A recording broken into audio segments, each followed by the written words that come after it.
In this world, everyone who eats an insect awakens their destined battle armor. Some eat the pigeon beetle armor, gaining twin wings to roam the skies freely, while others eat shark fin, transforming into deep-sea overlords with soaring power. And some, obsessed with beneficial foods, choose to eat glass, directly gaining an invisibility effect.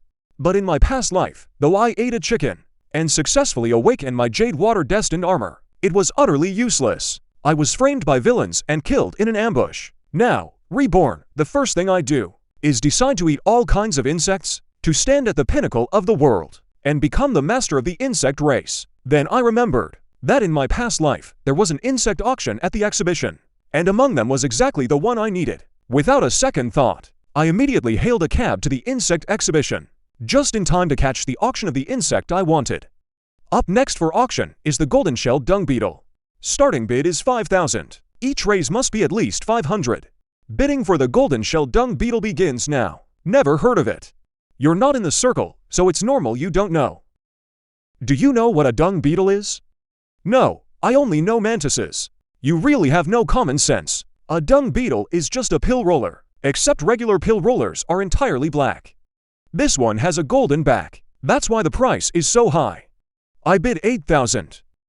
A white-collar worker wearing glasses and a shirt raised his paddle and said, "The white-collar worker, nicknamed Bug Fanatic, usually loves buying strange and exotic bugs, and has a bit of a name in the city." Just as the auctioneer was about to strike the gavel, I walked straight up to the auction stage. Wait, I bid 10,000. An ant can lift objects over 400 times its own body weight, but compared to the dung beetle, it's far inferior. A dung beetle can lift objects 1,141 times its own weight. I know that with the current armor strength, it's absolutely impossible to bear such a heavy load. But if I absorb this golden-shelled spearwolf, my combat power would surely be greatly enhanced. Seeing someone suddenly cut in, Chongming was extremely annoyed. 10,500, 15,000.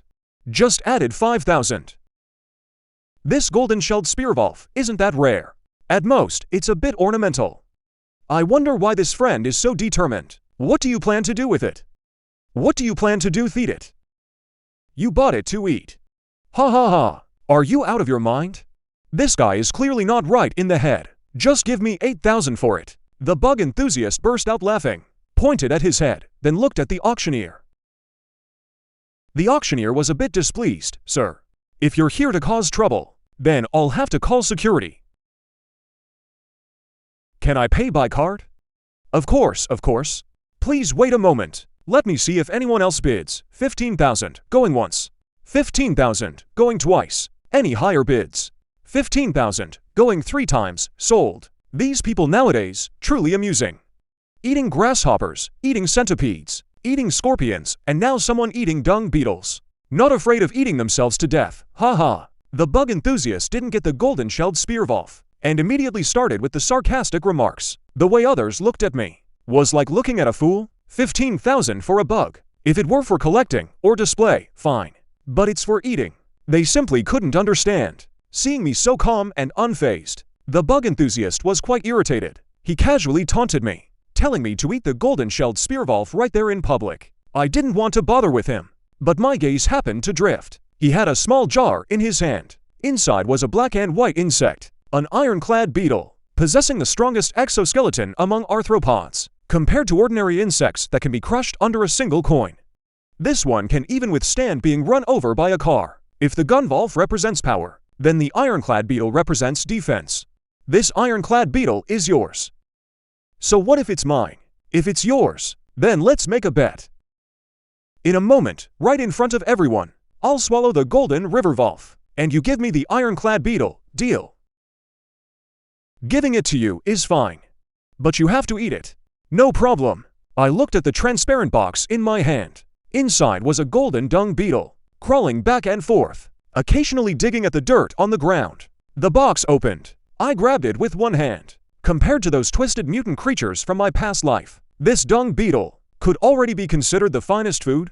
Just turned my head away. 6 times the protein of beef. I tossed it into my mouth without hesitation and started crunching away. Seeing this, the crowd gasped in shock. They thought I'd fry it first. After all, dragonflies and grasshoppers are always fried. They never expected me to eat it raw. After one big gulp swallowed it all down. I opened my palm. signaling the bug fanatic to hand over the ironclad beetle. His face turned pale. Reluctantly, he was about to pull out that little box.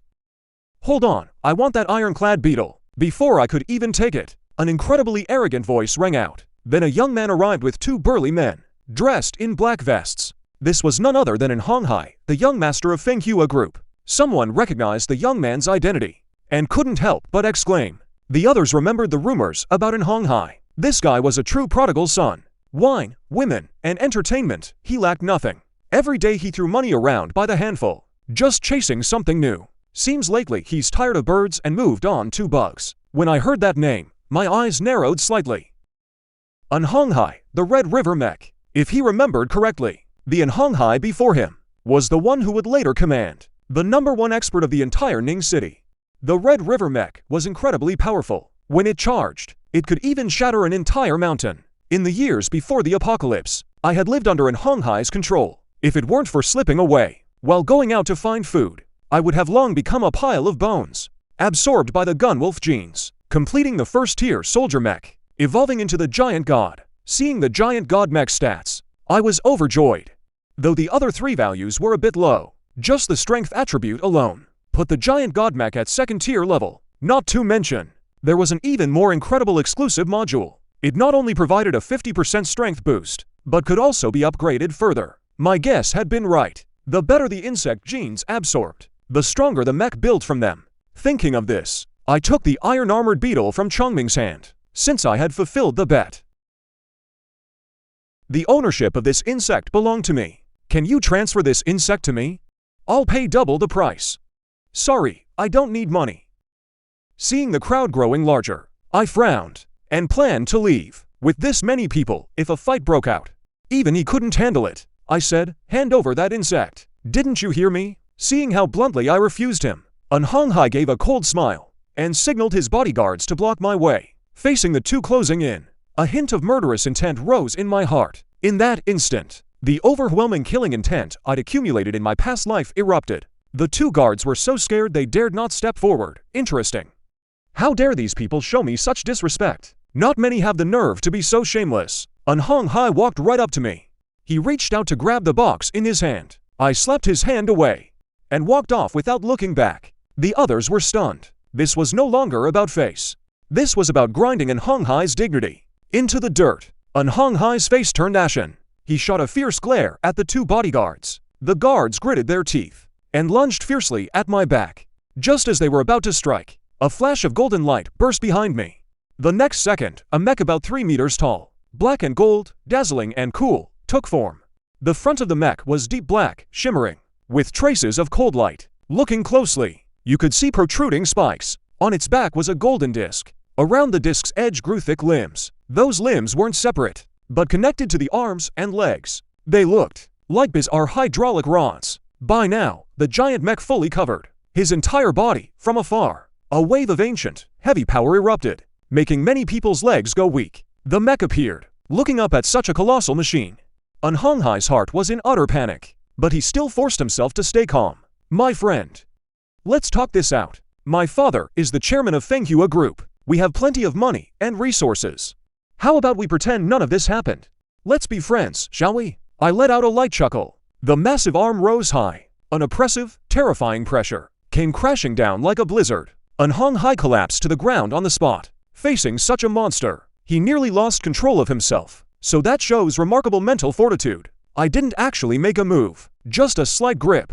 Rest assured, I won't act now. We'll meet again. With that, I pressed lightly with my feet. My whole body shot out like a spring. In just a few bounds, I vanished from everyone's sight. Watching me leave, In Hong Hai's face twisted. His eyes fierce. "I'll remember you, kid. So what if you have a mech?" His family had military connections after all, with a full army deployed. Forget a 3-meter mech. Even 30 meters wouldn't scare him. After all, modern military power is beyond what ordinary people can imagine. But he didn't know. Once the transformation began, most matter would fundamentally change.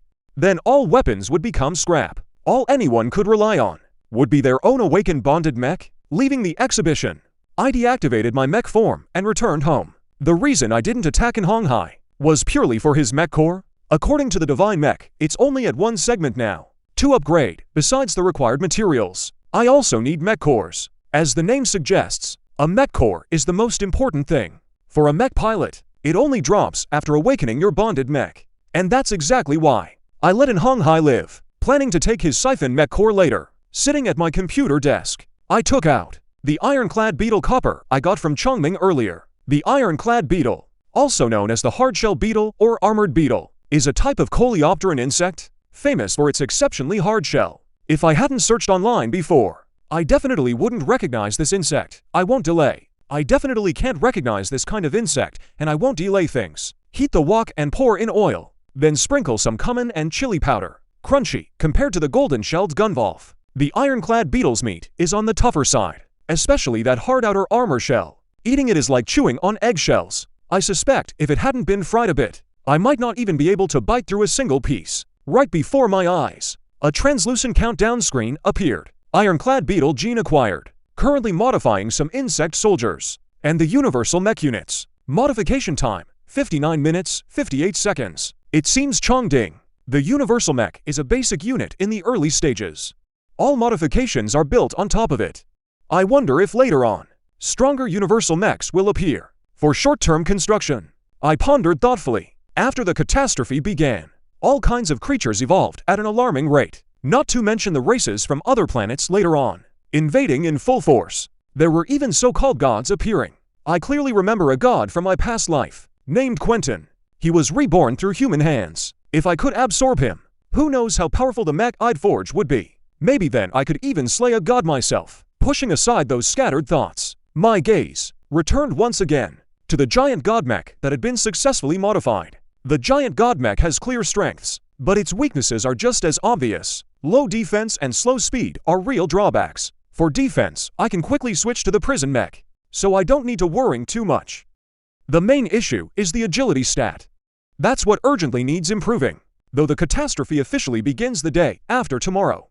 Some creatures are already mutating now. Kill them, and they'll drop mech enhancement materials. If I'm lucky enough, maybe I'll get a few agility enhancement materials to drop early. And with that blazing speed boost, the power the giant mech unleashes will only be greater. Speaking of enhancement materials, I thought again of the place I live in, the one I rent. The landlord is a woman. Tomorrow she undergo mutation, biting people everywhere, and finally being taken away by soldiers who arrive on the scene. If I killed her after she mutated, I might just get some decent enhancement materials. After all, there were rumors in my past life that killing mutated creatures before the great catastrophe begins increases the drop rate. As I was lost in thought, a knock came at the door. I opened it. The first thing I saw was a pair of long, straight, fair legs. Looking up, two towering mounds came into view. Where are you looking? So rude. I'm telling you, pay the rent in full tomorrow. Then move out, you hear? Emmy, tomorrow hasn't come yet. What's the hurry? I looked at the woman before me, with a strange look in my eyes. I just feared she'd have the money, but not the life to spend it. Seeing me still staring straight at her, the woman got even more worked up, going on about how her rent was low, and I should be grateful, then saying I'd worn out her house from living in it. After a long bout of nagging, my rent and deposit were all deducted by the woman on various excuses. But right now, I had no mood to listen to her prattle. The system prompt sounded again. Iron Shell Beetle Gene Absorption complete. First Tier Bug Soldier General Purpose Mech. Advanced to Heaven Nurtured Mech Form. Heaven Nurtured, plus 50% physical resistance, 20% elemental damage. After completing the mech advancement, you can continue to upgrade the Heaven Domain Mech, even stronger than I imagined, especially the 50% physical damage reduction. Even attacks from second-tier monsters are nothing to fear for me. The 20% elemental resistance is also precious, not only resisting attacks of fire, thunder, and other elements, but also eliminating mental damage. The mental attacks of those monsters in my past life, but it caused me no small amount of suffering. In this life, I can finally take revenge without restraint. Before my emotions could settle, another notification sounded. Prompt, continue absorbing 3 types of sufficient genes to complete mech form fusion. Mech form fusion. I was stunned. My heart pounded violently. This is a true divine artifact. Once fusion begins, the weaknesses of a single form mech will be patched up. From then on, I'll have no shortcomings. No wonder it's a super divine talent. The effect is simply heaven-defying. Hey, I'm talking to you. Did you hear me? Gone deaf all of a sudden. The woman tossed aside the snowbook in her hand. Her eyes turned bloodshot. Her bulging eyeballs stared fixedly. This is premature mutation. Huang Ting felt a slight shock. The black and white Tianyu Mech automatically covered his body. The woman slowly walked toward me. Flesh on her body kept multiplying.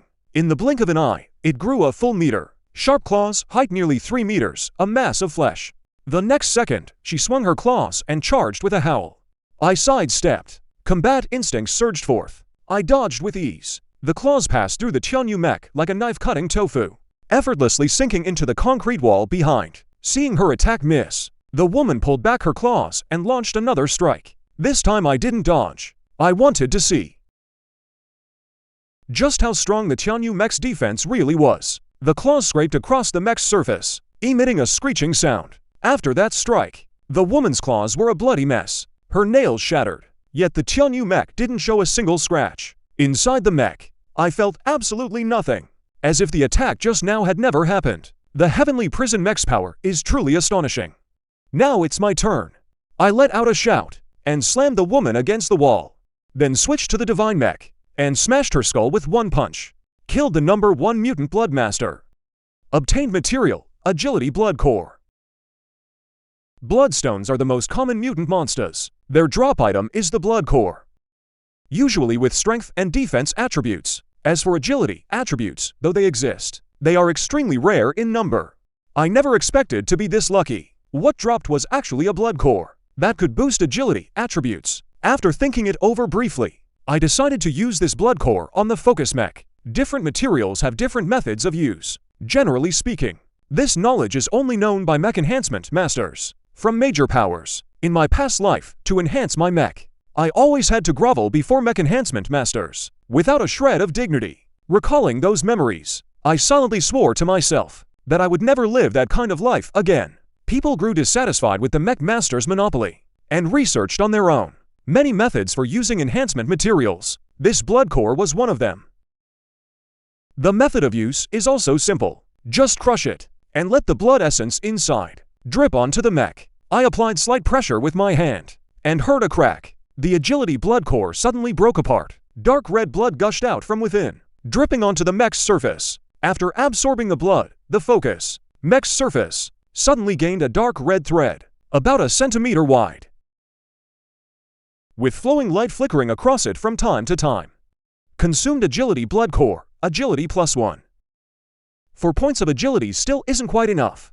I thought to myself, since agility isn't enough, I need to find the fastest insect. After searching, I settled on 2 options. One is the dragonfly, the other is the tiger beetle. But in terms of speed, the dragonfly is definitely faster, and it also has the ability to fly. However, the aerial environment is more complex than the ground, and far more dangerous. For the sake of my life, I can hold off on that for now. So let's go with the tiger beetle. The tiger beetle can cover a distance 171 times its own body length every second. Scaled to my height of 1.8 meters. That's roughly over 1,000 kilometers per hour. It could even keep up with the speed of sound. Next target confirmed. I want to keep searching for more information about insects. The phone on the computer desk suddenly started buzzing and vibrating. This wasn't the number I usually use. It was the new number I'd just gotten recently. Is this Mr. Huang Ting? Get to the point. I'm short on time. My name is Chujia Zhen. I'm very interested in that item you have on you. And some strange things have been happening on my end too. Perhaps you might know something about them. Chujia Zhen, the richest man in Ning City, spanning real estate and catering. Compared to this big shot, the small Fenghua group is nothing at all. The mech on him. So the Chu family has run into strange trouble too. In my past life, an Honghai was only able to control Ning City, pure, simply because Chujia Zhen didn't stay in Ning City. I'd like to invite Mr. Huang Ting to visit me. What do you think? Good, back to the present. Facing Chujia Zhen's invitation, I agreed without hesitation. In the early stages of the mutation, the rules are all chaotic. Being alone, I'm ultimately short on strength and resources. If I have a major power backing me, it'll make the transition much smoother. Besides, I heard Chujia Zhen has a massive botanical garden. It was filled with all kinds of steam flowers and insects. The specimens were simply countless. Tiger beetles, though common in this modern city of steel and concrete jungle, were still not easy to find. On one hand, relying on Chu Jiajin's influence to get through the mutation. Period.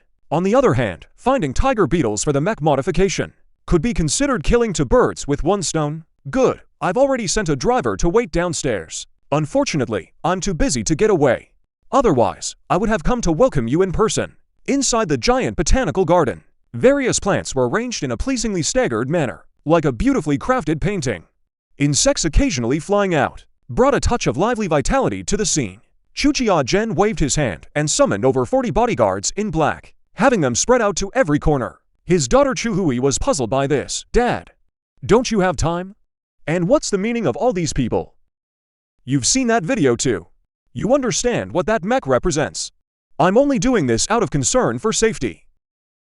Chu Hui was no fool. With a quick turn of her mind, she understood Chu Jiajin's intention. Indeed, in the face of such a terrifying mech, everything must be handled with utmost caution. What if the other party lashes out and hurts people? Even these bodyguards might not be able to stop them. The military would have to be deployed. An hour later, I arrived at the botanical garden smoothly, got on a small shuttle cart. After driving for about 10 more minutes, I finally saw Chu Jiajin sitting under a mushroom-shaped pavilion. Beside Chu Jiajin was a girl with a single ponytail, wearing a black tank top and white pants. The girl wasn't very tall, but she was extremely pleasing to the eye, and her long legs were quite eye-catching.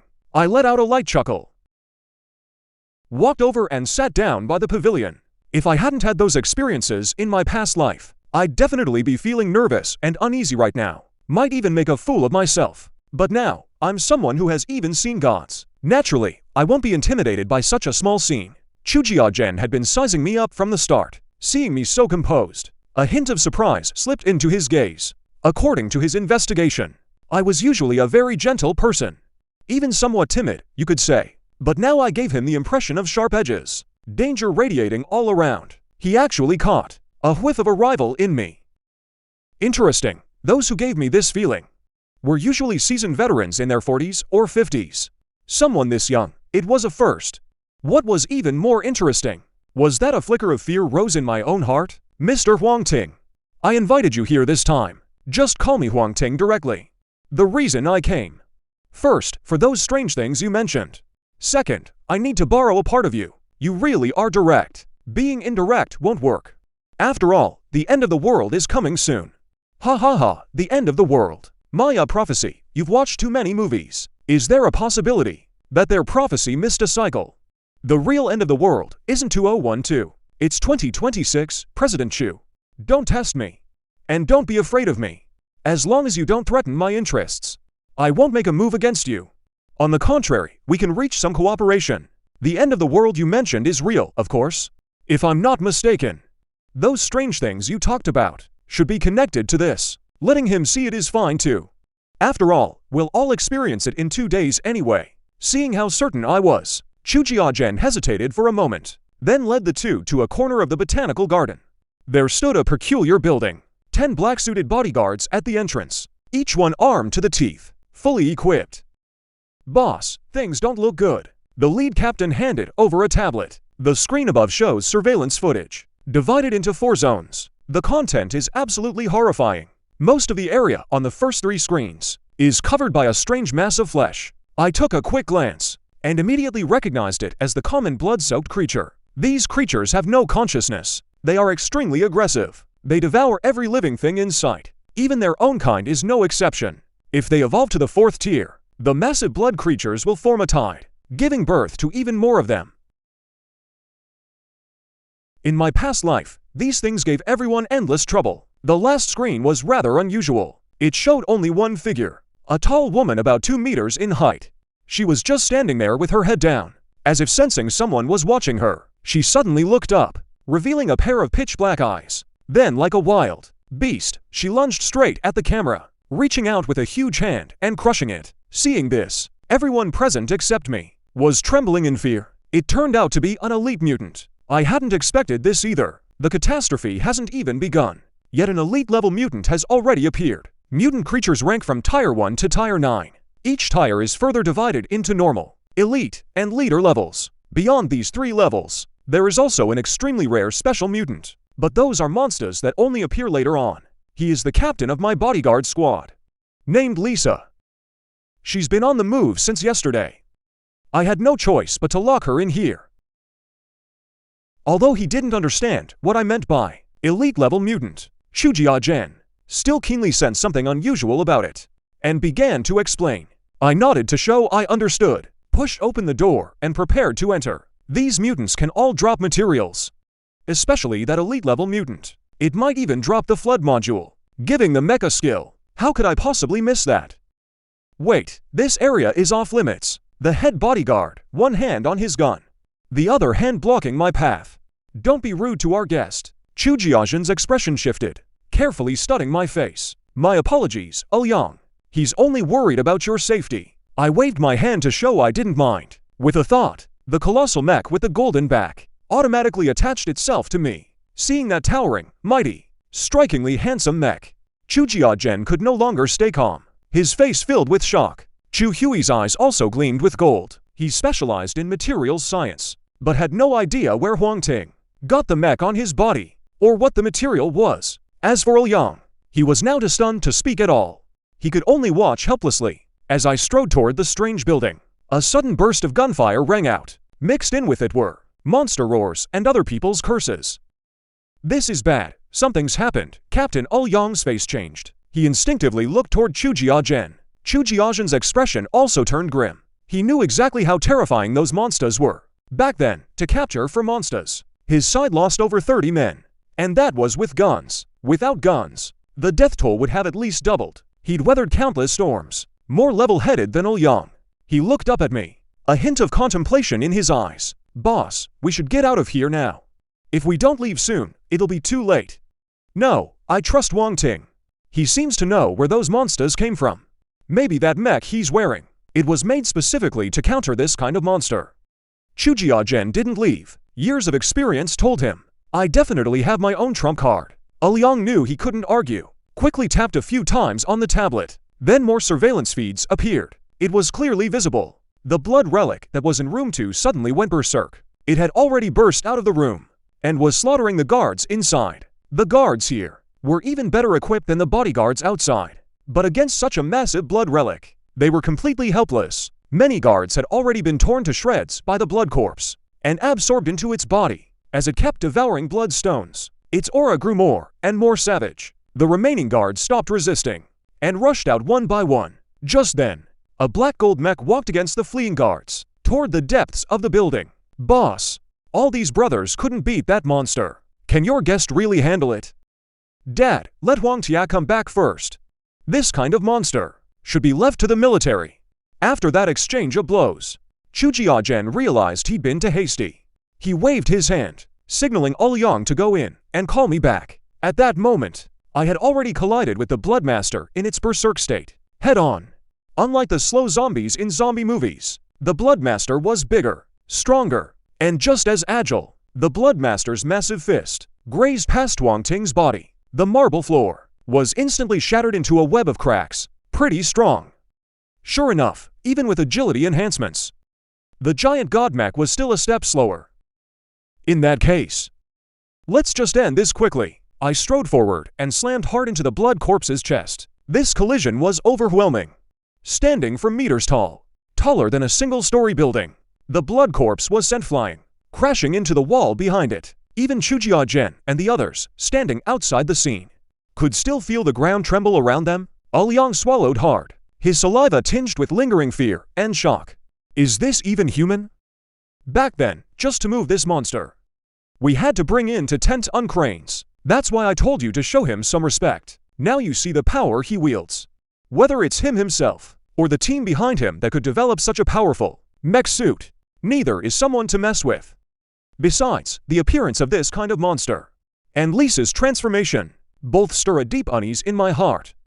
As if something big is about to happen. In the scene, I give the blood corpse no chance to catch its breath. I charge forward again, throwing a punch straight at its chest. The current giant god mech hasn't been fitted with auxiliary modules yet, which is basically like being at level 1 in a game.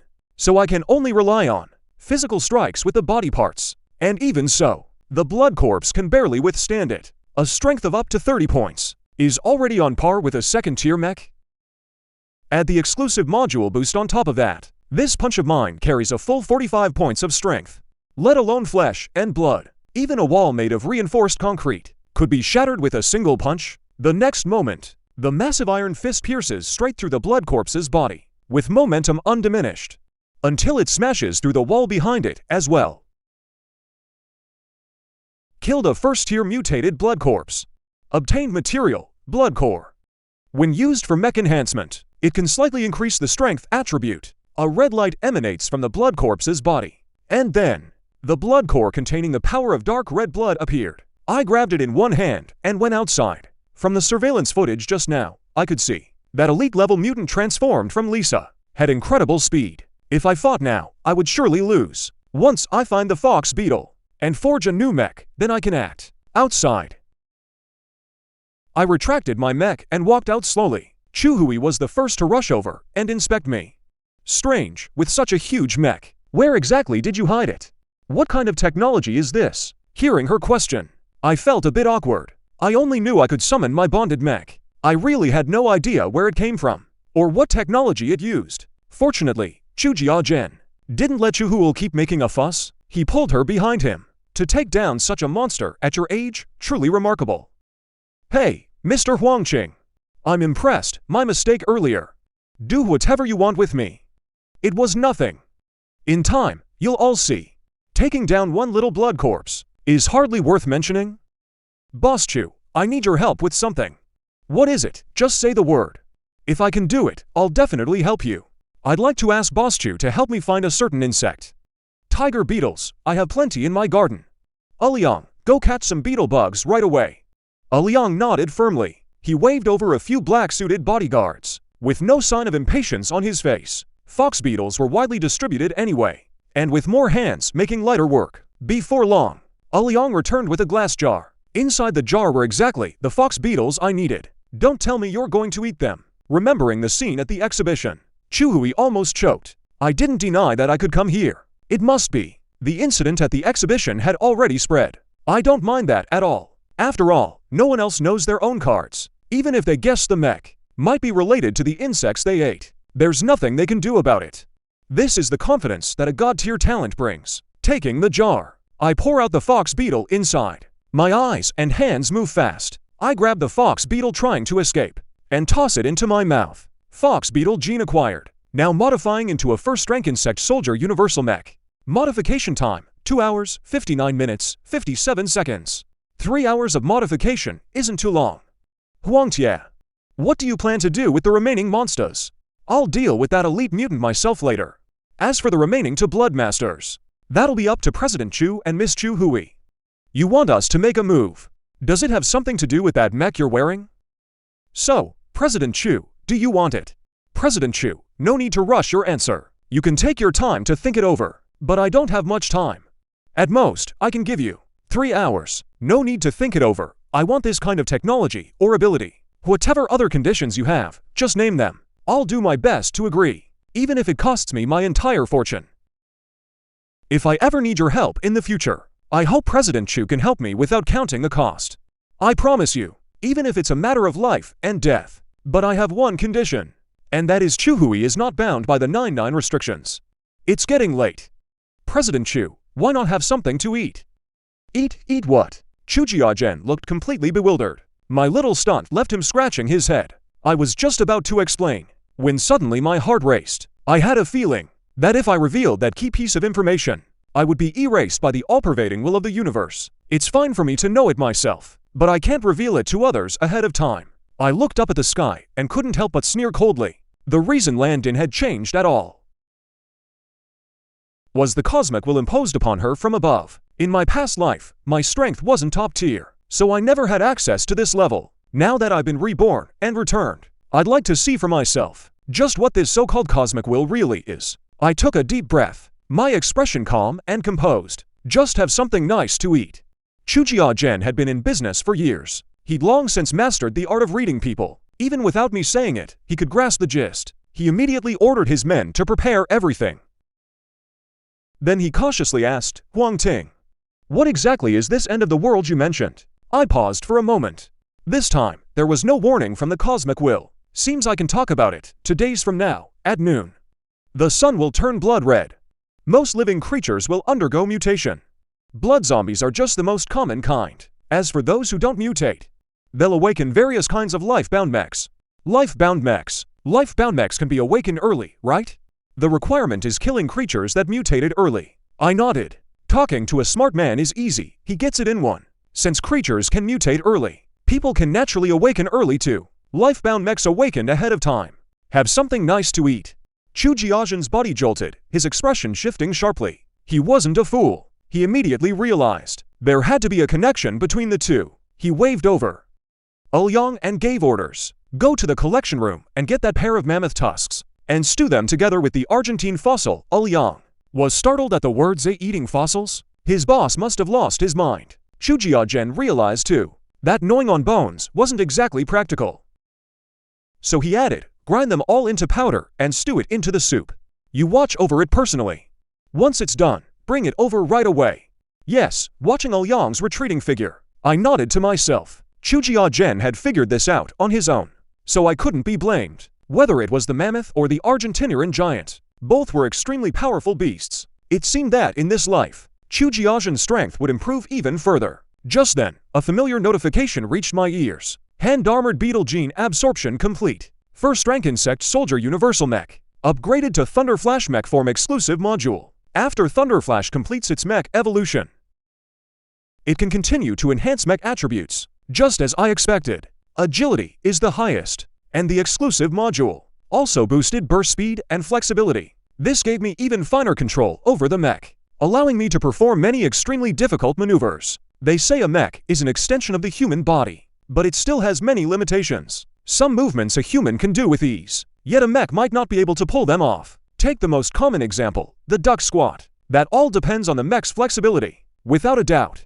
the more flexible a mech is, the greater its power. The same goes for burst speed. Now only the mysterious attribute remains locked. That won't be of any use until at least the third mutation comes around. For now, the 3 basic attributes are the priority. As long as I can switch forms fast enough, my strength is in no way inferior to a second-rank mech, and might even be greater. Apart from a few gifted individuals, most people only have one bonded mech. If they want different forms, they can only use materials for targeted enhancement, or install auxiliary modules. Generally speaking, that means extra circuits or extra parts. Someone like me, who's replaced everything from head to toe, could be said to be completely unheard of. After a while, carrying the stewed delicacies, Yang returned to the mushroom pavilion. Even though they weren't hungry, Chu Jiazhen and Chu Hua still ate a great deal. I led them to the room holding the remaining two blood beasts. At this moment, the 2 bloodlions lay on the ground, their life force gradually fading. I blasted the 2 bloodlions to pieces, reached in, grabbed the blood cores, and handed them to him.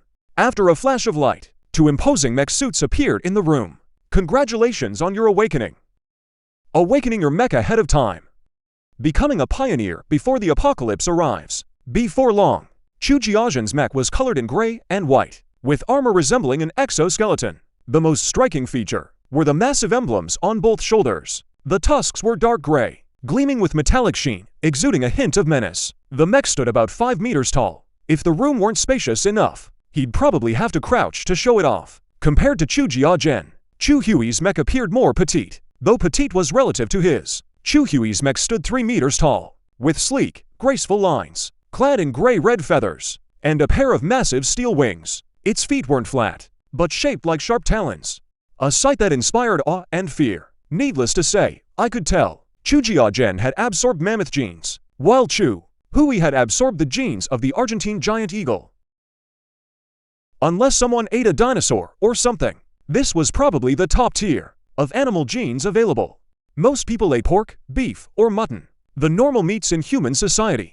Of course, some people ate frog meat, snake meat, or dog meat, but very few would ever eat mammoth or other prehistoric creatures, not for any other reason, but because they tasted terrible. With the mech awakening ahead of time, Chu Jiazhen no longer doubted the apocalypse I spoke of. Not anymore. If mechs could appear, wasn't an apocalypse perfectly normal? At that very moment, his favorability toward me is nearly at the top level. If I have feelings for my own daughter, it doesn't seem entirely impossible. Alright, you to get familiar with your mech suits first. I'll go take care of Captain Lisa. Hope he doesn't blame me. Before she mutated, Lisa already realized something was wrong with her condition and voluntarily entered the specially made room. Otherwise, Chujia-gen might not have been able to contain her. The moment the door opened, a dark shadow lunged at me. So fast, my heart skipped a beat, but I wasn't afraid. I twisted my body, dodging the shadow's charge. Then I pushed off with my legs, my whole body like a spring compressed to its limit, instantly launching myself to Lisa's side. As head of security, Lisa's abilities were top tier in every way. The blood creature she mutated into was even harder to deal with. Seeing something living approach, she quickly swung her leg to knock it back. I let out a soft breath. The cyan-purple lightning mech instantly shifted form, transforming into the black and white celestial desire strike. Then I raised my arm and took the full force of that whip-like kick. The moment they made contact, a sharp crack of air exploded through the building. Chujia-gen and Chuhui, studying the mech, heard that explosive sound, and their expressions tensed up. The mutant's power was no small matter. If Huang Ting can't win, that would be terrible. I'll go help him, you leave first. I've awakened my own destined mech after all. How could I possibly leave first? I thought the fight would be tough, but when they arrived, they realized, thanks to the mech's high agility, the mutated Lisa couldn't even touch me. I flashed behind Lisa in an instant, moving so fast she didn't even react. Seizing the opportunity, I quickly switched back and slammed a heavy punch with the divine machine. Even so, Lisa's body could already block bullets, but under this punch, it was still no different from tofu, easily frozen through by me. As Lisa fell to the ground, clusters of colorful drops appeared, killing an elite drop's blood essence. The Bloodbone Claw form, 5 fingers. Item name: Bloodbone. Quality: common. Type: material. Effect: from the Blood Fiend. Its bones are extremely hard. Can be used as mech enhancement material, or for crafting certain blueprints. The Bloodbone drop rate isn't high. I didn't expect it to drop so readily when upgrading the mech early on. This is an indispensable enhancement material, so the more, the better. But what excited me more was that blueprint. My mech had always lacked effective attack methods. The claw form's appearance could be said to solve an urgent problem. Blueprint name: claw form. Quality: common. Type: 5 fingers. Effect: extends a razor-sharp claw. For attacking, I glanced over the materials needed to craft the claw form, and my heart raced. I happened to have them all. I could craft it right on the spot. The mech has a small built-in storage space, where I can keep some odds and ends. Earlier, from those to blood fiends, I looted a power blood core, which I placed in. Taking out the power blood core, I laid all the materials on a pale blue blueprint. A flash of white light. The blueprint and materials vanished, replaced by a rectangular metal bar. I placed the metal bar on my right hand, and with a click, the bar merged seamlessly with my hand. With a thought, the metal bar suddenly unfolded, revealing 3 sharp claws within. Looking much like Wolverine's, he swung lightly at the wall. The wall that Shanghao had just forged was instantly carved with 3 deep gashes. Seeing such astonishing power, even Chujia-gen was shocked. No one knew those walls' hardness better than him. He had run experiments before. Even with armor-piercing rounds, they could only leave behind a single, negligible dent. But now, that wall was like paper in my hands. Of course, he was stunned. Now that I understood the claw's attack power, I switched to the Thunder Flash mech form. Crushed that defensive blood core in one grip. Dripped the blood inside onto the mech. A human wearing full defensive gear has a defense stat of about 1 point. The Thunder Flash mech only had 3. That shows just how fragile it was, consuming the defensive blood core. Defense attribute +1. 1 agility blood core remained. I reinforced the giant god mech as well. With that, the giant god mech's agility reached 5 points. Good enough for now. The familiar level up chime faded from my ears. I let out a soft breath. Dismissed the mech form. All the blood masters were dealt with. Next, I needed to prepare for the coming global mutation. Huang Ting, what's that on the back of your hand? At that moment, Chuhui, who had also dismissed her mech, suddenly gasped. The back of my hand. I instinctively looked down. On the back of my hand, once white as jade. At this moment, a blood-red hooked pattern had appeared. Looking closer, you'd notice that hooked pattern looked just like a protruding fang. The instant I saw that mark, my pupils shrank to pinpricks. This is the leader's mark. Above elite class monsters are leader class. They are born with the ability to command members of their own kind, and they're extremely intelligent. Besides that, they can also bestow a mark upon their subordinates to relay information. No wonder Lisa became an elite level monster. So, she had received a mark from a leader-level monster. Now that I've killed Lisa, that mark has transferred to me. Staring at the mark on the back of my hand, I got a headache. The evolution speed of leader-level monsters is simply incomprehensible. They could level up in just a few days. No wonder I barely heard any news about Ning City after that. Maybe by then, Ning City had already been destroyed by that leader-level monster. Trouble. If you need any help, just say the word. Seeing my grim expression, Chujia-gen immediately spoke up. I nodded. There are indeed two things. First, help me find an abandoned building. Stock it with some water and food, plus basic necessities. Second, check if there have been any missing person cases in Ning City recently, and which areas have the highest frequency. I need to hunt a rather unique blood sacrifice. Chujia-gen agreed without hesitation and sent Liang to handle it. The first task was easy to solve. Chujia-gen's business was in real estate and catering. He quickly found an abandoned building. After reinforcement, it could serve perfectly as a temporary shelter. As for the second task, after donating 100 million to the local security bureau, it was resolved right away. With the apocalypse approaching, he was even more indifferent to money than I was. Spending 100 million to complete one task for me was definitely a worthwhile investment. Soon, a file was sent to my phone. Seeing the marked locations on the map, I had Chujia-gen send people to investigate again, to check for anything unusual. I wasn't idle either. I donated to several areas with the most frequent missing person cases. I searched one by one. The next evening, I yawned and dragged my weary body back to the botanical garden. He had checked several places and found nothing unusual. This leader's intelligence and the monsters too far exceeded my expectations. Still no luck. I'll send more people out to investigate. Chujia-gen noticed my worrying, frowned and said, no need. Tomorrow is the global mutation. Let's focus on preparing for this apocalypse first. A leader-level monster is nothing. With my god-tier recombination talent, I refuse to believe I can't take it on. That works too. By the way, the place you asked for is all set up. Liang will take you there later. Chujia-gen nodded at first, then asked with some confusion, the building is so conspicuous.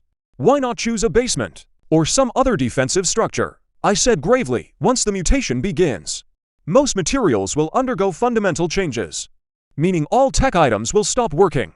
Underground buildings have limited visibility. Once surrounded, the only outcome is death. The building has a wide view. Though it's a big target, it's also easier to hide. And more importantly, underground creatures are no fewer than those on the surface. After they mutate, so-called underground defenses become a joke. I remember clearly, in my past life, there was an underground shelter that was destroyed by mutated earthworms. With mutated creatures, you can't just hide. You must strike first to have any chance of survival. I've learned something. I guess my understanding of the apocalypse is still lacking. Chujia-gen had been planning to build an underground shelter, but gave up on it after hearing my words. Good thing he had prepared a backup plan, or he'd have been in trouble. I said no more. Under Liang's lead, I soon arrived before that abandoned building. The building had 8 floors in total. The top 3 and bottom 3 floors were untouched. Only the 4th and 5th floors were wrapped in a layer of steel, looking quite defensively solid. Stepping inside the building, 10 giant generators came into view, along with 2 small sewage purifiers. Though I knew after the mutation, these 2 things wouldn't matter much, I was still very satisfied with Chujia-gen's arrangements. I looked at Liang and instructed, all right, you head back and prepare. Remember, the moment anyone near you shows signs of abnormality, deal with them immediately. Don't hesitate for even a second. These aren't zombies, and there's no cure. Once mutation begins, death is certain. Yes, Mr. Huang Ting. Liang nodded heavily. His respect for me rose another notch. Time slipped by little. Soon red glows spread across the horizon, then flooded everything. Ordinary people knew nothing of the coming apocalypse. They went to work as usual, facing the sun, starting another day of their grind. Meanwhile, Chujia-gen's actions drew attention from many. Numerous factions sent out their scouts. The whole city of Ning felt like a storm was brewing. Time reached 11 o'clock. 1 hour remained before the official mutation. I took out my phone and dialed a number. On the other end was none other than Fu An, the current top leader of Ning City. Hello, this is Fu An. Fu An's usual voice carried authority and calm. But at this moment, even an inexperienced ordinary person could hear the panic in his tone. No need for extra words. Spread the order. Begin a city with lockdown. I wasn't exaggerating.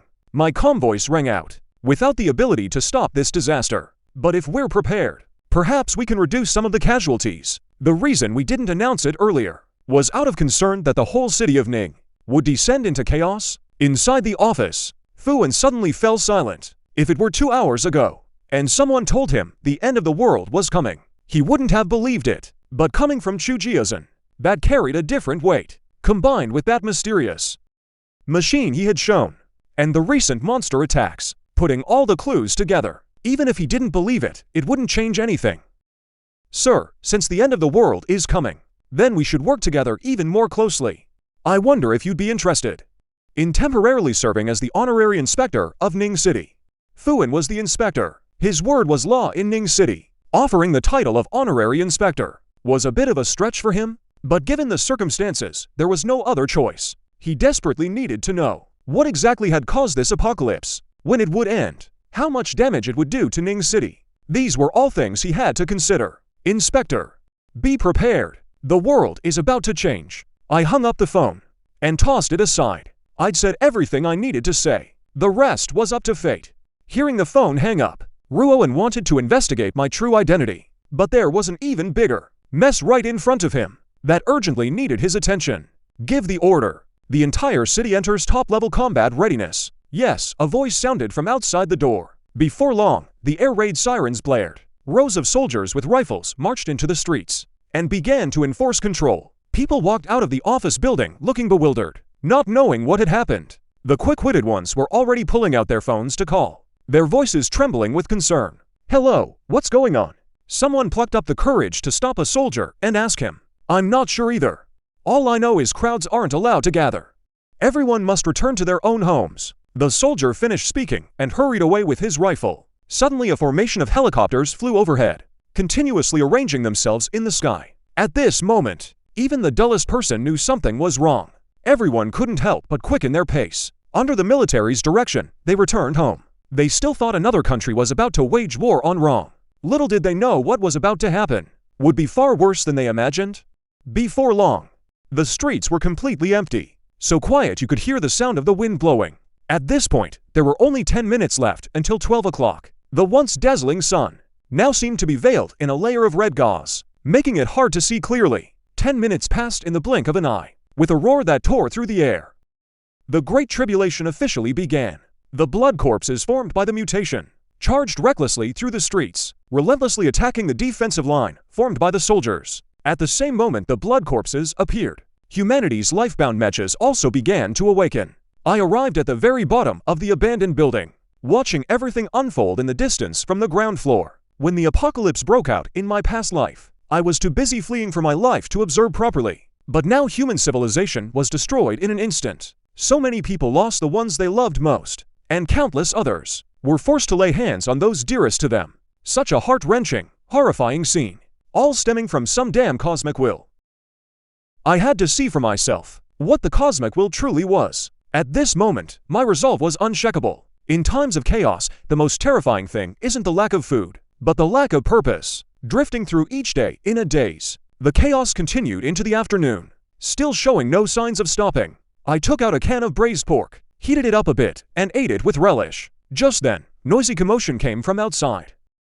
Big brother, yesterday, I saw a bunch of people hauling stuff in here, and they covered it up with steel plates on top. There's gotta be something good inside. Not bad, not bad. I always said among the few of us, you're the smartest one. None of the others can match that sharp wit of yours. Big brother, what if someone's up there, you idiot? We got lucky. Awaken that so-called lifebound mech. Can smash a car in one hit. Who could possibly stand against us brothers? Hey ha ha ha. Big brother is brilliant. If someone's up there, tell them to get lost. If they don't take the hint, we'll beat them up. Boss, there's a little lady here, pretty cute. Let me see, a young lady all alone. It's dangerous out there right now. Why not come with us?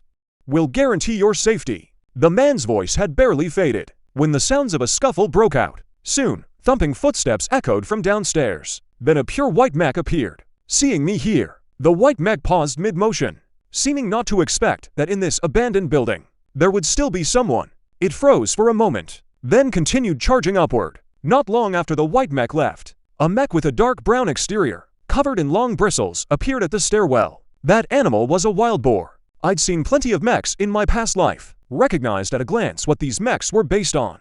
Whoa, the girl turned into a man. Now that's a real magic trick, the lead mech muttered. By the voice, it was the big brother from before. Big brother, there's food. And only one person. One of the underlings exclaimed in delight. Brother, with all this food, you can't finish it alone. How about we all share it together? You share your food with us, and we'll share our women with you. In a bit, I'll go first, you second. The big brother stopped chasing, walked up to me with a grin, and said, I slurped loudly, drank every last drop of broth from the can. Casually said, my stuff. Why should I share it with you lot, since brother won't share?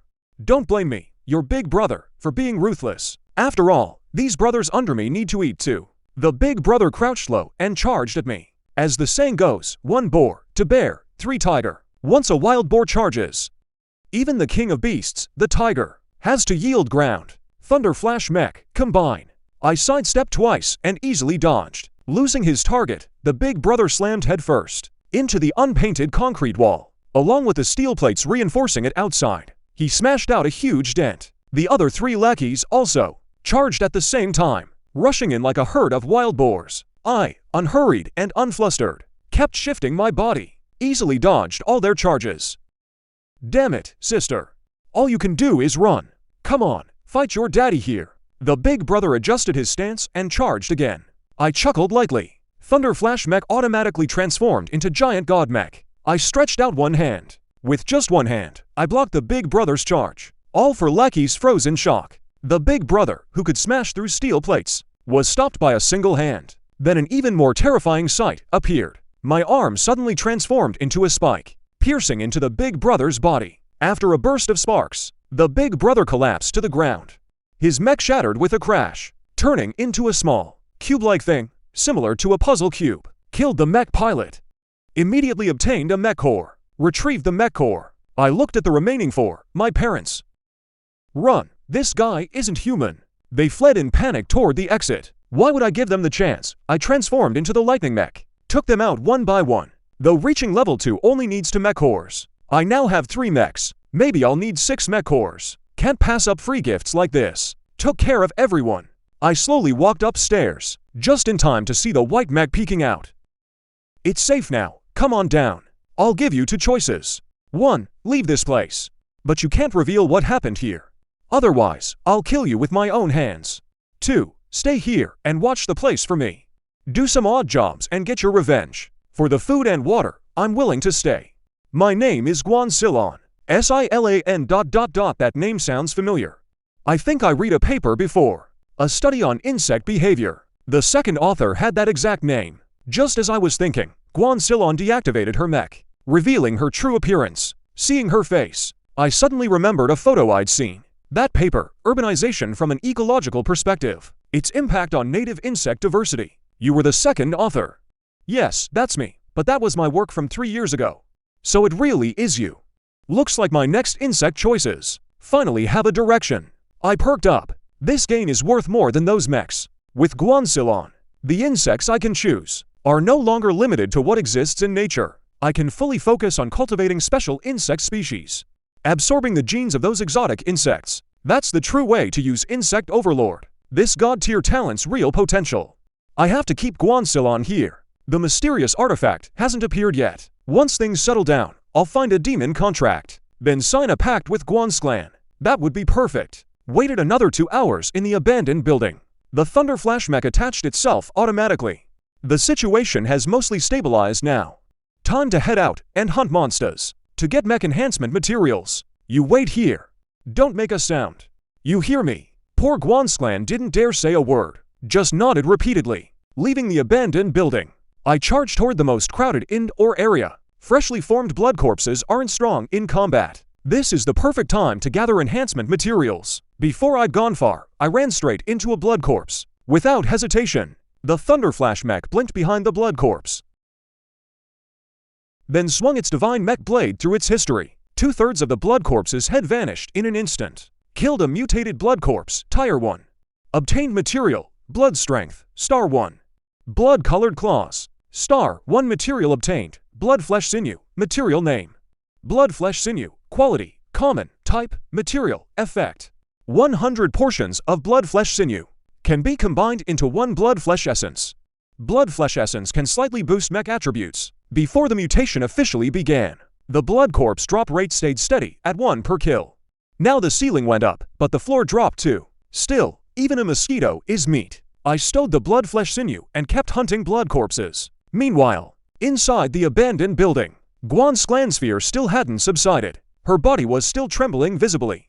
She hadn't even dared to breathe loudly earlier, afraid that if I got upset, I'd kill her too. Luckily, she'd been lucky and managed to survive. Thinking about it, she pulled out her phone to contact the outside world. She didn't dare reveal this place's existence, just wanted to see what was happening out there. Those terrifying monsters, and the mech on her own body, all of it weighed on her, suffocating her. When he pulled out his phone, he was completely stunned. His perfectly fine phone suddenly stopped working. Forget about going online.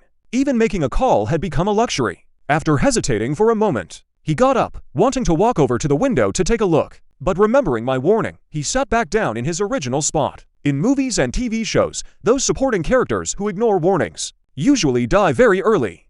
Right now, he just wanted to stay alive. Cuckoo cuckoo. At that moment, he suddenly heard, from outside the window, the sound of pigeons cooing. Then a loud bang came. The steel plate covering the window suddenly bulged outward in one spot, as if something had slammed against it. Guan Silon let out a startled cry. Realizing what he'd done, he quickly covered his mouth, but it was already too late. Bang bang bang bang, the impacts came one after another. The entire steel plate looked like someone had used the Buddha's palm, leaving dent after dent on it. Hearing that terrifying sound, he quietly picked up a sharp rock and gripped it tightly in his hand. Suddenly, the banging stopped. Guan Silon breathed a sigh of relief, thinking the danger had passed. But just then, the ceiling above his head began to shake violently. Unfinished plaster and debris fell like rain, crackling as they came down. Guan Silon's face turned pale. That thing couldn't break through the steel plate, so it found a way to break through from above. Compared to the hard steel plate, the concrete mixed with cement and sand was much weaker. In no time at all, a hole the size of a wash basin appeared overhead. Through that hole, Guan Silon finally saw what those things really were. Pigeons, a flock of mutated pigeons. Normal pigeons aren't that big. You can hold one in a single hand. But this flock above his head, every single one was the size of a full-grown golden retriever, and the leading pigeon was as big as a calf. A pair of bright red eyes gleamed with a hint of malice. He flapped his wings to shove aside the other mutant pigeons, extended his sharp claws, and gripped the edge of the hollow opening. With a crack, a chunk of concrete crumbled easily in his grip. Powder sifted down. The despair it brought to Guan Silla was no less than being cornered by 4 men earlier. Those from men were after her body, and these mutant pigeons before her might well be after her body too. Seeing this, Guan Silla fell into even deeper despair. Could she really die here today? She remembered how I had fought against those for men. If I were here, she might still have a chance to be saved. But how could that be possible? In a daze, she noticed something in the hollow opening above her head. A black gold figure seemed to flash by. Then a piercing scream rang out, snapping Guan Sila's thoughts back to reality. That was his mech. Yes, absolutely right. That was his mech. A surge of excitement flooded Guan Sila's face. She quickly twisted her body around, trying to see what was happening above. She reached out and grabbed a mutant pigeon by the neck, gave it a sharp twist. In an instant, the pigeon's head separated from its body, turning into a lifeless heap of blood and flesh. Killed a mutant pigeon. Obtained materials. Gray feather, quantity 1. Mutant blood drop, quantity 1. Items collected. I looked at the one among the mutant pigeons. Another golden eagle grade mutant. Wonder what it might drop. I charged straight at it. The vicious flock of pigeons in my hands were as docile as before their mutation. They didn't even have a chance to go mad. Soon I had killed all the other mutant pigeons, leaving only the last pigeon leader. The pigeon leader now realized I was not to be trifled with, spread its wings, and flew out of the abandoned building, thinking of running away now. Too late. I casually picked up a stone slab from the ground and hurled it with all my strength. The slab flew true, hitting Jungyu square on. The leader of the pigeons soaring high. It let out a whimper. The pigeon leader's body plummeted straight down. I leapt out of the building right behind it, slamming my foot down on its body. The weight of the mech itself, combined with the massive impact of the fall, crushed the pigeon leader's body completely. Elite Mutant Pigeon eliminated. First tier materials and rewards obtained. I was stunned at first, then burst out laughing. Forget the material drops for now. Gray feathers boost agility. Mutant blood drops boost strength and defense. Both need processing before use. The Eye of Detection is a real treasure. Not only can it scan basic info on mutant creatures, it also lowers your own presence. The stealth effect is outstanding too. Definitely one of the top early game relics. The Bone Bomb is just as good as the Eye of Detection. Its explosive power is immense, perfect for clearing out weak mutant blood beasts. If used properly, a single Bone Bomb can easily blow up a treehead blood beast, and the blueprint can be reused. With this, I'll quickly amass my early wealth and upgrade my mech. I picked up the Eye of Detection first. From the outside, the Eye of Detection is just a simple gray sphere. Press it into your eye socket, and the sphere grows 8 slender mechanical limbs that dig into the original eye structure. Once it's fitted in, I immediately felt my vision sharpen considerably. A quick scan around. In the grass not far away, I spotted a mutated ant. Name: Giant Horror Mutant. Level: Ordinary. Origin: Otherworld. Threat level: Extremely low. The Giant Horror Mutant, radiating a harmless white glow. At that moment it was gnawing on a grass spirit. He had no idea someone was watching him. Take a look for yourself. Attribute: Colossus Mech. Level 1. Strength 30, Defense 4, Agility 50, Secret Order. Exclusive Module: Colossus, Auxiliary Module, Claw Form. Detection Eye. Only by defeating materials, though the power is a solid 10 points. The cost is far from small either.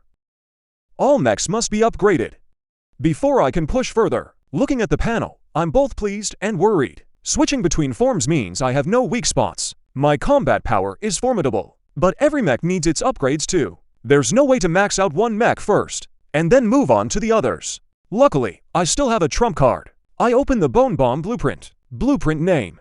The quality of the Bone Bomb materials and blueprint is about the same tier as mech talent levels. The only difference is that above common, there's an extra tier, fine.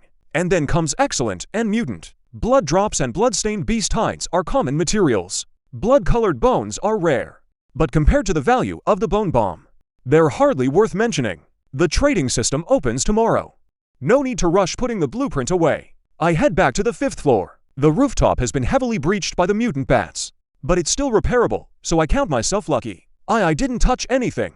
It wasn't me who brought them here. Guansil unexplained, trembling with fear. I know it's not your fault. Don't be scared. Mutant monsters have incredibly sharp senses.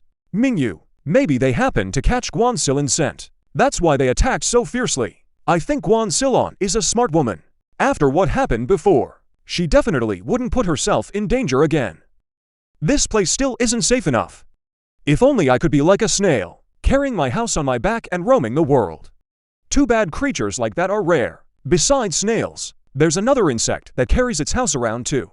Guansilon smoothly added, "That's really nice." Suddenly I froze. I lunged forward and grabbed Guansilon's arm.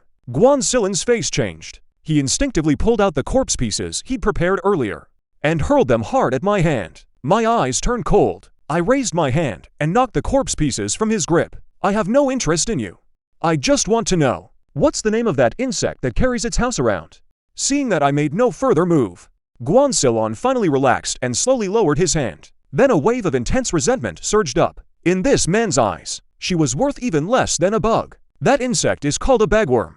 Bagworm larvae can spin silk and weave leaves or twigs into a nest, then carry it as they walk. Guansilon explained very briefly, but I could still see that this insect was something special.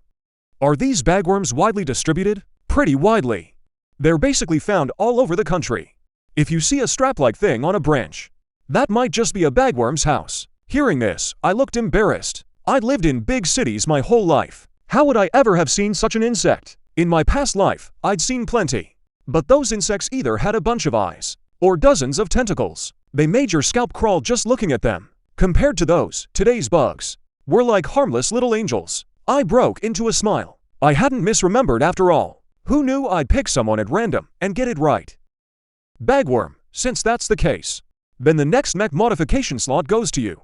With a goal in mind, I didn't hesitate anymore. I hoisted an iron box onto my back and set off again.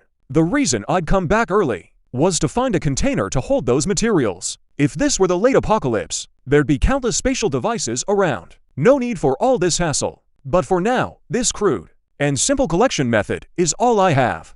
Pulling out the map I prepared long ago, I head toward the shelter built by the Chu family town. I don't have enough people. The task of finding the missing still has to be handed to the Chu family town. Hopefully they still have enough manpower. Otherwise, my next mech might take a very long time. Maybe I could also cooperate with the authorities. Unlike the Chu family, even before the apocalypse, the authorities had many factions. And now their relations are even more tangled. Unless necessary, he doesn't want to get involved with them yet. The battles on the streets haven't lessened. They've only intensified. At the very beginning, when humans faced the blood fiends and other mutating creatures' hunts, they were completely helpless. But now, having awakened their bonded mechs, they finally have the power to resist. Whether to avenge their loved ones or to obtain enhancement materials, everyone has a reason they must fight. Of course, only a few can truly step forward. Most people still hide and choose to watch. As I move forward, I recall what happened in my past life. The first day of the cataclysm was just the beginning. More situations beyond people's imagination would follow. Like the System Mall opening tomorrow. The appearance of the System Mall is a golden opportunity for me. If I wanted to sell bone bombs before, I'd have to trade one by one. But now that the System Mall is open, I can complete transactions directly online. My earning speed increases dramatically. The cost of one bone bomb is about 50 energy points. I plan to sell each for 300 energy points. A 6-fold profit margin is enough to fill my pockets. And this is only the first step. Having enough energy points means having enough enhancement materials. As long as I have enough enhancement materials, I can immediately advance to the second tier and get ahead of everyone. These low-tier materials may seem unremarkable, but they're crucial for upgrading the mech. In my past life, I chased short-term gains and sold off plenty of low-tier materials, only to be stuck when I needed them later, wasting so much time just to finish the mech upgrade. But this time, I know what's coming. I'm going to make a fortune off low-tier materials, then quickly raise my mech's tier and become the #1 in Ning City. With a plan in mind, I move even faster. The Thunder Flash mech weaves through the streets, truly like a bolt of lightning. Whether Bloodmasters or humans, they only feel a flash of light beside them. Then it fades into silence, leaving them with no idea what just happened. At the Shen shelter, Chujiajen had established the Shen group, and the shelter they built carried the same name. In the early days of the mutation, some of his men also began to mutate, but Liang remembered my instructions well. The moment he spotted a problem, he opened fire, and with Chujiajen, who had already awakened his mech, standing guard alongside Chuhui, their losses were minimal. Just like me, Chujiajen also chose a high-rise building, but not an abandoned one. Instead, a fully intact building that hadn't even been handed over for use yet. On the top floor, there were 8 small lookout posts, from which they could easily see for hundreds of meters and track everyone's movements. Contact, a mech spotted 300 meters out. He's moving fast. Suddenly a voice came from one of the lookout towers. Then the voice turned urgent. No good, he's at the entrance. All hands on alert. Looks like he's stopped. The men above didn't dare slack off and quickly relayed the message down. At the same time, Chujiajen also learned of the uninvited guest who had barged in. He came outside to take a look and saw a familiar blue-purple mech. All right, no need to be nervous. An old friend has arrived. Is it Huang Ting? Chuhui exclaimed in surprise. She stepped on a windowsill and leapt straight out. Mid-air, the giant eagle mech enveloped her. She spread her wings and flew right up to me. It seems you have quite a good grasp of your own mech. But remember, never fly too high. The dangers up in the sky are no fewer than on the ground. I retracted my mech and chuckled, saying Knowing this, Chuhui also dismissed her mech, looking quite obedient. In just half a day, she felt as if the sky had fallen. The people around her either met with sudden changes or lost all contact. That was exactly why seeing a familiar face like mine brought her such joy. Just then, Chujiajen also walked out of the building. Seeing his daughter chatting with me so happily, he smiled knowingly. My mystery and strength had left an indelible impression on him, and with my height and looks being quite striking, if the two of them could be together, that wouldn't be bad. We really owe you this time. Otherwise, Silver City would surely have lost many lives. Chujiajen stepped forward, patting my shoulder as he spoke. Seeing this, Liang, standing behind, was shocked. It was his first time seeing Chujiajen hold a young man in such high regard. But if it were me, then it was hardly surprising at all. I exchanged a few pleasantries then stated the purpose of my visit. The shrinking herb, which used to be easy to find. Now I'm afraid I'll have to trouble you. I'll have people keep an eye out. Chujiajen had already guessed that my mech was related to insects. The two sides were currently allies. The stronger I am, the more secure my interests become. So he agreed without hesitation. After saying that, I officially opened the iron box I carried with me and took out 3 items from it. Bossu, I don't know if your people have found out about these 3 materials. I'm willing to trade a little secret to take a look. Chujiajen glanced at the 3 materials, chuckled and said, what a coincidence. I have all 3 of these materials. I wonder what secret you'd be willing to trade for them. Just crush the blood core and let the blood inside flow onto the mech. It will boost the corresponding attributes. I wonder how much this little secret is worth. I didn't hide how the blood core works. Even if he didn't say it, this secret would come out eventually, rather than let everyone find out later. I might as well cash in on it now. Hearing this secret, Chujiajen's whole body jolted. He thought absorbing the blood core was very troublesome. He never expected it to be this simple. After hesitating for a moment, he spoke up, saying the blood-colored bones are scarce. I'll give you 8 of them, plus 10 drops of blood essence, and 6 blood-stained beast hides. Is that enough? I did the math. With these materials plus my own stockpile, I can make 10 bone white bombs. That should be just about enough. He also understood that this was still the early stage of the mutation. Chujiajen couldn't offer much in the way of materials. As for ordinary people, they'd have even less. Anyway, it was a win-win deal. Whatever he gave was fine. Besides, Chujiajen wasn't his subordinate. They were just partners in cooperation. After getting the materials, I found a room and started making the bone white bombs. Bone white bombs are classified as items. Generally speaking, there are 2 ways to make them. One is using a blueprint. You just place the materials on the blueprint. Simple and quick. The other is crafting by hand. Handcrafting is much more troublesome. The difficulty is also greater, but often you can craft some really good stuff. In my past life, many people were master handcrafters, even if their mechs were mediocre. Once armed, their combat power was nothing to sneeze at. With a flash of white light, a bone bomb resembling a miniature skull, the bomb was finished. In one go, I crafted the remaining 9 bone bombs, all of them completed. I went to find Chujiajen again to demonstrate the power of the bone bombs. He even brought in 8 blood lions. After the bone bomb was thrown with a loud bang, the 8 blood lions immediately turned into a pile of unrecognizable shredded flesh. Chujiajen got excited and said, Huang Ting, however many bone bombs you have, I'll take them all. As a seasoned businessman, he could see the value of the bone bombs at a glance. The apocalypse had just begun. Even with mech suits on, many people still didn't dare fight the blood lions. Because of that, the value of the bone bombs skyrocketed. No need to face the blood lions in direct combat, yet still able to deal massive damage. It was simply amazing. Surely many people would buy some for self-defense. Even if they didn't use them, they could buy them for family and friends. In short, the bone bombs would have no trouble selling. The next day arrived right on time. As expected, besides the mech attribute page, a system shop had now appeared. A translucent light panel slowly unfolded before me. I opened the system shop. A dazzling array of goods immediately appeared. Not only were there plenty of food and daily necessities, but also various other little trinkets, including blueprints and auxiliary modules. Buying was simple too. Just sell items to the system shop in exchange for energy points. For example, 1 piece of bloodfish mirror could sell for 1 energy point. 1 energy point could buy a small food gift pack. The supplies inside were enough for 1 person's daily needs. If you ration carefully, 3 days wasn't impossible.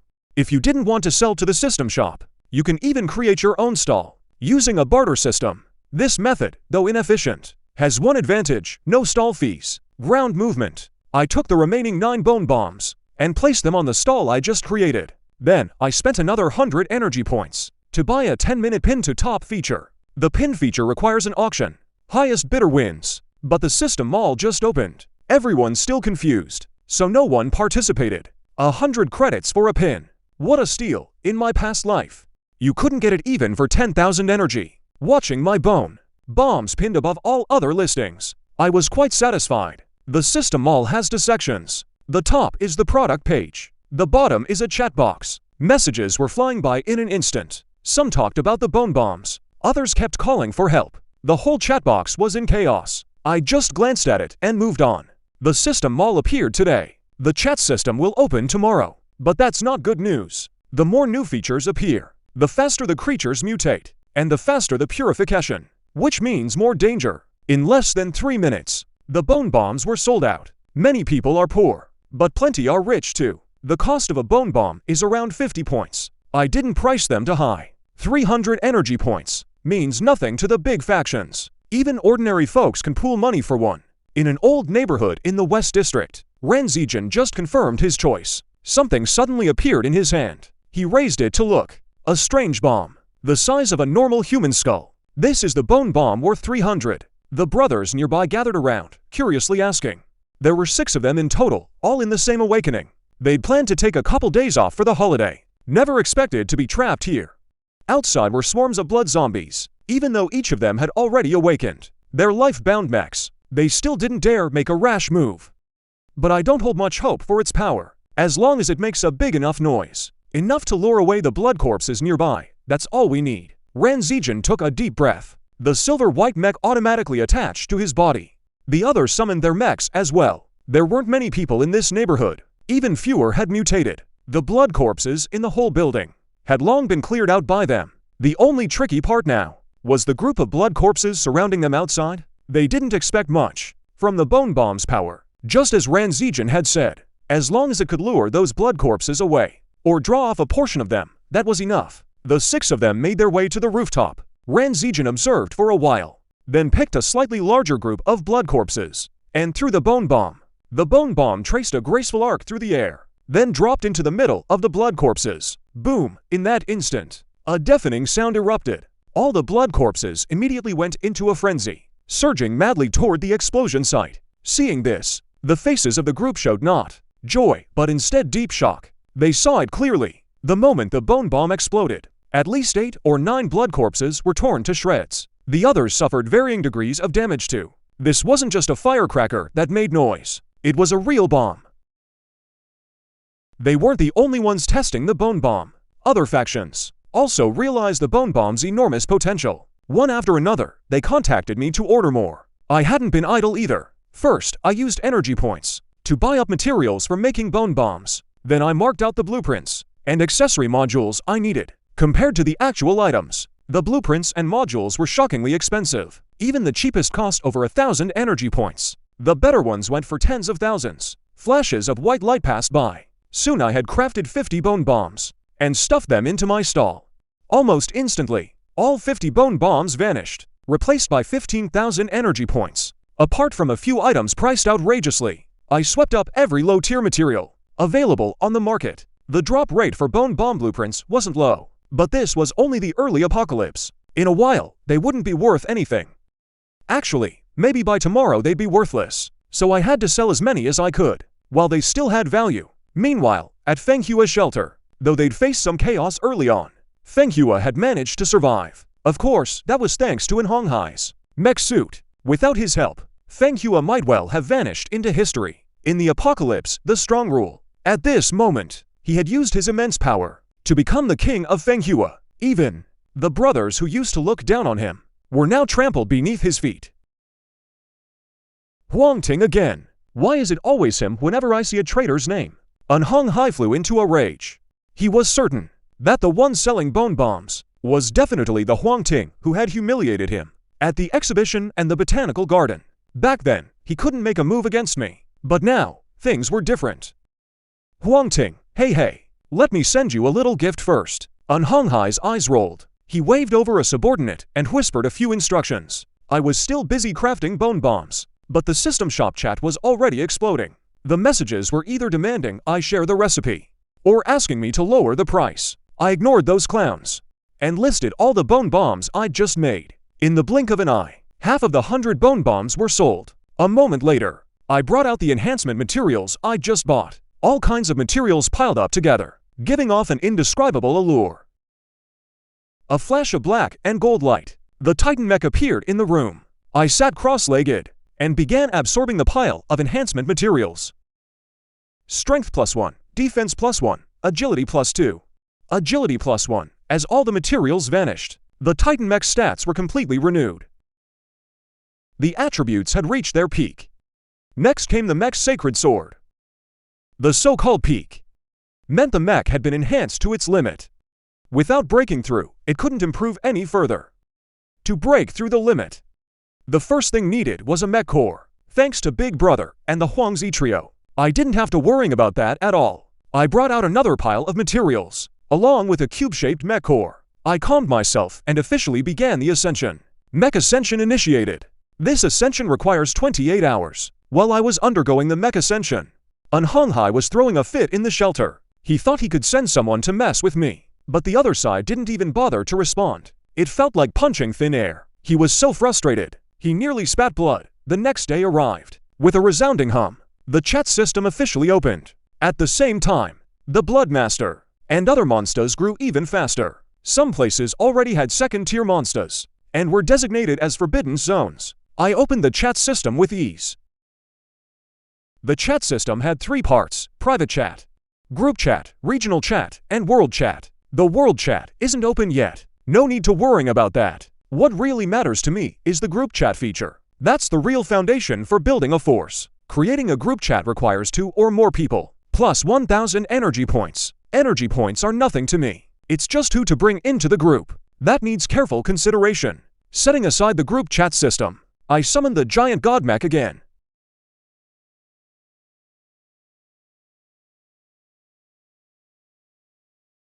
After upgrading to second tier, the 3 core attributes of the giant god mech all grew to varying degrees. Among them, the strength stat nearly hit the ceiling for second-tier mechs. First-tier mechs have a stat cap of 10. Second-tier mechs have a stat cap of 50. 40 points of strength. That's top tier even among second-tier mechs. The giant god mech upgrade is complete. Next up are the Sky Emperor mech and the shrinking ones. I wonder if they found any. Just then, a knock came at the door. It was Chujia Zhen and Chuhui, along with Liang, carrying a transparent box. The chat system is now open.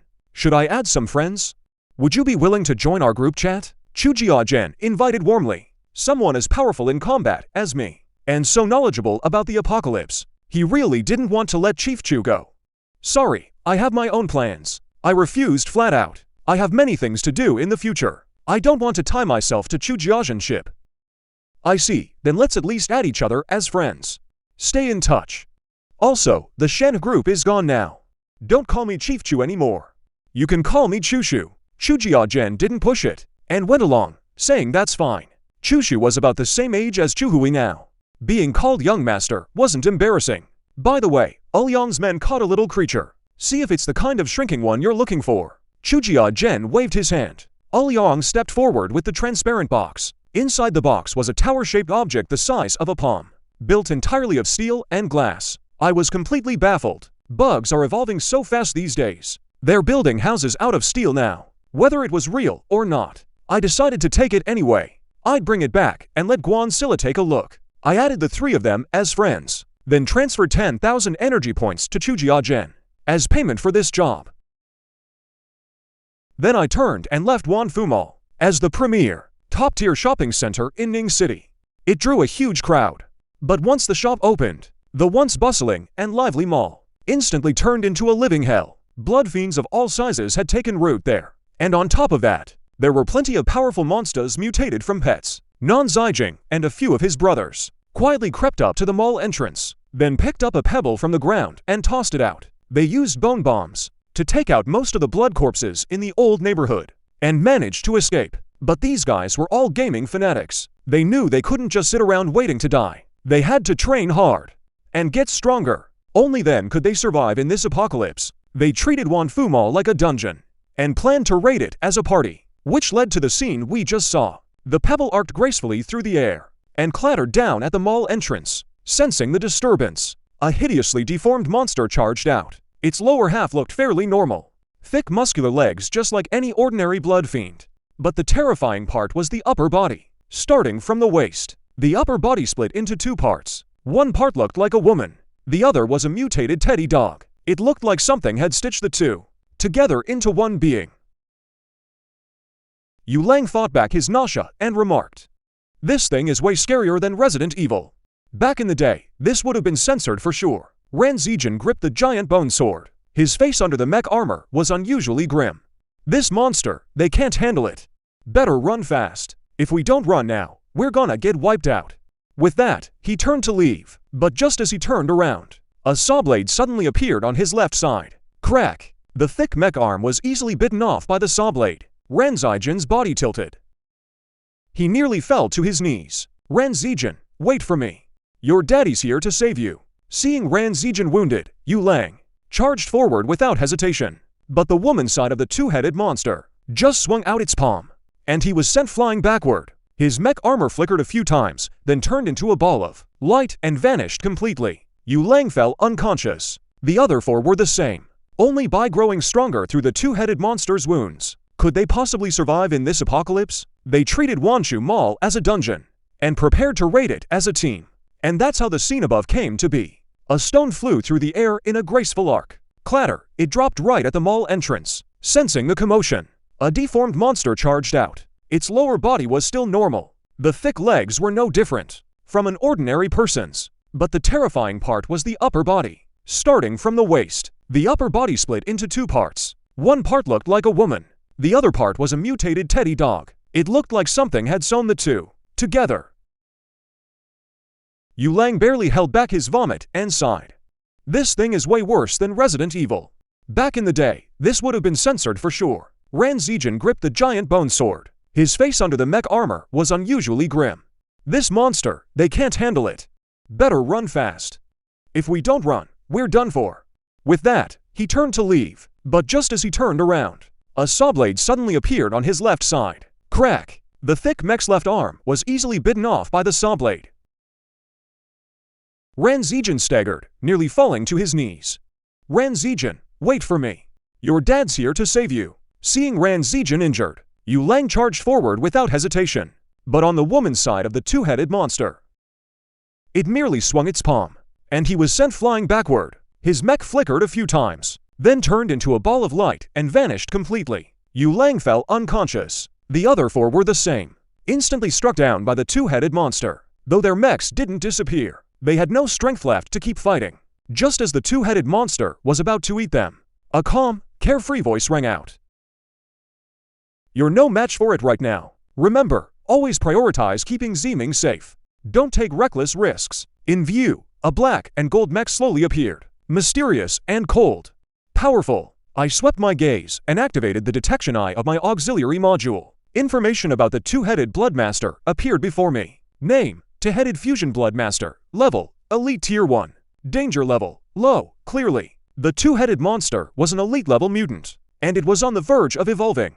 Otherwise, its danger level would be extremely low, not just low. A monster this powerful could easily tear apart ordinary mechs. If Ran Zijin and the others' mechs weren't top tier, then me, arriving only now, would probably just be collecting their bodies. Seeing another enemy appear, the two-headed monster let out a roar and rushed toward me at full speed. Then it bit down hard with its massive mouth. Watch out, Ran Zijin shouted a warning. He knew the power of that huge mouth. The thick iron plating of the mech, under that massive jaw, was no different from paper. The next second, his pupils dilated in shock. That black gold mech, at an unbelievable speed, caught hold of that huge mouth. Then the black gold mech grabbed it with both hands and tore. The massive jaws on the dog's head were ripped clean into by sheer force. Such a brutal, bloody scene shocked Ran Zijin and the others into a sharp gasp. Yu Lang, who had just woken from his faint, nearly passed out again from fright, though he used to enjoy playing those scoped shooter games. But games are games, and reality is reality. In games, no matter how ugly the monster, he could face it calmly. But in reality, even a single blood fiend could scare him half to death. While one side of the body was under attack, the woman on the other side suddenly let out a scream. The piercing sound rattled Huang Ting's mind. I extended my blade claws, with a wet tearing sound from the two-headed monster. The two-headed monster was sliced clean into by the blade claws. The cut surface was smooth as a mirror. Having slain the elite and the two-headed fused blood fiend, a list of dropped items appeared before my eyes. I habitually skimmed to the end. The Evil Fangs effect was quite unique. Once equipped, it could grow a special marking on the chest, shaped like a dog's head. This marking could block attacks from the front, and during close combat, it could morph into a massive mouth to strike enemies. Auxiliary modules could be equipped in 6 slots, namely the head, knees, both hands, and both feet. The blade claw form took up the right hand slot. The Evil Fang occupied the torso. That meant I could load for more auxiliary modules. Auxiliary modules were extensions of the mech's abilities. Though they looked similar to skills, they couldn't be loaded infinitely. Normally, only 6 could be equipped. To get other modules, you had to swap them out. I grabbed the evil fang and pressed it against my chest. A dog head pattern instantly appeared on it. Huang Ting then looked at the howling hair, named howling hair. Quality, fine. Type, item. When its effect is damaged, it can let out a sharp howl, affecting other creatures. Interesting. A good move for critical moments, putting away the howling long hair. Huang Ting picked up other drops. Hello, big shot materials guy. My name is Ran Zijin. They're all my roommates. Ran Zijin, just starting college life, with a look of pure innocence, approached Huang Ting.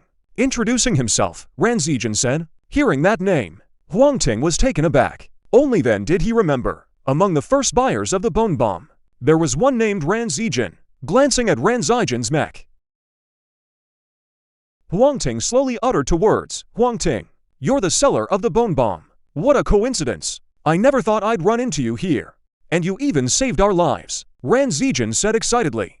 Huang Ting looked around at the fallen figures and gave a faint smile. Consider it compensation for the bone bomb. Oh right, it has durability. It'll recover on its own after a while. No need to worry. With that, he left without looking back. So this is the aura of a true master. I hope I can be like that someday. Watching his retreating figure, Yu Lang's eyes were full of admiration. You'd die from being reckless before you ever reached that level. Ran Zijin mercilessly burst his bubble. Grabbing him, they headed back to the old neighborhood. If Huang Ting hadn't stepped in this time, they'd probably have been wiped out right here. Indeed, this isn't a game after all. Even with the upper hand, you can't just fool around. Not long after leaving them, turning a street corner, Huang Ting stopped in his tracks. In the alley, a spider the size of an ordinary car was feasting on a blood lion, eating with great relish. Noticing another creature approaching, he suddenly raised his star crimson blade and charged with a fierce roar. Huang Ting was just about to dodge, but then a sharp pain shot up from under his feet. He nearly stumbled to the ground. He looked down. It turned out to be a pool of white liquid, sticking his legs to the ground. Spider silk, the thought just flashed through his mind. The next second, he was knocked to the ground by the spider rushing at him. Then his limbs were pinned down by the spider's 8 legs, pressed hard against the ground.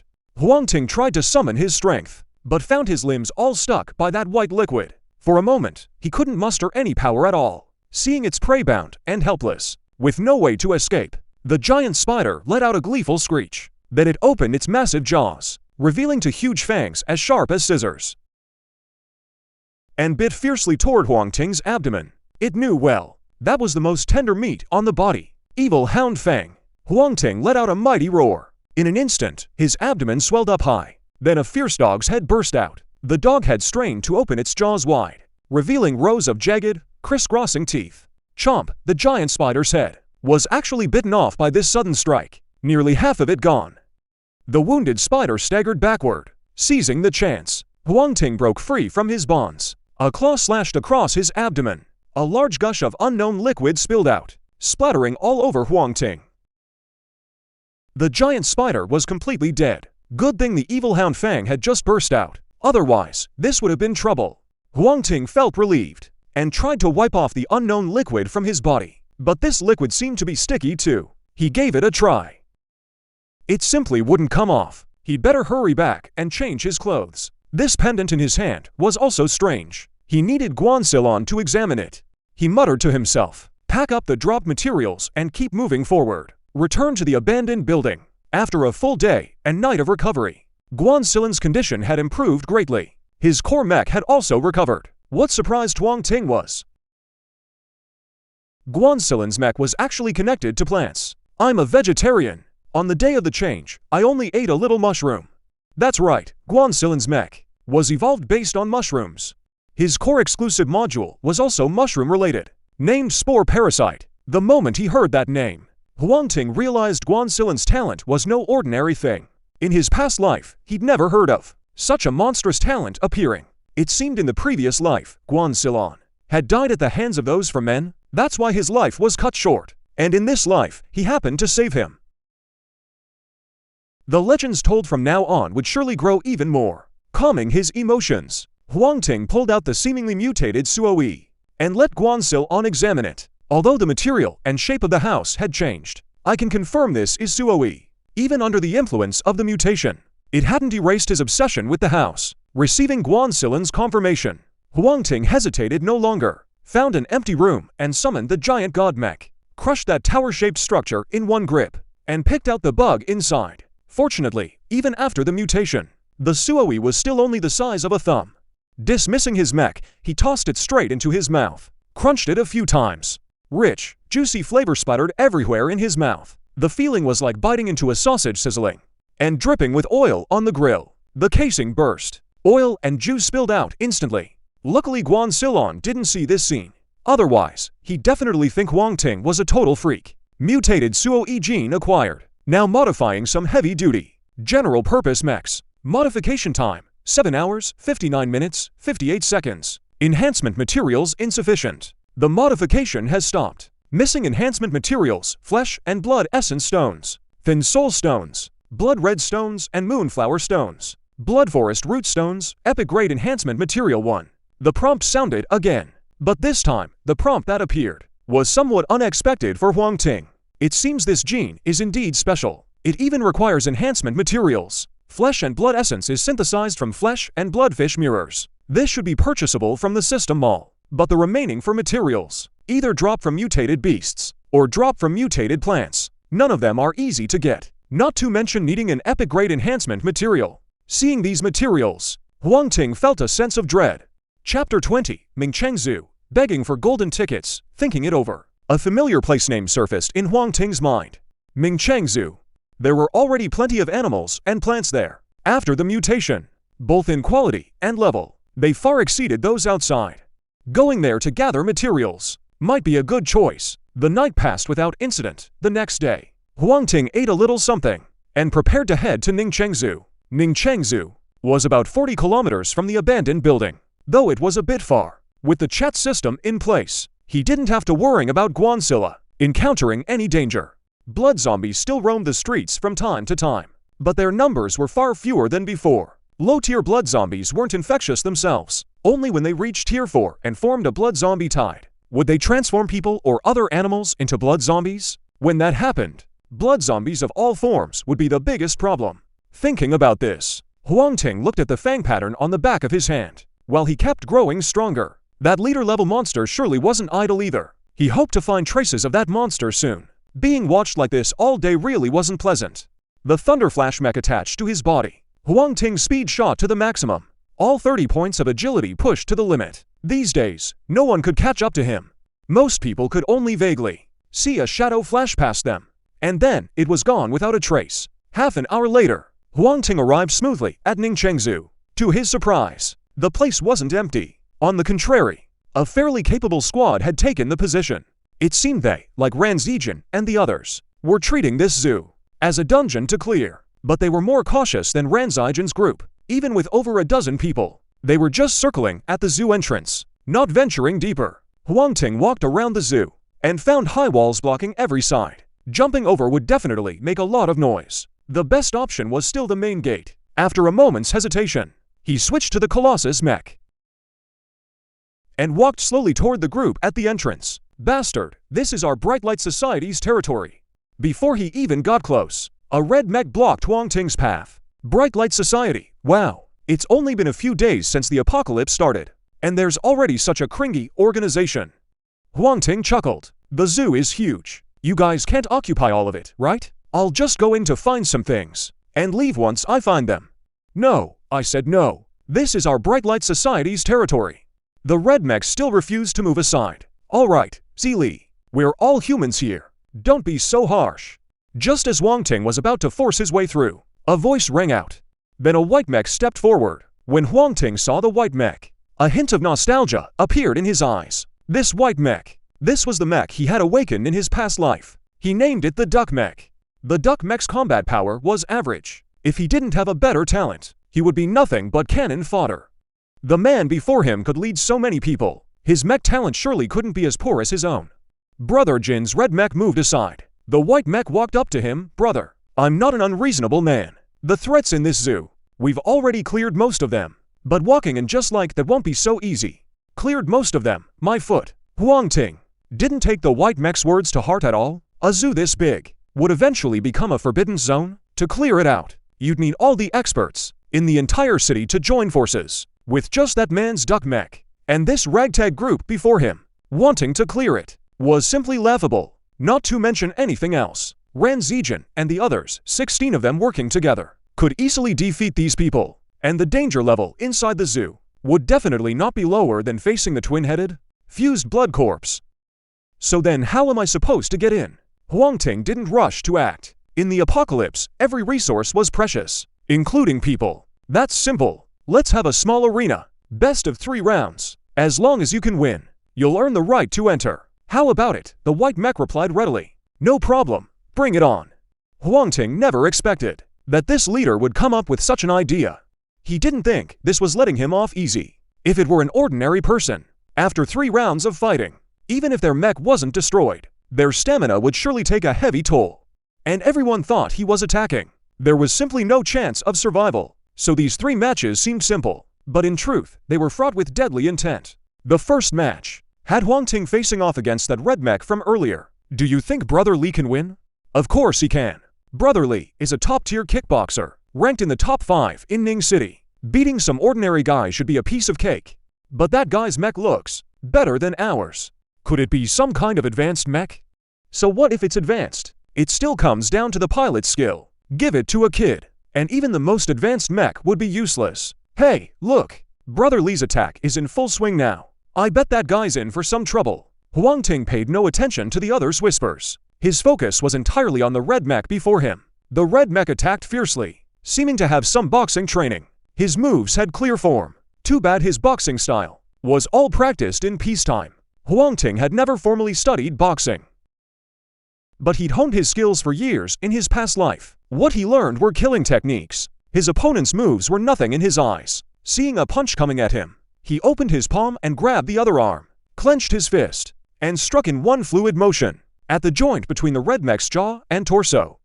The red mech took a heavy blow and instantly lost all mobility. Brother Lee lost. Seeing the red mech defeated, the crowd gasped in unison. Who's next? Pulling back his fist, Huang Ting's gaze pierced through the mech and landed on the white mech across from him. Song Din, you're up for the second match. Amid the crowd of mechs, a gray mech stepped forward. The gray mech was small and nimble, barely around 5'7", compared to Huang Ting's giant mech. Just like a child, Song Crossing makes his move. This time we're sure to win. His teeth and claws, even among us.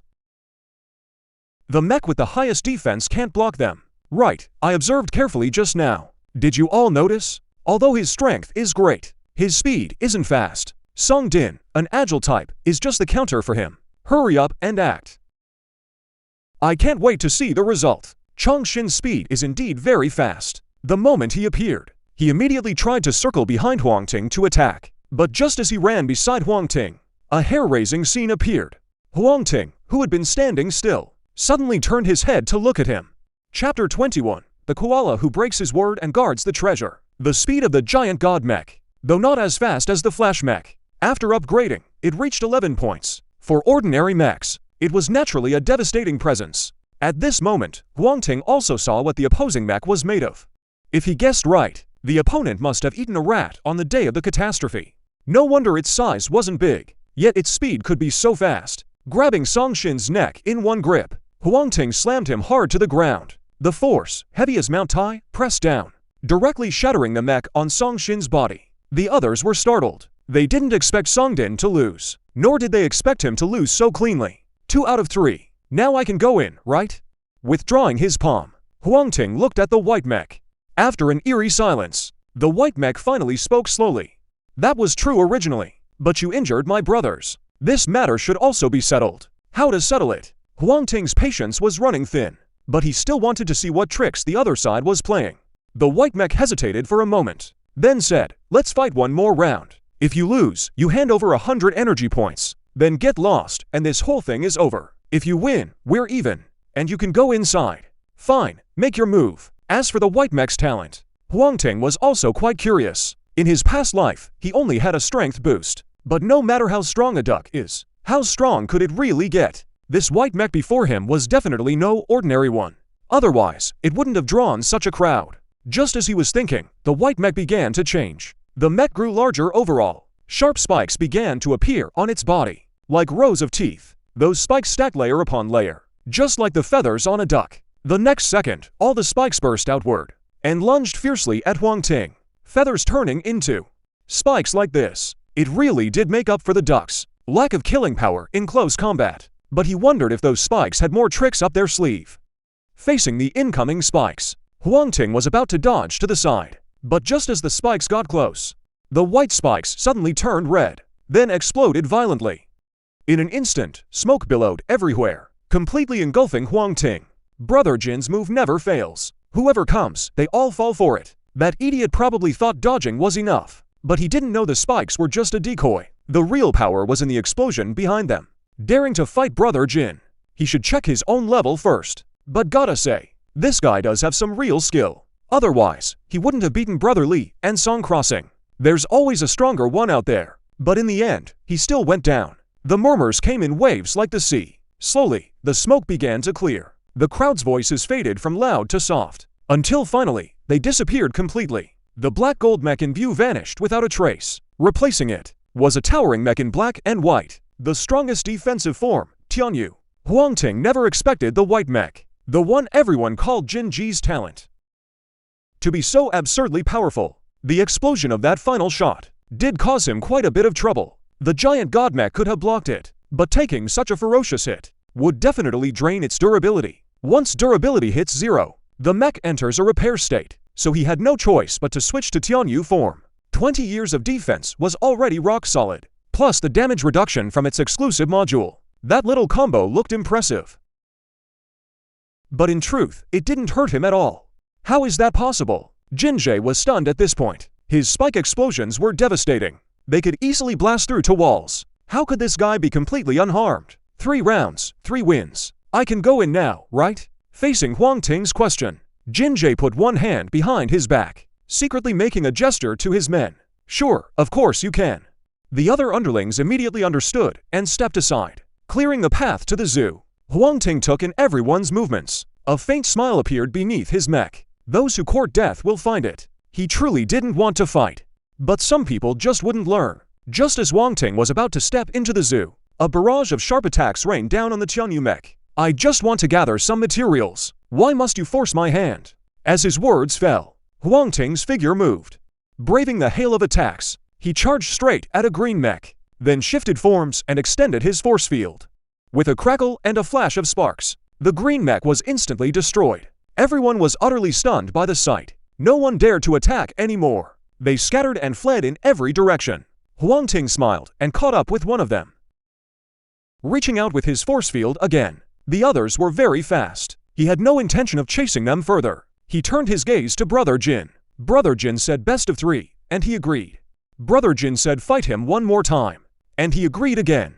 A man should always keep his word. Please, please, spare me. Go on in. I won't block you anymore. When he realized escape was hopeless, Brother Jin dropped to his knees, begging for mercy and pain. Honestly, you blocking me didn't make me angry. What angered me was that you broke your word. Understand, a cold voice rang out. Jin Ji's body trembled instinctively. I understand.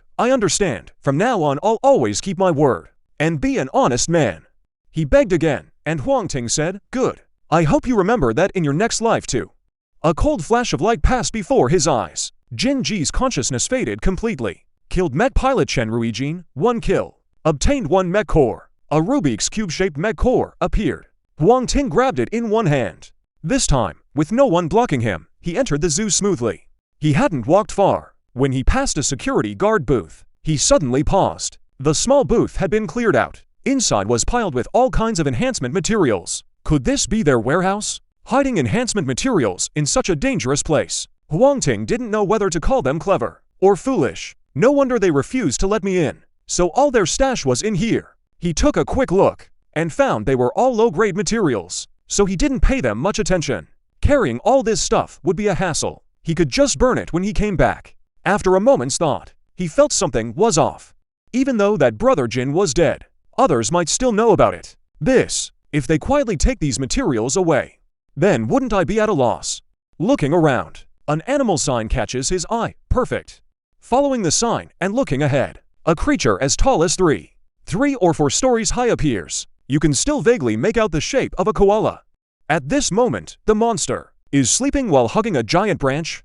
Even the habits of mutated creatures take a long time to change. Perfect, I can have this koala. Guard these materials for me. Chapter 22, The Mutant That Can Fly. A furry chimpanzee, afraid of waking the sleeping koala. Huang Ting quietly steps forward, grabs the giant branch from its arms, and places it beside the guard booth. Perhaps sensing its food was taken, the koala lazily lets out a yawn, then slowly walks over to the giant branch, and continues hugging it to sleep. Perfect, with this big guy watching. No one else can get in even if they try. A koala's combat power may be weak, but guarding these things is more than enough. Moving forward. Soon, a mutated peacock appears in Huang Ting's sight. He activates his detection eye. A red light shoots from his eyes, sweeping over the mutated peacock. Name, mutated peacock. Level, ordinary, second tier. Danger level, moderate. Seeing the ordinary second tier level and the moderate danger level, Huang Ting's heart tightens. This means the mutated peacock can cause him considerable trouble. If he's careless, he could very well lose. He looks at the creature. The mutated peacock has 2 pairs of wings. One pair is about the same as before, shimmering with colorful light. The other pair looks more like bone wings. Apart from the main bone structure, everywhere else, only thin membranes of flesh connect them, with bits of shredded meat still hanging on.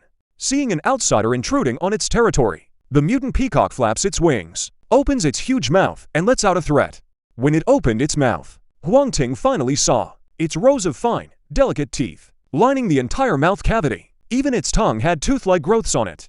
In that moment of shock, the mutant peacock spread its wings and soared into the air. Then, like a sharp sword, it plunged straight down. Huang Ting twisted his body and vanished from the spot. The next second, the once solid concrete ground was gouged into a massive deep crater by the mutant peacock. One can only imagine if that strike had landed on a mech. Aside from the sky prison, any other mech would only be reduced to nothing. Before Huang Ting could react, the peacock burst out from the crater, transforming into a sword and charging again. This time, Huang Ting wasn't so lucky. A graze was enough to paralyze him completely. Such incredible speed. In all martial arts, nothing is indestructible. Only speed cannot be broken. The ancients did not deceive me. Huang Ting's mind shifted. The claw form detached from the focus mech. Then, on the black gold focus mech, lightning patterns slowly emerged. The lightning flash mech appeared. With the lightning flash mech's hyperspeed movement, he could finally dodge the mutant peacock's attacks. Combined with the reinstalled claws, the weakness of insufficient attack power was also covered. He gradually began to gain the upper hand. After another collision, he extended his claws and severed one of the mutant peacock's bone wings. Having lost one bone wing, the mutant peacock finally slowed down. Then Huang Ting used the same trick and cut off the 3 wings beneath it. Without the boost of its wings, the mutant peacock became a ground-bound chicken. Its speed plummeted. Huang Ting leapt up. Its claws lunged toward the mutated peacock's long neck. A splash sounded out. The mutated peacock's head fell off at once. Killed mutated peacock, Tier 2. Obtained material, rainbow feather stone. Mutated blood drops, 20. Flesh essence 2. Beast soul, 11. Attached module, mutable feather. The rainbow feather is a Tier 2 enhancement material. Beast soul stone. Exactly what's needed for the next mech upgrade. Plus an attached module. Quite a rich haul. Huang Ting gathered all the materials, then looked at the mutable feather. Name, mutable feather. Quality, fine. Type, torso module. Effect 1, special torso module. Does not conflict with torso modules. Effect 2, flight. Enables low-altitude flight. Flight speed and duration depend on mental strength. Effect 3, agility +2 when equipped. Description, the last gift of this auspicious bird. All 3 effects are highly useful, especially Effect 1, the mutable feather. It's actually a special torso module. It won't take up the original slot. In other words, it can be equipped alongside 2 torso modules. Huang Ting, excited, took that black feather and stuck it onto his back. In an instant, a feeling of flesh and blood connection came over him. Then he focused his mind. A pair of fleshy wings grew out from his back, somewhere between feathered wings and bone wings, somewhat like bat wings, but heavier and thicker than bat wings. He tried flapping the wings. The next second, he actually wobbled into the air. In his past life, he'd had many flying tools and flying-type attached modules, but in this life, this was his first time flying. Within a few minutes, he got used to the new wings. He pressed deeper into the zoo, taking out a few along the way. Mutated creatures whose original forms were unrecognizable. Huang Ting gained 2 more flesh essences, plus 2 beast soul stones and 1 blood red stone. He hadn't gone far when a sound of something cutting through the air came. Huang Ting looked up. A sharpened wooden spear was flying straight at him. Sensing the powerful force carried on the spear, he had no intention of catching it. He dodged behind a stone wall. The wooden spear pierced through the stone wall and still kept going. It only stopped after slamming deep into a rockery. But even so, Huang Ting could see the spear trembling relentlessly, as if it wanted to pierce through the rockery as well. This power rivals my giant god Mech, Burning Shadow. Before Huang Ting could think further, he suddenly heard a strange cry. He looked up. A bizarre-looking creature, a mutant ape covered in green fur, appeared before his eyes. He quickly switched to his giant god Mech and took a look. Name: Wood-infused black ape. Level: Common, Tier 2. Danger level: Moderate, wood-infused. Huang Ting's expression shifted slightly. Only mutant plants could possess the wood-infused ability. It seemed that in this zoo, an extremely powerful mutant plant had already appeared. Otherwise, such a strong black ape wouldn't have been wood. Huang Ting looked up. The enraged black ape wasn't huge in size, but its body was covered in tangled vines. Besides that, its nostrils, ear holes, and even the hollows of its eyes all had green sprouts growing out of them. Those sprouts intertwined with each other, looking full of life, but in truth, they sent a chill down Huang Ting's spine. Fights between mutant animals were merely bloody. Mutant plants were different. Eerie was the most fitting word for them. Then another wooden spear flew over. Huang Ting dodged again. Luckily, though the force on the spear was great, he was fast enough to evade before the spear reached him. Before he could catch his breath, more wooden spears came flying in. Under this relentless barrage, Huang Ting could only flee in panic. Strange. How many wooden spears has this gorilla sharpened? Is there no end to this? Suddenly, the black gorilla's attack stopped. It leapt onto a large tree not far away. Huang Ting had assumed that the wooden spear was made by the gorilla. After all, black gorillas are already quite intelligent. After mutating, making simple tools wouldn't be surprising, but only then did he realize that the wooden spear wasn't crafted by the gorilla at all. It grew naturally. Not far away stood a giant tree, covered with things resembling wooden spears. The gorilla was gathering materials from there, which was why it could attack endlessly. Chapter 23. The leader and the enraged puppet monster find their target. Huang Ting hesitated no longer. The wings of change spread from his back, and he shot straight toward the enraged black gorilla. Seeing Huang Ting take to the air, the enraged gorilla was clearly stunned for a moment. Surprised, I can fly, its roars echoed through the mountains. Huang Ting's speed was anything but slow. In the blink of an eye, he was right in front of the wooden spear gorilla. Seeing this, the gorilla pulled out a larger wooden spear, baring its teeth in a threatening display. Huang Ting wasn't about to be intimidated. He reached out and grabbed, trying to pull out a wooden spear himself. But the spear snapped with a crack, breaking into several pieces. The gorilla roared, shaking its fist, as if mocking him mercilessly. Looking at the broken spear, Huang Ting smiled as well. They were the same kind of wooden spear. There was no reason the gorilla could pull one out easily, while he couldn't. That meant one thing. The wooden spear gorilla had some connection to the owner of these spears. Was it this tree? He extended a sharp claw and sliced through a branch as thick as a bucket.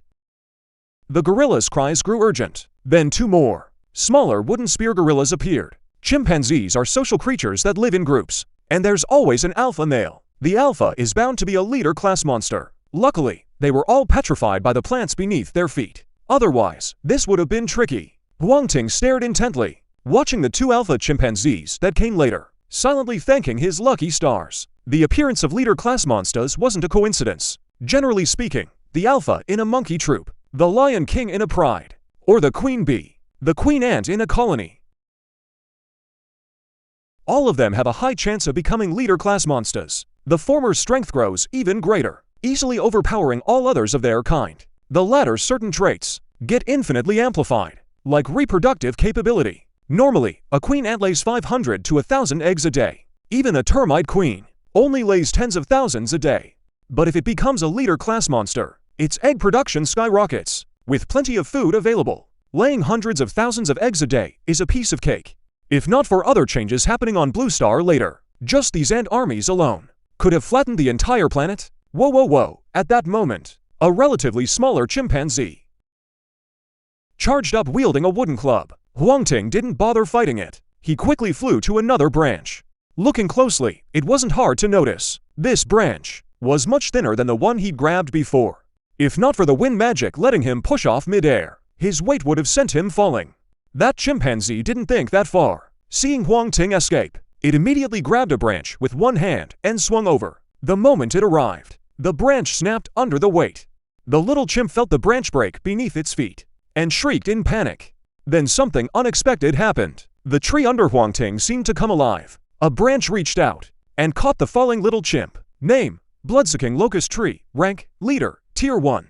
Danger level: High. Information slowly emerged. So it was a secondary ring. Those wooden hairs must be the monitors on the ring. Before, the secondary ring had no animals, so the detection eye couldn't see through its true nature. Now that it moved, the detection eye immediately kicked in and revealed some basic info about it. Now that he knew who the enemy was, Huang Ting finally stopped hesitating.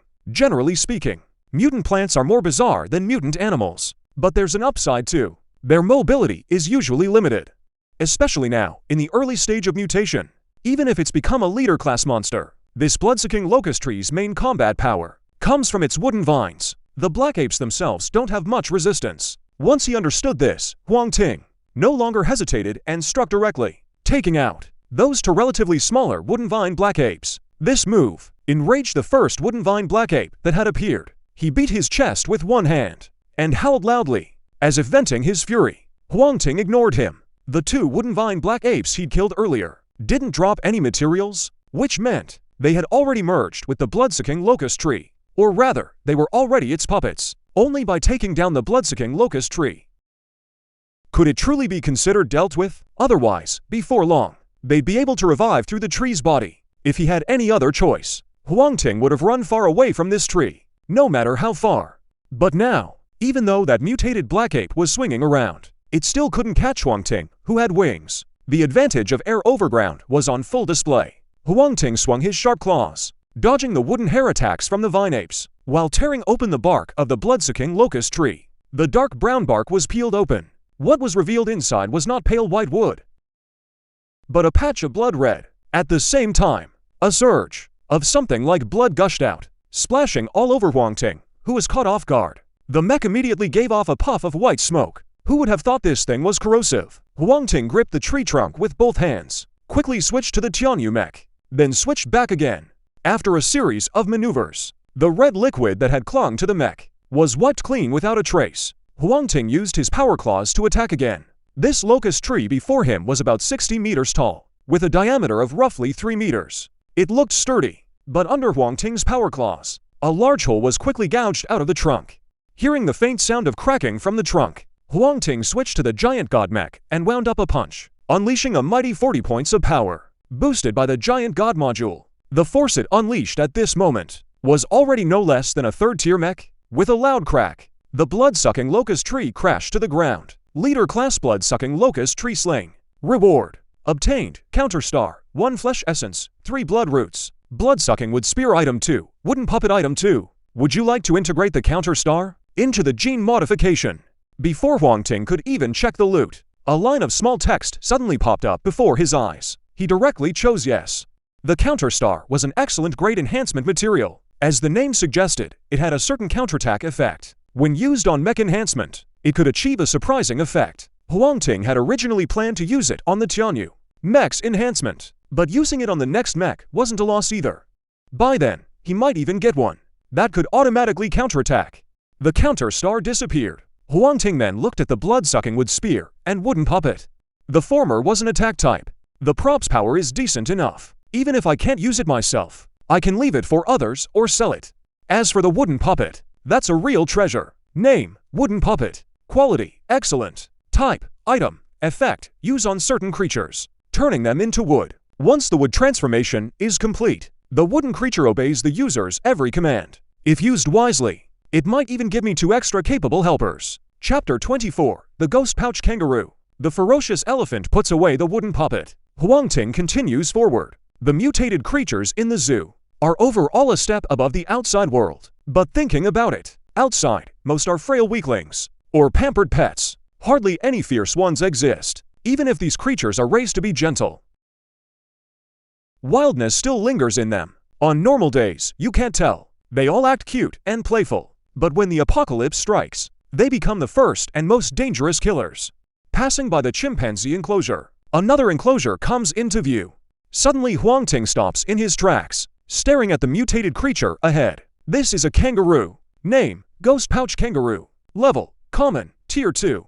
Danger level: High. The creature before him does resemble a kangaroo. The most striking feature is the large pouch on its belly, but the pouch once used to carry baby kangaroos is now occupied by another adult kangaroo. The kangaroo in the pouch pokes its head out. A pair of blood-red eyes locked straight onto Huang Ting.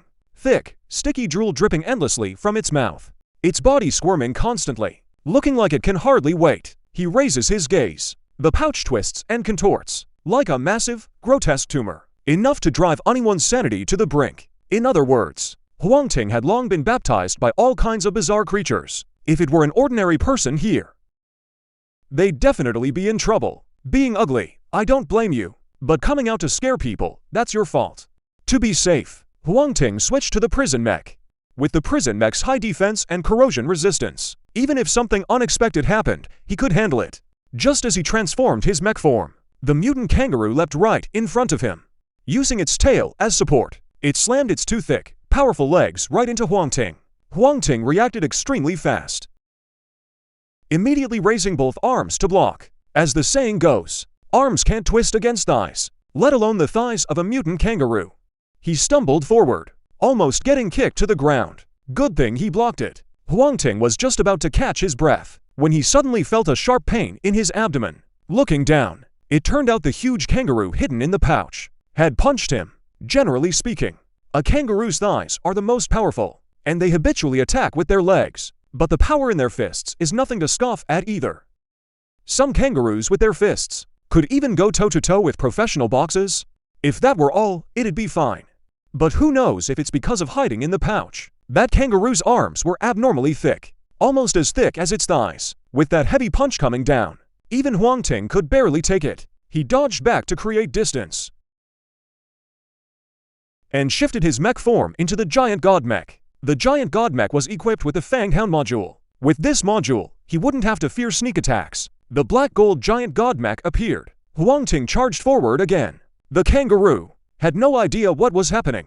It tried the same trick again, kicking out both feet violently. Huang Ting blocked with both arms just like before. Taking advantage of the gap in the block, he looked down at his chest. Sure enough, a kangaroo had appeared there. A fist was now charging in fiercely. But just as the fist was about to land on him, the dog head pattern on the Colossus mech's chest seemed to come alive. A dog head grew out from within.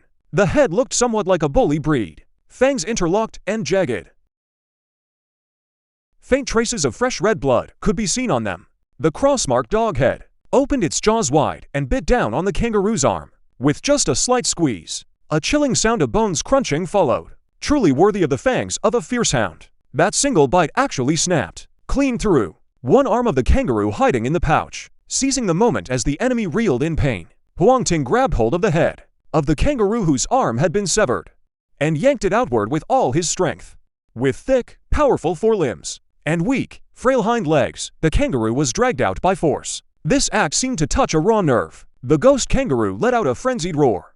Huang Ting paid it no mind. A single punch shattered the ghost kangaroo's head. Then he switched to the Thunderflash mech and struck again, severing the ghost kangaroo's head clean off. Killed a second-tier ghost kangaroo. Obtained materials: Beast Soul, 11 mutated blood, 12 flesh essence, 5 blood red, 13 small pouch-type items. The earlier materials were nothing special. Huang Ting spotted at a glance the small pouch-type item listed last. Name: small pouch. Quality: excellent. Type: item. Effect: contains a space of 1 cubic meter within. Can store objects. Cannot store living creatures. It was actually excellent grade. Huang Ting's eyes lit up. Only after common, fine, and superior does excellent come. Even more precious was the fact that this was a spatial item. Huang Ting picked it up and examined it closely. The small pouch was about the size of an ordinary plastic bag. The way to use it is also very simple. Just stick it on your body and you can freely store and retrieve items. And it's not limited by mech type. That means even if it's attached to the mech, you can still use it without summoning the mech. The small storage pouch has a space of 1 cubic meter. It may seem small, but it can hold a lot of things. At least all the materials he got earlier. including the blood-sucking wood fibers, can all be stuffed in. He stuffed all the materials into the small storage pouch. Huang Ting felt a sense of relief. Without this small storage pouch, collecting the loot ahead would have been really inconvenient. A signpost. Perfect. Let's see what animal is in the next zone. Huang Ting walked over to the abandoned iron gate. A huge signpost floated up. The signpost had a brief introduction to each zone and their corresponding features. The next zone is elephants. A loud sound came from afar. Then the entire ground began to shake. This presence is at least a second-tier elite. It seems the strongest in this zoo. Is that mutated elephant? Huang Ting's expression changed. Some second-tier elite monsters have strength that can even rival third-tier monsters. The mutated elephant not far away is clearly one of them, unless absolutely necessary. He didn't want to confront it for now, but the mech upgrade was at a dead end. The other materials were easy enough. Only this epic-grade material was giving him a headache. Let's give it a try first. Worst case, I can just escape using the lightning flash mech. After thinking it over, Huang Ting decided to go face the mutated elephant. The Ningchengzu was quite large. After walking for over 10 minutes, he finally reached the elephant zone. As soon as he got close, he saw the mutated elephant feeding. Its meal was actually a giant python over 10 meters long. A python. The mutated elephant had one leg, pinning the giant python's body firmly to the ground, then using its other leg to tear at it relentlessly. The giant python's body writhed back and forth, but it was no match for the mutant elephant, nor could it escape. After stomping off a chunk of flesh with its leg, the mutant elephant extended its trunk and lifted it up. The huge piece of meat was sent straight into its mouth. Its 8 mouths chewed a few times. Blood immediately poured down. Such a brutal scene made Huang Ting's scalp tingle with dread. The 25th howling long-haired brute jumped toward the fake ball in fright. Hiss, hiss, hiss. At that moment, the giant python noticed Huang Ting's presence. It quickly flicked out its tongue as if begging for help. It had never sought help from a human before. Seeing that this giant python was truly desperate, he didn't rush to act. Huang Ting continued to wait. The giant python was only ordinary second tier, though it couldn't match the elite-level mutant elephant. Its vitality was strong. It wouldn't die anytime soon. If he struck now, he'd likely face a joint attack from both mutant beasts. Better to wait a while and see how things unfold. Half an hour later, most of the giant python's body had been devoured. It was barely clinging to life. The mutant elephant seemed full. It lay on its side and began to rest. Huang Ting reached into his pocket and pulled out a strand. A blood-sucking wooden needle appeared. The mutant elephant was no ordinary foe. Better to wear it down with the blood-sucking needle first. A meter-long wooden needle shot out swiftly. After tracing an arc through the air, it plunged straight into the mutant elephant's body. Ah! The mutant elephant winced in pain and rose from the ground. It swung its trunk around, scanning in every direction. But thanks to the detection eye, Huang Ting's aura was suppressed to the extreme. And with the giant python's blood all around, the elephant circled once, yet never spotted Huang Ting. Seeing the giant elephant lie back down, Huang Ting pulled out another blood-sucking wooden needle and hurled it. The blood-sucking needle was hollow throughout. Its tip had a 3-edged blood groove. Once it enters a living body, blood flows continuously through the hollow tubes. By now the mutant elephant was covered in blood. Not only the giant python, but also him. The mutant elephant let out a furious roar, using its trunk to curl around a thick tree branch, and hurled it out violently. But he didn't realize Huang Ting was just venting his anger. This time the mutant elephant didn't lie down. It swung its trunk and paced around. Taking advantage of its turn back, Huang Ting whipped out 3 wooden spears. But this time it didn't work. The 3 wooden spears struck the mutant elephant and snapped on impact. It was then Huang Ting realized his first 2 strikes had hit the mutant elephant's weak spot. That was the one vulnerable point on its entire body. That was exactly why the blood-draining spears could pierce through. Now that he'd aimed elsewhere, the spears couldn't do a thing against that tough hide. They couldn't break through the defense. He'd have to rely on brute force. Never thought it would come down to close combat after all. Luckily, this thing wasn't fast. Otherwise, it would have been a real problem. Huang Ting got up and switched to the Thunder Flash Armor. Against a big clumsy brute like this, the Thunder Flash Armor was far more effective. No more worrying about breaking through its defense. At worst, it would just take a bit longer. He'd have to slowly wear it down. Good thing this wasn't a game. If the mutant elephant could regenerate health, Huang Ting would really be at a loss. The mutant elephant finally noticed the one who'd been attacking it all along. Enraged, it charged over at once. With its thundering charge, the entire zoo seemed to tremble. At the same time, in a small building not far from the area, A middle-aged man with a balding head, wearing a dark blue work uniform, watched the scene in terror. When you run into something this big, you just run away. Why would he go and provoke it? He really has no fear of death. He muttered under his breath, not daring to make too much noise. Ever since the apocalypse began, he had been stuck in the zoo. More than anyone, he knew. That massive beast of a creature, in his eyes, daring to provoke something so terrifying, was basically signing your own death warrant. But deep down, he didn't want Huang Ting to die so easily. After all, Huang Ting was the first living person he'd seen in the past 2 days. He was counting on Huang Ting to get him out of here, out of the zoo. The thunder mech kept circling the mutant elephant, attacking relentlessly, tearing open wounds as it went. Soon, the mutant elephant's blood had dyed the surrounding area a deep, vivid red. The ground looked like it was covered in a thick layer of gore. At this rate, it shouldn't take long before the mutant elephant was completely drained of blood. Even mutant creatures had to follow basic logic. Lose this much blood, and the mutant elephant would be dead or crippled at the very least. But just then, the mutant elephant that had been trying to grab Huang Ting suddenly stopped moving. Then it raised its front legs and slammed them hard into the ground. An invisible shock wave rippled outward, freezing the thunder mech in place. A talent skill. Huang Ting's heart skipped a beat. Humans had mechanical modules, but mutant creatures naturally had talent skills too. Logically speaking, he should have been on guard for talent skills all along. But returning to the early days of the apocalypse had made him let his guard down. Plus, the monsters he'd encountered before hadn't had any talent skills, so he'd naturally forgotten about them. He never expected to run into one here. The skill the mutant elephant used was the common stomp, which had a freezing effect. As long as he jumped the moment it stomped down, he could dodge it perfectly. But Huang Ting missed the best moment. Now even if he wanted to jump, it was too late. Transform into the prison heaven mech. But even after transforming into the prison heaven mech, he was still in a state of paralysis. Under this kind of assault, the heaven prison mech, completely defenseless, would surely be crushed into a pile of scrap in an instant. Even if he survived, he would be severely injured. For a moment, Huang Ting's thoughts raced, thinking of every possible way out. Suddenly, a flash of inspiration struck him. A strand of black hair appeared in his hand. Under the paralysis effect, he couldn't move, but wiggling his fingers was entirely possible. Huang Ting pinched the hair with his fingers. The black hair immediately began to writhe wildly, and at the same time, an invisible howling sound spread outward. On the other side, an elephant was just about to trample to death this reckless thing before it, when a strange howling suddenly rang in its ears. Affected by the howling, its movement halted. In that brief pause, the paralysis effect on Huang Ting disappeared. He stomped his foot, and his body shot away from the spot. The next second, a massive elephant legs stomped down right where he had been standing. With a thunderous crash, the flat ground was instantly crushed into a huge crater. Spiderweb-like cracks spread far and wide. Seeing the power of that stomp, Huang Ting secretly breathed a sigh of relief. If it weren't for that howling hair strand, he would have been done for. Dodging the mutant elephant's attack, Huang Ting grew even more cautious. Soon, the mutant elephant died under his relentless torment. Killed elite bloodthirsty giant elephant, 2nd rank. Obtained materials, Soul Essence 11. Mutant blood, 2nd tier, Flesh Essence 6, Blood 12. Wild elephant armor.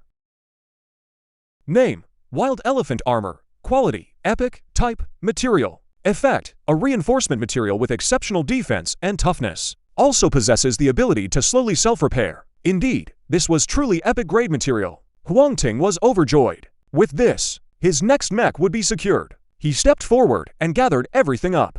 Huang Ting was about to leave, when he suddenly noticed a figure not far away, peeking at him. Chapter 26, Sudahai, Humanity's Dawn, begging for votes. Who's there? Huang Ting turned to look at a stone wall. Behind the stone wall, the balding man let out a quiet breath, raising both hands in surrender. Don't kill me, I'm one of yours. Hearing this, Huang Ting couldn't help but laugh. Who's one of yours with you?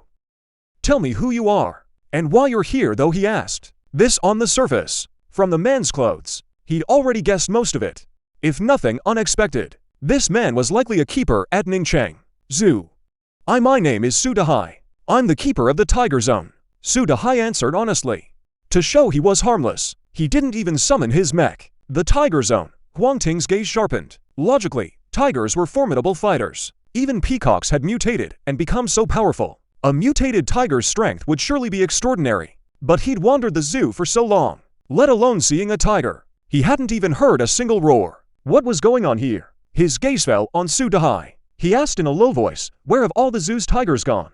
Seeing Huang Ting didn't seem ready to attack, Su Dahai relaxed a little, then let out a long sigh. "Dead. They're all dead. Half a month ago. Those 3 tigers all died in the enclosure. 3 tigers dead at once, poisoned." Huang Ting was puzzled. Tigers were hailed as kings of beasts. Who could kill them?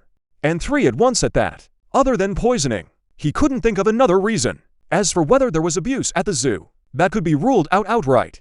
When he'd visited the zoo before, the 3 tigers were all well-fed and plump. They didn't look abused at all. Not that this is something I should say, but given the current situation, keeping secrets or not doesn't really matter anymore. Su Dahai's eye sharpened, as if he thought of something terrifying. Those 3 tigers were all torn apart. Even their bodies were dragged away by something. I'm certain this wasn't done by a human. The remaining flesh had a row of eerie bite marks. Whatever killed the tigers wasn't human, but some kind of unknown creature. Huang Ting fell into deep thought after hearing this. Su Dahai's dorm should be close to the tiger area. To kill 3 tigers in such a short time and drag away their bodies, that's simply impossible. Unless he had a very bold guess. The one who killed the tigers was human, but not an ordinary human, but a bloodmaster. That leader-level bloodmaster. Only he could possess such immense power. To kill 3 tigers in such a short time. With something this big happening. Didn't your zoo investigate? We did investigate, but all we found was that the blood trail headed north, and no other clues beyond that. Su Dahai's eyelids drooped. If not for the tigers being killed, the director got angry and made him work guard duty for 6 months. How else would he be trapped in this godforsaken place? Huang Ting didn't press further. Instead, he turned to ask about something else. "You want me to take you out of here?" "Yes, I dream about it every night." Su Dahai nodded eagerly. "Taking you out isn't out of the question. You said earlier that we're on the same side. So from now on, you'll follow my orders, right?" Yes, I'd go through fire and water for you. Through thick and thin, without hesitation. There's no need for all that. I'm not that demanding. By the way, summon your mech. Let's see what abilities it has. Show me." Su Dahai, upon hearing this, obediently summoned his mech. In the blink of an eye, a khaki-colored mech took shape. Then Su Dahai waved a single hand. A lump of mud flew right into his palm and began shifting shape endlessly. "Wait." Huang Ting was stunned for a moment. He quickly asked, "What did you eat on the day of the cataclysm?" Su Dahai was a bit confused, but he still answered honestly. "I ate some local specialty a friend brought. Something called fried dirt buns, I think." Fried dirt buns. Huang Ting's eyes went strange. That actually works. Compared to that, the roast duck he ate in his past life was utterly pathetic. It seemed Su Dahai's mech was born from a bit of dirt left on those fried buns, and from that evolved a talent for manipulating earth. This talent could attack and defend, and was destined to shine brilliantly in the future. "All right, you're qualified to be one of us. Follow me. I still have some materials to forge. Once I'm done forging, I'll take you out." Great. Su Dahai's tone lightened considerably. "By the way, do we have some kind of organization?" "What's it called?" "Organization name." Huang Ting glanced at the rundown zoo, then looked into the distance. "This apocalypse will last a long time. Every one of us lives in darkness, longing for a sliver of light. Since that's the case, let's call ourselves Dawn." "Dawn, that's a great name. From now on, I'm a man of dawn." Su Dahai quickly got into the spirit and said in a proud, elated voice. Ignoring the excited Su Dahai, Huang Ting continued searching for traces of mutated creatures. In the evening, Huang Ting exchanged some food from the system shop. Not the basic meal for 1 energy point, but a luxury feast costing 100 energy points. Though energy points were precious, he wouldn't let himself suffer no matter what. Besides, with tens of thousands in hand, Huang Ting didn't feel a pang of regret spending it. Such delicious food immediately made Su Dahai's mouth water. Huang Ting casually shared some with him. In the apocalypse, going solo is not a good choice. Su Dahai has decent talent. He could definitely be brought in. Taking advantage of the break, Huang Ting created a chat group. The group name was Dawn. Then he sent an invite to Guan Silon. The next second, Guan Silon accepted and joined the chat. And so, the group now had 3 people. Him, Guan Silon, and the newly added Su Dahai. Hello. Su Dahai was the first to send a message. Ignoring this joker, Huang Ting added Guan Silon. "Is everything okay over at the building?" "It's fine. It's very quiet here."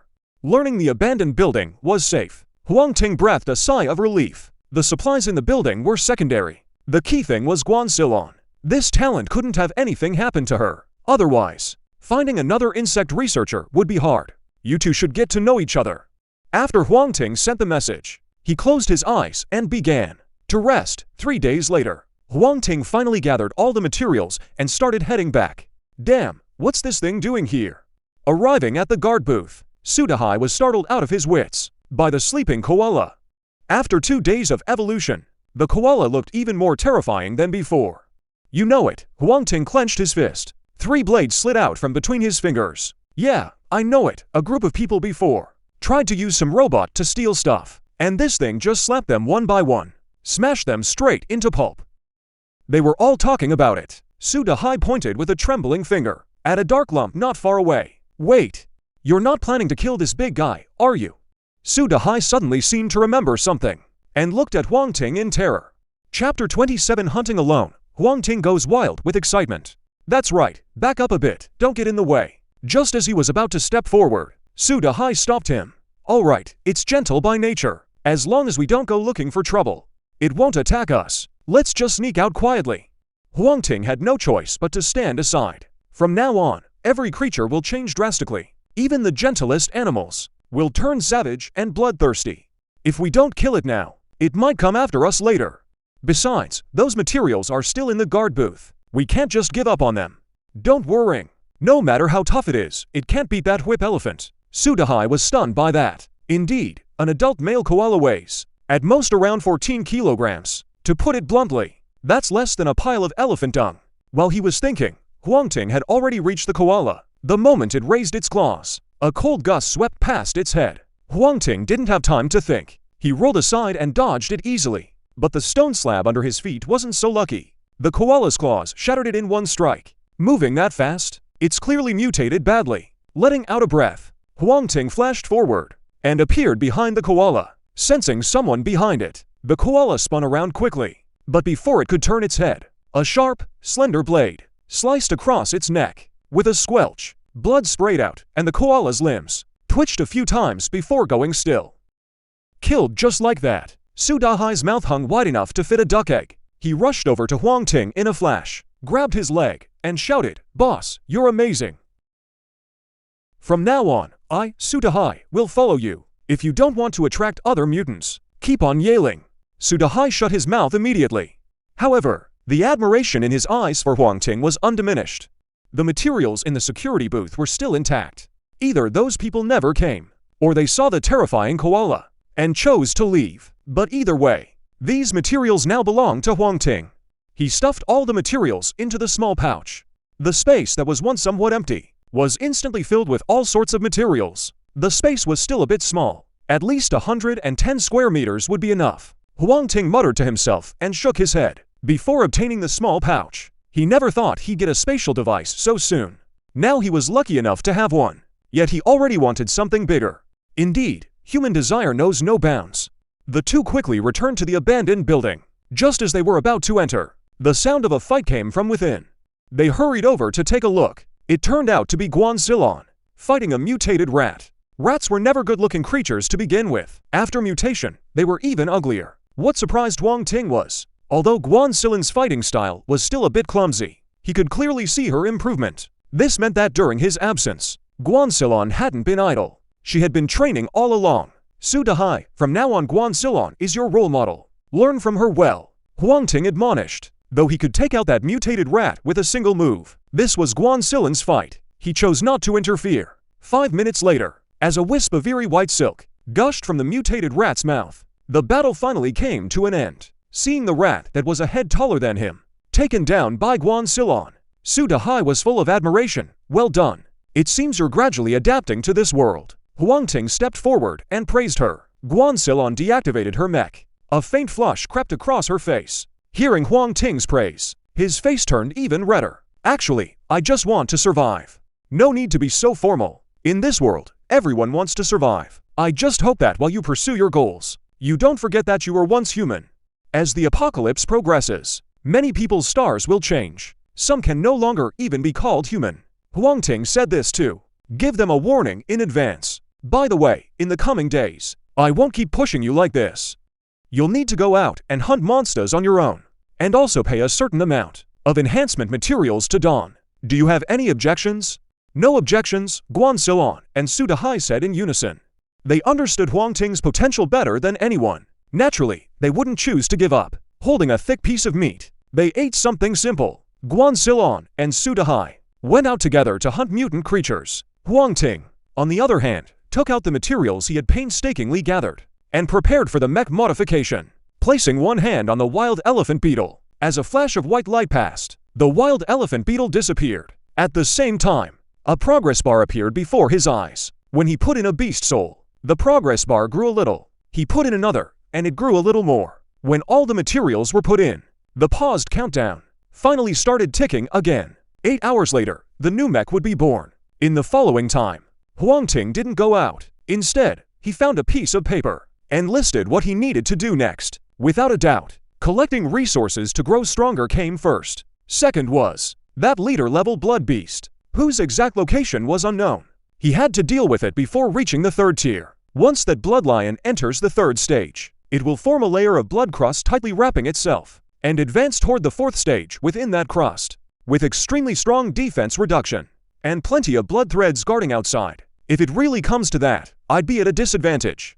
Finally, there's earning money. In other words, energy points.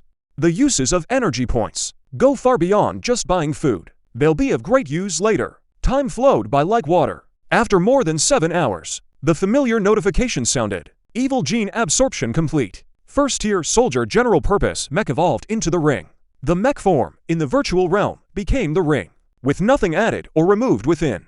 That name was quite fitting after all. Huang Ting focused his mind and summoned the ring mech. Only when the ring mech was summoned did he realize that the ring mech could actually exist independently. In other words, he could summon the ring mech along with any other mech at the same time. Moreover, the ring mech was nothing like he'd imagined. Though called a mech, it was more like a grand door without a door panel. Behind the door was pure darkness, not a single ray of light showing through. Huang Ting paused for a moment, slowly reached his hand into the door, then tilted his head to see if his hand came out the other side. And as expected, the space behind the door was perfectly still. His hand was nowhere to be seen. Could it be another dimension? He strode boldly into the darkness, and the view before him suddenly opened up. Trees in abundance, rocky peaks towering high. Within this ring mech, there truly was a hidden space. Only then did he think to check the ring mech's attributes. Name: Giant God Mech, Level 1. Receiving the exclusive module, the subspace. The subspace is a space 100 meters long, 100 meters wide, and 50 meters high, capable of housing living beings. Completing mech upgrades can expand the space. No attributes like power are displayed. Only the exclusive module description exists. Yet this brief description alone nearly drove Huang Ting wild with excitement. Chapter 28, The Fledgling Force Faces Danger. Chujia Zhen invites again. The ring mech's internal space is enormous, enough to get him through the early stages, and future upgrades will expand it further. This effect rivals even mythical artifacts. The only drawback is, once the ring mech is deployed, it cannot be recalled at will. Each recall takes at least an hour, and it cannot contain living beings. If living beings are inside when he recalls it, the all-penetrating Space Force will cast all living beings into an unknown space, and if lucky, they might be sent to some habitable planet. But the odds are less than 1 in a trillion. Most likely they'd be torn apart by spatial fluctuations. If it could be recalled instantly, it would make a great spatial tool. Huang Ting couldn't help but sigh. This way, the ring mech's role is crystal clear. A large mobile base that can move anytime. The Dawn has few members now, but when more people join later, construction can begin. By then, the ring mech's true value will shine through. An hour later, Huang Ting recalls the ring mech, the giant divine thunder flash ring. He's only missing the last one, to gather all 75 mechs, and complete the mech form fusion.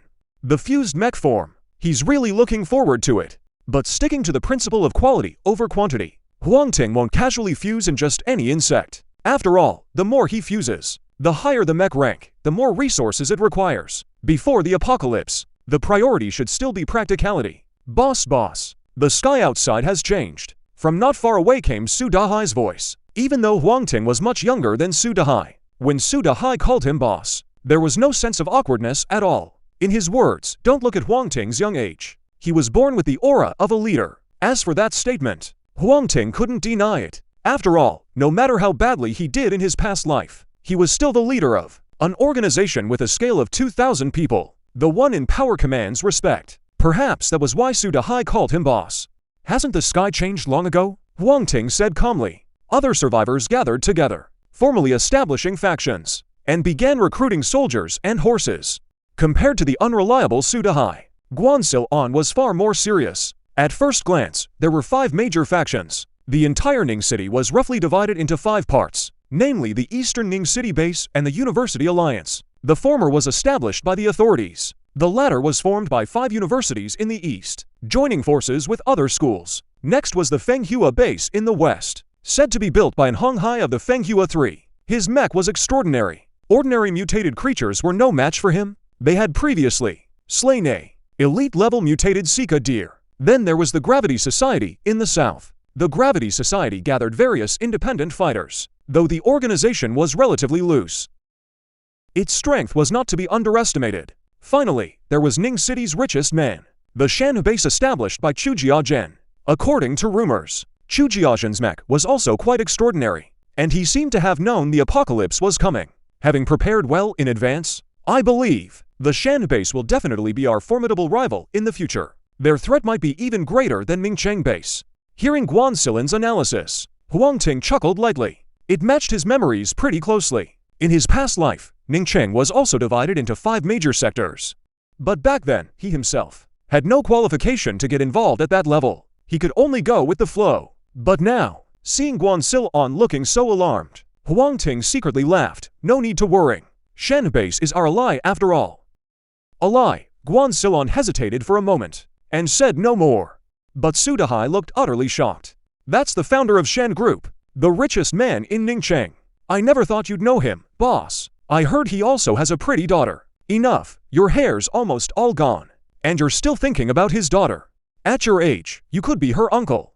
Huang Ting said without mercy. That's called being brilliantly bald. Besides, I'm only 28 this year. His daughter's 18, only 10 years apart. Why wouldn't that work? Sudahai quickly defended himself. Are you sure it's 28, and not 38? This time it was Guanxilin's turn to be surprised. Sudahai's weathered, rugged look made him think the man was at least 30. So he'd always been on guard against his attentions, always figuring the guy looked old but played around. Never expected he was only 28, just 2 years older than himself. Sudahai, hit by both of them like that, was instantly too depressed to speak. Huang Ting sensed something, glanced outside and said, "They're here. Aren't you going up to say hello?"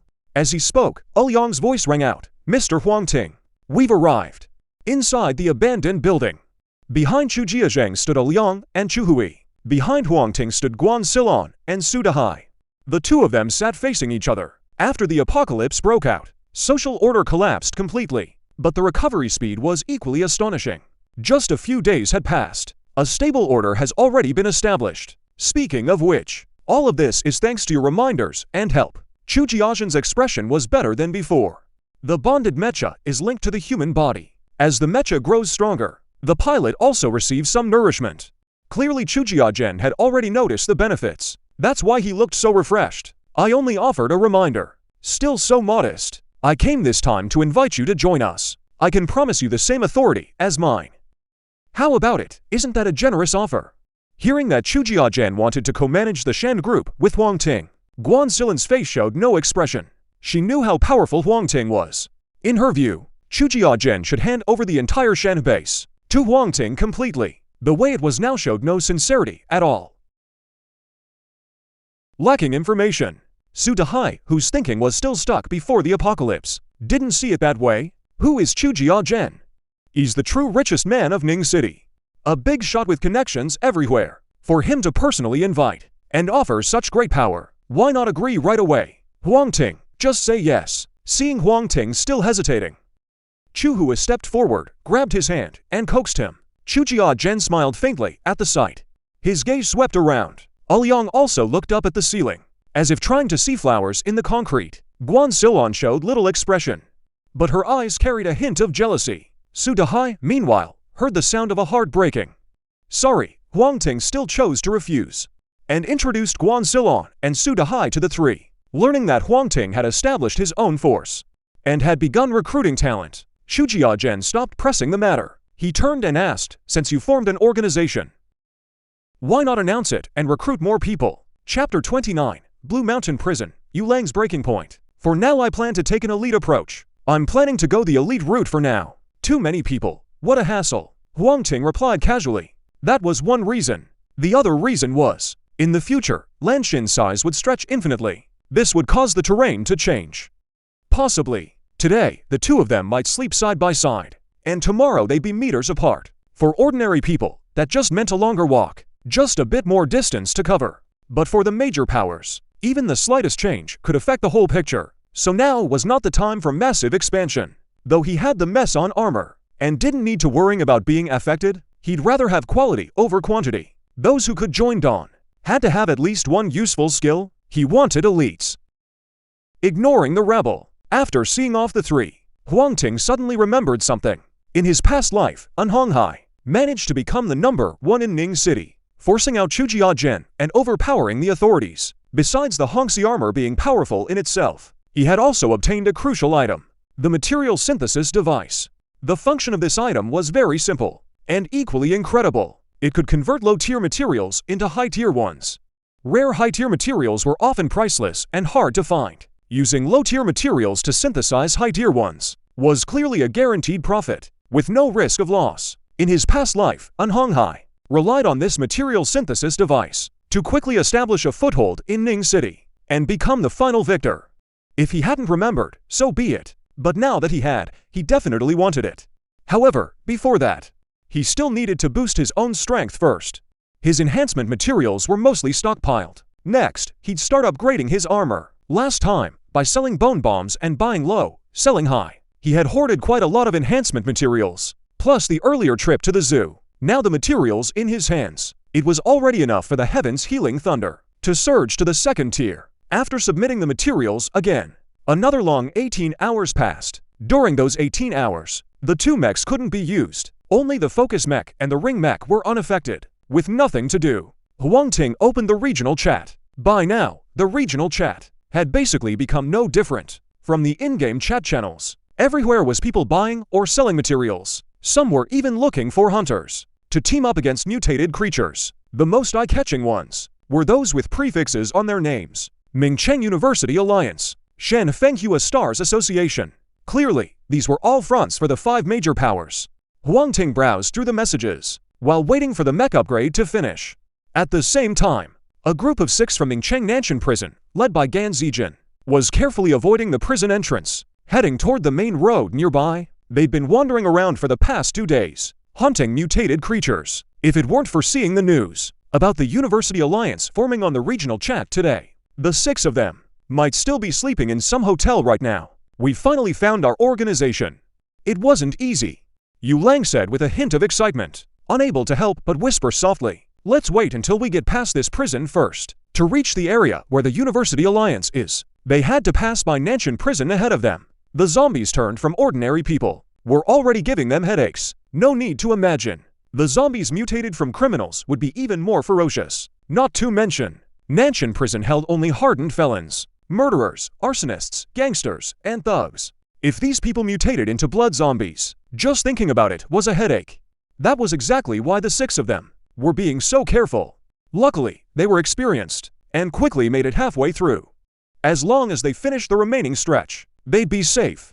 But just then, mechs came charging from the distance. The moment they saw those mechs, Yulang's face changed instantly. Where did these bastards come from? Are they asking for death? Those mechs were fast and reached the prison gates in the blink of an eye. Boss, this is Nanshan Prison. There must be plenty of elite monsters inside. The underling Ho Renjong pointed at the prison gate and grinned. Not bad. You really put some thought into finding this place. Anhonghai gave a casual compliment. Then, unable to contain his excitement, he charged forward.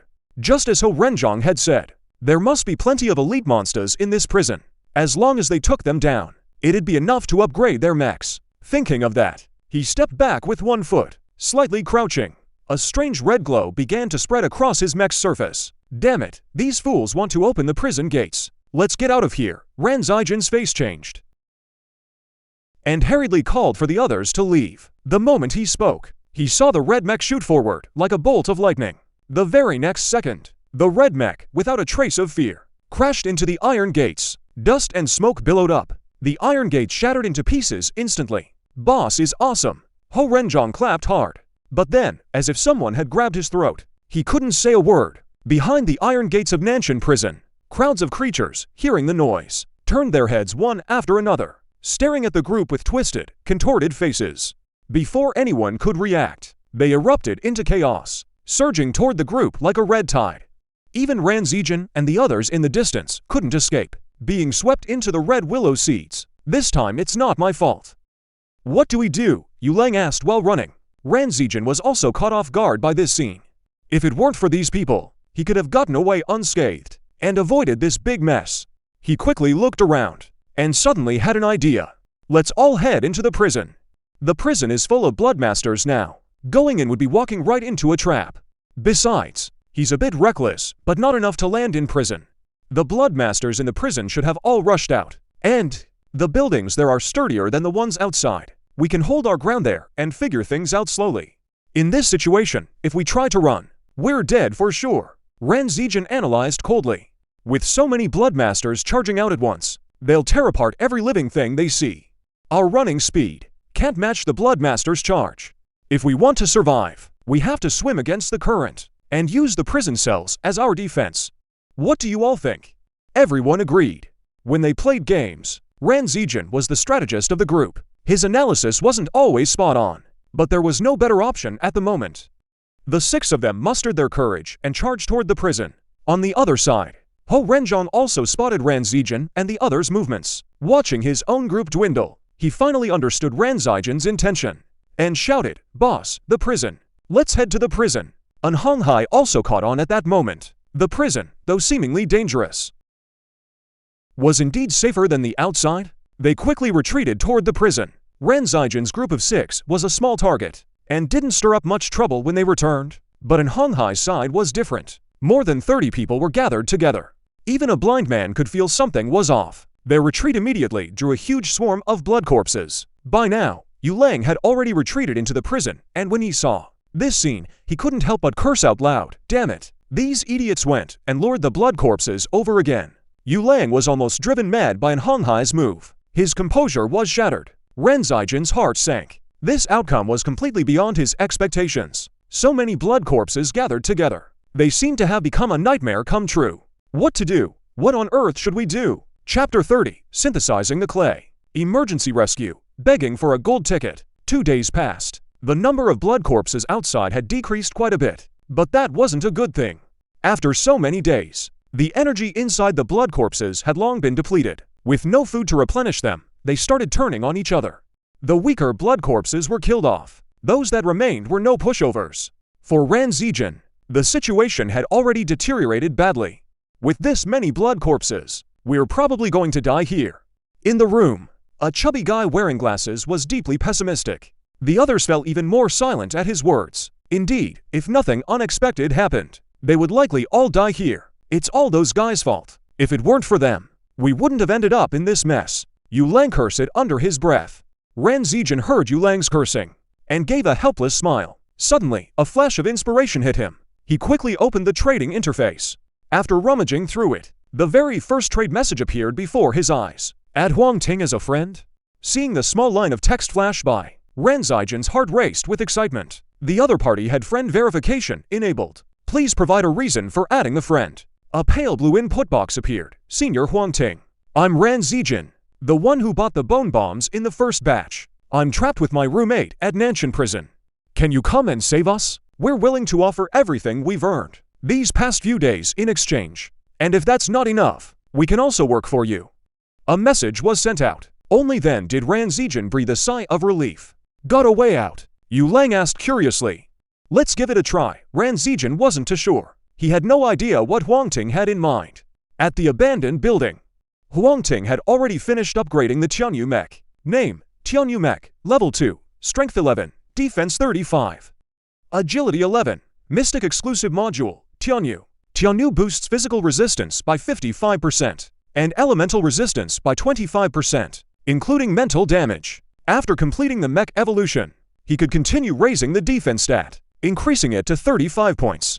15 more than before. Physical and elemental resistance each went up by 5%. For an ordinary mech, this kind of boost was absolutely off the charts. But after experiencing the giant god mech upgrade, Huang Ting felt it was nothing special. Just as he was about to head out to hunt mutant creatures, a message flashed before his eyes. Seeing the content of the message, Huang Ting was stunned. Nanshan prison. Right, how could he have forgotten about that? In his past life, an Honghai was trapped in Nanshan prison, and only after paying a huge price, -1 he bring in reinforcements and escape. Later, an Honghai flew into a rage, and vowed to raze Nanshan prison to the ground. That sparked the first battle in Ningcheng, against a leader-class monster.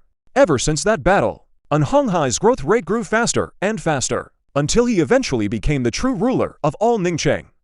Perhaps the blueprint for the material synthesis device was in Nanshan prison. With that thought, he accepted Ran Zijian's friend request. The 6 of them, though young, had a good relationship with one another, and on top of that, they had brains, daring to fight and daring to act. As long as they survive, they're bound to achieve greatness. A stock with such potential can't afford to be cut down early. Boss Huang Ting is here. We're at the north zone of Nanshan prison. There are 4 zones here: east, west, south, north. Each zone is guarded by a powerful monster. You must be careful. The few of us are safe for now, but our mental energy is draining fast. I'm afraid we can't help you, Ran Zijian. No wasted words. He stated his situation plainly. Though they held the stronghold, the Blood Master gave them no time to rest. Wave after wave of attacks, the assault never stopped from start to finish. The 6 of them took turns holding the line, barely managing to endure. Food and water were holding up fine. The system shop had plenty of gift packs for sale. It was their mental state that wouldn't recover. After 2 days, everyone was groggy and dazed. They could barely summon their mechs to fight. Give it a little more time. They might not even be able to summon their bonded mechs, and then they'd be done for. I understand. Hold on a little longer. I'm on my way. With the basic info in hand, Huang Ting set out with Guan Silon and Su Dahai. Through the trials of the past few days, both had greatly improved their combat skills, especially Guan Silon. This seemingly fragile girl had surprised Huang Ting quite a bit. She could now face 5 blood ornaments alone, without losing ground. That was far better than Su Dahai. Even now, Su Dahai could only handle 1. Add another, and he'd be scrambling, screaming in panic. On the other side, Ran Zijian finally let out a long sigh of relief. Seeing everyone's eyes on him, he scratched his head. Boss Huang Ting agreed to come help. Let's hold on a little longer. Hearing it was Huang Ting, Yu Lang's face lit up with excitement. The impression Huang Ting had left on him before was still deeply etched in his mind. Now being able to see his idol in action again, of course he'd be excited. The other 4 weren't nearly as worked up as he was. If it were just 1 or 2 monsters, they believe Huang Ting could handle it. But with all those blood masters outside, even 10 Huang Tings wouldn't be enough, right? Time ticked by, minute by minute. Soon the sun began to set. Darkness started to shroud the earth. Could it be that big shot Huang Ting isn't coming after all? The chubby guy with glasses muttered. Let's wait a little longer. Having waited this long, Ran Zijian was starting to have his doubts too. But for now, all he could do was trust Huang Ting. Hey, look over there. Yu Lang suddenly pointed out the window and shouted. The others followed his gaze. At the street corner being swallowed by darkness, 3 mechs were slowly approaching. The lead mech was woven with black and whale white, glinting under the setting sun like a god. It's big shot Huang Ting. It's, Yu Lang wanted to say more, but was quickly yanked down by Yu Lang, quick as a flash. It hit him then. Yu Lang finally understood. His own voice had drawn the Grey Blood Masters outside, and now they were launching a frenzied attack. Oh no, Lu Ting's mech was already done for. Lu Ting was that chubby guy with glasses. His collapse was like a signal. The others quickly summoned their mechs, but were instantly torn apart by the swarming bloodstones. Seeing Lu Ting about to die at the hands of the blood corpses, Yu Lang instinctively stepped in front of him. Yu Lang was now filled with regret. If only he hadn't been so loud, he wouldn't have drawn so many blood masters. It was all his fault. If someone had to die, then let it be him first. He closed his eyes, silently waiting for death to come. 1 second, 2 seconds, 3 seconds. Yu Lang curiously opened his eyes and looked behind him. He saw the blood master that had been lunging at him, already sliced clean in half at the waist. The man named Jing and the others were looking at him with teasing expressions. Brother Lang quickly got up. Duck meat ached with pain. Lu Ting said helplessly. Yu Lang only then snapped back to reality. He immediately turned over and stood up. It was only then that he noticed the corpse guards at the entrance had already been slaughtered. The ground was covered with scattered enhancement materials. Seeing that familiar black gold mech, he instantly understood it was the big shot Huang Ting. Chapter 31, The Meat Mountain, My Boss. Please vote for golden tickets.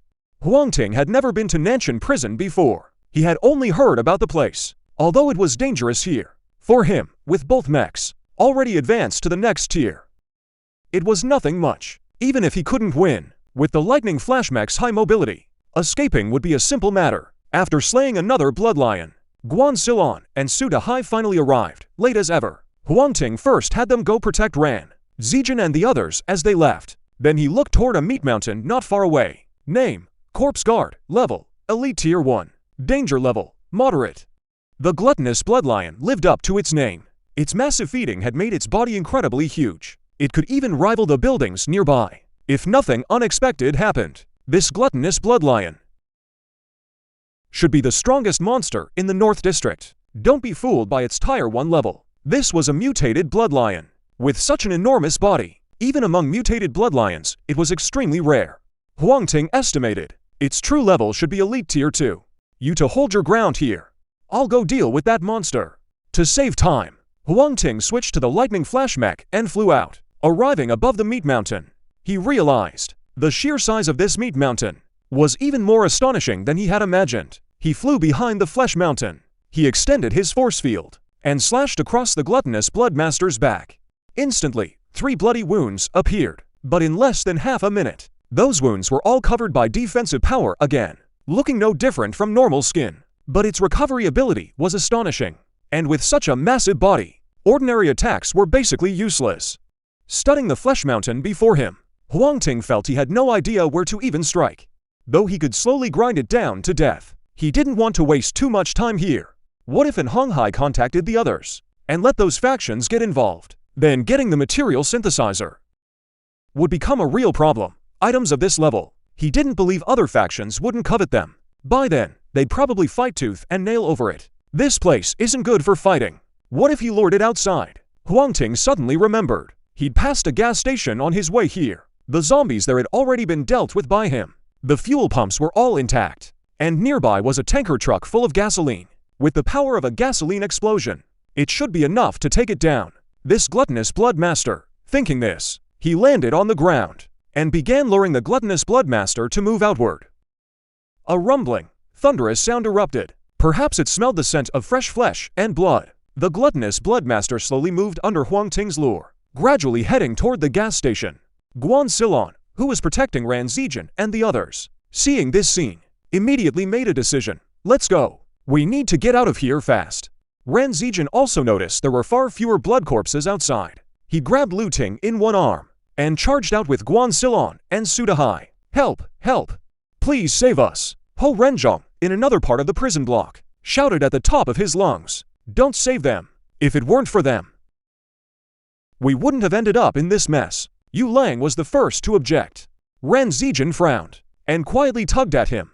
The core of the team now was Huang Ting. With Huang Ting absent, the one with the most power was the man right in front of them. Their side had no right to make decisions for them.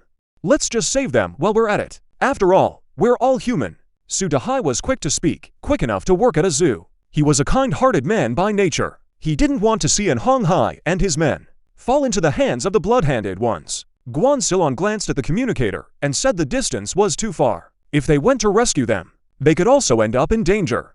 If you can take on 10 at once, then go ahead.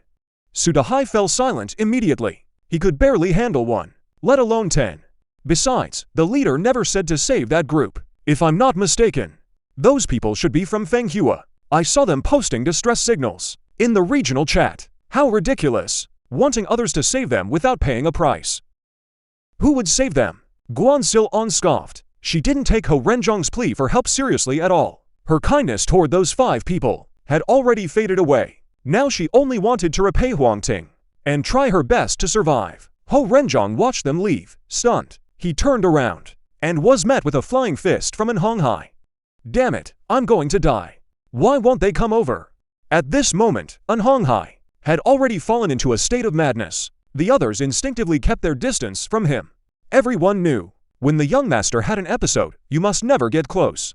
After venting his frustration, Huang Hai calmed down and began to seek help. He knew his very existence would surely make many people unhappy. But as long as Hong Shiji is still here, those people have to swallow their pride and beg for help. After all, every bit of extra strength means a bit more hope of survival. To bring in reinforcements, Huang Hai really went all out this time. Seeing that the other major factions all agreed to help, his face turned grim. Nanshan Prison. I will raze this place to the ground. And those people, I'd better not run into them, or they're all dead. While Huang Hai was losing his mind, Huang Ting had already lured the blood devourer of the Flesh Mountain sect to the gas station. But then he suddenly realized a problem. He had nothing to ignite the gasoline with. After the apocalypse, even the most common lighter was useless, and electronic igniters were out of the question. Since there's no fire, then I'll ignite it myself. Huang Ting's face darkened. To have survived the apocalypse, he wasn't as easygoing as he looked. Deep down, he carried a fierce and ruthless spirit. He hadn't shown it before, because there was no need. Now he decided to try transforming the celestial armor. Watching the blood devourer slowly closing in, Huang Ting slammed his palm onto the fuel pump. In an instant, gasoline spilled out, quickly pooling into a large puddle. Then he tore off a piece of metal and scraped it across the ground. A burst of sparks ignited the gasoline. The fuel caught fire rapidly, first surging into the pump, then racing toward the tanker truck. Another thunderous explosion. In the distance, Yu Lang, who had just escaped from Nanshan Prison, saw the scene and instinctively swallowed hard. The skinny guy always said he was reckless, but compared to boss Huang Ting, his antics were just small-time stuff. Crimson flames shot into the sky. In an instant, the entire night sky was dyed bright red. Almost half of the city was lit up. Everyone saw the towering flames. People quickly opened the area chat, wanting to watch the excitement. Could the boss still be in there? King Su stared at the burning gas station and suddenly asked a question. Guan Silin's body stiffened. With such a violent explosion, even if Huang Ting wasn't inside, he would definitely be affected. Realizing this, he immediately rushed forward. Wait for me, I want to go see too. Su Dahai also charged over, completely ignoring the towering flames. Ran Zijin and Yu Lang first settled Lu Ting with the others, then followed along as well. Huang Ting came to rescue them. If he died because of this, the two would surely feel guilty. President! Guan Silon, like a madman, called out to Huang Ting with all his might. Unlike Su Dahai, who could easily shout boss, so he used a different title, calling Huang Ting president. At that moment, the word president filled his entire mind. Aside from those two words, he could think of nothing else. Boss, where are you? Boss, how could you just leave us behind like this? My boss. Su Dahai also wailed like a ghost. Before he could finish shouting, he suddenly felt a force at his waist. Then, he fell to the ground in a faceplant position, kneeling on the dirt. Stop this morning here. I'm not dead yet. Huang Ting opened his small storage pod and stuffed the spoils inside. Just as he expected, the flames looked scary, but did no damage to the Sky Prison mech. The only issue was the thick smoke, which blackened the entire mech. Chapter 32. The Southern District Leader and 5 Major Forces. Although their actions took care of the Flesh Mountain, the only pity was, the gluttonous Bloodmaster didn't drop the blueprint for the synthesis material. 3 great monsters remain in Nanshan Prison. If nothing unexpected happens, the blueprint is on one of them. With such a big commotion, other forces will likely come to check. I don't have much time left. Huang Ting quickly switched his mech suit. His body instantly became pristine again. You all find a place to hide first. I still have some matters to take care of. Got it, boss. You be careful out there. Understood, President. Su Dahai and Guan Silon understood Huang Ting's intent and left with Ran Zijin and the others. Seeing their figures disappear from sight, Huang Ting took a deep breath and returned to Nanshan Prison once more. This time his target was the Southern District. The Southern District of Nanshan Prison. Huang Ting carefully searched every room. The rooms were completely empty, but he couldn't shake the feeling that some pair of eyes was watching him from the shadows. Still not enough information. In his past life, he paid too little attention to this area. Suddenly he stopped in his tracks. From within the surrounding walls, a strange rustling sound emerged. Huang Ting's gaze turned fierce, and he threw a punch at the wall. After the Jade Mech advanced, its strength attribute had also been greatly enhanced, though not a match for the giant God Mech. Smashing through a wall was still child's play. His massive iron fist shattered half the wall in one blow. After seeing what was inside the wall, he couldn't help but gasp in shock. All kinds of skeletons filled the space, covered in bite marks from gnawing beasts. No wonder he'd searched for so long, without finding a single blood corpse. Turns out they'd all been eaten, and then stuffed into the walls. Few can pull off such a feat. Coincidentally, Huang Ting's memory held a relevant record. Rat, he muttered under his breath, as if triggering some kind of alarm. Rats came flooding out from dark corners in a frenzy. In an instant, black and gray intertwined together, like a scene from hell. Seeing this, Huang Ting quietly stepped back. Unlike ordinary rats, every rat here was the size of a golden retriever. A few even grew to the size of a calf. Their destructive power was immense. Sharp incisors gnawed through anything in sight. Huang Ting felt a chill run down his spine, but he had to steel himself and fight. He could tell these rats' attacks were not random, which meant something behind them was controlling their every move. Most likely a leader-class monster. And if it was a leader-class monster, then there was a chance it could drop the blueprint for the armor synthesis. For that divine artifact, Huang Ting had no choice but to gamble once more. He thought it over, switched to the Thunder Flash Mech, took out the claw and mounted it on the Celestial Jade Mech. Then he also equipped the Fangs of the Hound and the Eye of Detection. With this many rats, whether it was the Titan or the Thunder Flash, in such a cramped space, neither could be of much use. Only the Celestial Jade Mech could hold its ground with its powerful defenses. With a swipe of the claw, he slashed open a rat's belly. Dark red viscous blood splattered across the floor. Inside the Celestial Jade Mech, Huang Ting grinned. "Come on, let me slaughter every last one of you." The towering flames indeed drew many people's attention. Had it been daytime, the commotion might not have been this big. But it was night now. The blazing fire lit up nearly half the sky. One could say every survivor had witnessed the scene. The other, from major powers, compared the location where the fire appeared, found it wasn't too far from Nanshan Prison, and sent people out to investigate. Originally they planned to wait until daylight to rescue, but now it seems the situation has changed. At a long rosewood table in Ningcheng Base, Fu An and Zhang Yiliang sat at the head. All other seats were filled as well. If this were before the apocalypse, these people gathered together would be enough to shake all of Ningcheng, but now, they're just managers of one faction or another. General Zhang, regarding an Honghai's distress call, and the explosion at Nanshan Prison. What's your take on this? Seeing no one spoke up, Fu An had to be the first to ask. Zhang Yiliang was a middle-aged man with dark, gleaming skin, somewhat stern and unsmiling. Hearing Fu An's question, he pondered for a moment, then said, "An Honghai's mech is incredibly powerful. Ningcheng cannot afford to lose such high-end strategic assets. We absolutely must launch a rescue for him." The others nodded silently. It matched what they were thinking. Even though An Honghai was arrogant and overbearing, with a terrible personality, right now they had to make do with what they had, and tolerate him for the time being. As for the explosion over there, Zhang Yiliang paused. A cold gleam suddenly flashed in his eyes. Nanshan Prison holds a strategically unique position. That place absolutely cannot fall to the monsters. News just came in from the front lines. The giant flesh mountain that was entrenched there has already disappeared, apparently taken care of by someone else. The bloodstones have also decreased to varying degrees, so we should strike immediately, take back Nanshan Prison, and use it as one of our forward outposts, gradually taking control of the entire forest from the outside in.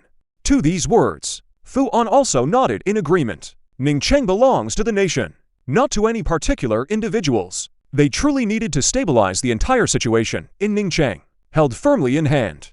However, that mysterious phone call about the end of days from back then, was it ever found? The moment this question came up, the entire hall fell into silence. Fu An let out a sigh and didn't press further. He wanted to ask Chujia Zhen for answers, but that man was a sly old fox. Not a single useful piece of information could be gotten. Sometimes he would think, if that mysterious person had shown up earlier, perhaps the situation in Ningcheng would be better now. With those two matters settled, Fu An and Zhang Yiliang immediately began making contact with the fossil men of the other three major powers. Chujia Zhen was formidable, and knew Huang Ting was also in Nanshan Prison. Naturally, he wanted a piece of the action. The core faction had many internal divisions. Everyone wanted to join in on the excitement. Plus the officials and An Honghai's side had all offered handsome rewards and refused to fall behind. As for the University Alliance, their position had always been blocked by Nanshan Prison, unable to build deeper ties with Ningcheng. It was extremely awkward. Now with a chance to eliminate this major threat, they immediately dispatched many people, along with reinforcements from within Fenghua. All 5 major powers moved together. Come to think of it, since the apocalypse began, this was their first time cooperating, just as the 5 major powers were acting in unison. In the southern sector of Nanshan Prison, dark red blood covered the ground. Walking on it felt sticky. In some places the blood could even be pulled into threads. Huang Ting reached out and tore down a curtain, wiping the blood splattered on his body. Before him stood a grotesque monster with a human head and beast body. So you must be the leader. Name, mutated 10-man. Rank, leader, first tier. Danger level, high mid. Chapter 33, sneak attack in the dark. Half transform sphere, golden ticket. The danger level dropped from high to medium. Huang Ting guessed it was because the other mutant rats had all been killed by him. The leader, stripped of its minions' protection, naturally posed far less of a threat. The mutant cannibal rat let out a strange shriek, turned around and fled. Huang Ting was stunned for a moment, then gave chase. Even mutant creatures have brains. The higher the rank, the higher the intelligence. Perhaps the deaths of the other mutant rats had spooked this mutant cannibal rat, which was why it was so terrified, and fled without a second thought. The mutant cannibal rat was fast. Huang Ting had to switch to his thunder flash armor, just to barely keep up. He suspected this mutant cannibal rat was the very monster that could drop materials needed to synthesize the blueprint. He sped up again. Finally, at a turning corner, he kicked the mutant cannibal rat in the back. The rat lunged forward and slammed hard into an iron gate. Squeaking, the mutant cannibal rat got up and fixed its blood-red eyes squarely on Huang Ting, letting out low growls from its throat. Huang Ting chuckled lightly. His form flickered and appeared behind the mutant cannibal rat. He stomped hard on its tail. The stomp snapped the tail clean off. The rat howled in agony, clawed at the ground twice, then whipped around and bit down viciously. Luckily, Huang Ting had already anticipated the move. The moment it turned, he drifted back 5 or 6 meters. This mutant cannibal rat's greatest strength was its pack of rat minions. Its own power was nothing special. Its only real edge was speed. But no matter how fast it was, it couldn't outrun the thunder flash armor. Ever since Huang Ting arrived in the South District, his end had already arrived. A single punch shattered the mutant rat's head. A kill notification sounded in his ear.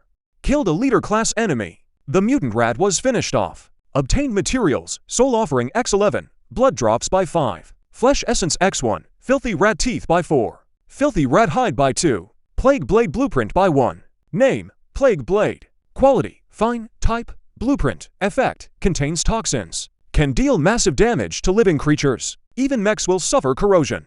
Required materials, filthy rat hide by 10, filthy rat teeth by 20, blood phosphorus root by 5.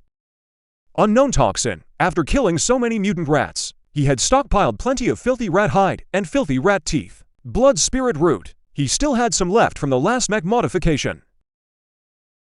But the unknown toxin was quite rare. Any creature had a chance to drop unknown toxin, though the odds were very low. It all came down to luck. Huang Ting gathered everything up. Once he returned, he would check the system shop for anything related to blades. The effect was decent, but still far from what material synthesis could offer. The South Zone had nothing either. Next, he would head to the West Zone.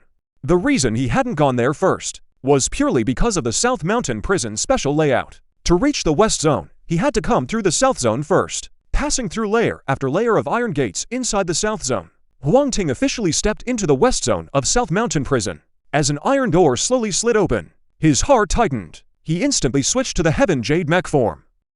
Bang! The next second, Huang Ting was sent flying backward. He smashed through several high-strength concrete walls, before finally coming to a stop. Before he could even stand up, a massive iron dining table came crashing down at him. Huang Ting raised both arms to shield his chest. He was sent flying by the table. He only stopped when his back hit the wall behind him. Then another giant freezer came flying at him. Is it not over yet? Normal monsters wouldn't think to using these things to attack Huang Ting. He was sure there must be many people behind the iron door. This is the prison block. More prisoners than guards. Behind the iron door, they could very well be criminals who escaped from their cells. Only they would attack on sight like this. Huang Ting hurled the dining table in his hand and darted sideways. Sure enough, there were many mechs behind the iron door. They were peeking out and sizing him up. That guy's still alive. Suddenly, a one-eyed mech spotted Huang Ting charging out and shouted loudly, "Clatter!" The people around quickly gathered, blocking Huang Ting's path with murderous intent. Huang Ting frowned. His blade snapped out. "Get out of my way. Block my path and you die." The others were unimpressed and burst out laughing. "Ha ha. That's hilarious. You think this is your home? Small guy, big attitude. Block my path and you die. Want me to help you guys catch him? Then we'll have today's tribute. Quick, grab him now. I don't want to be offered up. Glasses, you're so lucky." Just when it's your turn, some hothead runs in. "Enough talk. Rush him together." Someone gave the order. The other mech suddenly went wild with excitement and charged madly at Huang Ting. Huang Ting didn't hold back either. His arm swept swiftly and sliced a mech clean in half. Blood splattered everywhere, startling the others. This was a prison, after all, but such brutal killing methods they'd never seen before. Huang Ting beheaded another one, completely cowing everyone. Compared to him, these people were still too young. Back in the day, he'd soaked the city walls in blood. He alone has slain over 10,000. The blood stuck to his body, weighing down the mech, slowing it considerably. Applause rang out. Clap, clap, clap. The people around looked as if they'd seen a ghost and scrambled backward. Even their mechs were all deactivated. They split roughly into two groups, kneeling on the ground, bodies trembling uncontrollably. Soon, from the other side stepped a man 2 meters tall, bare-chested, with a tattoo on his chest, a gray-haired man bearing a sinister skull.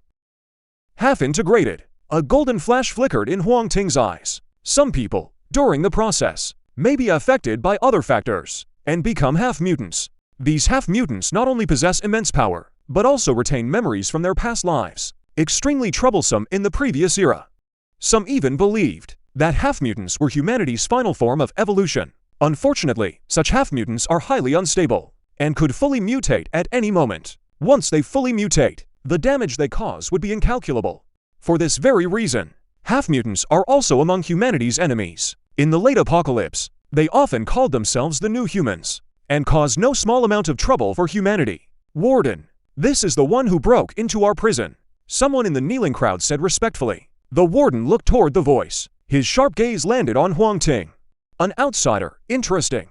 It's been so long with no one coming. The outside world must be in chaos by now." His voice was hoarse and deep, like two iron blocks grinding against each other. "Fortunately, things have stabilized these past few days," Huang Ting replied, and looked at the warden. "Since you're the warden, why are you staying with these criminals?" "Criminals? Huh? No. They're not criminals. They're my finest food." Huang Ting's mind sharpened at the sight of the food. He activated his detection eye and looked at the warden. Chapter 34. Liaison. Warden. Attached module. Easy meet. Name. Cold-blooded warden. Rank. Leader. Tier 2. Danger level. Extremely high. Leader class. Tier 2. Huang Ting went on high alert. This was his first time encountering a mutant creature of such a high level. What was even more terrifying was that it had a brain. "That warden is way too arrogant. Shoot him already." That same voice rang out from the crowd again. The warden let out a cold snort. Suddenly, countless tentacles burst out from his body. Those tentacles intertwined with one another, forming a massive gaping maw. From above, it completely swallowed one person in the crowd. The prisoners around saw this, and each one trembled in fear, silent as cicadas in winter. Some were so terrified they lost control of their bowels. Yet they dared not show the mess, afraid of angering the warden. So they quickly wiped themselves clean with their clothes. Savor it while you can. Today's snack time is over. Kid, you're lucky. Just stay put right here. Wait until tomorrow when I come to taste your flavor. With that, the warden turned, dragging his tentacle-covered right hand, ready to leave. How laughable. You're more of a criminal than the criminals here. You could even say you're neither human nor ghost. A cold, flat voice echoed through the prison. For a moment, the atmosphere was suffocating. Everyone stared at Huang Ting in terror. They all thought Huang Ting must have lost his mind. Why else would he say something like that? Many were already plotting how to slip away. They could well imagine that once the warden flew into a rage, no one here would come to a good end. Interesting. Seems life out there has made you pretty confident in your current strength. The warden turned around. Red, phantom-like tentacles began sprouting all over his body. Those phantom tentacles covered the warden's entire surface. In the blink of an eye, the warden's body, he turned into a freak with exploding muscles. It seems the easy life in prison has made you lose the most basic drive to improve as a strong man. Huang Ting's gaze was sharp. The black-gold giant god muscle fibers. In this cramped space, what matters is pure brute strength. He would use absolute power to smash this inhuman monster before him. So the two moved at lightning speed and collided in an instant. The warden staggered and stumbled back several steps. As for Huang Ting, he stood firmly in place, without moving an inch. What? How is this possible? Your strength. Why is your strength so immense? The warden couldn't understand it. To rule the West Wing of Nanshan Prison, he relied on more than just his title as warden. It was true, hard power. If he hadn't beaten and cowed all these men, he would never have earned his current standing. But the strength he had always prided himself on had now tasted defeat for the first time, and that was hard for him to accept. The other inmates stared in shock at the scene. The seemingly unbreakable warden had been pushed back. That was a first. Could it be that even the warden could be beaten? Astonishing. And it made them even more curious about Huang Ting's power. A man who could push back the warden head-on. Who on earth was he? Could it be, as he said, that the outside world had already turned upside down? The warden struggled to drive his red tentacles, still trying to restrict Huang Ting's movements. A sky full of illusory tentacles came surging forth, like a nightmare's terror, once again looming over the others' hearts. Everyone scrambled backward, pressing themselves tightly against the walls. They were ruthless, yes, but not fearless of death. On the contrary, they valued their lives above all else. Otherwise, they wouldn't have bowed so low under the warden's tyranny. Living like a dog, Huang Ting grabbed the phantom beast with one hand and yanked it hard. The warden, caught by the momentum, was thrown forward uncontrollably. Just as he closed in, Huang Ting threw a punch, smashing half his body to pieces. The warden still wouldn't give up, trying to use his phantom tentacles to heal his wounds. But Huang Ting gave him no chance at all. Punch after punch. 3 punches until the warden was reduced to a heap, a mass of flesh beyond recognition. Only then did he stop. Killed the leader-level cold-blooded warden. Tier 2, obtained materials, flesh essence by 10. Bloodstone X12, flesh mass submodule X1. Low-tier material synthesizer blueprint by 1. The material synthesizer finally dropped. Huang Ting let out a sigh of relief. Name: low-tier material synthesizer. Quality: epic. Type: blueprint effect. Can synthesize low-tier materials into higher tiers. But even so, those materials were still junk. Required materials: ore, bloodstone, filthy hide stone, monster powder stone, flesh essence stone, universal gel stone. The moment he saw the required materials, his brow furrowed slightly. Ore comes from common mutated creatures in the 2nd district. Though scarce, spending a bit more money to get 10 isn't hard. As for monster powder, that's something else entirely. Only those mutated creatures that live in the dark have a chance to drop it, like mutated cockroaches or mutated rats. He currently had 6 on hand, just for short, easy enough to complete. The other items needed no mention. They were all common materials, except for the last one, the Gathering Star. That left him scratching his head. He'd never heard of such a thing in his past life either. After thinking it over, he put the blueprint away. Then he opened the system mall and purchased a slot for a pinned message. Buying the Gathering Star. Price negotiable via private chat. The bounty system wasn't out yet, so he had to resort to this clumsy method. He put away the low-tier material synthesis mud. Huang Ting then looked at the one called the Slippery Meatball. The attached module was named Slippery Meatball. Quality: fine. Type: limb module. Effect 1. When equipped as an upper limb module, slightly increases arm strength, strength +2, defense +1. Effect 2. When equipped as a lower limb module, slightly increases movement speed, agility +2, defense +1. Description: look at that. This is a lump of living flesh. The liquefied meat block didn't add many stats, but its usage was extremely flexible. It could be equipped on either upper or lower limbs, and could play a useful role at critical moments. In his past life, this kind of attached module was called the all-purpose module. Some attached modules could even be used everywhere. By using the different equip effects of attached modules, one could build different combat styles. This fighting style was extremely popular in his past life. Seeing Huang Ting remain silent all along, the remaining criminals finally grew afraid. They knelt to the ground, their foreheads pressed tightly against the floor. Even though the ground was freezing cold, none dared to lift their heads. Get up, I'm not that kind of monster. He collected all the dropped items. Huang Ting swept his gaze over the crowd and said flatly, only after getting his approval, did these people dare to slowly raise their heads, but their knees remained on the ground, as if they thought that would better keep them alive. Those who could survive in this kind of environment were no ordinary people. If he let this group loose, the consequences would be unthinkable. But he couldn't kill them all and waste combat strength. He had to find a way to settle them down. Huang Ting fell into deep thought, seeing how terrified they looked. He must have been impressed by me. Why not use this chance to win them over? Turn them into an assassination blade in my hand. Let them work in tandem with Dawn, one in the open, one in the dark. Chapter 35, Forcibly Winning Hearts. Opening the guild ahead of schedule. Do you want to live? Huang Ting's voice was low and deep. He used a few little tricks from the mystical arts. These tricks came from a dark god's avatar he had slain, even without mystical energy, through sheer exposure and familiarity. Scaring this bunch was child's play. Sure enough, everyone immediately lowered their heads in a flurry, shouting loudly, "Yes, we want to live." Good. Huang Ting scanned the crowd carefully. His gaze landed on a fierce-looking man. Even though everyone was huddled together, there was still a wide empty space around that man. This showed the others didn't want to be near him. But the man wasn't physically strong. His combat ability was probably average too. The reason others avoided him so much was either because he held high status, or because he was more vicious than the rest. The scent of a psychopath? Perfect for a little experiment. After the apocalypse broke out, many people had mental breakdowns. All sorts of bizarre behavior emerged. Of course, among them there were also extreme psychopaths who delighted in torturing others. He caught that scent from the man. Seeing Huang Ting staring at him, the man smiled humbly. However, the madness in his eyes didn't escape Huang Ting's notice. "Hey," Huang Ting chuckled. He took out a small wooden ball. The ball came from Ning City Zoo. Its other name was the wooden puppet. He walked over to the man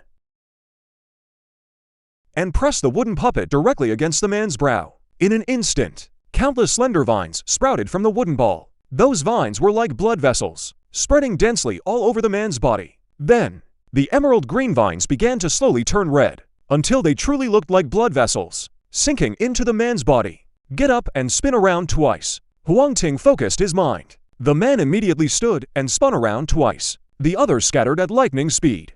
The area cleared in an instant. At that moment, Huang Ting's eeriness far surpassed the warden's.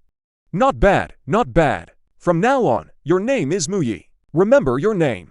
"Yes, Muyi knows," Muyi nodded, with a respectful attitude. The wooden puppet's control wasn't rigid. In fact, he manipulated the body through tiny vines, using the core inside to relay various commands. So the wooden puppet's intelligence wasn't very high, but it was perfectly fine for early use. "If you want to survive, you'll listen to me from now on." Huang Ting further reinforced their inner fear. Only then did he let everyone leave. With Muyi watching over them, he trusted those people wouldn't pull any tricks. The 4 monster kings of Nanshan Prison were taken down by Huang Ting alone, with 3 material synthesizers already in hand. He didn't want to get involved anymore. He left the remaining monster to the other factions. Let them deal with the headache. Leaving Nanshan Prison, Huang Ting quickly located Guan Silon and Ran Zijin. The University Alliance people would arrive soon. Just leave with them. Huang Ting initially wanted to recruit Ran Zijin and the others, but then it suddenly occurred to him, letting them develop on their own might be better. Talents like these, only through constant trials could they take on heavy responsibilities. After a brief chat, people from the 5 major factions had already arrived. Huang Ting wasted no more words, silently slipping away with Guan Silon and Su Dahai. He still had more important matters to attend to. Back at the abandoned building, Huang Ting casually opened the system shop and took a look. He didn't expect to find anything, but surprisingly, someone actually had a gathering star. And the price wasn't too high either. A gathering star only cost 1,500 energy points. Wealthy Huang Ting didn't hesitate. He bought it outright. Then, he purchased other materials from the mall. In this way, most of the materials needed to craft the synthesis suit were already prepared. The only thing missing was the fire essence ore. That night was sleepless for Ming Cheng, and the next morning came early. The authorities officially announced the capture of Nanshan Prison. The communication channel between Ming Cheng and the outside world was opened. This news undoubtedly lifted the survivors' spirits.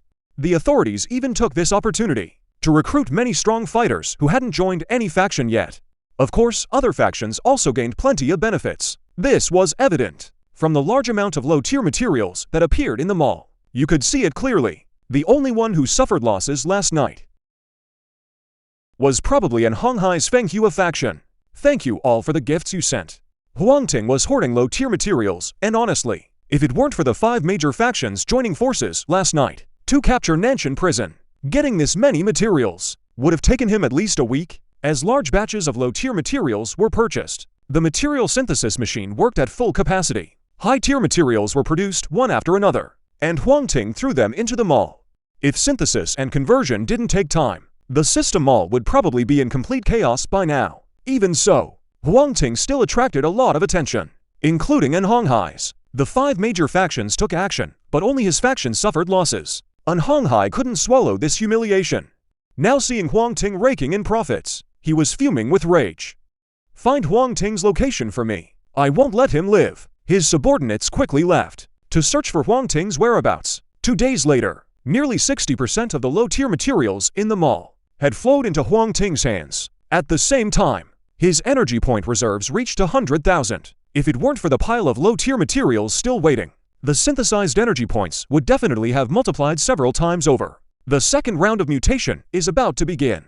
It's time to help them get stronger. But before that, I need to unlock a feature. Huang Ting opened the panel. On the panel at this moment, it was divided into 3 major sections, namely, Mech attributes, chat channel, and system mall. He focused his mind. The characters on it shifted and transformed. Then a new section formed, faction. Created a level 1 guild named Dawn.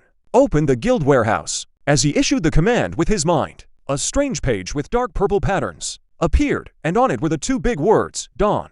Below the name Dawn, Huang Ting was the guild leader.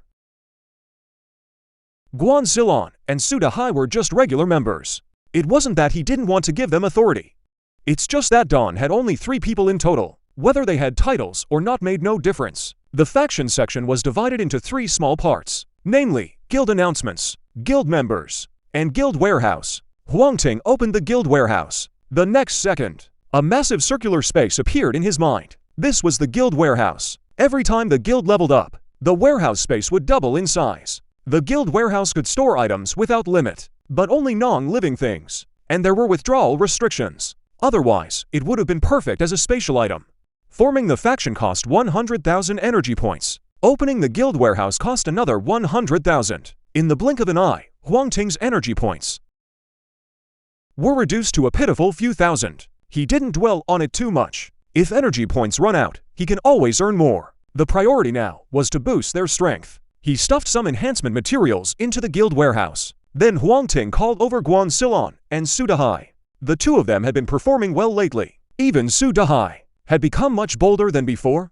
"Your mechs are almost maxed out, right?" "Almost there. Just a few materials left." Guan Silon nodded. After days of hunting, he now carried a faint trace of fierce aura. "I've enhanced about 70%. Probably 2 more weeks to max out." Su Dahai's answer lacked confidence. A bit uneasy.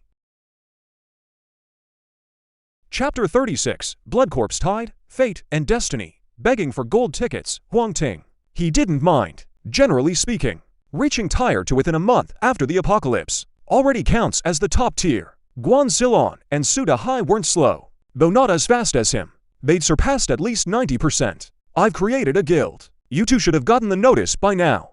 "We did just receive a message. Didn't expect there'd be guilds. Is this like the games I play?" Su Dahai's eyes glazed over, probably checking the guild panel. "This is indeed a game. But we're not the players." Huang Ting looked up at the dim sky, said nothing more. "I unlocked the guild feature early. For your convenience, there are enhancement materials stored in the warehouse. No withdrawal limits. Check how much you need to advance. Try to reach tier 2 within these 2 days. Oh ho ho, boss is awesome. I love you so much." Su Dahai laughed heartily. His eyes glazed over again. Probably looking for materials. Guan Silon wasn't as optimistic. Her tone carried worrying. "Is something new about to change? If I'm not mistaken, the second mutation wave should start soon." Huang Ting didn't hide it.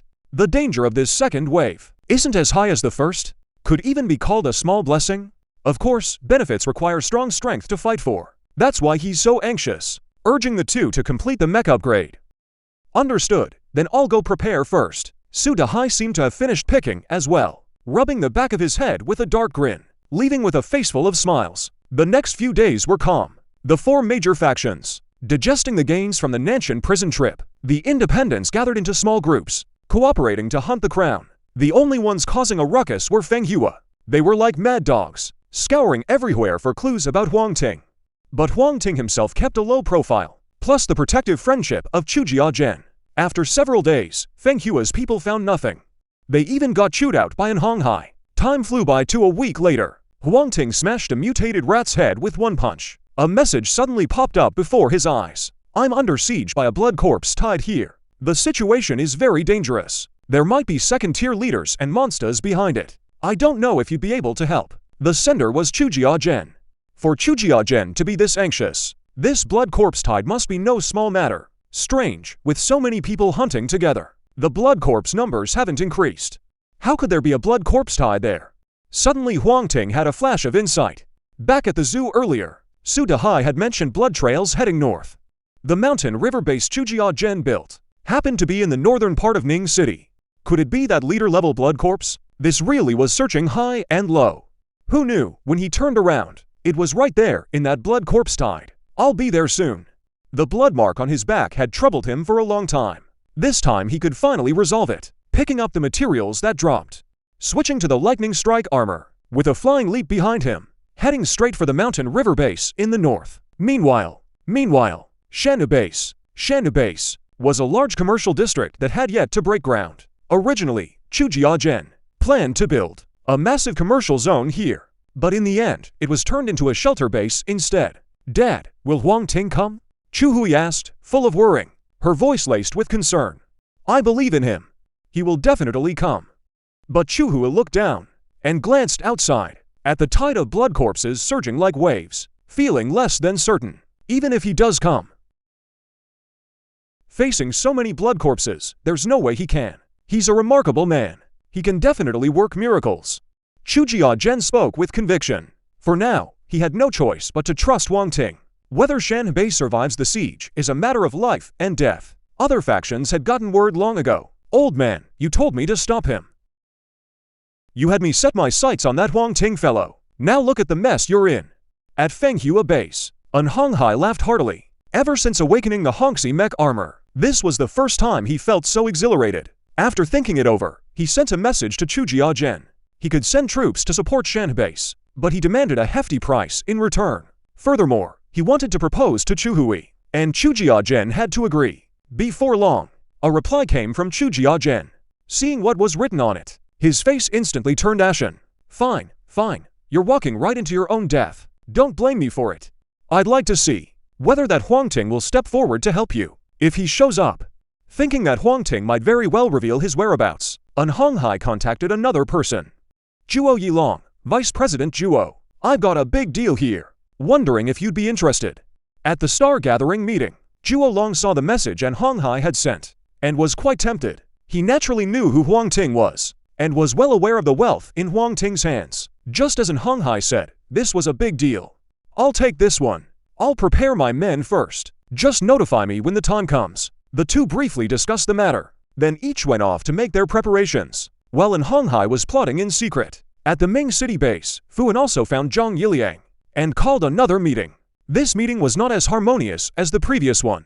Many people supported sending troops to aid Chu family town, but their price was very high. Another group suggested not to get involved for now. Wait until Shanhui Base's strength was worn down enough, then send troops to help. It wasn't that they were heartless, but Shanhui Base's development had already exceeded their expectations. This incident was a perfect chance to rein them in, and if possible, absorb Shanhui Base into their fold. That would be the best outcome for everyone. Listening to the discussion, Fuan had his own plans as well. Reinforced materials or territory were secondary. What he truly wanted was the real identity of the person who made that mysterious call. As long as he got that person's true identity, he'd gladly send troops even for free.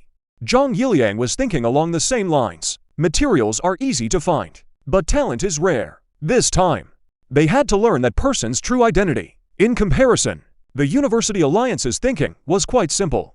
Everyone understood the principle of shared fate, and this was an excellent training opportunity. The Alliance's top brass decided to let the students give it a try. But as good as their intentions were, they failed at the very first hurdle. Ever since Nanshan Prison was recaptured, quite a few soldiers had been stationed there. They set up layers of defenses around the prison. To get through, they needed approval from the base headquarters, but official procedures were never fast to begin with, and now, using the apocalypse as an excuse, they were delaying the approval process indefinitely. This stirred up quite a bit of discontent. Some nearly clashed with the soldiers on guard. The Alliance's top brass were anxious but helpless, left with no choice but to wait in silence. With so many factors piling up, Chujia-gen finally realized that he had become a man alone. Inside the Shan base, Chujiajen quietly lit a cigar. Wispy smoke curled around his body. He thought to himself, this must be what they mean by when fortune smiles, heaven and earth work together. When luck turns, even a hero loses his freedom. As he was lost in thought, a familiar mech appeared. Chu said, I'm here. The 37th Massacre. A stunning display of power that drew admiration. Hearing that voice, the always pale face of Chujiajen finally showed a hint of color. It seemed he wasn't doing so badly after all. With Huang Ting around, that was the true unity of heaven and earth. On the outskirts of the Shan base, Huang Ting carefully surveyed the blood corpses before him, his expression grave. Most of these blood corpses were mutated from various creatures, with humans making up only a small fraction. With this many blood corpses, it seemed the blood corpse leader should be somewhere in this area. He'd deal with the blood corpse tied here first, then investigate. Having made his decision, Huang Ting stopped and took out the mutant tongue. Then he removed the other auxiliary modules one by one, loading them all onto the giant god mech. The head carried the eye of detection. The torso bore the fangs of the vicious hound and the mutant tongue. The arms were fitted with sharp claws, and the mutated flesh mass was mounted on the legs to boost agility. With that, the giant god mech's combat power instantly reached its peak. Name: Giant God Mech, Level 2, Strength 40, Defense 16, Agility 17, Mystic Spirit Exclusive Module, Giant God. Auxiliary Module, Eye of Detection, Fang of the Evil Dog, Tongue of Change, Search Forms, Strange Flesh Mass. Seeing such magnificent attributes, Huang Ting's confidence soared. At this time, Guan Silon, who had already risen to Level 2, and Suda Hai also arrived in time. Boss, we're here to help you, Suda Hai said casually. Scared stiff, legs trembling. And you still have the nerve to call that helping? She glanced at his violently shaking legs. Guan Silon showed a look of fear is fear. Helping is helping. Those are two different things. Suda Hai, whose mouth was the toughest part of his body, immediately retorted. All right, you two just stay behind me. Huang Ting's lips curved into a smile. His eyes suddenly turned cold and sharp. So many blood corpses gathered together actually gave him a thrill of excitement. After all, in the apocalypse, who isn't crazy? It's just that his craziness was different. Without hesitation, Huang Ting charged straight into the blood corpse horde. Every strike sent another blood corpse falling. In the blink of an eye, he carved a bloody path. Behind him, Guan Silon and Suda Hai stared blankly at the scene. A chill ran down their spines. It seemed like it was their first time seeing Huang Ting so wild. The slaughter continued. Overwhelming strength paired with weak agility made Huang Ting seem like a moving natural disaster wherever he passed. All the blood corpses were torn apart by him, without exception. This scene left Chujiajen completely stunned. After snapping back to reality, he finally realized why Huang Ting had refused his invitation. Beasts walk alone. Cattle and sheep travel in herds. Huang Ting was not just a beast. Even more so, he was the king of beasts. How could such a man ever bow to another? His mech, nearing third-tier attributes, crushed them all. The blood corpses were no pushovers to begin with. Add to that Huang Ting's superb combat skills, and soon the blood corpse horde was scattering in panic. Chujiajen also showed remarkable nerve. Seizing the moment, he ordered his men to counterattack. His own mighty horse mech was like a bulldozer incarnate, charging through the horde, scattering them left and right, with razor-sharp blades. Every slash across a blood corpse took a chunk out of it. In the end, the massive blood tide was wiped out clean. Only scattered blood corpses remained, struggling feebly nearby. So many enhancement materials. Boss, we've hit the jackpot this time. After a quick sweep of the battlefield, Suda Hai scurried over to Huang Ting, eager to take credit. He didn't keep a single enhancement material for himself, stuffing them all into the guild warehouse. Seeing the mountain of low-tier materials, Huang Ting nodded in satisfaction. Normally, gathering this many blood cores wasn't easy. With these materials, his energy points would soon be plentiful. With the crisis truly resolved, Chujiajen breathed a sigh of relief and invited Huang Ting to tour the Shan base. The spies of various factions who witnessed it all rushed to report back. Had they not seen it with their own eyes, they truly wouldn't have believed that someone could single-handedly take down so many blood corpses. Though others did assist along the way, any keen observer could tell the truly formidable one was that black gold mech. When the High Efficiency Alliance learned of the battle's outcome, the higher-ups first refused to believe it. They simply couldn't accept that anyone could pull off such a feat. But Ran Zijian and the others, who knew the inside story, weren't surprised. The four monsters of Nanshan prison Huang Ting had taken down 3 on his own. With that kind of strength, handling a small blood tide was nothing short of effortless. What a pity. We have to keep Lord Huang Ting's strength a secret. Otherwise, I'd really love to brag about it. Yu Lang looked up at the starry sky at a 45-degree angle, his face full of melancholy. Enough, if you have that much energy, go kill some more monsters. Try to reach level 2 within this week. Ren Zijin wasn't as lively as Yu Lang. His instinct told him he had to get stronger as fast as possible. Ming Cheng Base, Fu On River. Zhang Yiliang jumped up from his chair. The mysterious man has appeared. Being able to single-handedly take down such a fierce bloodstone tide, even if he's not the mysterious man, he's definitely connected to him. The most important thing is Chujia Zhen. If he'd rescued someone else, that'd be one thing. But of all people, he rescued Chujia Zhen. The two dropped everything they were doing, summoned their mechs and headed straight for Shan Base.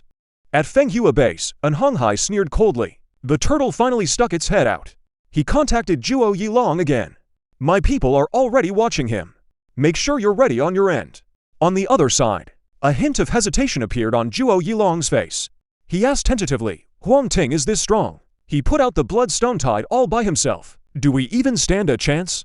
It's precisely because he's so flashy that we have our opportunity. I bet he's completely exhausted by now. Hearing this, Zhuo Yilong, the hesitation on his face faded away. There's no way he didn't use up his energy. Now is the perfect time to strike. Miss this chance and it's gone forever. The two chuckled to themselves, both overjoyed in their hearts. As for Vice President Zhuo Yilong's scheming, President Mo Jin knew nothing about it. The strength Huang Ting displayed had shocked him too. Without a second thought, he hurriedly sent people to make contact with Huang Ting, hoping to recruit him into the Star Cluster Society. But he wasn't the only one with that idea. The University Alliance also sent their own people to Shan Base. And on top of that, the Ningcheng Base. Over here, the 5 major forces miraculously gathered together again. Even Chujia Zhen himself probably never expected that he'd waited so long for others to come rescue him, without seeing a single person. Now that the crisis is resolved, they all stick to him like stubborn plasters, clinging on. As for their recruitment offers, Huang Ting naturally turned them all down flat. He didn't stay long at the Shan Base. After all, there was still a leader-class monster nearby, waiting for him to deal with. This time, he could finally get rid of that hardware on the back of his hand. Leaving the Shan Base, Huang Ting headed all the way north. At the same time, An Honghai's men and members of the Zhongshin Society quietly followed behind him. Chapter 38, the 3-tiered Zhuo Yilong that even Skijian feared. Huang Ting's pace slowed down. Years of honed crisis instincts told him something was definitely wrong around him. Just as he stopped to look carefully, a yellow spike ball rolled to his feet. A durian bomb. His expression changed, and he backed away. In the early stage, when mysterious energy hadn't yet emerged, attacks like the durian bomb were simply unstoppable. The durian bomb's power wasn't actually that great. The only real damage came from the foul-smelling stuff inside. And as it happened, Huang Ting was one of those who absolutely detested durians. He retreated dozens of meters in one go, but the stench still inevitably hit him. Huang Ting turned to look. In his sight, a bizarre mech appeared, all shit yellow, with sharp spikes all over its body. The trait of a bonded mech depends on the food eaten on the day of the mutation.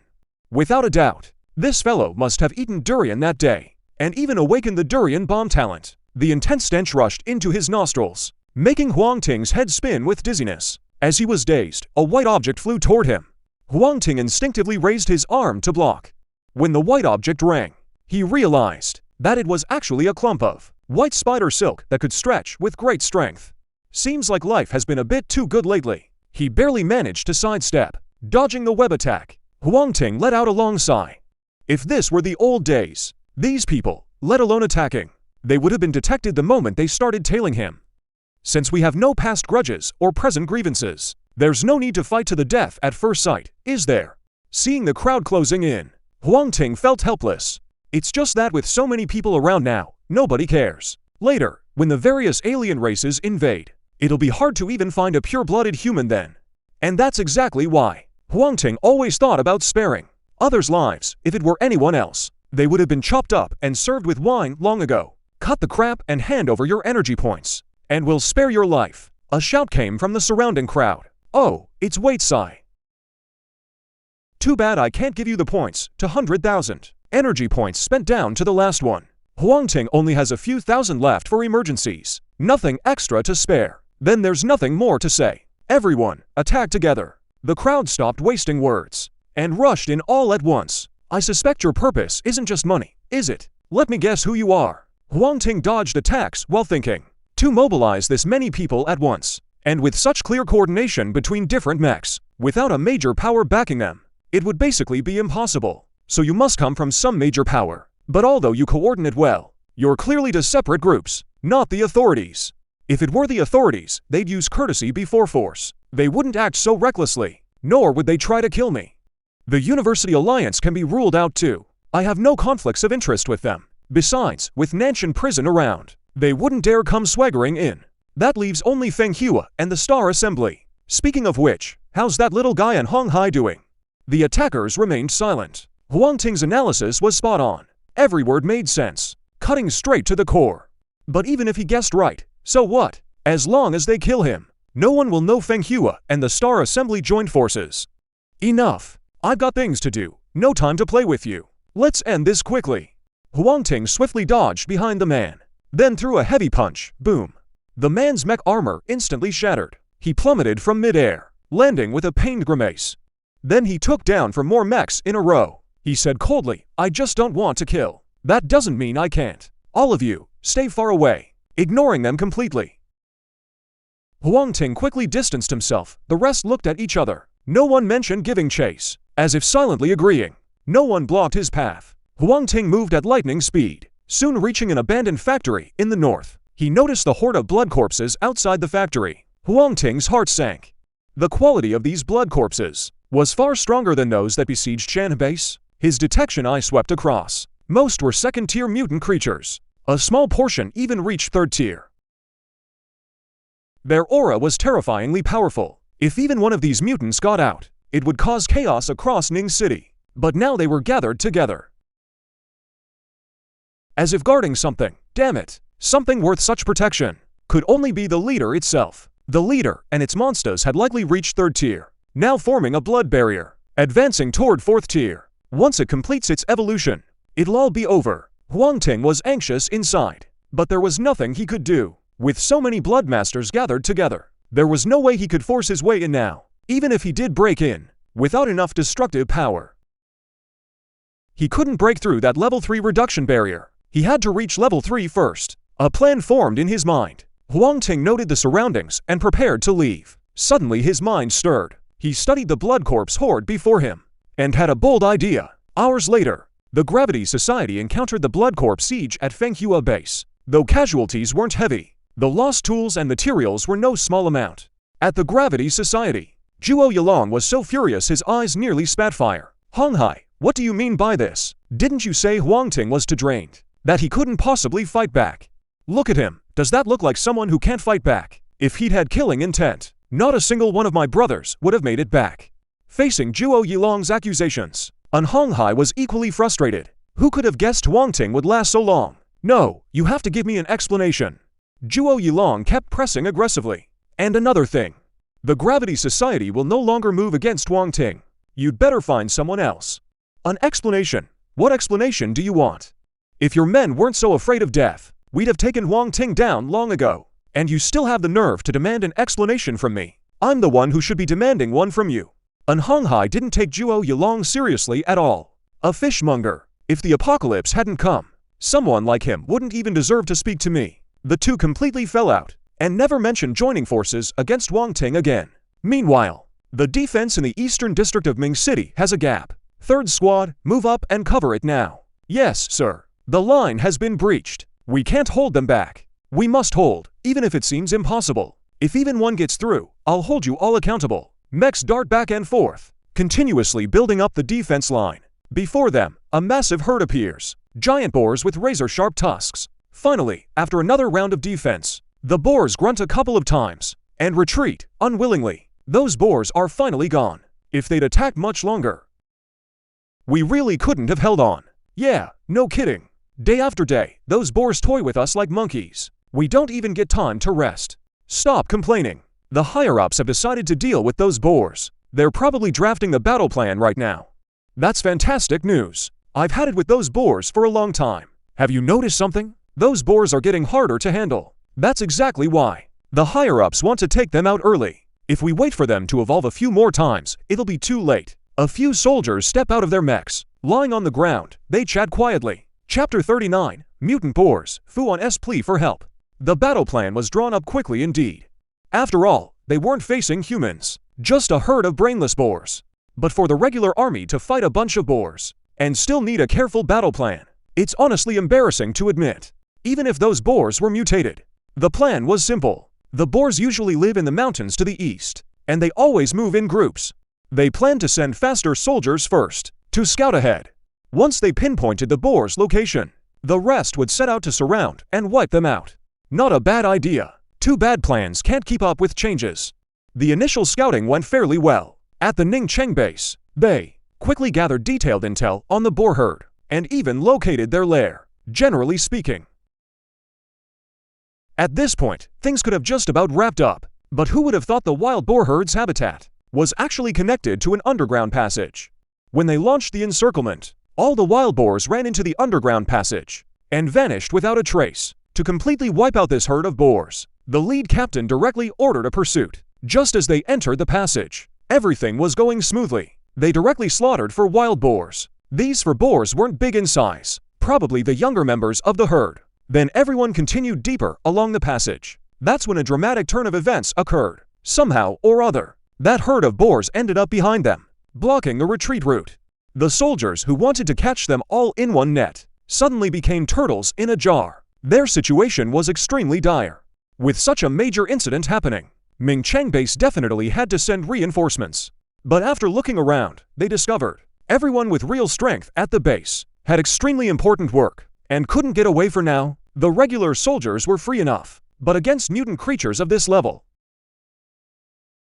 no matter how many regular soldiers went, they'd just be throwing their lives away. Left with no choice, Fuan joined forces with Zhang Yiliang and sent out distress letters to all the major powers. Feng Hua and the core society flat out refused. Hong Hai never really thought the officials were all that impressive, so he refused the summons. The Blood Master Society did have some people itching to act, but the Blood Masters within their ranks had just been purged. Different factions were using this incident to seize power from each other. With morale so unstable right now, how could they possibly send troops to help?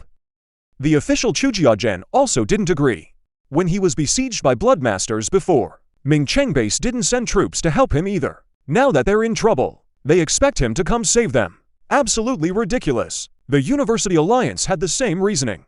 On their side, they'd barely managed to gather enough people to reinforce the Shen base. They never expected the officials to hold them back and refused to let them act. This pent-up frustration they'd been forced to swallow. Now at last they could unleash it without restraint. After going all the way around, Fuan was suddenly stuck in a bind. He never imagined his team would be trapped in the underground passage, and even less that the other factions wouldn't lend a hand at all. But setting aside the other factions, where else could he find the strength to save that small team?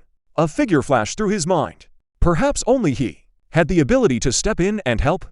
After a moment's thought, Fuan let out a bitter smile. 2 hours later, at the Shan base, Inspector Fu, you're a rare guest. Chujia Zhen strode forward, grabbing both of Fuan's hands in a firm grip, a professional fake smile on his face. He could roughly guess why Fuan had come. Now the tables had turned. Who'd have thought the top man of Ningcheng would one day come begging at his door? It filled his heart with glee. Even his smile turned a bit more genuine. Fuan let out a bitter laugh, and immediately stated his purpose. Every single minute now, the team in the underground passage faces greater risk. Oh, that's Senior. Please wait a moment, Inspector Fu. I'll try to get in touch. Chujia Zhen deliberately used the word Senior to mislead Fuan, then went to a quiet spot to contact Huang Ting. No wonder he was a successful businessman. With just 2 words, he successfully shifted Fuan's perception. A senior whom even Chujia Zhen regards as a senior must be someone extraordinary, given that Mech's agile moves. Could it be some hidden master from the mountains? Well, Fuan had been successfully led astray by Chujia Zhen, images flooding his mind of one mountain name after another. Meanwhile, Huang Ting offered a staggering price. If he wanted him to act, fine. But he couldn't just act for nothing. Everything in this world has a price. Fuan hesitated at the terms, but finally agreed after much deliberation. It had to be said. The things Huang Ting asked for hit right at his bottom line. Acceptable, yet still painful to part with. But compared to what his brother's men had, these things were nothing much. Fu En could sit in the position of patrol chief. Naturally, he had some boldness and skill. Both sides reached an agreement, and next, Fu En sent Huang Ting a location. Following the principle of helping others settle troubles for a fee, Huang Ting didn't delay, and headed straight for the underground passage. Huang Ting's sharp claws sliced across the mutant boar, sparking a trail of flashes. The claws that had never failed before now only managed to leave 3 bloody gashes on the boar. The ordinary grade claw form was ultimately falling behind the pace of evolution. He sighed inwardly, feeling a bit regretful. Blueprints and auxiliary modules were pitifully scarce right now, though he looked close to completing the whole set. That was because his opponents were at least elite grade. For an ordinary person, getting a single ordinary grade auxiliary module would be enough to make them happy for a long time. That was clear from the wildly selling bone bombs. It wasn't hard to see such an ordinary item still had many people unable to put it down. The only difference was the bone bombs Huang Ting had sold at a high price of 300 before now only cost 70. At best, he could only earn a bit for the labor. The second round would start soon.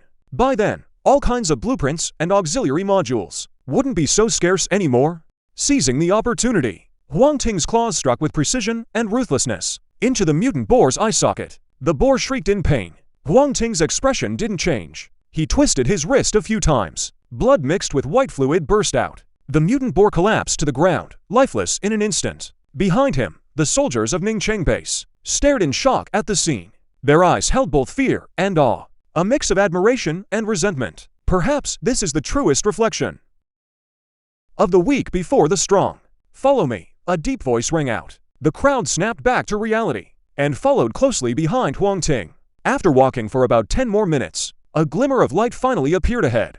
Everyone felt a wave of relief. Seeing the light meant they were not far from the surface. The rest of the journey passed without incident. Everyone successfully emerged from the underground tunnel. Suddenly, someone let out a cry of shock. They found the ground littered with corpses. Those corpses were all wearing uniforms identical to their own. The prison staff were all dead. Huang Ting remained on high alert. He warned everyone, "Stay sharp." Suddenly, out of nowhere, a giant boar, massive as a hill, charged out of the dense forest with 2 thick tusks, heading straight for the group. Chapter 40, The Boar's Will and the Honorary Rank. Indeed, with a mutant boar herd of such scale, there must be a leader-class monster behind it.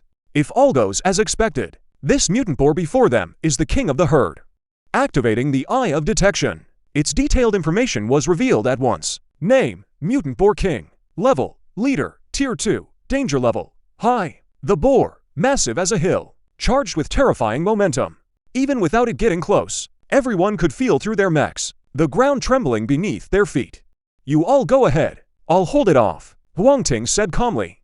He was not being noble, of course, but feared the others staying here would become a burden to Senior Lazen. "If we go together," the squad leader said with grief and indignation. This wild boar is so huge, it's clearly not to be messed with. If he hadn't recklessly gone deep, he wouldn't have run into this kind of danger. And now Huang Ting has to save them again. He really feels bad about it. "Get out of here." Huang Ting had no time for his nonsense. He reached out with both hands and firmly grabbed the boar's tusks. Even though the giant mech had impressive strength, the force of inertia still pushed him back over a dozen meters. His legs sank deep into the mud, leaving a clear trail behind. Seeing this, the captain immediately called for the others to retreat. Although on the surface Huang Ting didn't seem to have the advantage, his years of fighting experience told him that Huang Ting would definitely win this fight. Since he wasn't going to die, there was no reason for him to stay any longer. Better to leave quickly and avoid distracting Huang Ting. Seeing the squad leave, Huang Ting let out a sigh of relief. With so many people around, fighting really was a bit cumbersome. "Now that they're gone, it's time for you to die." Huang Ting let out a cold laugh, and in a flash appeared above the mutated Boar King's head. Then with both fists clenched together, he slammed down hard. The immense force pierced through layer after layer of armor, sending the mutated boar stumbling backward. Ever since it had mutated, this was the first time it had encountered someone who could beat it like this. But it didn't know this would also be its last time. Under the relentless hammering, the Boar King's skull finally shattered. After one more punch, its brain instantly turned into a pile of mush, like a bowl of tofu that had been stirred and scooped out countless times. Killed the leader-class mutated Boar King. Second tier, obtained, Great Soul by 11. Great Blood Red Stone by 6. Also, Beast Hide by 3. Delicious meat chunks buy 2. Tusk full set attachment module buy 1. Boar's will item buy 1. The longevity soul stone and the great blood red stone are both materials for the corresponding advancement. Above that, there are also 2 more grades, premium and top tier. Delicious. Small meat chunks count as a common material, and they're edible. Common material. Long-term consumption can slowly increase physical fitness. Huang Ting's gaze was mainly drawn to the last 2 items. First, the full fang set. This was actually an excellent grade auxiliary module, and it could be used with both hands at once. Name: full fang set. Quality: excellent. Type: upper limb module. Dual hand effect 1. Slightly increases strength. Strength plus 2. Effect 2. Sharp spikes can pierce through most objects. Increases sharpness. Effect 3. When dealing damage to flesh and blood creatures, it can cause a bleeding effect. When dealing damage to other physical entities, it can cause a deepened damage effect. It has no effect on incorporeal beings. Description: these were once the teeth of a king, but now they've been made into a full set. Fortunately, they still retain a trace of royal dignity. Equipping the full fang set, a black flash passed over Huang Ting's hands. Then, a pair of gauntlets with gleaming spikes appeared. Each gauntlet carried a single spike. He gently jabbed it into a nearby boulder. The spike went in like it was piercing tofu, and easily poked a small hole in the rock. Not bad. The full fang set can perfectly replace the blade form. Now, I won't be short on attack power for a while. Putting away the full fang set, Huang Ting looked at the last item. Usually, the best things are saved for last. This boar's will must be pretty good too. Name: the boar's will. Quality: epic type. Item. Effect: twice per day, you have the opportunity to summon a second tier elite grade mutant boar when the mutant boar is killed, or after existing for 1 hour, it disappears. A mysterious item. Huang Ting's eyes lit up. Items with special effects or auxiliary modules all fall under the mystery category. Basically the same kind of thing as the mystery book. He thought nothing like this would appear at this stage. Anything related to mystery wouldn't show up until at least 2 cycles of change later. He never expected to actually drop one himself. From the looks of it, the will of the wild boar was actually just a badge carved with a wild boar image. Raising the badge, Huang Ting focused his mind. An invisible energy seeped out from within the badge. In the blink of an eye, it formed a wild boar's body. The next second, the boar opened its eyes and roared. This mutant boar wasn't too large in size, about the same as an ordinary water buffalo, but the fierce aura it gave off was in no way lacking. Elite tier to strength, for now, 0 competition. 99.99% of people probably wouldn't be a match for it, and it could be summoned twice a day. Sensing the solid connection between himself and the mutant boar, that firm bond, Huang Ting smiled slightly. If something this good were to circulate out there, it would definitely make the 5 major powers tear their hair out. But now wasn't the best time to sell it off. Huang Ting put away the will of the wild boar badge, a decision made in his mind. Without much effort, he found the squad that had moved ahead. Seeing Huang Ting return safely, the captain was shocked by his strength, and also gained a lot of goodwill toward him. In that kind of situation, Huang Ting letting them escape was enough to show his true character. The other soldiers felt the same as the captain. They all felt great admiration for what Huang Ting had just done. Under Huang Ting's escort, the squad returned safely to Ningcheng base. Fuan didn't make things difficult for him either, and paid the reward without hesitation. 2 days passed. Then suddenly, a small box was sent over from the Chu family town. There was only one thing in the box. It was a medal of honor representing the rank of colonel. The military rank system here was similar to his previous life, roughly divided into soldiers, non-commissioned officers and commissioned officers, and for levels of generals. Among the instructors there were majors, lieutenant colonels and colonels, so it wasn't hard to see the value of this medal. As for Fu An's preferences, Huang Ting didn't stand on ceremony, and simply accepted it. Rescuing a small squad clearly wasn't worthy of such a great achievement. What Fu An really wanted was probably information related to the apocalypse. On the other side, An Honghai, having suffered repeated setbacks, finally realized that his strength wasn't enough to defeat Huang Ting head-on. After much soul-searching, he brought out some good connections, and with help from his family's influence, he luckily passed the assessment at Ningcheng base, becoming a mid-level officer. Given the special circumstances now, he was placed in a special unit. Don't underestimate the low rank. He could report directly to Fu Anhe and Zhang Yiliang. Huang Ting, oh Huang Ting. This time, with this new identity, let's see if you still dare to lay a hand on me. Putting on a black uniform, An Honghai used official resources and quickly pinpointed Huang Ting's exact location. Chapter 41. New user of the borrowed subspace. The officer's rivalry. Abandoned building. Huang Ting had just completed the upgrade of his ring mech, named the Colossus Mech. Level 2, with the exclusive module, Ring Space. The Ring Space. A space to 100 meters long, 200 meters wide, and 700 meters high, capable of holding living beings.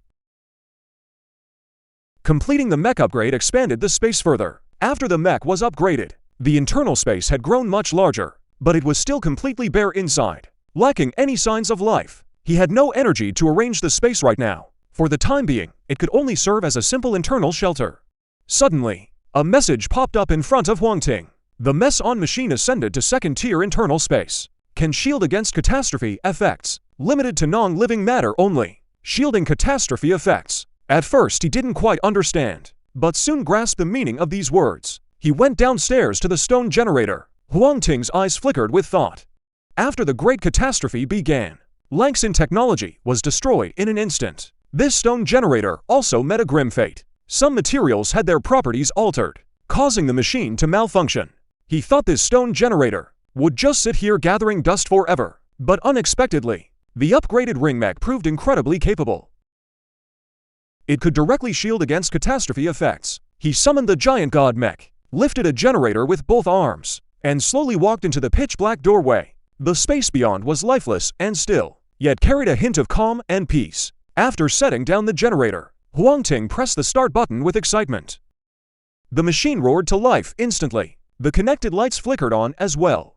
This was the light he once took for granted. Confirming the diesel generator worked, Huang Ting moved the remaining 9 units, along with the 2 water purifiers inside. No matter what, these items represented the progress of human technology. As long as they could be used, he would never simply discard them. Besides, the ring space was vast. These things barely took up any room. All mechs had been upgraded to second tier. Now it was time to prepare for third tier. After all, that blood specimen still needed to be dealt with. For now, Huang Ting faced 2 paths ahead. The first was to find another type of insect, extract its genes to forge a new mech, the giant god and Tianyu, the thunder flash ring, plus the final mech. Then he could complete a set of 5 mechs, and achieve mech form fusion.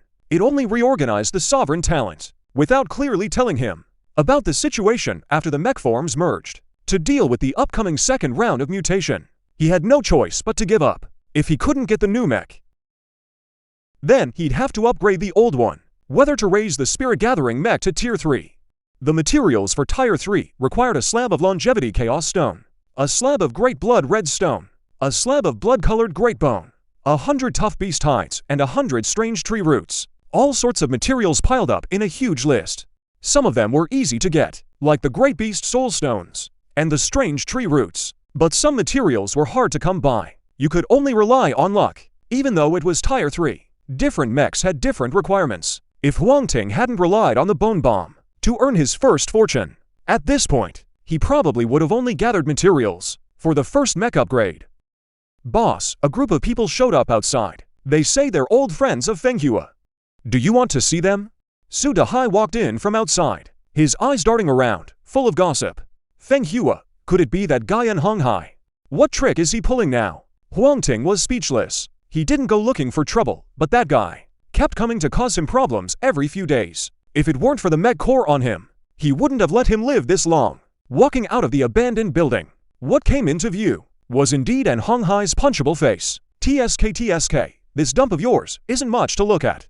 How about you come work for me? I'll give you a nice place to live. An Hong Hai didn't even look Huang Ting in the eye. Instead, he first sized up the abandoned building and sneered, forget about following you. There's no future in it, and I'd be treated like a dog, ordered around left and right. These must all be your loyal hounds, right? Not bad, every one of them is shiny and glossy. Noticing the uniform on an Hong Hai, Huang Ting chuckles, showing a bit more interest. The other party probably wouldn't use his rank to pressure him, right? If that were really the case, it would be quite amusing. I can't be bothered with your nonsense. I am now, in my capacity as a lieutenant officer of Ningcheng Base, officially informing you, in order to protect Ningcheng, the enhancement materials you currently possess are hereby requisitioned without compensation. I hope you'll cooperate obediently. An Hong Hai raised his hand to brush off the dust that had fallen on his collar, and said arrogantly. At these words, Not to mention Huang Ting. Even the most unreliable Sudahai couldn't help but twitch at the corner of his mouth. Requisition, and free of charge at that. This guy's brain must have been kicked by a donkey. Seeing their contemptuous expressions, An Honghai pulled out his officer's ID and flashed it in front of Huang Ting. Are you trying to oppose Ningcheng base? Or do you think that since the apocalypse has come, you have a chance to start a rebellion? Of course I wouldn't dare, but do you even have the qualifications? Huang Ting didn't indulge him either. He took out the Medal of Honor he'd just received and hung it on his chest. This would reveal his identity ahead of time.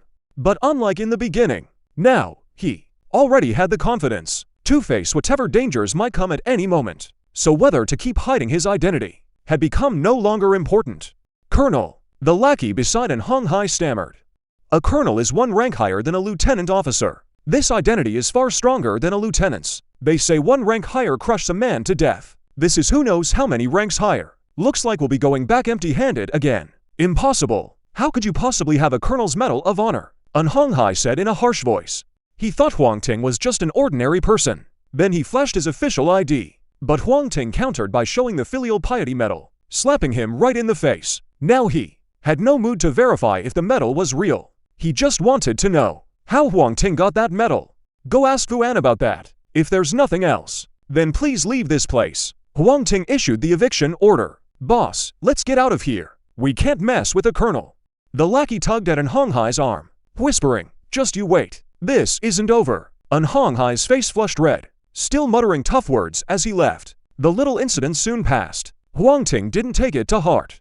He had more important things to do. The next day, the sun hanging in the sky turned blood red again. This phenomenon sparked panic among countless people, fearing even fiercer monsters would appear. Luckily, the red sun lasted only 2 hours, and no particularly fierce monsters showed up during that time. President, do you know what this red sun means? In the abandoned building, Guanxil asked curiously. You know about dungeons, right? After this red sun ends, dungeons will appear all over the world. The dungeons are full of monsters, with more items and modules dropping, and better quality too. Isn't that more beneficial for us? Sudahai chimed in. Dungeon 40 to speedrun, plague support, seeking gold tickets. Beneficial, Huang Ting was about to explain, but noticed the dread he'd felt before. Appearing once again, he stopped talking. His mind drifted back to the past. When dungeons first appeared, everyone truly believed that was the only hope to save humanity. But as time slowly passed, people began to realize, so the dungeons weren't meant to save humanity, but to bring yet another layer of deep despair. They aren't dungeons, but small patches of another world, like two bubbles pressed together. The touching area between them is the dungeon. As the touching areas grew larger, disaster struck. The creatures inside the dungeons could actually break through the dungeon limits and come straight into Langxin. When tens of thousands of monsters poured out from the major dungeons, everyone was terrified out of their wits. For now though, this actually works in our favor. Come on, I'll take you two to clear a private dungeon first. Following his memory, Huang Ting led the two of them to an ancient tree with a bizarre shape. This ancient tree had no leaves. Its branches twisted and forked into each other, like human hand bones stripped of flesh, intertwined together, stirring a strange, unsettling feeling in one's heart. Each person gets one free dungeon entry per day. No limits on size or type. If you want to go in again, you'll need to use a pass token. Now that dungeons have appeared, that item should drop from someone very soon. If you spot any, remember to buy them. Guanxil and Sudahai both nodded in agreement. Then a flash of light, and the three vanished from where they stood. The dungeon is about to begin. Welcome to the other world. A slight sensation of weightlessness washed over them. When the three came to their senses, they found themselves in a different space entirely. It looked like an ancient battlefield, with mountains of corpses piled all around. Current location, Plague Battlefield, Outer Zone. Outer Zone difficulty, simple description. On this corpse-strewn battlefield, a thing called the Source of Plague suddenly appeared. It seemed to have disturbed certain beings that should have remained in deep slumber. The dungeon area is divided into the outer zone, the inner core, and the extremely rare event zones. The deeper we go, the greater the danger, and the dungeon difficulty rises accordingly. The plague battlefield is only on easy. That's because they're still at the outer edge. If we push deeper, the difficulty will definitely increase again. Difficulty tiers are easy, normal, hard, nightmare, inferno. Abyss starts at hard. Each tier you go up, rewards increase by 100%. It's like the saying, the bigger the waves, the pricier the fish. Boss, what do we do? Sudahai was a bit confused. No rush, it'll pop up any second now. The moment Huang Ting finished speaking, a phantom screen appeared before the three of them. Quest details 1. Hunt down 30 plague soldiers. Difficulty, easy 2. Hunt down 50 plague soldiers, and 5 plague generals. Difficulty, medium. Just 2 quests, huh? Boss is so strong. We should definitely take the second one, right? Sudahai said eagerly. No, Huang Ting shook his head. Sometimes quest details don't tell the whole story. Read the dungeon description carefully. That's our real goal. Could it be the source of the plague? Guan Silon, who was always unflappable, was equally stunned. Damn, dungeons can be played like this. He'd played games before, but always followed the game's guidance obediently. Whoever thought of this angle? Seeing the two so shocked, Huang Ting smiled slightly. This is just the beginning. Next, he was going to speedrun this dungeon. Follow me. Based on my past life memories, Huang Ting led the two through the battlefield. On the field, besides the corpses, there were plenty of wandering plague soldiers, but they clearly hadn't noticed the three of them, still wandering aimlessly all around. After bypassing a large number of plague soldiers, a somewhat shabby tent appeared before the three of them. In front of the tent stood two plague soldiers of extraordinary bearing, clearly elite monsters at first glance. Other than that, there was only a single, skinny old horse whose ribs were clearly visible. This must be the tent where the Supreme Commander resides. It seems that plague support must have possessed some high-ranking official. Sudahai held his chin with one hand, drawing out his words at great length. That's right, Huang Ting nodded and stepped forward. The fang gauntlets on his hands quickly materialized. Just as the two thought he would charge into the tent, who would have guessed he suddenly turned and struck directly at the skinny horse, grazing with its head down. A layer of faint green light suddenly spread over the skinny horse. The glow blocked Huang Ting's attack. At that moment, a plague general burst out of the tent, extremely tall in stature, with an ashen face, holding a spear. Seeing Huang Ting attacking the skinny horse, he raised his spear without hesitation and charged straight forward. The two plague soldiers guarding the tent also launched their attacks at the same time. Hold them off. Huang Ting let out a great shout and slammed a heavy punch into the skinny horse. The green glowing light immediately rippled like a lake struck by a stone, sending out countless waves. Guan Silon and Sudahai snapped back to their senses and immediately joined the fray. Take this hammer from your grandpa. Sudahai plunged his hand into the dirt on the ground. When he raised his hand again, a heavy spiked hammer suddenly appeared in his grip. He swung the heavy hammer and smashed it hard against the plague general's spear. Guan Silon was not skilled at direct frontal combat. While tangling with the two plague soldiers, she secretly released translucent spores. Those spores, upon making contact with the plague soldiers' bodies, immediately took root and sprouted, and began multiplying at lightning speed. In the blink of an eye, one of the plague, a small patch of white appeared on the soldier's body. Looking closely, that patch of white was clusters of unknown fungi gathered together. It made one's scalp crawl. Both of them had completed their mech advancement, and at the same time, their control over their talents had increased. However, their auras had always been suppressed by Huang Ting, so they never showed their true colors. Otherwise, with their abilities, no matter which faction they went to, they would be treated as elite soldiers. The two successfully advanced to Plague General and Plague Soldier, allowing Huang Ting to focus more on dealing with the source of the plague before him. That's right, the source of the plague was not attached to that highest-ranking general, but rather attached to a seemingly unremarkable skinny horse. The reason they didn't take out the Plague General first and the Plague Soldier was because the source of the plague could shuttle back and forth among plague-infected, revived creatures. It was very timid. Once it realized their group was too powerful, it would immediately relocate, afraid it would escape. Huang Ting started first. That's why he went along with Sudahai's words, then struck without hesitation to attack the source. Even if it wanted to relocate, it would need some time. That gap was its greatest weakness. Huang Ting's fierce attacks in his heart poured out endlessly like a violent storm. Finally, the green glow on the plague source dissipated. The horse neighed once and fell to the ground, transforming into a green bead. Plague source slain. Obtained fixed drop. Plague orb. Card 43. Selling guide. Tips. Seeking gold tickets. Name. Plague orb. Quality. Fine. Type. Material. Effect. Used for mech enhancement. Increases resistance to various basic toxins. Ordinary materials can only enhance strength, defense, and agility. These three main attributes, things like the plague orb, that can enhance toxin resistance are extremely rare. Huang Ting's journey here was solely for this plague orb. He had just secured the plague orb.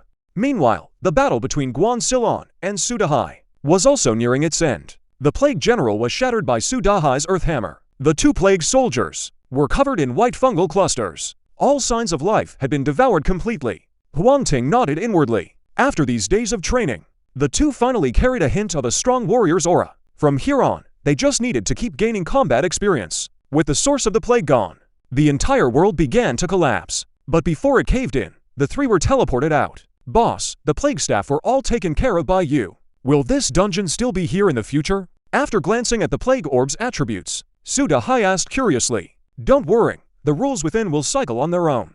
Everything will return to its original state. Next, your task is to farm enough plague orbs to strengthen your toxin resistance. Once your toxin resistance meets the standard, I'll take you to another dungeon. Huang Ting explained briefly. That sounds great. I'll just wait for the boss for 3 days. 3 days, 9 meals. Su Dahai almost slipped up and gave an awkward laugh. Oh, right, Guan Silon. Help me recall some insects with unique abilities and a wide distribution. Understood. Guan Silon's mind sharpened. Her expression turned dead serious. Understood. After using up the 1 free chance per day, Huang Ting, on the system marketplace, posted a message seeking to buy other world passes, then continued on his path of material gathering. Meanwhile, Chujia Zhen and Fu An also learned from Huang Ting about the dungeon's appearance. They were all raring to go, ready to make their move. Huang Ting's identity ultimately couldn't be hidden. Fu An also learned his true identity, but after investigating, Fu An didn't rush to disturb him. He still contacted Huang Ting through Chujia Zhen as the middleman. On this point, Huang Ting and Chujia Zhen were both quite satisfied. The former felt it saved a lot of trouble, while the latter gained plenty of benefits from Fu An. A win-win situation. The two major powers, Shan Base and Ningcheng Base, joined forces together, preparing to tackle an 8-player dungeon. For this, Chujia Zhen and Zhang Yiliang personally stepped up, each leading 3 people into the dungeon. Half an hour later, the 8 of them fled the dungeon, all in disarray, covered in wounds. Had it not been for Chujia Zhen's quick reaction this time, half of them might have been lost. After this incident, they all realized these dungeons were no simple matter. To clear them or gain greater rewards, they would have to find other ways.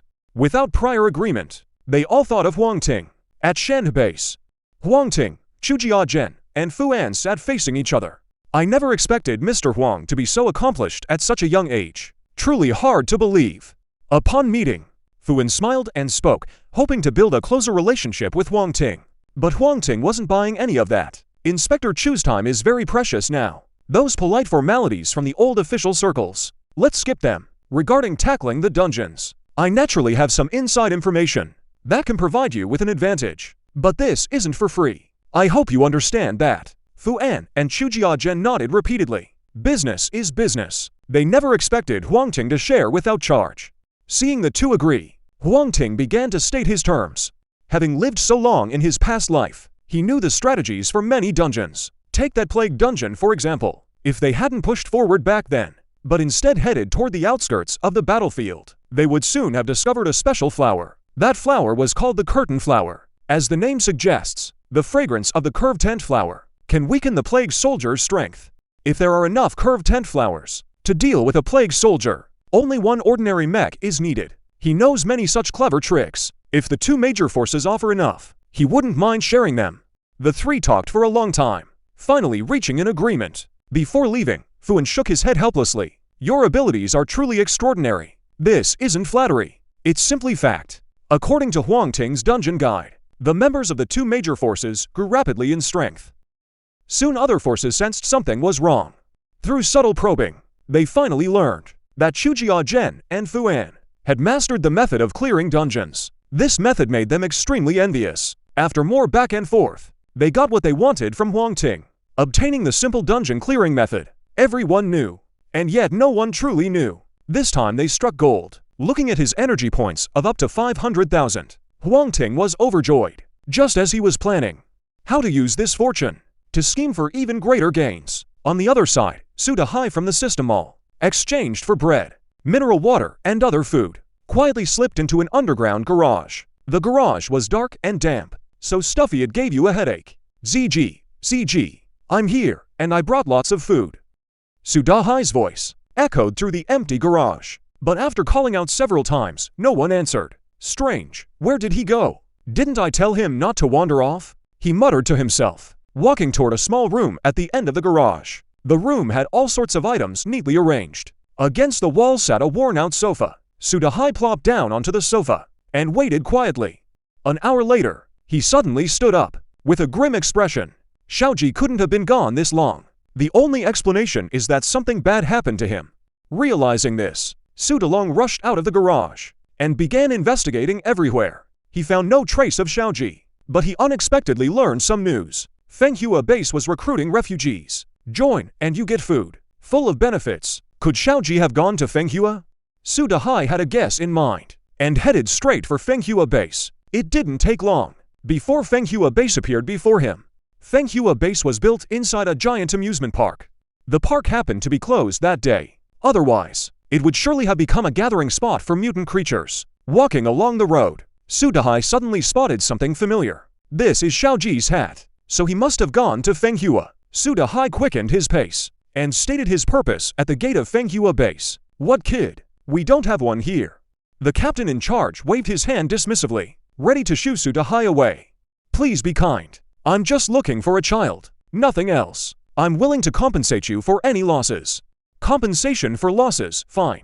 Give me 1,000 energy points and I'll let you take that kid named Xiaoji away. The captain grinned slyly, not taking Sudahai seriously at all. Sudahai's face darkened. He had 1,000 energy points, but the captain was asking for such an outrageous price, clearly not intending to release the boy. Holding on to his last shred of hope, he nodded and said fine. 1,000 energy points, I'll give them right now. The captain turned and transferred 1,000 energy points over. Energy points secured. Dreams were flying, but no one was released. The mocking look on his face grew clearer. There really are fools like this. Get lost. If you don't leave now, I'll throw you in as a laborer. You're forcing my hand. Sudahai stopped wasting words. The mech appeared in an instant. He was determined to bring the kid back today. Chapter 44. Heading to Fenghua's bright mind. Please support with golden tickets. Sudahai was captured by Fenghua. When he heard the news, Huang Ting was stunned. With Sudahai's strength, in a one-on-one fight, even if he couldn't win, he could still escape. How did he get captured? He went to Fenghua's base to demand his release. They refused. Then he forced his way into the base and was caught by the people inside. Guanxilon hesitated for a moment, but in the end, chose to tell the truth. After hearing her account, Huang Ting didn't blame Sudahai at all. Instead, he was pleasantly reminded of something else. In the apocalypse, what's most precious? Resources, of course. Children are one of them, and an extremely rare kind at that. As everyone knows, life-bound chicken mechs come from what's eaten, the food consumed on the first day. The rarer and more powerful the food, the more powerful the awakened mech. But no matter how strong the creatures of Lanx in are, they can't compare to mutated creatures. If that child named Xiaoji could keep eating edible mutated creature meat, the mech he eventually awakens would see an incredible boost in performance. While mutated creatures accelerate their mutation, humans are also rapidly adapting to this unique world. The pros and cons can't be fully explained, but one thing is certain. Huang Ting has also taken an interest in this child named Xiaoji. Not just a little guitar. They plan to specially train a batch of orphans. In about 10 days, these orphans will surely become the core force of Dawn, loyal and powerful. Heading to Fenghua, my people aren't so easy to capture, especially when being extorted. If Sudahai had been reckless and barged in, that'd be one thing. He'd still go demand their release, but he'd inevitably face some punishment. But now it's different. Fenghua broke the agreement first, so his actions are justified. No one can find fault with it. Arriving at Fenghua, things were already in chaos. Sudahai's strength still exceeded their imagination.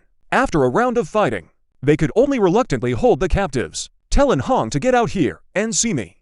The moment they met, Huang Ting spoke without any courtesy. Who are you to demand to see our leader? And so cluelessly rude at that. Someone at Fenghua saw Huang Ting acting so arrogantly and immediately took offense. Tell him, my name is Huang Ting. Hand over Sudahai right now, or the consequences will be more than you can bear. Huang Ting summoned his giant god mech. The unique aura of the second tier burst forth instantly, scaring those around him into summoning their own mechs to defend themselves. The giant god mech was now nearly half strengthened. If each tier were like in fantasy novels, divided into early, middle, late, and peak stages, then he'd be at the middle of the second tier. These people in front of him were at most mid-first tier. The pressure of a whole major tier. Of course, they'd be terrified. Wait here, I'll go notify the leader right away. The man who spoke earlier ran off in fright. Just as Huang Ting was heading to the Fenghua base, on the other side, Chujia Zhang and Fuan also got the news. Each led a group of people heading to Fenghua. First, Huang Ting was everyone's hope for the future. They absolutely couldn't afford to lose him. Second, they feared things would get too out of hand, and in Honghai wouldn't be able to clean up the mess. After all, Huang Ting's strength is no joke. Even a second-rank leader-level monster died by his hand. If someone like that loses his temper, destroying a small place like Fenghua would be easy. Luckily, An Honghai was smarter than they had imagined. After meeting Huang Ting, An Honghai didn't immediately start a fight. Huang Ting, what are you doing at Fenghua? An Honghai was a bit confused. What was Huang Ting's purpose here? Could it be he came to mock and humiliate him in front of all his men? I came to get someone. Hand over Sudahai. And that kid called ZG. Hand him over to. Huang Ting didn't waste words with him. He stated the purpose of his visit. Hand him over. He injured so many of my brothers and destroyed so many of my buildings. You think you can just demand him like that? An Honghai looked displeased. Actually, his losses weren't that great. The main issue was losing face. If he backed down this time, then anyone could come trample on Fenghua in the future. If I have to sacrifice my old reputation. A voice came from afar. Looking up, it was Fuan rushing over. We're all humans here. Why must we fight the moment we meet? Fuan rambled on. How much did you lose? I'll reimburse you. Let out the man Huang Ting wants. I heard there's also a child. Give him that too. An Honghai narrowed his eyes. The official faction's influence, though not as unbreakable as before, still couldn't be ignored. Since the review office has spoken, then I'll give you face and release them. A lackey nearby scurried off obediently. Before long, Sudahai came out of the base, holding a child's hand. Seeing Huang Ting, his face turned red. Boss, this time I was careless and didn't dodge. Next time they definitely won't catch me. Well, since nothing's wrong, let's go. Seeing Sudahai was just a bit dazed, not actually harmed. Huang Ting didn't want to press further. Boss, behind Fenghua, it's really shady. They use food to trick others into coming. Once they arrive, they're sent to mine, and they don't even feed them. Sudahai whispered into Huang Ting's ear. Mining. Huang Ting was taken aback. Then he recalled. This had indeed happened in his past life. An Honghai controlled a special mine. It produced a mineral called silver vein stone. Silver vein stone could increase a mech's toughness. For a while, it sold like wildfire. A piece the size of a fingernail. Cost 100 energy credits. He never thought that mine would be here. Huang Ting glanced at the amusement park behind the crowd, then shook his head. The mine was tempting, sure, but managing it would drain his energy, and it needed a huge workforce. He had neither the time nor the energy to develop it. Besides, not long after the second mutation ends, the third one begins. By then, who knows if this mine will even exist? Any investment now would just be wasted effort. Huang Ting didn't want to get involved. He wasn't some saint. He could only look after those right in front of him. Anything further, he was powerless to help. Working as a miner at Fenghua was tiring, but at least it was a way to survive. Sensing Huang Ting's reluctance to get involved, Sudahai grew anxious. Boss, it's not that I'm overflowing with kindness. There are so many kids in there. Some are about the same age as my little brother. I just can single quotes, double quotes, he trailed off. You have a little brother. This time, it was Huang Ting's turn to be surprised.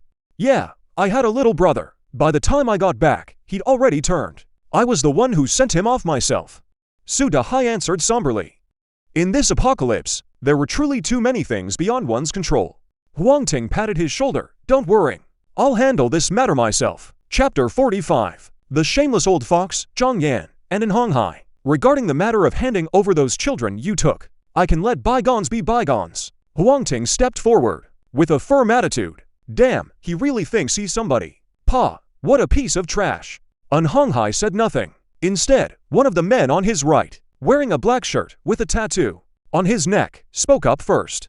That guy is called Meng Ziai. It was him who answered me. That's why I got caught. Oh, right. His weapon seems to be an invisible knife. Be careful. Sudahai was afraid Huang Ting would suffer a loss, and whispered a reminder. Huang Ting nodded. The next second, he rushed in front of Meng Ziai like a gust of wind.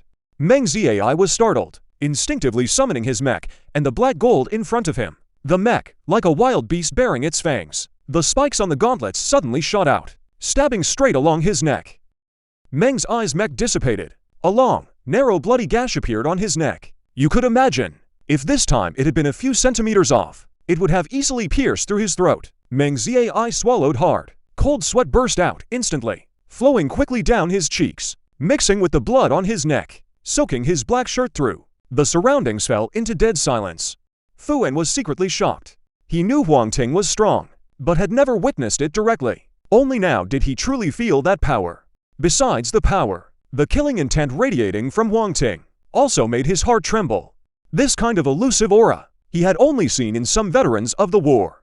Even General Zhang Yiliang had never possessed it. What exactly is Huang Ting's background? So quiet in here. I came late. Chu Jiazhen's voice rang out. It somewhat broke the tension between General Huang Ting and Hong Hai. We're all young people here. Why can't we sit down and talk things through? He walked between the two, chuckling. That's right, let's all sit down and talk slowly. Fuan also stepped in to smooth things over. With the two big shots speaking up, the atmosphere eased considerably. Huang Ting didn't really want to fight either. In other words, now wasn't the best time for a showdown. Hong Hai, hand over those kids. Consider it buying your life. How about it? Huang Ting looked around. If I made a move, they probably couldn't stop me. The atmosphere grew heavy once more. Fu and Chu Jiazhen sensed something was off.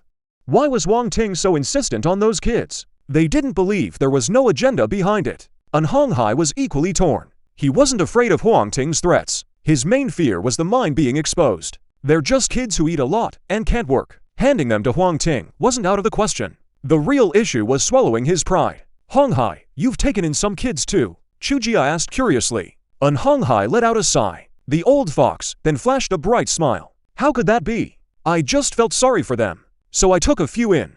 They've never gone without food or drink. Can't call it detention.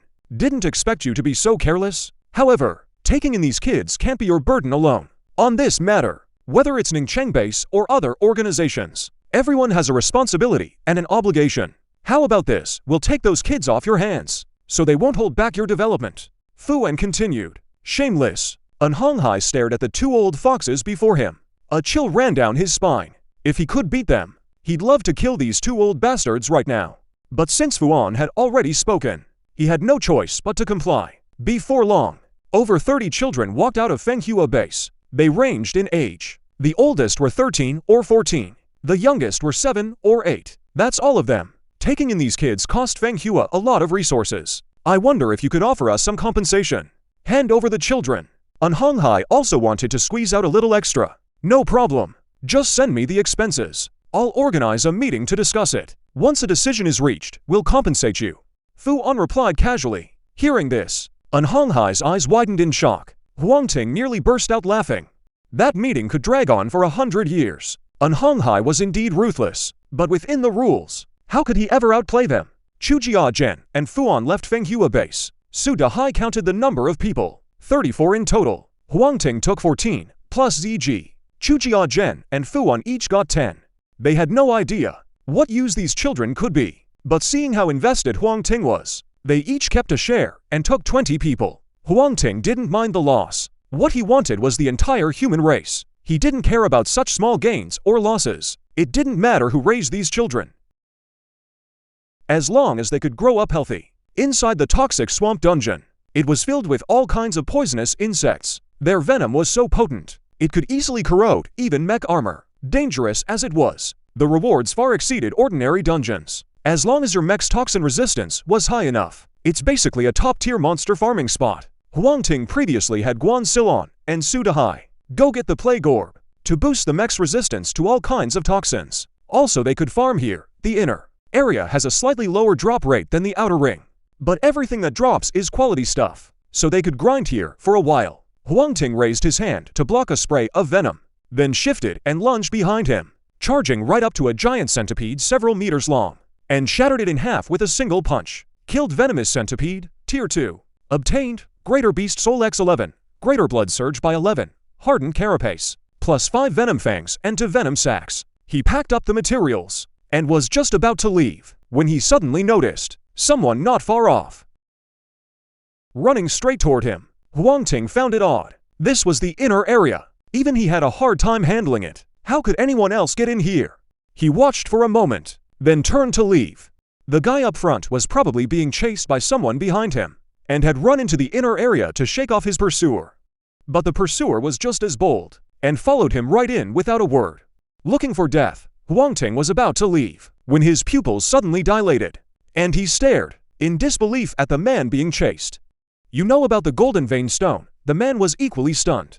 He was certain the Golden Vein Stone was his own original creation, not to mention the system shop. No one else even had such a treasure. It only circulated among the top brass of the Gravity Society. Ordinary people had no idea it existed. For this man to name the Golden Vein Stone's origin at a glance was simply unbelievable. I've heard a bit about it. So that's it. You were hunted because of this Golden Vein Stone. Huang Ting still couldn't wrap his head around it. It didn't make sense. The Golden Vein Stone was precious, sure. But was it really worth all this trouble? Li Chengxing gave a bitter smile. The Golden Vein Stone's value. It really wasn't worth them making such a fuss. But the one who makes the gold chain stones might not agree. Then he told his story. The story wasn't all that complicated. Li Chengxing had awakened a talent for crafting refined stones. And he could also use refined stones to strengthen mech parts. He knew this ability of his was no ordinary thing. So he only told his girlfriend Yi. But who would have thought that not long after, that woman hooked up with a high-up in the Star Assembly, and leaked his secret as well. That was a huge problem. The Star Assembly immediately locked Li Chengxing up, under strict watch, forcing him to make refined stones. But Li Chengxing would rather die than give up his freedom. So while he made refined stones, he also looked for a chance to escape. Unfortunately, his luck wasn't great. Though he did manage to flee the Star Assembly, the guards spotted him and chased him all the way here. If not for Huang Ting stepping in to save him halfway, he'd probably have been dragged back by now. So now you're all alone in the world. Huang Ting was clearly moved, thinking of taking Li Chengxing under his wing. First, because Li Chengxing knew the whereabouts of the other central stone slab. Second, because refined stones were useful to himself, or to the whole faction for that matter. If you put it in gaming terms, this was a solid life skills class profession. A top player definitely couldn't pass it up. Yeah, away from the Star Assembly. He didn't even have a place to stay. Li Chengxing let out a sigh. His girlfriend had cheated on him. The faction he'd turned to only saw him as a free manufacturing tool. Now that he'd suddenly escaped, he didn't know where to go next. If you've got nowhere to go, then just stick with me for now. Hearing those words, a flicker of caution crossed Li Chengxing's eyes. He was in extreme danger right now. If not for Huang Ting saving his life, he wouldn't reveal so much information either. At this moment, he was deeply suspicious that Huang Ting had also taken a liking to his ability to craft refined stones, and wanted to bring him back. Huang Ting saw the fear and worrying in his eyes, and smiled, saying, "Don't worry. No one will force you at my place. After all, there are only two of us here." To people, Li Chengxing was stunned. Although he had always stayed in the Gravity Association, he didn't know much about the outside world, but he knew most people banded together for warmth. Even the smallest faction had over a dozen members, a three-person team. He had seen people like that before. They were either geniuses or fools. Clearly, Huang Ting was no fool. "Yeah, I'm Huang Ting. You should know who I am, right?" Seeing he was still hesitant, Huang Ting continued, and Li Chengxing was stunned again. So this was the Huang Ting who sold bone white bombs, and was buying up materials in bulk. Rumor had it that Huang Ting was incredibly powerful. Even the authorities needed his help. He never expected that he still hadn't formed a proper faction. After hesitating for a moment, Li Chengxing finally made up his mind. "I can join you, but let's get this straight first. You can't force me to do things I don't like. To put it bluntly, I'm pretty stubborn. First, accept the friend request, and join the guild." Huang Ting sent over to requests. Li Chengxing first accepted the friend request, but when he saw the guild request, he froze again. Confused, he thought, the guild feature is already available. Spending 100,000 energy points can unlock it early. Li Chengxing gasped in shock. 100,000 energy points. How long would that take to save up? He only had a little over 2,000 energy points himself. And that was from crafting refined stones. Wait a minute. This guild warehouse isn't going to cost money too, is it? Seeing the vast space of the guild warehouse, Li Chengxing asked again, 100,000 energy points can unlock it. 1,000 slots costs 100,000. In other words, just for one guild system. Huang Ting had already sunk in 200,000. Even the leader of the Star Assembly didn't have that kind of nerve. After the shock, Li Chengxing was filled with grit and resolve. A fierce fire burned in his eyes. The Star Assembly has bullied me too much. If I don't avenge this grudge, I, Li Chengxing, am not a man. To remind myself, I've decided to change my name to Li Mexing. Huang Ting smiled. Changing your name to remind yourself? That sounds way too silly. Suddenly his body jolted. Li Mexing. Wasn't that the #1 mech enhancer of the past life? The legendary man who used countermechs to fight gods. Mech tiers are initially divided into levels 1 through 9. The higher the tier, the stronger the power. But that's just a mortal classification. Above that, there are many more realms. Mortal tier mechs cannot fight gods. That was everyone's consensus. But Li Mexing broke that consensus. With an ordinary mech enhanced to the absolute limit, he managed to kill a god in combat. Though he fell after that battle, the iron rule that mortals can't resist gods was shattered. For the first time, humanity in the endless starry sky truly stood tall. Some say Li Mexing had an unyielding spirit, but even harder was his backbone as a human. Huang Ting never expected that he would be here to meet the famous Li Mexing of later years. Just as he was about to say something, a notification sound suddenly rang in his ear. In 5 days, the first tide will arrive. Everyone, please be prepared. Time until the tide arrives, 119 hours, 59 minutes, 57 seconds. Chapter 47, Moving Day, the tide begins. Li Mexing also heard that same voice, looked at Huang Ting with confusion. He thought Huang Ting was behind it. Let's check the area chat. Huang Ting didn't explain much. He directly contacted Guansilla. If nothing unexpected happens, the location of the tide invasion should already be confirmed. 3 kilometers from the abandoned building, a pitch-black passage has appeared. Nothing can affect its existence. It should be what you call the Beast Gate, right? The Beast Gate, as its name suggests. Whenever the Beast Nest opens, an endless stream of mutated creatures will pour out from it. Only then can damage be dealt to the Beast Gate. Other than that, even a 9th tier mech can't do anything to it. This is bad, Huang Ting muttered to himself. He quickly rushed to the Beast Gate with Li Mexing. Actually, counting it up, it was about time for the first tide invasion to arrive. It's just that he'd been busy grinding dungeons lately, which made him forget. At the Beast Gate, seeing Huang Ting arrive with another person, Guansilla and Suda Hai were curious, but didn't ask questions. Boss, is this Beast Gate really powerful? Suda Hai scratched the back of his head, confused. The Beast Gate itself isn't scary. What's troublesome is the endless mutated creatures pouring out. Their intensity would give even the major factions a headache. Huang Ting glanced at the 3 of them, then said seriously, never hold on to luck. This is the apocalypse. It's the same for everyone. Li Mexing was fine. He'd first been betrayed by his girlfriend, then enslaved and forced to refine materials, and later escaped from pursuers. His understanding of the apocalypse was deeply profound. But Guansilla and Suda Hai felt a jolt in their hearts. Indeed, they'd been living too comfortably lately, almost forgetting this was an apocalypse riddled with danger. Thinking carefully, if it weren't for Huang Ting's help, they'd probably be dead by now. Having given the 2 a wake-up call, Huang Ting didn't linger there. On this matter, he wasn't afraid of his subordinates being weak. No matter how weak, he had confidence he could build them up. What he feared was subordinates who couldn't think clearly, who didn't understand the apocalypse well enough. That was the most terrifying thing of all. Let me introduce you all. This is Li Mexing. From now on, he's one of us in Dawn. Huang Ting pointed at Li Mexing. A new member had arrived. Hello, my name is Suda Hai. Just call me Da Hai from now on.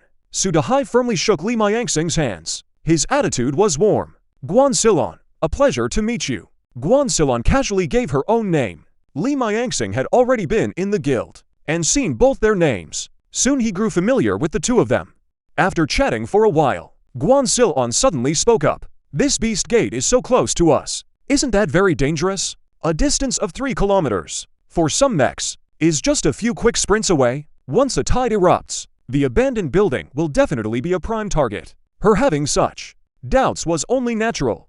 Huang Ting chuckled lightly. So we're moving. The ring mech has been under control for so long, and now it can finally be put to use. The 3 exchanged glances, wondering what Huang Ting had in mind. Back at the abandoned building, Huang Ting summoned the ring mech. Is this some kind of mech too? Suda Hai stepped forward and touched it, said uncertainly. But this mech looks way too strange. Li Mexing didn't touch it. He just kept circling around the ring mech. Alright, let's all go inside and take a look. Huang Ting took the lead and stepped into the ring mech.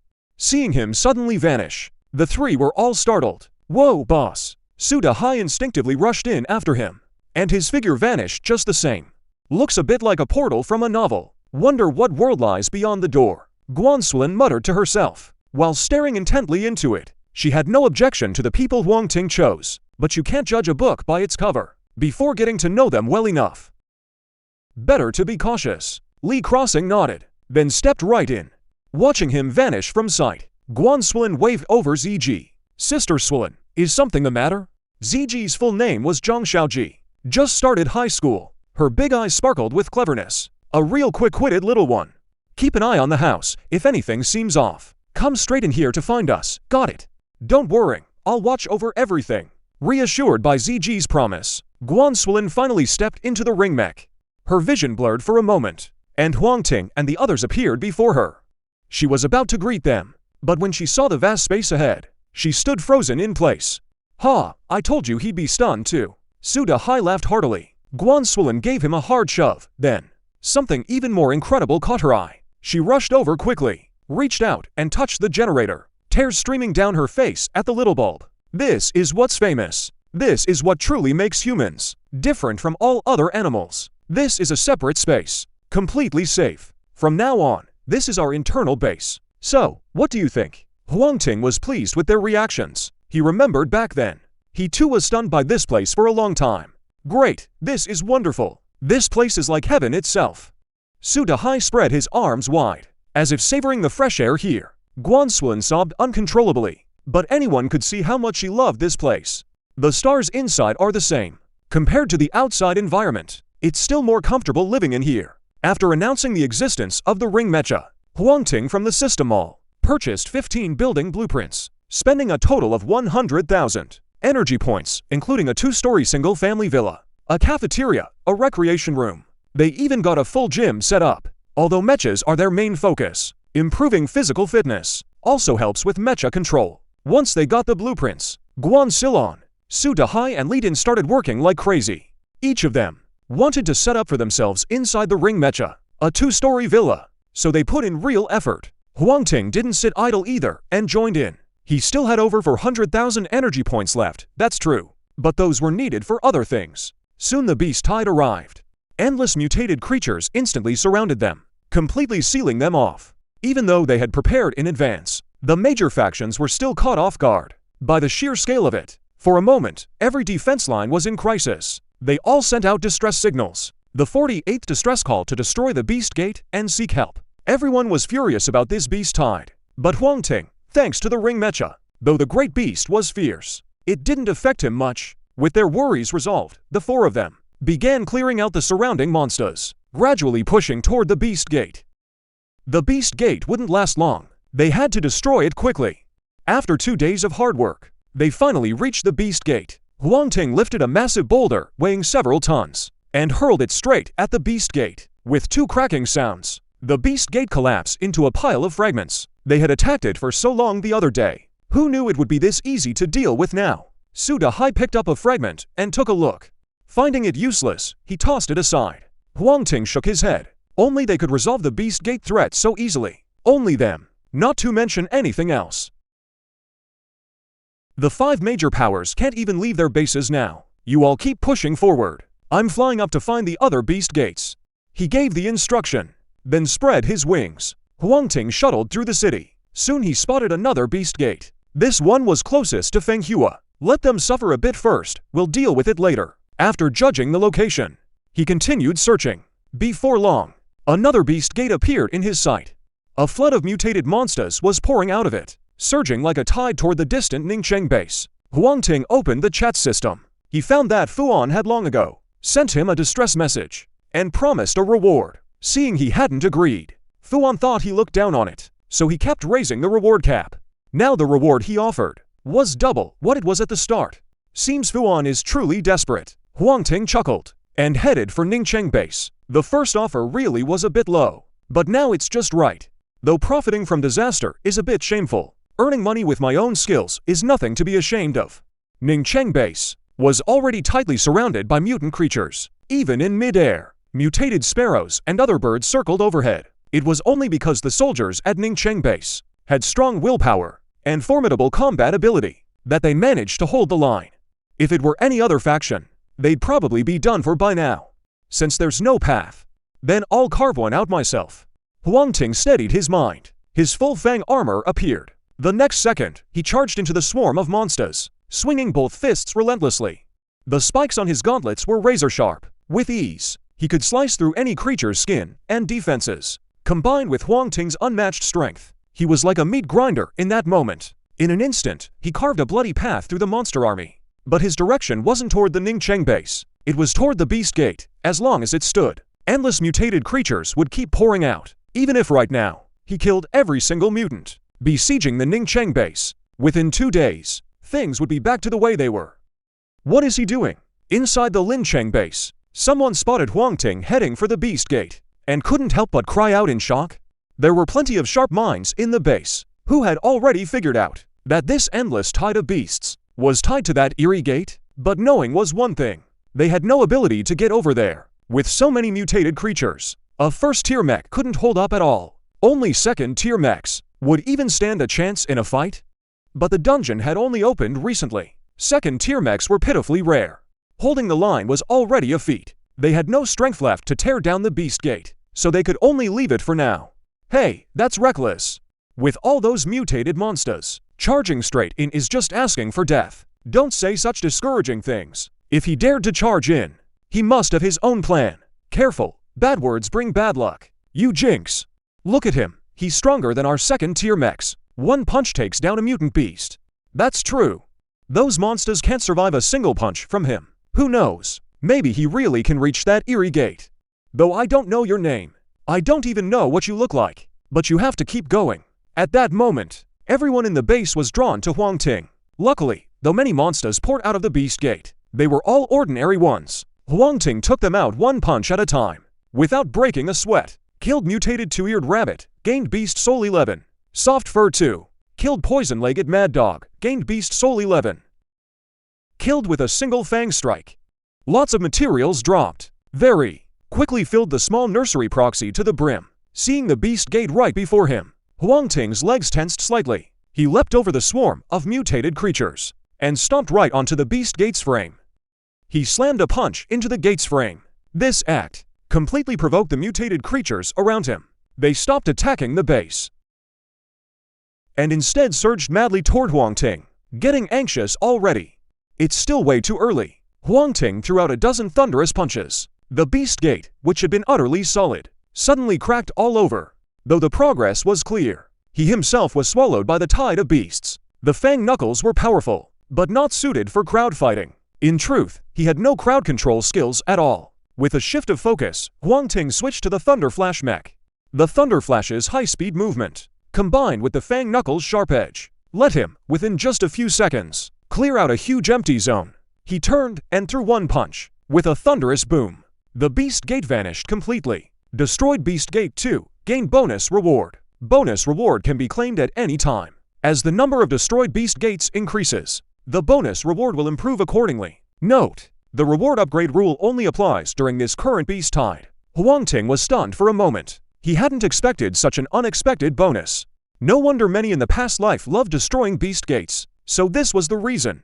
If I remember correctly, in the past life, the first tide hit Ning City, 7 Beast Gates appeared. I've already destroyed 2. 5 remain. If I destroy the remaining 5 as well, I wonder what rewards I'd get. Huang Ting's heart stirred with excitement.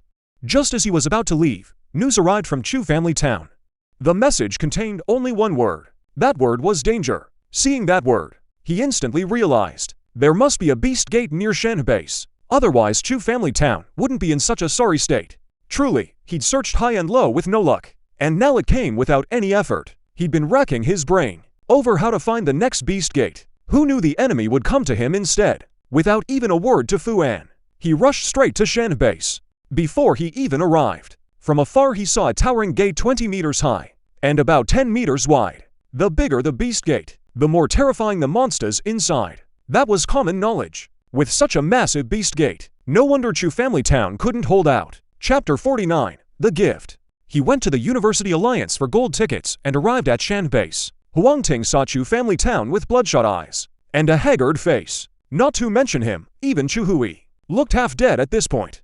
Despite Huang Ting's prior warning, they still underestimated the difficulty of this tide. If they hadn't built defenses in advance, they might have already collapsed by now. In truth, Shen base had the advantage. Their strength wasn't weak. Unfortunately, their luck was a bit poor. They'd exhausted their reserves fighting the blood thread tide before, which delayed their development. Now they had to deal with such a huge beast gate. If they weren't strong enough, they might have become history long ago.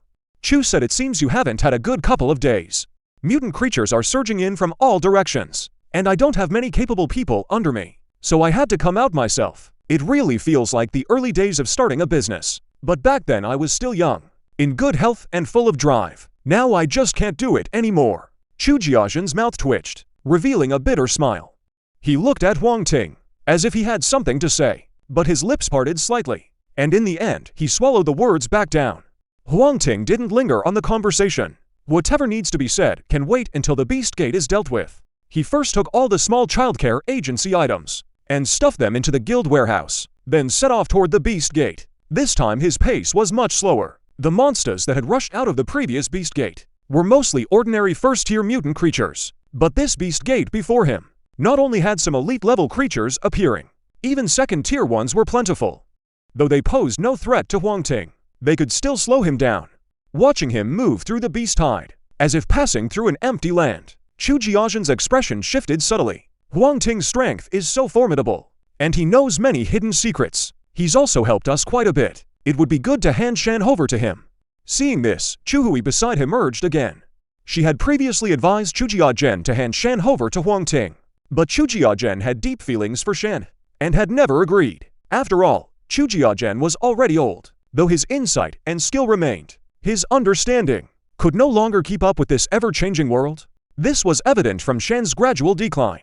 Hearing his daughter speak up, Chu Jiazhen gritted his teeth, as if he had made some kind of decision. Fine then, let's hand Shan over to Huang Ting. With this connection between them, he shouldn't abandon you. I'm already old. It's good to have someone else take care of you, Dad. What are you talking about? I'm pretty capable myself, you know? All right, my daughter is the most capable. Their conversation didn't reach Huang Ting's ears. He had no idea that Chu Jiazhen had made such a huge concession, offering him the entire Shen. But even if the other side wanted to give it, it still depended on whether he would accept it. Destroyed Beast Gate 3, received bonus reward. Bonus reward can be claimed at any time.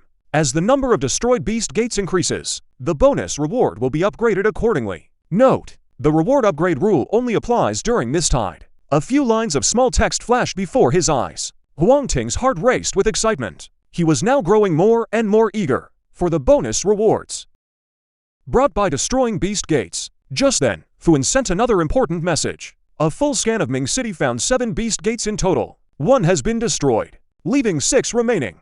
After a moment's thought, he replied, another 1 destroyed, leaving 5 remaining. After dealing with the Beast Gates, the Chu faction came to Huang Ting. There's something I want to tell you.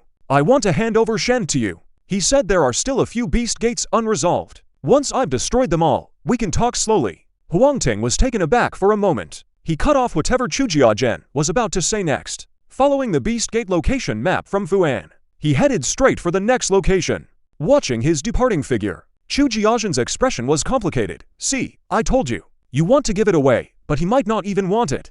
Chu Hua flew up to him, her tone carrying a hint of smugness. I just can't bear to part with Shan. After all, your mother and I built it from scratch together, pouring our hearts and souls into it. The 3rd and 4th gates are both on the outskirts of Ming City base. Gotta say, the official forces are indeed formidable. By the time Huang Ting arrived, they had already cleared out an open area. Even if Huang Ting hadn't come, within 3 or 4 days, they'd reach the Beast Gate and destroy it. His arrival only sped up the process. Without pleasantries or formalities, Huang Ting attacked the Beast Gate directly, switching between for mech suits. His true strength nearly matched a 3rd-tier mech. Dealing with the first wave was effortless. The bonus reward increased again, after resting a day. The next day, Huang Ting headed straight for the remaining 2 Beast Gates. One was near Feng Hua base. The other was over at the University Alliance. Seeing Feng Hua could hold out a while longer, he went straight to the University Alliance. At that moment, the University Alliance was organizing teams to push toward the Beast Gate. They understood too. The key to ending this tide Lay in. That gate endlessly spewing out mutated creatures. Ren Zijin swung his bone-white sword, cleanly slicing off the head of a mutated wildcat. The mutated wildcat looked like it had a skin disease, its body covered in lumps, oozing disgusting pus everywhere. Haha, you little brats, prepare to die. Yu Lang swung a massive battle axe, charging back and forth through the tide. Their performance drew plenty of attention. Senior Ren Zijin and Senior Yu Lang are amazing. The junior girls fighting alongside them were thrilled. Ren Zijin's dorm mates really were something. They'd thought being trapped in the old district meant that after getting out, their enhancement progress would lag far behind. But once they entered the University Alliance, they realized their enhancement progress was already in the first batch and among the better of that group, which raised their status and reputation and brought quite a few admirers. Overhearing the others talk, Yu Lang slipped out of the monster horde, resting while feeling proud. This is nothing for us. Lord Huang Ting is truly the real deal. The one who sells bone-white bombs and sells plenty of high-tier materials, right? To sell that many high-tier enhancement materials, I wonder how far his mech has been enhanced. I'd say at least second tier. Maybe he's already pushing toward third tier. That fast, I figure going from first to second tier takes a while. Third tier is even more unlikely. The whole condensation city probably doesn't have a third tier mech. So jealous of Lord Huang Ting. If only he'd come to our side. Yeah, with him holding things down, we wouldn't need more than 2 days before we could destroy this beast gate. Everyone was buzzing with discussion. Just then, a streak of black and gold appeared from the horizon. Haha, Lord Huang Ting is here. Look, that's his mech. Yu Lang had sharp eyes and immediately announced loudly that Huang Ting had arrived. Everyone got excited at once. The 50th sheet of his materials. Not my materials. The sun was setting in the west, leaving only the last trace of golden sunlight shining on Huang Ting's black gold mech, making it seem even more mysterious and powerful. Lord Huang Ting, look at me, it's me, Yu Lang. Yu Lang waved his hands excitedly. Ren Zijin cut down a mutant creature lunging at him with one sword strike, kicked him and said, "Better pray. Have you forgotten where you are? Daring to act so wild in the middle of a monster horde." Hey, it's just that seeing Lord Huang Ting got me a bit excited. Yu Lang chuckled. Zhuangji killed another monster lunging at Ren Zijin. And you're calling me out. You should be more careful yourself. As they spoke, Huang Ting's mech had already arrived. You all did well. You handled this wave of attacks perfectly. He didn't hold back on the praise. He said to Ren Zijin and Yu Lang. At the same time, his eyes lit up. His expression was excited. Especially Yu Lang. If not for Huang Ting's status being too noble, he would have gone up and given him a big hug. Alright, enough small talk. I'll go deal with that beast gate first. Huang Ting moved his feet and charged toward the beast horde. Humph, what big shot. I think he's pretty average. Not long after he left, a sarcastic voice rang out. What, Chenliang, you're not convinced? He's not a big shot. Weren't you the one who couldn't even kill a blood master before? Hearing someone slander his idol, Yu Lang immediately exploded. Pointing at a bespectacled young man, he snapped. Alright, Chenliang just doesn't know his strength, that's all. Although we often see this guy named Huang Ting in the system mall, only you few have actually seen him fight. Maybe you misjudged him back then, who knows? A girl stepped forward, standing in front of Yu Lang, and said, "The monsters on 2nd Street were instantly killed by big shot Huang Ting. We all saw it with our own eyes." You don't know, Yu Lang was about to say, about the 4 great monsters of Nanshan Prison. Huang Ting took down 3 of them all by himself. But just as he was about to speak, he was stopped by Ren Zijin. Nanshan Stone, right? Nanshan Prison. That was taken down by all our forces together. You're not about to say that's all Huang Ting's doing, are you? Chenliang habitually made a gesture of pushing up his glasses, but there were no glasses on his mech suit, which made him look somewhat ridiculous. Yu Lang wanted to say more, but was firmly held back by Ren Zijin. A bunch of broke losers, if not for the world changing drastically. And you getting lucky, awakening slightly unique mech suits. How would you even deserve to stand with me? Even through the mech suits, everyone could still clearly see. The contempt on his face was plain to see.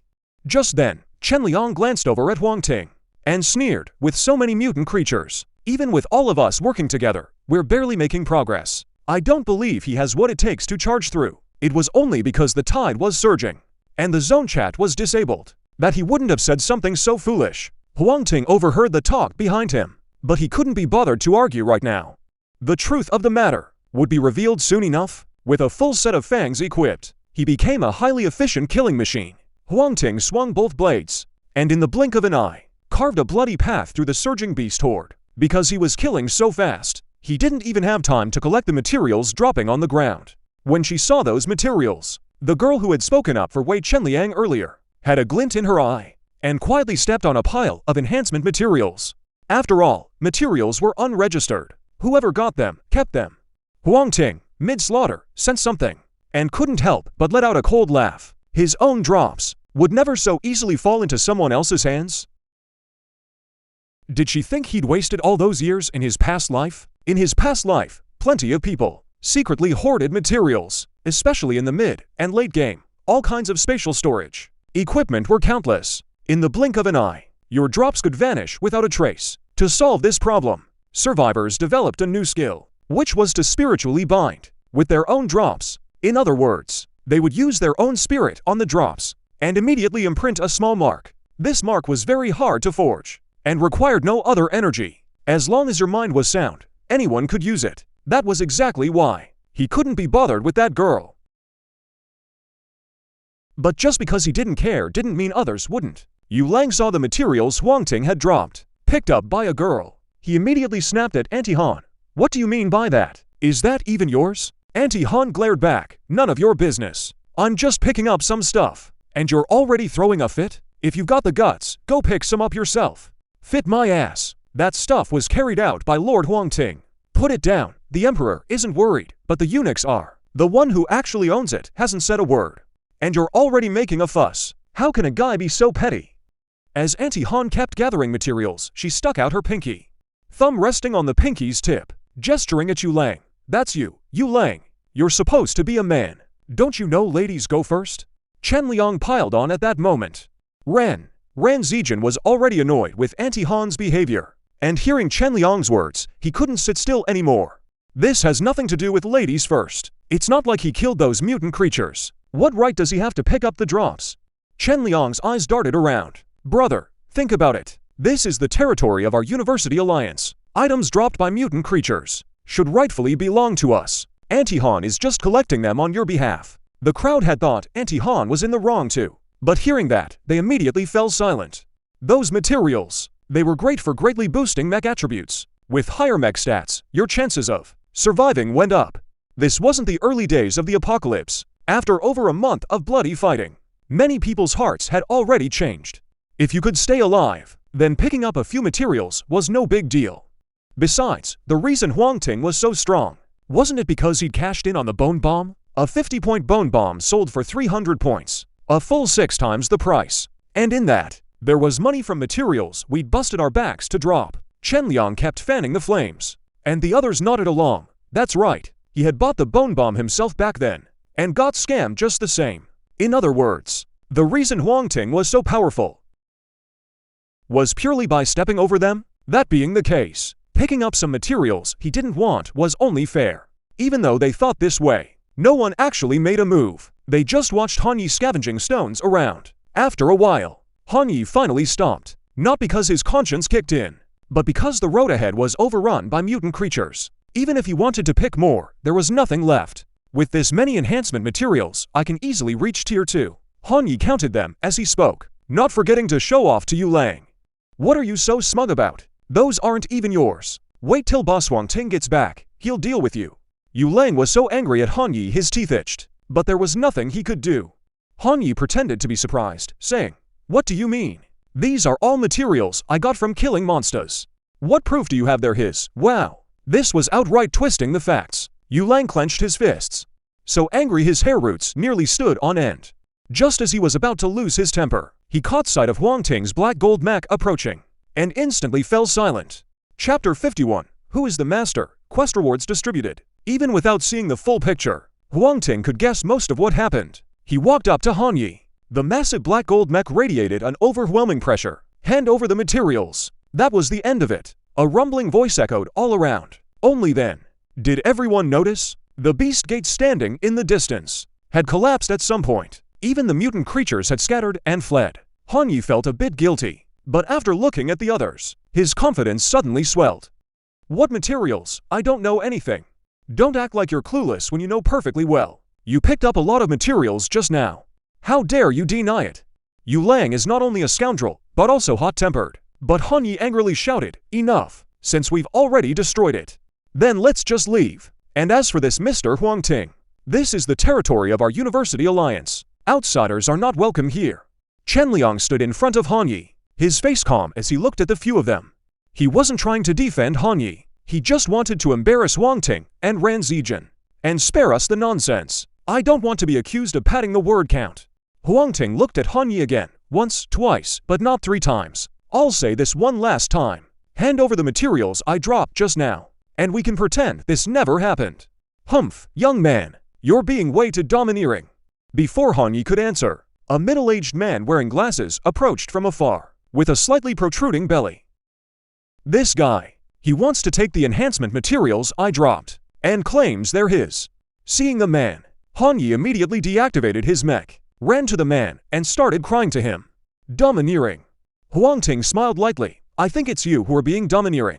I told you, those are my things." The man glanced at Han Yi, then glanced at Huang Ting. Suddenly his eyes bulged wide, and he shouted, "Nonsense! What proof do you have that those are materials you dropped?" Huang Ting sighed helplessly. If this were the late apocalypse, forget about picking up your own drop materials. Some people would see him and kneel down in respect. Fools don't survive that long. But right now, there's no helping it. There are still plenty of fools around. Since you want proof, then I'll show you proof. Huang Ting calmed his mind. Through a faint connection in the unseen, he began to search carefully. Everyone was wondering what he was doing, but soon someone noticed. A bone stained with blood fell out of Han Yi's pocket. The end that Ran had written on was emitting a faint glow toward Huang Ting. The blood-stained bone was like a shadow. All the materials on the guest uncontrollably fell out of Han Yi's body. Seeing this scene, everyone's eyes widened. Is this enough? If it's not enough, something suddenly appeared at the top of the system mall, costing just a tiny bit of energy. Seeing the seller was Huang Ting, many people chose to buy it. When they saw what was inside, they all stood frozen in shock. By establishing a spiritual link with the dropped items, ownership could be determined. This method was absolutely priceless, not to mention anything else. Just the clear determination of ownership alone could reduce countless disputes and conflicts. On the University Alliance side, they naturally saw the method Huang Ting published. For a moment they were delighted, shocked, and a little afraid. It was the first time they felt cold rejection from Huang Ting. Boss Huang Ting is awesome, that's how it should be. Give that little fairy a good slap in the face. See if she dares to be arrogant again. Yu Lang clapped his hands. His heart was filled with unstoppable joy. Can't you just talk things out properly? Why must you insult my daughter's reputation like this? Apologize to Han Yi right now, and we'll let this go. The man not only refused to repent, but became even more brazen. He actually wanted Huang Ting to apologize. Han Yi, even more aggrieved, threw herself into another girl's arms and burst into tears. Damn it, do you even have a brain? This is clearly your daughter's fault. You're a grown adult, stop acting like a giant baby. Yu Lang was almost dumbfounded with anger. This was completely outrageous. How dare you talk to Director Han like that? Apologize now. Students these days have no sense of respect. They don't understand the importance of honoring teachers. Director Han is the top authority at the school. He's in charge of discipline. This student Zhao Jing really has no awareness. Hurry up and apologize to Director Han. He's being generous and forgiving. It's just that Huang Ting isn't part of the University Alliance. His strength is extraordinary. Others wouldn't dare to criticize. But Yu Lang is different. Not only is he a student at the school, he's also an orphan, raised by his grandmother since childhood. His family has no background or influence. He can barely afford tuition with loans. Criticizing a student like him puts no pressure on them at all. Seeing Yu Lang at a loss, Huang Ting stepped forward and patted his shoulder. He had gone through something similar himself, so he deeply understood Yu Lang's situation. Since you call me boss, let me teach you a principle. Huang Ting's voice rang out, instantly drawing everyone's attention. The principle is simple. This is the apocalypse now. In the apocalypse, there aren't so many rules, as long as you keep your moral bottom line, whether it's people or ghosts. If you're not happy, just fight it out first. He turned to look at the man. The latter's heart skipped a beat. The mech suit activated. He instinctively wanted to flee. But the next second, a fist covered in iron spikes pierced straight through his chest. The man's mech suit flickered, then vanished completely. As the mech disappeared, the man's face turned pale as paper. Only after spitting out a mouthful of blood did he recover slightly.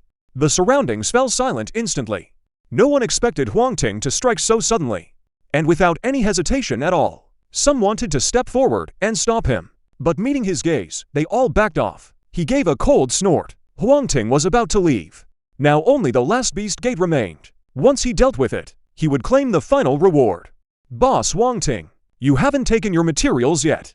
Seeing Huang Ting about to leave, Yu Lang hurriedly called out, I'm giving them to you 6. Consider it a reward for hunting the mutant creatures. Huang Ting waved his hand. His figure vanished among a cluster of buildings. The valuable materials had long been stowed away by him. As for the remaining materials, their value wasn't too high for him. He gave them to Ran Zijin and Yu Lang. Let them boost their strength.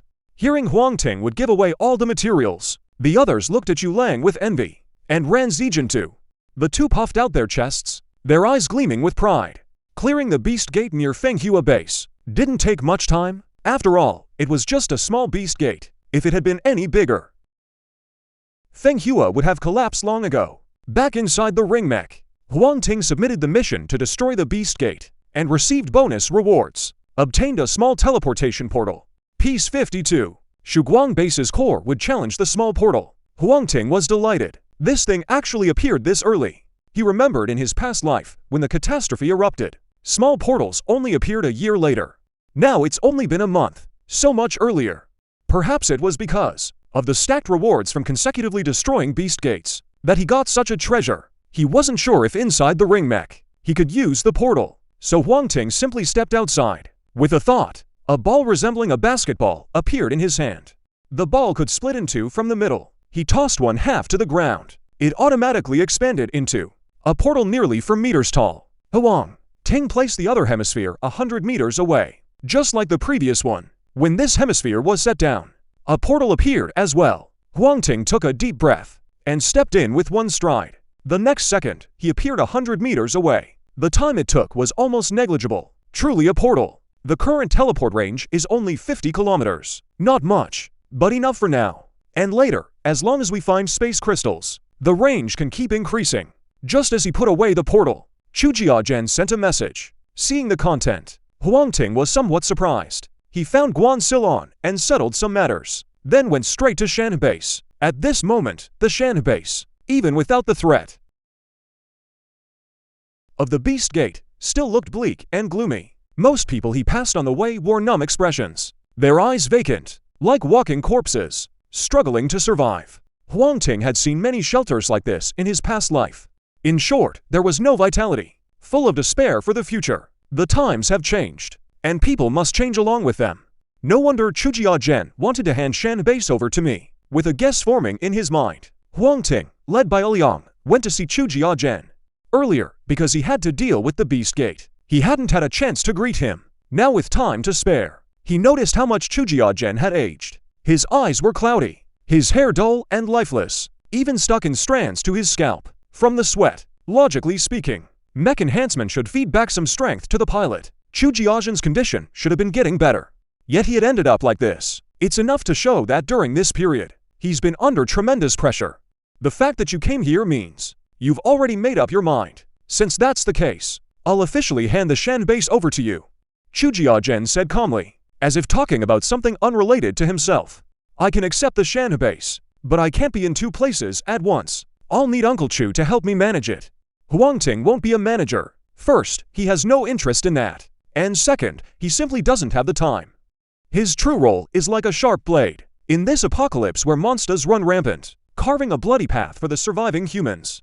But that doesn't mean he's washing his hands of the Shan base. Take the information he knows well. Just share a tiny bit of it, and it's enough to make the Shan base stand tall again. Hey, if you have faith in me, I can still get around and help out. After confirming Huang Ting's agreement, Chu Jiajian gathered the senior leaders of the Shan base for a meeting and officially handed over leadership to Huang Ting. The whole process went without a hitch, and no opposition arose. To have reached this position, their understanding of the apocalypse runs deeper than anyone else's. To put it bluntly, they were more than happy for Huang Ting to take over Shan, so they could bask in his glory too. By the way, Huang Ting, since you've accepted Shan, keeping the old name doesn't seem fitting anymore. Do you have any ideas? Chu Jiajian, as if remembering something, suddenly asked. Dawn. We truly need the Dawn. The Shan base was renamed Dawn. The shock it caused was no less than an 8.0 magnitude earthquake. When people learned that Dawn was founded by Huang Ting, everyone erupted in excitement. In Ning City, Huang Ting's name was already known to all. Even the esteemed inspector, Fu An, couldn't compare to him. Many independents still hesitating chose to join because of that name. Dawn base's population, originally 30,000, surged directly to 120,000. All of Ning City had only 3 million. After the catastrophe, maybe a million or so remained. After a month of elimination, only a few 100,000 were left, clearly showing Dawn base's enormous potential. Of course, Dawn base, rebuilt from Shan base, wasn't the true core of Dawn. The Dawn that Huang Ting built still only had Guan Zilong, Su Dahai, the Inner Stars, and those kids from the small group. They were the real backbone of Dawn. Taking over Shan base instantly increased available manpower. With these people, Huang Ting's material gathering sped up again. Large beast mixed stones, large blood-red stones, tough beast hides, strange tree roots. Soon another month passed. He finally gathered enough materials to upgrade the giant mech armor to Tier 3. Reaching Tier 3 should be able to shake that blood cocoon, right? Huang Ting pondered while starting the mech upgrade. In his past life he'd seen plenty of scorpions, but back then, those blood cocoons to him were no different from balloons. He could destroy them with a flick. So he didn't know whether he could break through the blood cocoon's defense now. While he was in the middle of the mech upgrade, in front of some upscale residential area, a small squad was about to land the final blow on a blood lion, when suddenly a javelin-style weapon grazed past his body and hit the blood lion's head dead on. The blood lion's head exploded. It collapsed and turned into a pile of items. The squad members turned to look and saw another squad arriving. Captain Lee was from the Gravity Society. Hearing the Gravity Society name, Captain Lee frowned. Lucky just stepped out and ran into something good. From the Gravity Society's ranks, a man in a gray vest stepped forward. A tall woman with long legs exposed reached out and beckoned. The javelin returned to his hand. Seeing this, the others moved forward to collect the materials. I say, isn't this a bit too dishonorable of you? We were the ones fighting to the death, and then you swoop in for the leftovers. Captain Lee stood firm before the group, refusing to yield. What do you mean, swooping in for leftovers? You were about to be killed by the blood corpse. We saved your lives. You should be thanking us instead. Another member of the Gravity Society spoke up. The others stared at Captain Lee with equal contempt. Captain Lee, what do we do? A team member sensed the Gravity Society meant trouble, leaned in, and whispered quietly. Captain Lee weighed the strength of both sides, and reluctantly waved for them to retreat. The same thing happened in multiple places. The Gravity Society was like mad, constantly targeting the Dawn abandoned building. Huang Ting had just completed his mech upgrade, and was now listening to intelligence brought by Guan Zilong. The Gravity Society is targeting us. Do you know why? Though he didn't know the full story, Huang Ting already had a guess in mind. It's because of Li Nixin. Sure enough, Guan Zilong's answer didn't go beyond his expectations. Chapter 53 Warning, Chuhua kidnapped. Huang Ting wasn't surprised by this. Anyone with half a brain would know the importance of Nixin. The Gravity Society lost such a treasure. They must be anxious. Before, Nixin's identity had always been hidden. It was normal the Gravity Society didn't know.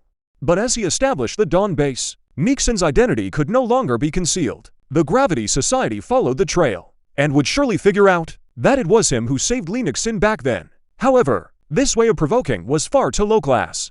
After a brief moment of thought, he decided to send Chujia Zhen on a trip. Warning, the Gravity Society will say whatever it wants. Li Nixin is now one of Dawn's people. There's no way I could hand him over.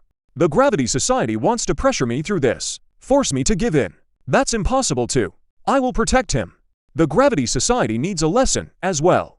Chu Jiazhang had just left from here. President Shirong's face was as dark as ice, exuding a chilling aura. His strength is indeed not weak, but he can't look down on me like this. Not only did he take my people, now he sends someone to warn me. He doesn't take me seriously at all. Zhuo Yilong, seated at Shirong's left, at this moment, his eyes were shifting uneasily, as if he had some plan in mind. Last time the siege on Huang Ting failed, not only did I lose several good men, I also lost all face. My vice president position was nearly in jeopardy. Originally, he didn't plan to make another move on Huang Ting.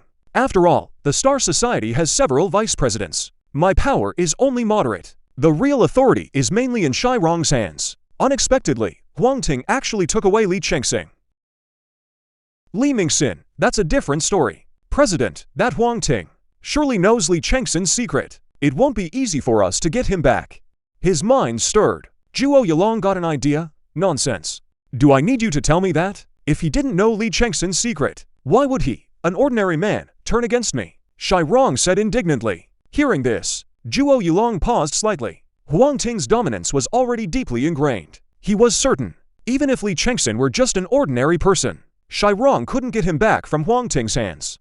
However, he still followed Shai Rong's words and said, of course, but Li Chengxin is too important to our gravity society. We cannot afford to lose him. We can't afford any mistakes. Wanting him to just return him, he definitely won't agree. We need another approach. Speak up if you have something to say. Out with it. What approach? Spit it out. Shai Rong slammed the table. The fat on his face jiggled a few times. He used to be a fisherman at sea. After finishing elementary school, he went out to fish with his father. He had a hot temper. If his mech weren't strong enough, he wouldn't have become the leader of the Heavy Heart Society. At that moment, sensing the indescribable killing intent radiating from Shai Rong, Zhuo Yilong swallowed hard. He knew Shai Rong had not only fought people, but might have even killed before. After all, in that kind of sea environment, a death here, and there was nothing unusual. Even before the apocalypse, Shai Rong dared to kill. Now, no need to say more. He organized his thoughts and muttered quietly, I heard that guy from Chu family town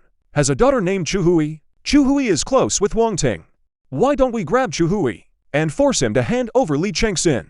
Chu Hui, Shai Rong thought for a moment and asked, what if Huang Ting doesn't care about what happens to this Chu Hui? Impossible. Even if he doesn't care, would the Chu family just stand by? The mountain river base, like Steel, now renamed Dawn Base, is exactly at a time of unstable morale. By all logic and reason, Huang Ting has to hand over Li Chengxing. If he doesn't, Dawn Base will surely collapse. After hearing Zhuo Yilong's analysis, Shai Rong's eyes lit up. This really was a good plan. You always have ideas. Fine. I'll leave this to you then. Boss, let's send someone else.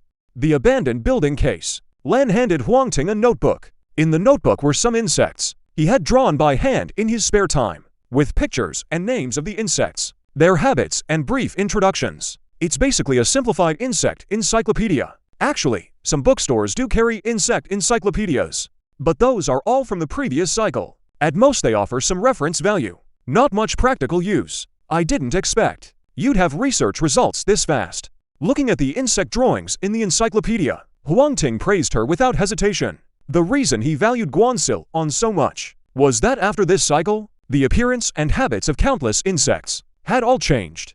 Some of these are insects I've already discovered, and some are ones I, based on the mutation patterns of other insects, deduced as possible variant forms. They can only serve as a reference. Guanxilin's voice was very calm, but Huang Ting still caught a hint of pride in it. He eagerly flipped it open and took a look, nodding to himself, well done. These are very useful to me. How about this? I'll convert it to 10,000 energy, plus 2,000 contribution points. Deal? Thank you, President. Guanxilon hadn't expected a simple insect encyclopedia would be worth so much. She was instantly thrilled. Not far away, Suda Hai, hearing such a generous reward, was envious beyond words. He'd only managed to save up 3,000 energy so far, and his contribution points were still in single digits. No help for it. Upgrading mechs costs money. Crafting blueprints cost money. Buying food costs money too. He was desperately short on funds. Don't be envious. Take good care of those kids. Once they awaken their bonded mechs, I'll reward you as well. Hearing that, Suda Hai perked right up. Boss, you said it. Don't go back on your word later. Don't worry, I won't. Huang Ting said with a smile, then suddenly saw Chu Jiazhen rushing over. Chu said he hadn't had a chance to ask about this yet. He met Chu Jiazhen's gaze, filled with anxious eyes. All right, Chu Hui, he's gone. Hearing this, Huang Ting's smile instantly faded. Chu, don't panic. Take your time and tell me. How can I not panic? Chu Hui hasn't come back since this morning. I've sent her messages, but there's no reply. Could something have happened to her? Seeing Chu Jiazhen pacing back and forth anxiously, Huang Ting turned to look at Guanxilon. Go check it out. Find out where Chu Hui was last seen. Guanxilon nodded. Just as she was about to leave, her steps suddenly halted. President, Chu Hui was taken by people from the Gravity Society.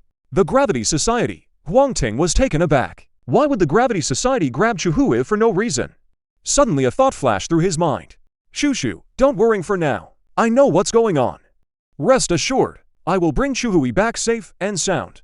After seeing Chujia Gen off, a chill suddenly flashed in Huang Ting's eyes. Guan Silon had also guessed the reason by now, looking at Huang Ting with a worried expression. That Gravity Society place is no easy place to break into. Chapter 54, The Hidden Master, Yi Chong, heads to the Botanical Garden. I heard that because of me, someone got taken by the Gravity Society. Before Huang Ting could even act, Li Myangsing came rushing in hurriedly. Their target must be me. If there's no way to rescue her, then just hand me over to them. Although Li Myangsing was usually somewhat cold, and didn't like socializing with others, he was kind at heart. Huang Ting waved his hand, gesturing for Li Myangsing to sit down. As for Chu Hui's matter, you don't need to worry about it for now. The Gravity Society wants to use Chu Hui to threaten me. That's simply a joke. After thinking for a moment, he suddenly opened the insect illustrated book Guan Silon had given him. His gaze swept across the pages, searching. Found it. In the blink of an eye, he found a rather special insect. Guan Silon looked over curiously. Yi Zhu, the CEO, also known as Yi Chong, is one of the world's most skilled masters of disguise. He also has an extremely special name, meaning phantom or ghost. Huang Ting could forcefully storm the Gravity Society, but he also feared that in their desperation, they might harm the Chu Society. Using Yi Chong's hidden ability, sneak into the Gravity Society, rescue the Chu Society, then reveal his hand. This way, he could minimize the risk. Besides, he had the talent of gravity mastery. His future fighting style would surely be complex and varied. He couldn't limit himself to straightforward attacks. This time was a perfect chance to expand his fighting style. After this insect mutated, its hidden ability was further enhanced. Back then, that Su Dahai almost got ambushed by Yi Chong. I'll have the others search for it right away. Guan Silon handled matters with swift efficiency. No hesitation at all. She immediately gave the orders. Though Yi Chong had mutated multiple times, its overall size hadn't changed much. At most, it grew to the size of a fist. The only headache was its hidden ability, making it extremely hard to find. After searching for 2 straight days, his men had gotten no useful leads. But Chu Jiazhen, upon learning Huang Ting was looking for Yi Chong, rushed over in a hurry. There were Yi Chong in my old botanical garden, though I'm not sure if they're still there now. Upon hearing this news, Huang Ting didn't hesitate to head for the botanical garden. At the garden's outskirts, Huang Ting was followed by Guan Silon, Su Dahai, and boss Chu Jiazhen. This botanical garden is full of dangers. Those mutated plants are each stranger than the last. Are you really going in? Su Dahai stood on his toes and peered inside. In an instant, a vine shot out and struck his mech square on. The defensive shield formed from sand on his mech's exterior shattered instantly. Seeing that power, he stammered, "Boss, let me organize the manpower instead. Let's take on this botanical garden together."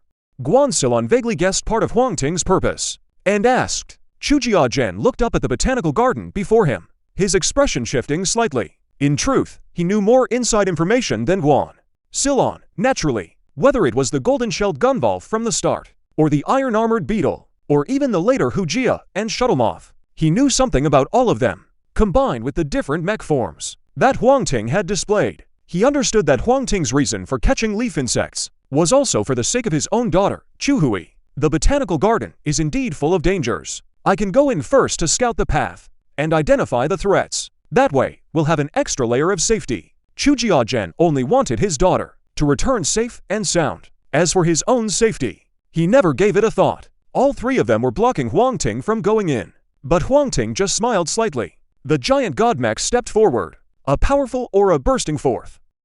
"Don't worry, just wait for my return." With that, Huang Ting charged straight into the botanical garden. Damn, that's impressive. Could the boss have already reached the 3rd tier? Su Dahai exclaimed. 3rd tier, definitely 3rd tier. A 2nd tier mech could never make me feel this kind of pressure. Guan Silon instinctively nodded, confirming Su Dahai's words. If it's a 3rd tier mech, then him charging into the botanical garden doesn't seem like much of a problem. Chu Jiazhen said nothing, just silently clenched his fist, hoping Huang Ting would return safely.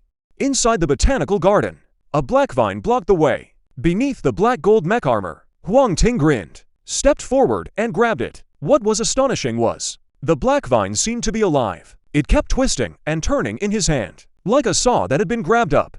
Huang Ting raised his other hand, Applying a little force with both hands, the black vines, once so tough and unyielding, were instantly torn into by him, splattering out a mess of thick green blood. Mutant plants, truly sinister indeed. This wasn't the main body, so there was no kill notification. Huang Ting didn't mind. He activated his detection eye, probing forward bit by bit. Along the way, he encountered many more black vines attacking. But luckily, the Colossus mech had reached Tier 3. Even its weakest stat, agility, was far above an ordinary mech. These vines were fast, but they still couldn't escape his grasp. Suddenly Huang Ting stopped in his tracks. He felt something under his foot. Looking down, a black object appeared before his eyes. Then that black object exploded with a bang. The blast sent Huang Ting staggering, nearly knocking him to the ground. What the hell was that? Before Huang Ting could catch his breath, a whooshing sound came through the air. He looked up. Black objects were flying toward him from all directions. This time he could see what they were. Grenades. Huang Ting's eyes widened in surprise. He quickly switched to the blitz armor, trying to escape the grenade blast zone. These grenades might look small, but their power was immense, even more terrifying than real grenades. Just as he was about to leave, dozens of vines swept in, binding him firmly in place. You've got to be kidding me, they can coordinate attacks too. Huang Ting's expression shifted. Seeing he couldn't break free in time, he simply switched to the celestial armor and braced for impact. The black and white mech had just appeared, when it was engulfed by a hail of grenades. Rumble, rumble. The powerful explosion pierced through layers of trees, reaching all the way outside the botanical garden. That's intense. Boss is in there. Hope he's okay. Su Dahai tried to stand on his toes to look, but remembering what happened earlier, he quickly shrank back again. Don't jinx it. If anything happens to you, the boss will still be fine. Guan Silon scolded him. She said that out loud, but the whirring in her heart was no less than Su Dahai's. Among the three of them, it was Chujia Zhen, despite his old age, who stayed the most composed. He immediately sent Huang Ting a message to check on him. After learning he was safe, he quietly let out a sigh of relief. Inside the botanical garden, Huang Ting had already broken free from the vines and stood before a giant plant 5 meters tall. This plant had some unripe fruits hanging on it. It looked rather unremarkable, but upon closer inspection, Huang Ting broke out in a cold sweat. Those unripe fruits looked just like the grenades that had attacked him earlier. Could these be mind flowers? Mind flower is the common name. Its other name should be rouge flower. Back when we had no nail polish as kids, we used this flower to paint our nails. Its fruit looks just like a landmine, so it earned the nickname Mind Flower. Chapter 55, Seed Grenade, Ghost Chicken, Fake Fusion. After learning the culprit behind the attack, Huang Ting didn't hesitate, and launched an assault on the mutated Mind Flower before him. Though the mutated plant was bizarre, its body was quite fragile. Especially after that earlier wave of attacks, the minds on the flower had been spent, and new ones hadn't grown yet. This was its weakest moment. Huang Ting only needed a few light strikes, and saw the kill confirmation appear. Killed elite mutated rouge flower, 2nd rank. Obtained reinforced root, Tier 2. Seed grenade dance, material name, reinforced root. Fine quality, type, material, effect. When used for mech enhancement, it can slightly boost agility attributes, while also increasing recovery speed. In environments like forests or grasslands, the enhancement effect is quite impressive. Beyond the usual attribute boosts, there are extra effects in unique environments. This isn't hard to understand. For example, a mech. If all its enhancement materials are plant-related, then in a plant-rich environment, that mech will surely thrive. On the other hand, if you take that mech and toss it into a desert or volcanic terrain, its power will definitely be greatly reduced. Adapt to the environment and adjust the mech's enhancement direction in time. This is a fundamental skill that everyone must learn. Mech enhancement isn't as simple as you'd think. Just having enhancement materials isn't enough. There's a whole field of study in it. Fortunately, Huang Ting's research on this far surpasses anyone else's. If he says he's second, no one dares claim first. Putting away the enhancement materials, he looks at another item, the seed grenade. Fine quality, item type, throw after impact. It can cause massive damage. In suitable conditions, it will plant a new mutant rouge flower on the spot. Judging by quality and effect, the seed grenade's power should be stronger than the bone bomb. However, what catches Huang Ting's attention is the last effect, a new mutant rouge flower. If he throws out a few more of these, couldn't he set up a grenade formation? This seed grenade is both offensive and defensive. After dealing with the mutant rouge flower, Huang Ting was about to leave, when suddenly a clump of leaves before him moved. Huang Ting's mind stirred. He pretended to walk away, but secretly kept an eye on that clump of leaves. Not long after he left, the clump of leaves slowly unfolded. Huang Ting, hiding in the distance, propped up that clump of leaves. It was the leaf insect he had been searching for. If it hadn't happened to move just then, he wouldn't have noticed anything wrong. He never expected this creature could even evade the detection eye. Truly impressive. Huang Ting, quick of eye and hand, lunged forward and grabbed it. At the same time, 5 or 6 black vines, as if lying in wait, came striking at him. Seeing those black vines, Huang Ting felt a bit puzzled. He had no idea where so many strange things had come from. I still have things to do this time. Next time I come, I'll investigate you properly. Back at the abandoned building, Huang Ting held the mutated leaf insect in both hands. His expression was somewhat complicated. Guan guessed that Huang Ting's mech might be connected to this insect, so she didn't speak up. Su Dahai, however, couldn't see the mystery in it. Grinning foolishly, he said, "Chop off the head and you can eat it. Protein is 6 times that of beef." Hearing this, Huang Ting handed it over and said, "Try it and see how it tastes." Su Dahai's expression changed. Backing away, he said, "Boss, I just remembered I still have things to do. I'll be on my way now." With that, he turned and left. Without a moment's hesitation, Guan hesitated briefly, then followed and left as well. Watching the 2 figures disappear from sight, Huang Ting, looking dejected, raised the leaf insect in his hand and held it before his eyes. The insects before were at most only this big. Swallowing them raw was fine. This one probably won't kill me, right? Huang Ting steeled himself. With a crunch, he twisted off the leaf insect's head and shoved it into his mouth. The mutated leaf insect had a layer of hard armor covering its body. Chewing it felt a bit like gnawing on a crab shell, though he could barely bite through it. He still felt the bits and pieces as he ate the whole head. The leaf insect's body began to seep juice. He pinched his nose with one hand, and with the other hand, stuffed the rest of the leaf insect into his mouth. Crunch, crunch. He chewed a few times hastily, then swallowed it all in one gulp. To obtain the leaf bug genes, he was modifying some standard-issue bug soldier mechs, making alterations to them. Modification time, 1559. As the entire leaf bug went down into his stomach, the familiar notification text popped up. Time flew by in the blink of an eye. As the countdown hit 0, another notification sound rang out. Leaf bug gene absorption complete. First tier heavy soldier standard mech. Advanced into ghost shadow mech form. 5 mech forms detected. Mech form fusion can now be unlocked. Fusion required material, excellent grade mech core. Second tier. Huang Ting didn't rush to check the ghost shadow mech stats. His gaze landed on the fusion required materials. Mech cores are easy to find, but excellent grade ones are a bit troublesome.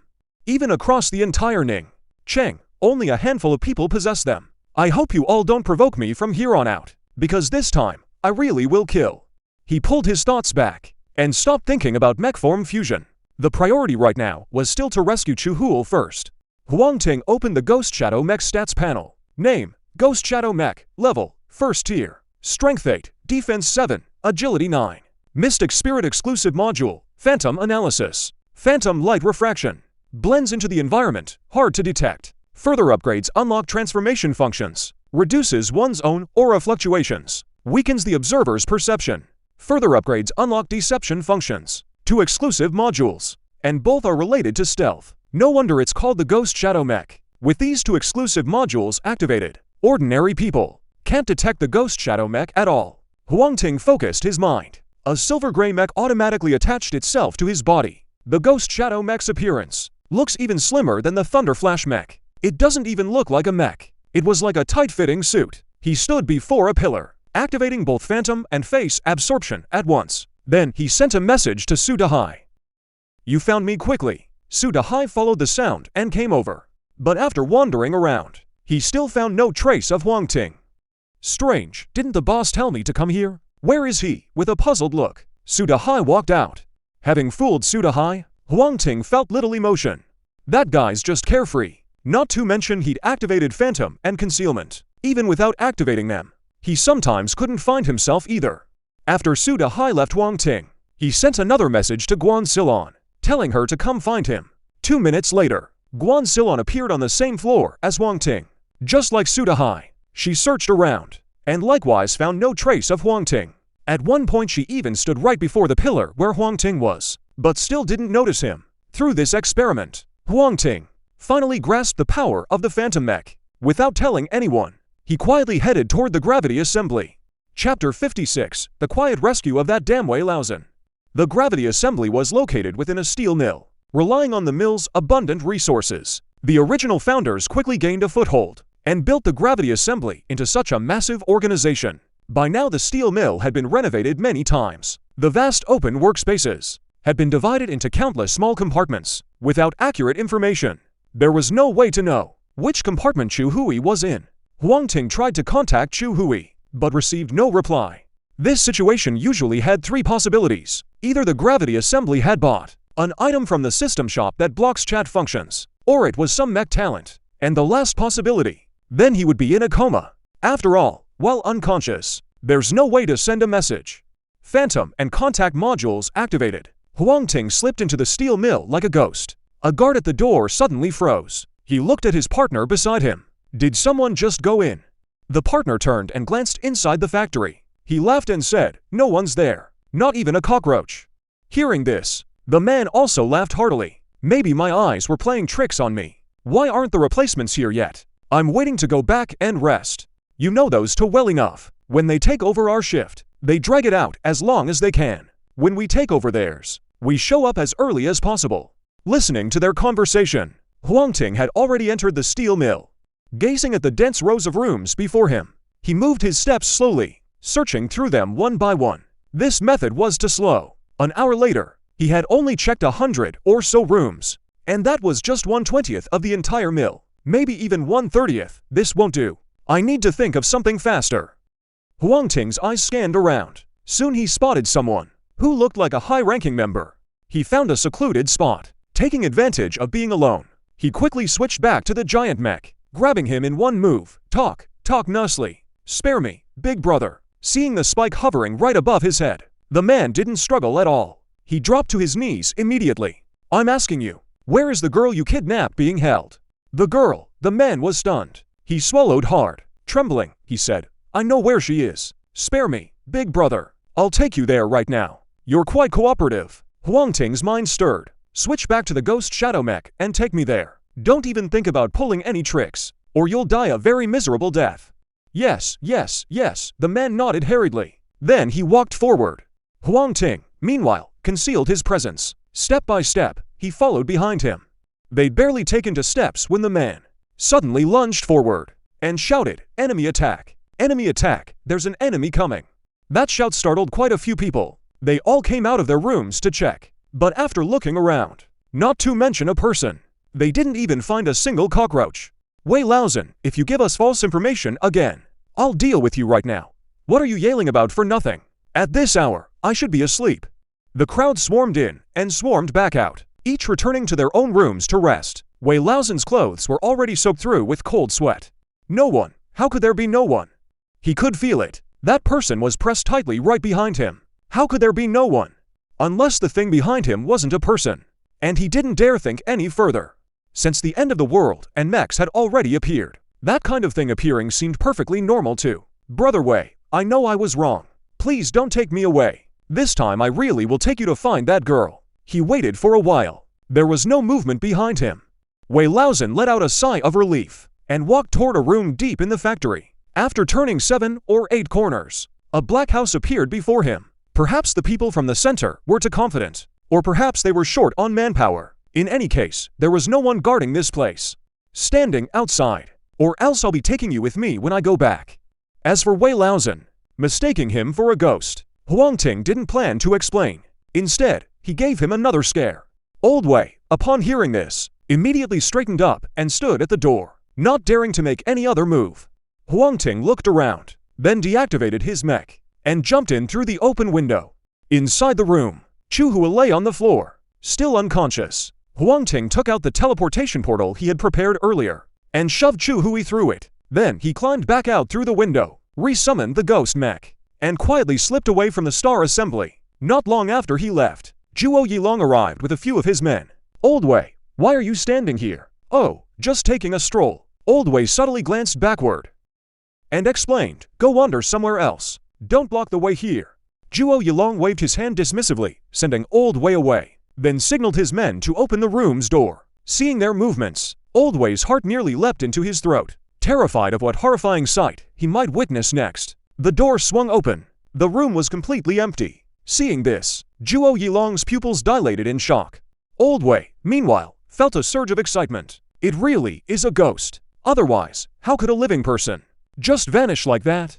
He had been standing guard outside the whole time, and never saw anyone leave. Where is she? Where is she? Zhuo Yilong roared furiously. Seeing Old Wei looking dazed and distracted, he grabbed him by the collar and demanded, "Where's the person who was in here?" I don't know. Vice President, I truly don't know. Old Wei answered honestly. He wasn't lying to Zhuo Yilong. He genuinely had no idea. Zhuo Yilong calmed down at that moment. Though the room had no guard, the entire Star Assembly was sealed tight as iron. A living person. It's absolutely impossible to disappear without a trace. Right now, not only do we need to find the missing Chuhui, we also have to keep this secret. We absolutely cannot let the Dawn people or Huang Ting find out. Otherwise, our plans here will fall through. No one can speak a word of this. Understood. The others all nodded in agreement. Wei Laozhen watched Yilong being so secretive and so serious, which only confirmed his suspicions. At this moment, Chuhui had already returned to Dawn and regained consciousness. She had only collapsed earlier because she overexerted herself, which is why she fell into a coma. With proper rest, she would recover. Seeing that his daughter was fine, Chu Jiazhen was extremely grateful to Huang Ting. Almost dropping to his knees, Huang Ting quickly stopped him, saying Chuhui was fine. He gathered his people and headed back to the Heavy Heart. Since the hostage had been rescued, it was time to discuss other matters. Learning that Huang Ting had come with his men, Zhuo Yilong was worried inside, but he still chose to show himself. He was gambling, betting that Huang Ting didn't yet know Chuhui was in the Heavy Heart. Li Chengxing, that traitor, must have used sweet words to deceive her. Why not hand him over to us to deal with? That saves you the trouble. By the way, Miss Chu is currently a guest at our Heavy Heart. Doesn't President Wang want to have a chat with her? Chapter 57. Too bad, it's only fine quality, right? Huang Ting smiled knowingly. Zhuo Yilong probably didn't know he had already rescued Chuhui. I really do want to see her.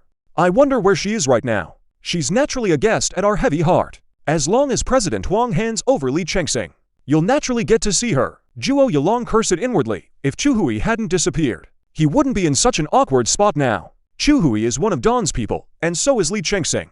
You're not taking either of them. Huang Ting's expression turned cold. No more nonsense. You can touch him, but you can't touch his people. Looks like President Wang wants to force his way into our Star Assembly. Zhuo Yilong narrowed his eyes. The mech auto-attached. Last time was an ambush. Not many men could be deployed. Now we're at Star Assembly headquarters. He didn't believe Huang Ting had the guts to declare war on the entire Star Assembly. Force your way in. You overestimate yourselves. A flash before Huang Ting's eyes. The Colossus Mech stats appeared. Name, Colossus Mech. Tier 3, Strength 130,200, Defense 53,100, Agility 51100. Mystic Spirit. Durability 100100. Exclusive Module. Colossus. Submodules. Eye of Detection. Feather of Flux. Fang of the Hound. After the full Fang set and the Slick Meatball reached Tier 3, the Colossus Mech stats displayed more clearly. The first number represents current stats. The second number represents the limit stats. Besides the stat growth, the Spirit Focus module's effect was greatly enhanced. Spirit Focus, power increased by 60%. Can be further improved after mech advancement? Of course. The biggest change was the durability display. Durability is shown as a percentage, but depending on each person's mech, the consumption values differ. For example, with the same attack, when Huang Ting summons the Abyss Mech, its durability drops by 1. Others' mechs might drop by 20 or even 30. That's the gap. With such magnificent stats on the Colossus Mech, it's enough to crush everyone in Star Assembly. Zhuo Yilong said Huang Ting was forcing his way in. He really did overestimate himself. Young man, don't be so arrogant. Zhuo Yilong had just spoken, when he suddenly felt a chill down his spine. He turned to look. Huang Ting had appeared behind him without warning. His heart skipped a beat. He instinctively raised his hand to attack. Bang! A massive shock wave swept over. Zhuo Yilong fell to the ground instantly. His mech flickered a few times before vanishing. One hit, instant kill. Such an absurd scene directly froze the Gravity Society members rushing to help. Stunned in place, They all looked at each other in bewilderment. None dared to step forward, seeing they were all intimidated by him. Huang Ting let out a cold snort. Tell Shirong to come out, and the vice presidents too. Does he, as the president, want to hide like a coward? Inside the factory manager's office on the second floor of the steel mill, hearing Huang Ting call him out by name, a flicker of panic crossed Shirong's rugged face. A brat who hasn't even grown hair yet dares to call out my name? He burst out of the room. A deep blue mech enveloped his body. Shirong's mech stood 5 meters tall, its head shaped like a shark's. A row of sharp fins ran along its spine, capable of slicing through steel with ease. Today I'll show you. There are people you simply can't afford to provoke. As his words fell, on the surface of the deep blue mech, red threads slowly began to appear. Those red threads, faintly exuded a bloody stench, finally came out. Huang Ting sneered. The wings of change behind him flapped rapidly. In the blink of an eye, his figure vanished. The next instant, he appeared right before Shirong. Threw a punch. Seeing this, Shirong threw a punch back. Bang! The result went without saying. With a strength of 130 points, plus the 60% boost from the Titan template, the fact that this punch didn't shatter Shirong's mech was proof enough of his exceptional combat power, worthy of being the Gravity Society's president. Without real strength, he truly couldn't hold this position. Huang Ting silently praised him, then surged forward once more. Before Shirong could get up, a spiked fang gauntlet slammed down hard, with overwhelming crushing force, pinning Shirong down, unable to rise. But Shirong was no pushover. He pressed his palms together and locked onto Huang Ting's heavy punch. Just then, the fin on his back suddenly shot out, transforming into a sharp blade, dashing straight for Huang Ting's head. Huang Ting tilted his head to dodge. Seizing the chance, Shirong broke free and stood back up. The red threads on his body glowed eerily, radiating a dangerous aura. Now take my punch. He threw a quick uppercut. Huang Ting raised his arm to block. At that moment, the shell that had been launched actually came back around, slamming hard into Huang Ting's back. So Shirong's real killing move wasn't the punch, but that returning shell. A loud clang rang out. The giant mech's durability dropped a bit. Haha, take that. Even if you survive, you'll be badly hurt. Shirong seemed extremely confident in his attack, and burst into laughter. Looking at the durability restored to full, Huang Ting nodded. No matter what, Shirong had finally broken through his defense, and even dealt some damage. In that regard, he was pretty impressive. The guild leader had changed. The other Starfall members watching this all clapped and cheered. But before the applause faded, they saw Huang Ting, like a man possessed, smash Shirong's mech apart with one punch, and kill Shirong with a single blow. A Rubik's Cube-shaped mech core appeared. What a loss! Only a fine-grade core. Seeing the quality of the mech core, Huang Ting was speechless. He thought Shirong was so tough. His mech must have been an excellent grade. Didn't expect it to be only fine quality.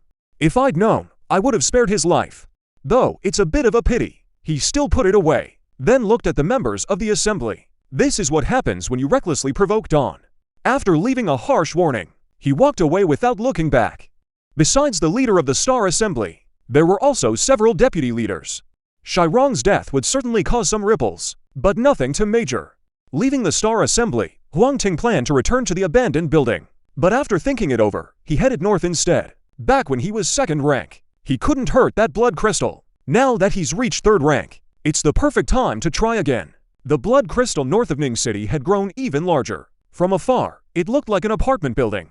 Around the blood crystal roamed countless blood corpses. Though they had little awareness, they were extremely alert. At the slightest disturbance around them, they'd immediately go check it out.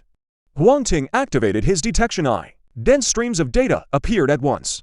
As far as the eye could see, the weakest were 2nd rank, and a good number were 3rd rank. With this many blood corpses, they could probably level the entire city. After a moment's thought, Huang Ting didn't rush in recklessly. The blood crystal wouldn't attack, but these blood corpses were no pushovers.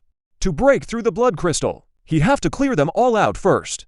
Chapter 58, a strange instance, pushing the limits, back in the city. He happened to run into Fuan and his group. They were looking around everywhere, as if searching for something.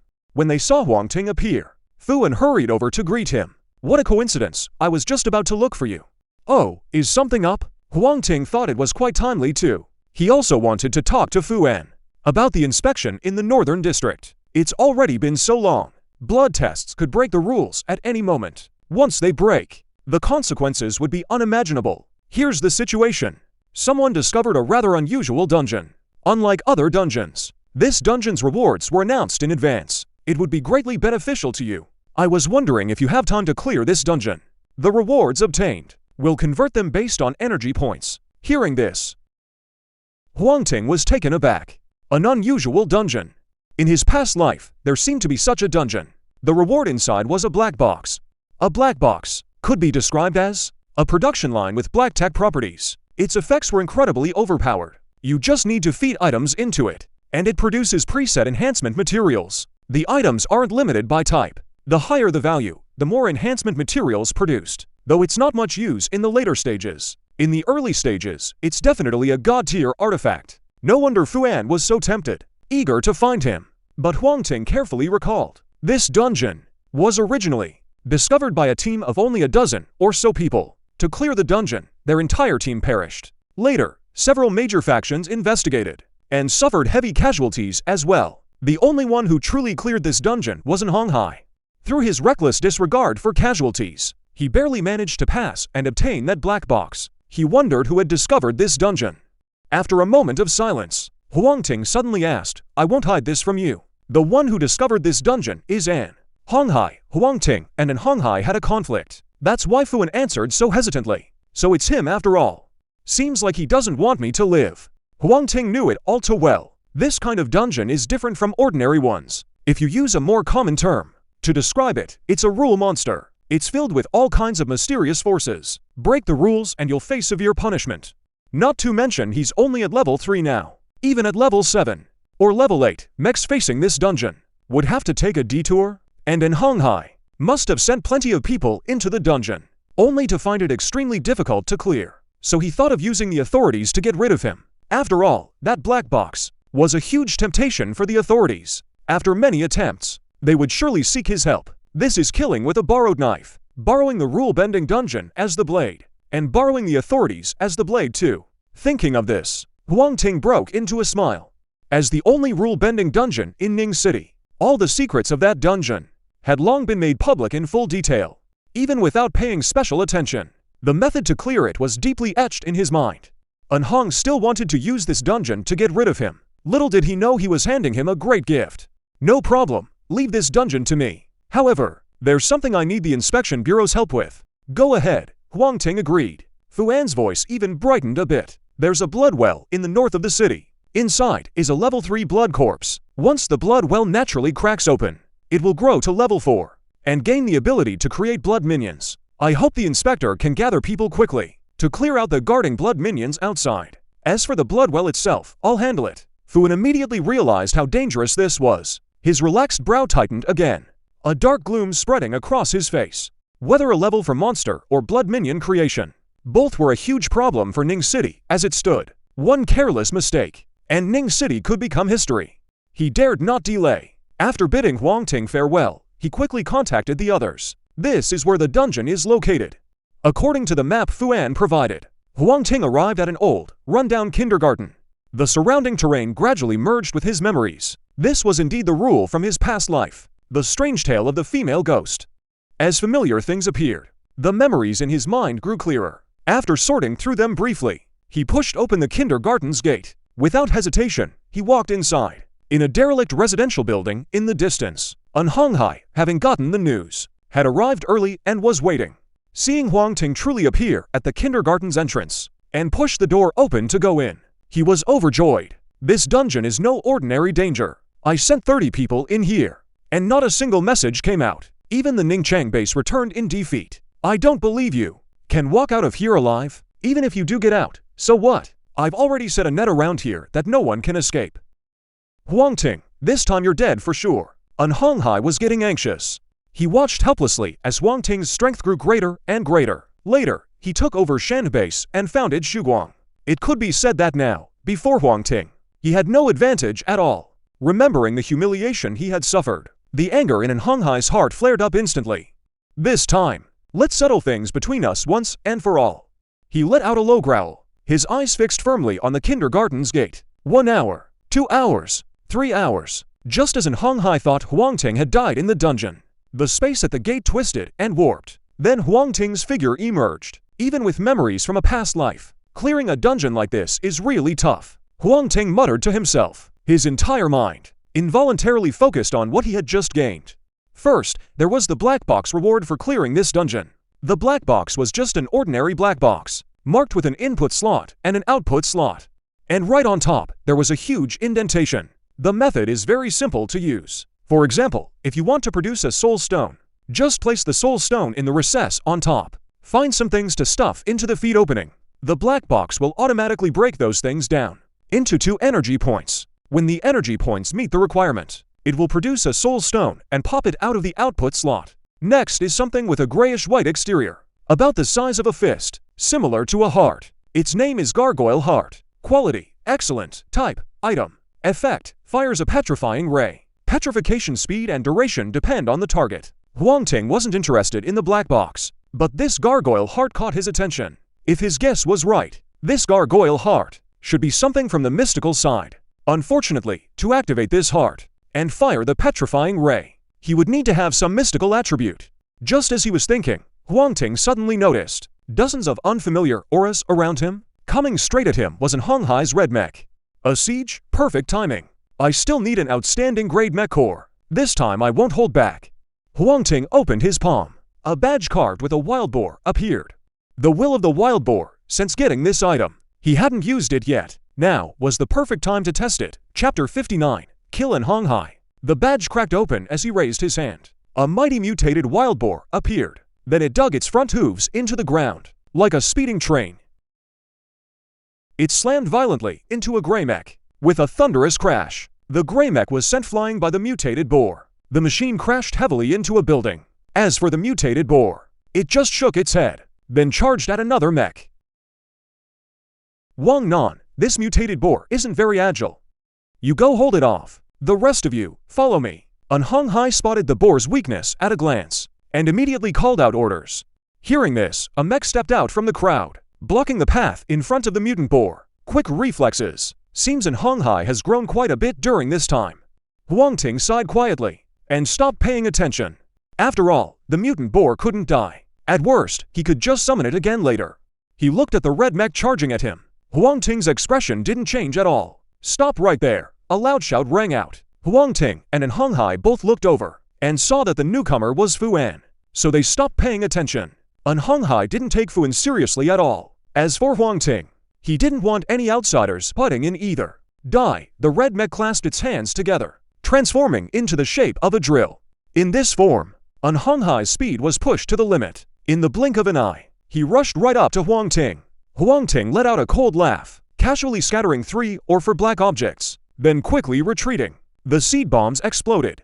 A massive blast rang out, startling Fu An so much he held his breath. Though he looked down on an Hong Hai, he didn't want Ning City to lose a top-tier fighter. Soon the smoke cleared. The tattered red mech reappeared. Seeing this, Fu An breathed a sigh of relief. But the very next second, a sharp spike pierced straight through an Hong Hai's chest. As the spike burst out from the mech's back, the red mech began to slowly fade away, finally turning into a Rubik's Cube-shaped mech core. An Hong Hai died quite swiftly. But even in death, he couldn't figure out why Huang Ting had struck without any hesitation. He'd survived the previous encounters after all. Huang Ting should have been afraid of him.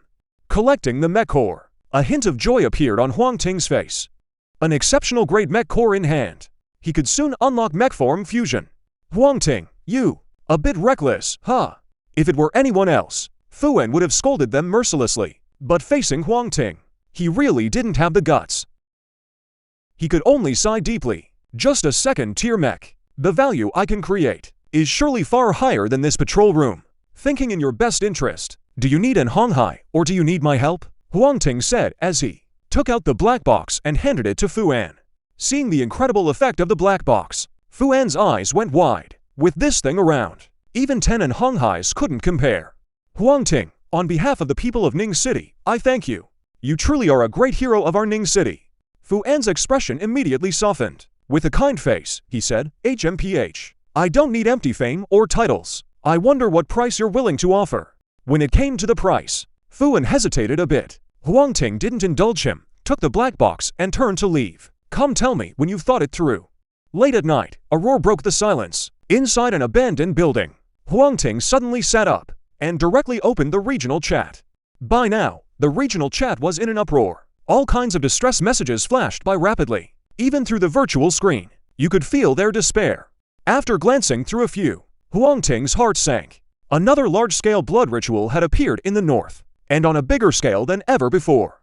The northern region had now completely fallen. Not a single living person could be seen anymore. The survivors were heading south, seeking shelter. Such a large-scale blood ritual made Huang Ting think of one possibility, that the evil sect had broken through. Only that guy inside the blood prison could possibly gather so many blood masters, and judging by their appearance, they seem to be after the negative condensation.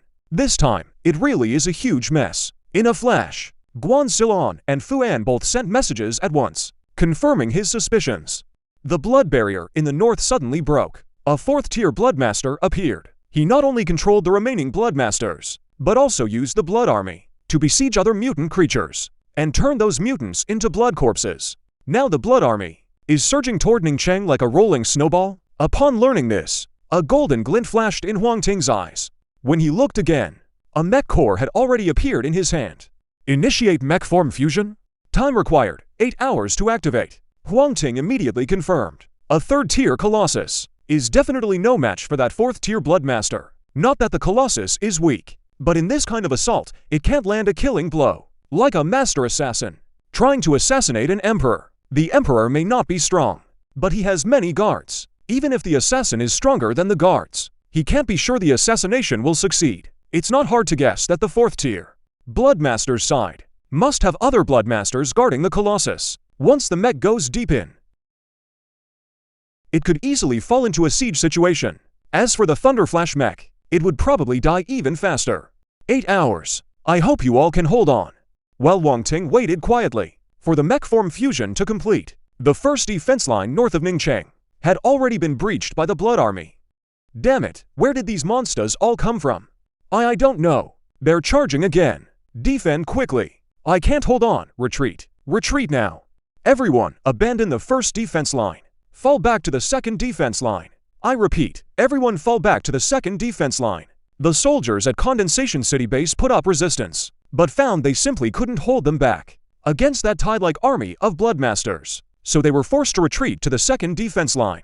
And this second line happened to be where Dawn was located. How could the first line have collapsed so fast? It hadn't even been an hour. Guan Silin's face turned grim, but there was nothing he could do. He turned to look at Su Dahai and instructed, the guild master has opened the guild warehouse fully. Have everyone who knows the bone bomb formula come out and mass-produce bone bombs. Also, use your ability to dig a trap trench around the base perimeter. With this many blood masters, there's no way we can wipe them all out. The guild master still needs over 7 more hours. We must hold the line until then. The roguish grin on Su Dahai's face vanished. He instantly turned serious and solemn. He pounded his chest and said in a low voice, "Don't worry. Leave all this to me." Watching Su Dahai take the order and leave, Guan Silon then looked at Li Mingxing. I know the guild master indulges you and never forces you to do things you dislike. But now the entire Condensation City is in danger. No one can stay out of this. I want you to lead some people and find every way possible to inflict damage on the blood masters. Can you do it? Li Mingxing nodded. No problem. I'll get it done.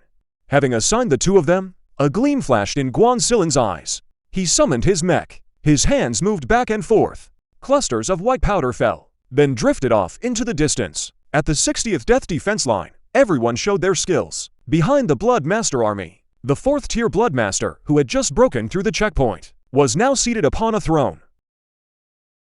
Built from piled-up flesh and blood, his appearance was somewhat like a little girl, but his head was wrapped in thick layers of gauze, hiding his true face from view.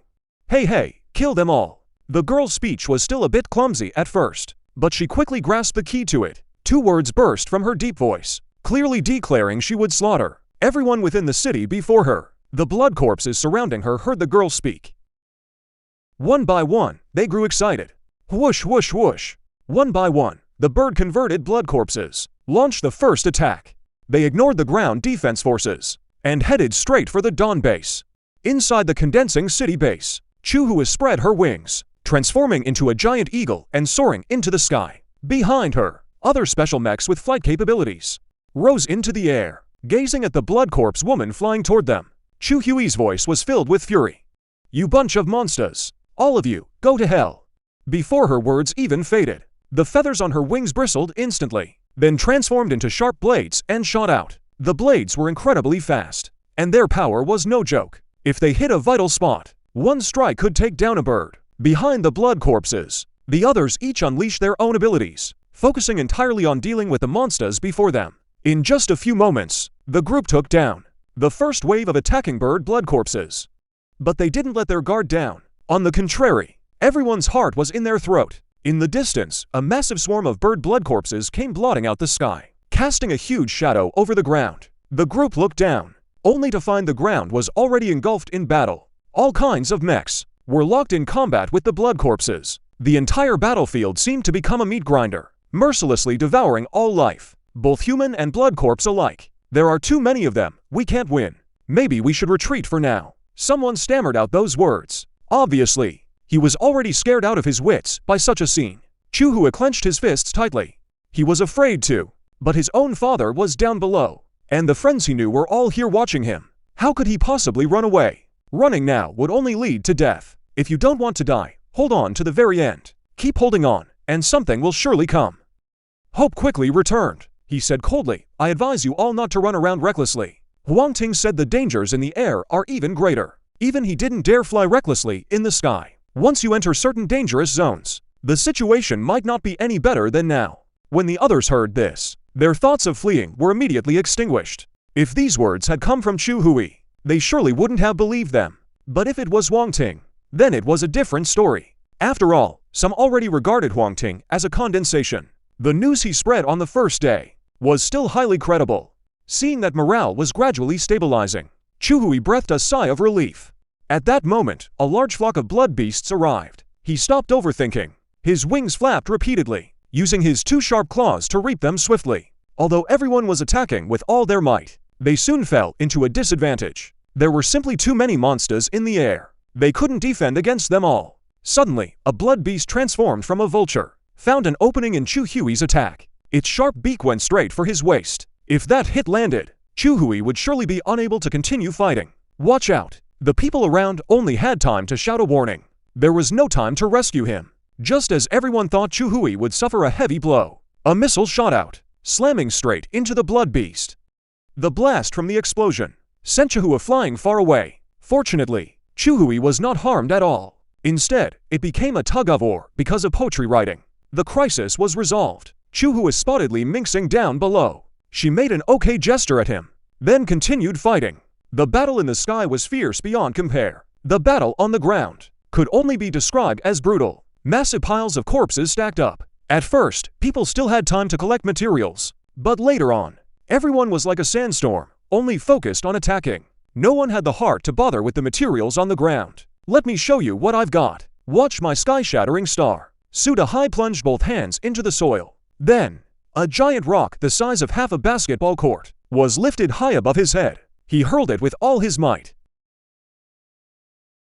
The massive stone ball smashed straight into the blood lion horde.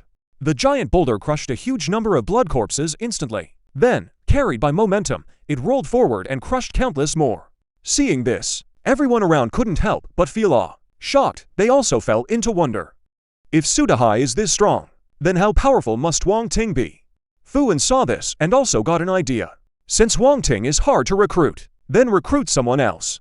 This Sudahai looks pretty good. It's worth trying to persuade him. "Look, what is that?" Suddenly someone pointed at a blood corpse, covered all over in white mycelium, and cried out in shock. Everyone followed his voice and looked. They found many blood corpses covered in mycelium. At first, those mycelia were just tiny clumps, but as if absorbing the essence of the blood corpses, they spread across the entire body in an instant. Blood corpses covered in mycelium collapsed into a pile of junk at the slightest touch. Completely useless. "Don't worry. That's Sister Land's ability. It won't hurt you." Sudahai took a moment to explain. Only then did everyone understand, and continued attacking the poetry creature before them. 1 hour, 2 hours, 3 hours.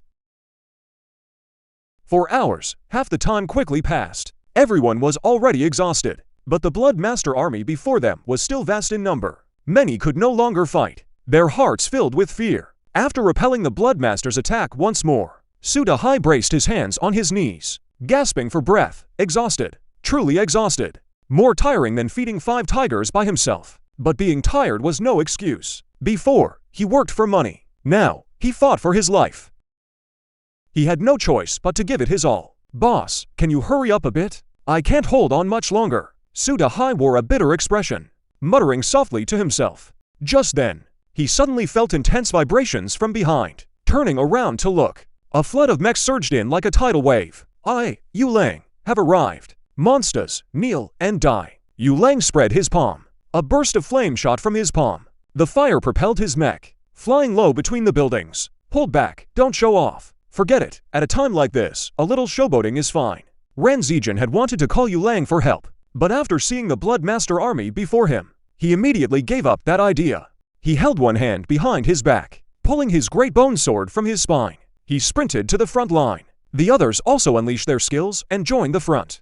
This tide of Blood Masters far exceeded any before. No major faction could stay out of it, if not for encountering powerful monsters on the way, which delayed them a while.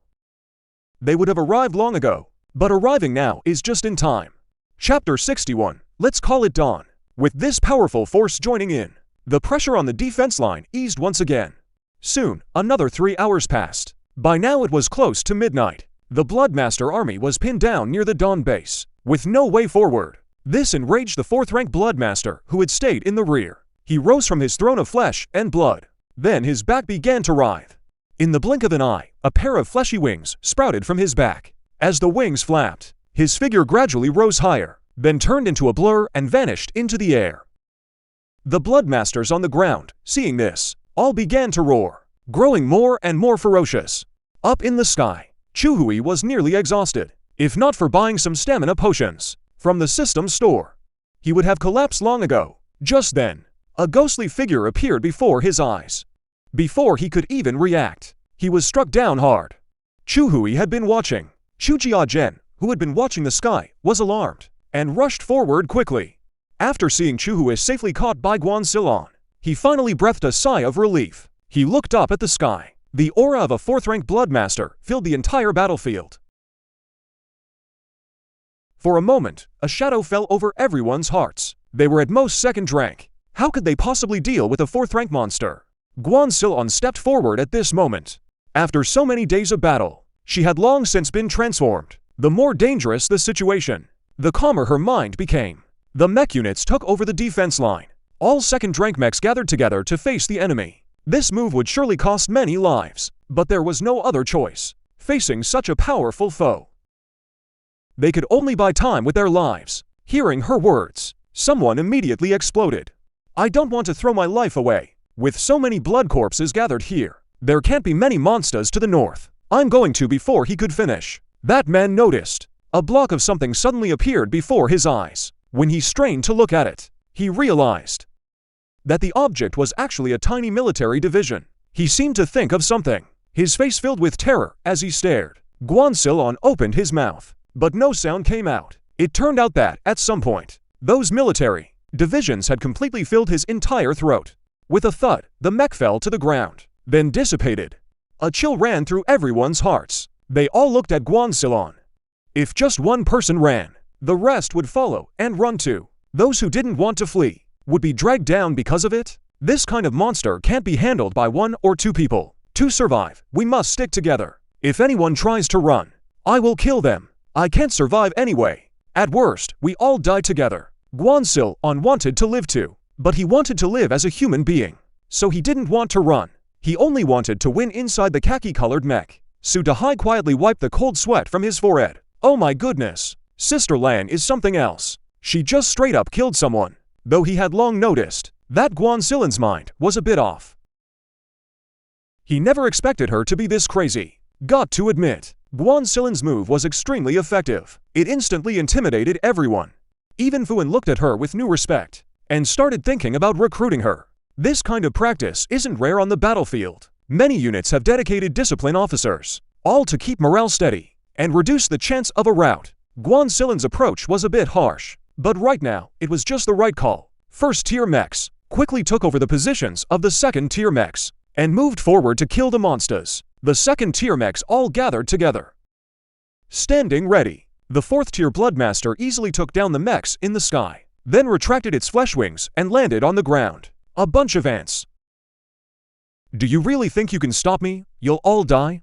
After some time getting familiar, the 4th tier Bloodmaster spoke more and more clearly, no longer needing to pause between words. Hearing it speak, everyone's hearts tightened instantly. Fu An's mind stirred since it could talk. Knowing human language meant there was a chance to communicate. He stepped forward and asked in a deep voice, "Judging by your appearance, you must have been transformed from a human too. Is there anything we can't sit down and discuss? Why must it come to this?" Talk. The 4th tier Bloodmaster clenched its fists. Its body, originally just over a meter tall, instantly swelled to over 5 meters, muscles bulging all over. Like a demon of pure muscle. You call me Bloodmaster. You think I'm a failed mutation. But you don't understand. This is the starting point of evolution. Your flesh is too weak. Your abilities are too feeble. You can only rely on that layer of iron to fight us. Better to just surrender and walk the path of evolution with me. Hearing this answer, Fuan felt a chill in his heart. If it were just a simple Bloodmaster, that would be one thing. But this one before him clearly already had intelligence close to a human's. Not to mention all these inflammatory words it could speak. Is this really just a monster? After all that talk, you still just want to kill us without lifting a finger and turn us into Bloodmasters. Everyone was lost in thought. Only Sudahai showed no fear and asked bluntly, "That's right." The 4th tier Bloodmaster answered just as directly. "In that case, let me ask one more thing. When you kill us, after becoming a Bloodmaster, you can also have such high intelligence and regain your original self-awareness? I told you, this is the starting point of the evolutionary path. As long as you keep evolving, having such intelligence is no difficult feat. Evolve to a higher level, and you can gain other special abilities. As for self-awareness, those are just dregs born from old, decaying bodies. You don't need any of that." The 4th rank Bloodmaster was smug, thinking he had swayed the crowd. Sudahai let out a cold laugh. "You all heard that, right? Self-awareness is not preserved. After you become Bloodmasters, even if you regain your intelligence, would you truly know you were once human?" The crowd stopped overthinking. If there's no self-awareness, then what's the point of evolution? Better to just cut down the monster before them and properly strengthen their mechs. It seems you've made your choice. Since you disagree, then I'll give you a hand. The 4th rank Bloodmaster flashed forward and snapped a man's neck in one move. He thought this would terrify the crowd, but unexpectedly, their fighting spirit burned stronger than ever. When facing fear, humans do get scared, but when faced with certain death, they become utterly calm and composed. Fight for humanity and for ourselves. Fuan let out a mighty roar and charged forward first. His rank wasn't bought with money. Those who don't care for the people could never sit in that seat. Charge with me. The red mech flashed past. Yu Lang followed right behind. Then came Sudahai, Ran, Zijin, and Chujia-Gen. Not a single one backed down. Everyone surged forward. Mech form fusion complete. Awaiting name designation for the new mech. Inside the abandoned building, Huang Ting, who had been waiting silently, suddenly opened his eyes. Let's call it dawn. Chapter 62, Shadow Space, Vastland Names. Dawn Mech. Rank, 2nd tier. Strength, 98, 150 defense, 94, 150. Agility, 93, 150 mystic, 2150 exclusive module. Limit state, void concealment. When limit state is activated, all attributes increase by 50%. Completing mech advancement. Extends duration and boost magnitude. When void concealment activates, you enter a shadow space, undetectable by the real world. Completing mech advancement. Extends time within the shadow space. 2nd tier mech attributes typically range between 15. Above 50 can be considered 3rd tier. Dawn's 3 core attributes all exceed 90, yet it's only 2nd tier. Absolutely terrifying. What's even more terrifying is that these attributes haven't reached their limit. There's still plenty of room for enhancement. If enhanced to the limit, the 2nd tier Dawn mech could even rival a 4th tier mech. 4th tier mech attribute range is only between 100 and 500. Huang Ting's eyes lit up. He then looked at the exclusive module description. First was limit state. Currently he can activate it for 10 minutes. In other words, within 10 minutes, all his attributes increase by 50%. And after advancement, the duration extends. Even the boost increases accordingly. It's like turning on God mode. And as his attributes grow, this module's effect strengthens even further. Calling it heaven-defying isn't an exaggeration. After understanding limit state, He turned to void concealment. With a thought, Huang Ting's figure vanished from where he stood. This was true disappearance, not like the phantom Mech's light refraction. Achieving invisibility. Inside the shadow space, what Huang Ting saw before him hadn't changed much, only the once colorful world now looked like a grayscale photograph. He tried walking forward, and found his speed was nearly twice as fast as in the real world, and whether he was the ethereal one, or the things around him were ethereal,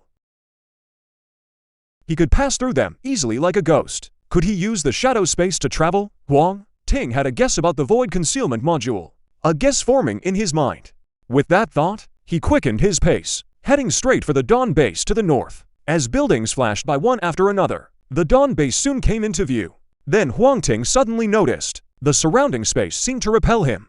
After a brief daze, he had been pushed out of the shadow space and returned to the real world. Entering the shadow space consumed mystic energy. The Dawn Mech only had 2 points of mystic attribute. Getting this far was already no small feat.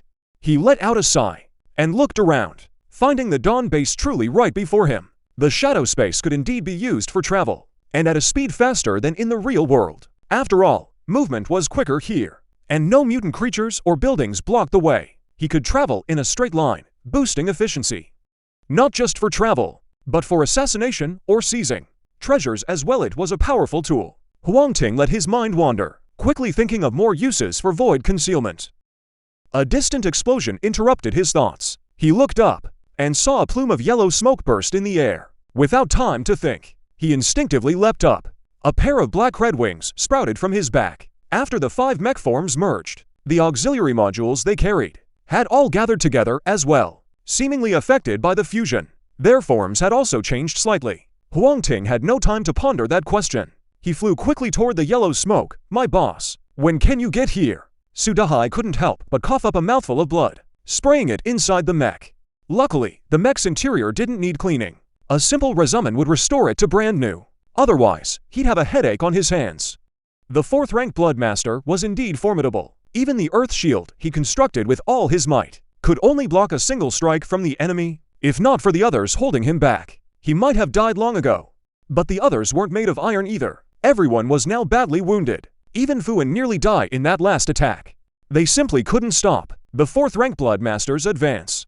8 hours had passed. The guild leader should be here soon. Let's hold on just a little longer. Even though the heavy blows had left his vision blurred and hazy, everything looked fuzzy before his eyes. Guan Silin's voice remained calm nonetheless. Just as he was about to get up, a pair of large hands pressed down on his shoulders. No need to hold on.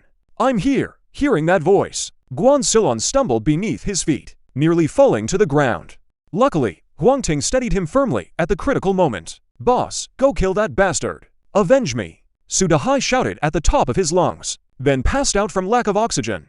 That startled Huang Ting, who rushed over to check. After confirming Sudahai had merely fainted, he finally breathed a sigh of relief.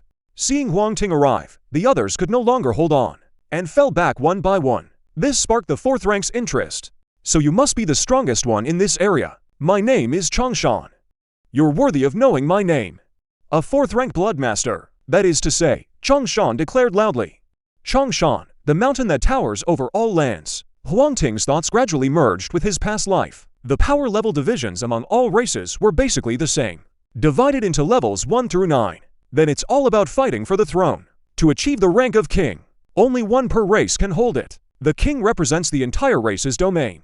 Above that is the emperor rank. In my past life, Changshan Dadi was at the earth rank, and also the strongest of the poetry clan, unrivaled in glory. Who would have thought Changshan Dadi came from Ning City? Looking at it this way, my past life's downfall in Ning City must have been this Changshan's doing.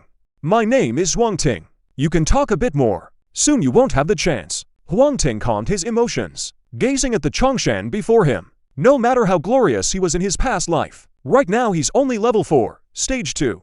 I have the Dawn-like mech, with its monstrous attributes. Today, I'll make Changshan fall once more. You arrogant ones who haven't walked the path of evolution, how could you possibly know my power? Changshan murmured. His body swelled again, muscles like cast iron, filled with explosive strength. The next second, Changshan vanished from where he stood, then appeared above Huang Ting's head, stomping down hard. He thought this would crush Huang Ting into the dirt, but when he landed, he realized he'd only stepped on an off-dury mage. Then he felt the fierce wind at his ear. Chongshan's face changed drastically. Bang! A pair of feet kicked him square in the chest.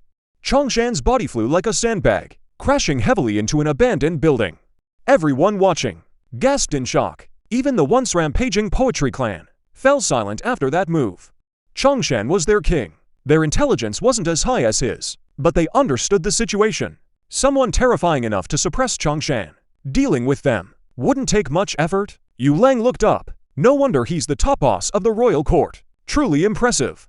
Chapter 63, Limit State, Another Scheme. The dust that had been kicked up hadn't fully settled yet. Chongshan's figure flickered. Piercing through the rolling dust, he flew out of the abandoned building. He didn't speak, but in his eyes, one could see an unprecedented. Even the human before him was very strong. So strong that one moment of carelessness could get him killed. For the evolution that lay ahead, he had to give it his all. Huang Ting, seeing Chongshan silent, raised his arm, revealing the back of his hand marked by him. This mark has troubled me for a long time. Today, it can finally be completely resolved. Seeing that mark, Chongshan secretly fumed if Huang Ting hadn't killed Lisa early, causing his evolution to slow down. He would have already reached the 4th tier, and taken the entire Ning city into his grasp. Now, with old grudges and new hatred combined, it drove him nearly mad with a wave of his hand. The blood corpses on the ground instantly began to convulse. The blood on their bodies started to slowly gather toward the sky. The blood rising from below was like little snakes, spreading across heaven and earth. Twisting with a bone-chilling threat, everyone stared blankly at this scene, almost forgetting to breathe. Seeing this, a flash appeared in Huang Ting's hand. A grayish-white object materialized. Gargoyle Heart. Each point of mystic attribute represents 10 points of energy. In simpler terms, that's 10 MP. His mystic attribute was 2. Converted, that's 20 MP. Earlier, while traveling through the shadow space, he had consumed all his energy. Now he had recovered 5 points, just enough to activate the Gargoyle Heart once, as an invisible energy surged into the Gargoyle Heart. The heart that was like stone immediately began to beat. In an instant, a grayish-white beam shot out, shining directly onto Chongshan. Chongshan let out a roar. His movements were interrupted. The blood flying midair lost its pull. All of it splattered to the ground like a rain of blood, pouring down onto everyone's heads. He thought it was just an ordinary attack, but Chongshan realized in horror. His body was slowly turning to stone. What the hell is this? After finding he couldn't stop the petrification from spreading, he directly cut off the flesh that had already turned to stone, seeming to think that wasn't safe enough. He cut off another large chunk. Having lost a huge piece of his flesh, he looked somewhat pitiful, but Huang Ting knew. Blood Masters have strong vitality to begin with, and besides, Chongshan is the king among Blood Masters. This kind of injury barely affects him. Sure enough, in just a few breaths, the flesh Chongshan had cut off all grew back completely. Having suffered a big loss, Chongshan no longer dared to underestimate him. After letting out a roar, he ordered the remaining blood corpses to attack. On one hand, he wanted to make Ning Cheng fully obey. On the other hand, he also wanted to use others' lives to disrupt Huang Ting's attacks. Huang Ting noticed what was happening below. His gaze turned cold. Indeed, a clan is a clan, no matter how nicely they talk. In the end, they only think of themselves. Limit state, activate. He no longer held back. Limit state activated. All attributes were enhanced. In an instant, Chongshan felt the enemy before him seemed like a completely different person. That indescribably overwhelming aura actually stirred fear in his heart. How is this possible? His vision blurred. He lost sight of Huang Ting. Still wary of Chongshi, Chongshan stayed on guard, ready at any moment for a possible surprise attack. The next instant, a spike appeared before his eyes, stabbing straight toward his right front. Normally, sneak attacks come from behind, or from above or below, places with limited vision. Even if not those places, attacking from the side works too. But Huang Ting actually attacked head-on, and he didn't sense a thing. What on earth is going on here? The spike pierced straight through Chongshan's right eye, dragging out a stream of blood. How dare you hurt me? Die now. Chongshan swung a punch with all his might, landing it solidly on the Dawn Mech. He felt a wave of relief, thinking this would force back Huang Ting's Dawn Mech. After all, other people's mechs mostly had poor defensive capabilities. One casual punch from him could break through. But Huang Ting acted like nothing happened. He threw a punch that landed on Chongshan's jaw. Thud! Chongshan's body, carried by momentum, spun around in midair and crashed heavily to the ground. This level of injury was nothing to Chongshan, but he was a bit stunned right now. This kind of attack power, is it really something a human should have? No time to think more. A punch with a spike slammed into his body. Then punch after punch came, falling like rain, scattering down. Every single punch thrown could smash his flesh and armor to pieces. Repair, destroy, repair after who knows how many times. The energy inside Changshan was completely drained. Finally unable to recover his injuries. Killed leader mutant bloodmaster, 4th rank. Obtained materials, all attribute blood and 5 spiritual energy essences. 5 blood quartz, auxiliary module blood serrated edge. A small pile of items dropped. Huang Ting picked them up one by one to inspect. All attribute blood core is an enhanced version of the great attribute blood core. As the name suggests, it can increase all attributes, including mystery. He crushed it and dripped it onto the Dawn Mech. The blood slowly seeped into the Mech's inner light. The Mech's attributes changed once again. Name: Dawn Mech, Level 2, Strength 101, Defense 150, Agility 96,150, Mystery 5,150, Stats boosted. Huang Ting then put away the Spirit Essence and Blood Quartz. Both are high-tier enhancement materials, extremely precious. Finally, his gaze fell upon the module named Blood Giant Fang. Name: Blood Serrated Fang. Quality: Epic. Type: Upper Limb Module. Effect 1. A special weapon imbued with boundless power. Increases arm strength. Strength boost. Effect 2. King's Weapon. Carries an invisible intimidating aura. Once equipped, reduces attributes of enemies below your rank by 40%. Reduces attributes of enemies at your rank by 15%. Reduces attributes of enemies above your rank by 5%. Effect 3. Unique serrated structure. Inflicts a bleeding effect. This effect can stack. Description: don't be scared by its ferocious appearance. In the future, it may become the weapon of a king. The blood serrated fang feels cold to the touch. It looks like a weapon made from a spine, covered in sharp serrated edges, with a faint trace of blood red mixed in. Matching its cool look are the 3 effects. The 10 points of strength go without saying. Once this big piece is mounted on the mech, it can instantly unleash second-tier destructive power. Even for Huang Ting, 10 points of strength is no small thing. Truly rare. Effect 2's invisible intimidation is even more overpowered. Anyone of a lower rank than him, when facing the blood serrated fang, has all attributes reduced by 40%. Directly crippled. Even those of the same rank suffer a 15% reduction. What's even more valuable is it works on higher rank enemies too. Bleeding is also a very solid debuff. And on top of that, it can keep stacking. With this blood red big piece, combined with the Dawn Mech, even without activating the limit state, he could easily crush his enemies. First, clean up these corpses. We'll deal with everything else later. After tallying up the gains, Huang Ting looked at Guan Silon and instructed. After the Great Cataclysm, a strange kind of spirit had inexplicably appeared in the world. If they didn't quickly clean up these corpses, given enough time, they could very well transform into some kind of realm. That kind of thing, even the Huang Ting of his past life wouldn't dare provoke. Just then, the sky brightened with the first light of dawn, dispelling the darkness, ushering in the morning glow. But what no one knew was, in the shadow of a tall building, a slender figure, a man wearing black-rimmed glasses, was coldly watching this scene. Just as I thought, the mech is only external. Only by walking the path of evolution can one truly become strong. He paused to observe for a while, and when he saw someone coming, he turned and left. Chapter 64. The capital Shangjing will change hands. Yangchu gold tickets. Cleaning up the corpses didn't take much time. The only issue was some problems with material distribution. But for now, these weren't all that important. After resting for 2 days, Huang Ting summoned Guan Silon and Su Dahai. There aren't any overly powerful monsters around Ning City for now. Taking advantage of this time, I plan to scout out the route to Shangjing. Shangjing is the capital of Dragon Country, with a permanent population of 30 million. There are even more monsters there,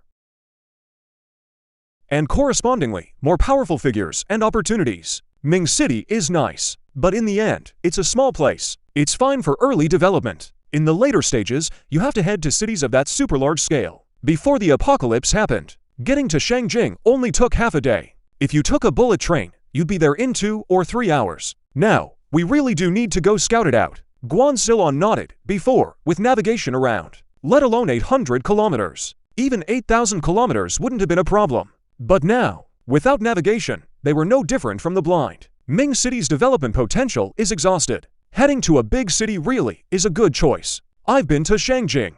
Are there road signs along the way? Look at the road signs. Just follow the directions.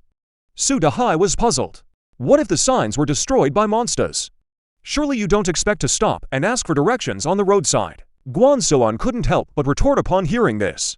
What he said made some sense. Su Dahai shrank back. Knowing he was in the wrong, he fell silent. Huang Ting pondered briefly. He didn't deny that road signs did exist, but the third mutation was about to arrive. When it came, the entire Blue Star would undergo a massive upheaval. Even if those signs still existed, they wouldn't be of much use. On this trip, we just need to note the landmark buildings along the way, or other conspicuous things. The third mutation.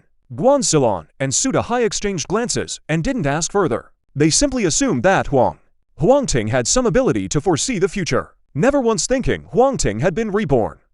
Now pack up your things. You two come with me. This trip will take a long time. After a brief explanation, Huang Ting didn't say more. He just told them to go prepare. Soon the two finished packing. Huang Ting handed the Dawn base over to Li Mixin and Chu Jiazhen, then quietly left Feng Hua base with the two. Ever since An Hong Hai died, Feng Hua's situation had taken a sharp turn for the worse. If not for their solid foundation and enough people, they would have fallen apart by now.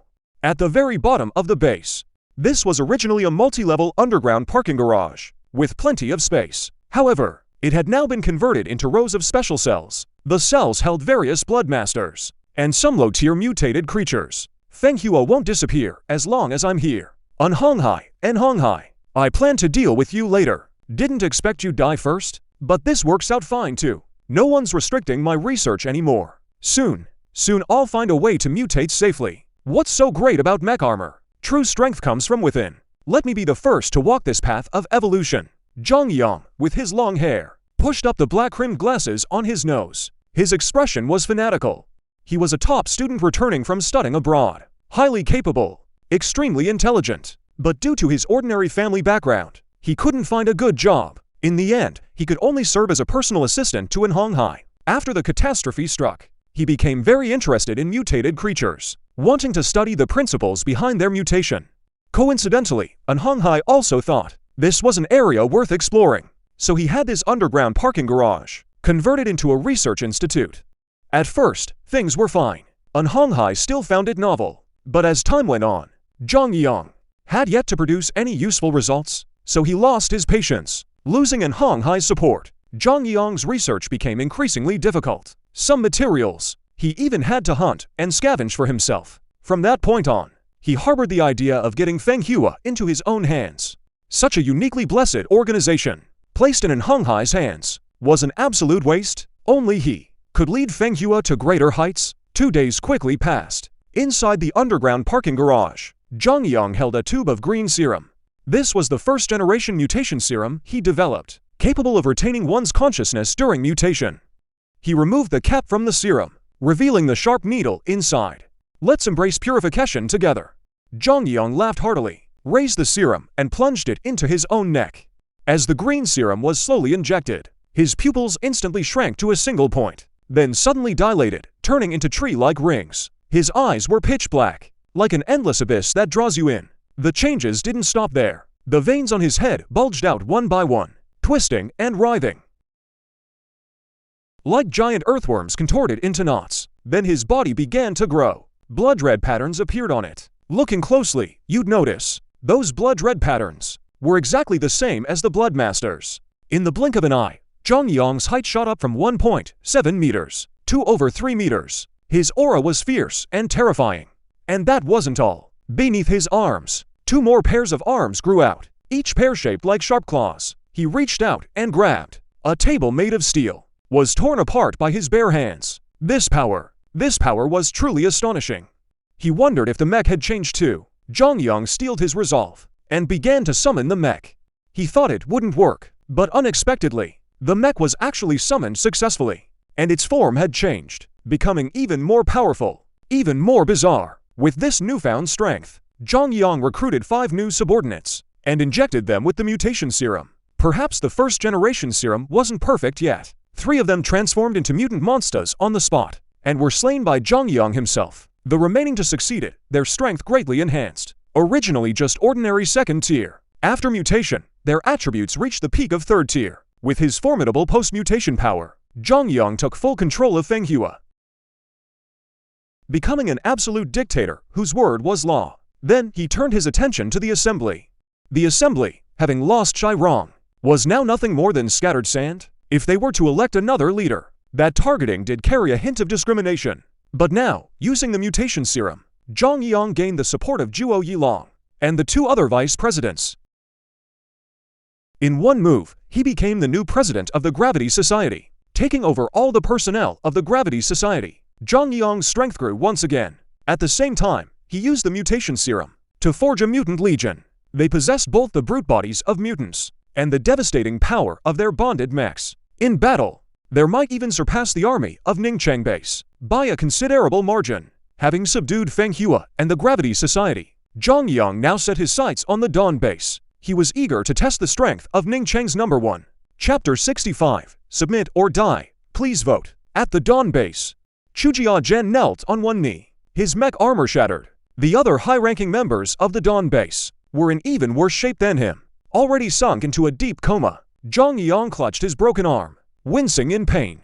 He had to admit, Chujia Zhen truly had some real skill. He had to use every trump card he had to defeat him. Chief, here's the serum you requested. A subordinate handed Zhang Yang a vial of dark green serum. Without a moment's hesitation, he pulled off the cap and slammed it into his neck. The serum gradually disappeared. Zhang Yang's broken arm began to writhe. Within just a few minutes, the arm that had been snapped clean off had miraculously fused back together. Seeing this sight, Chu Jiazhen's face was filled with unconcealable shock. You're insane, absolutely insane.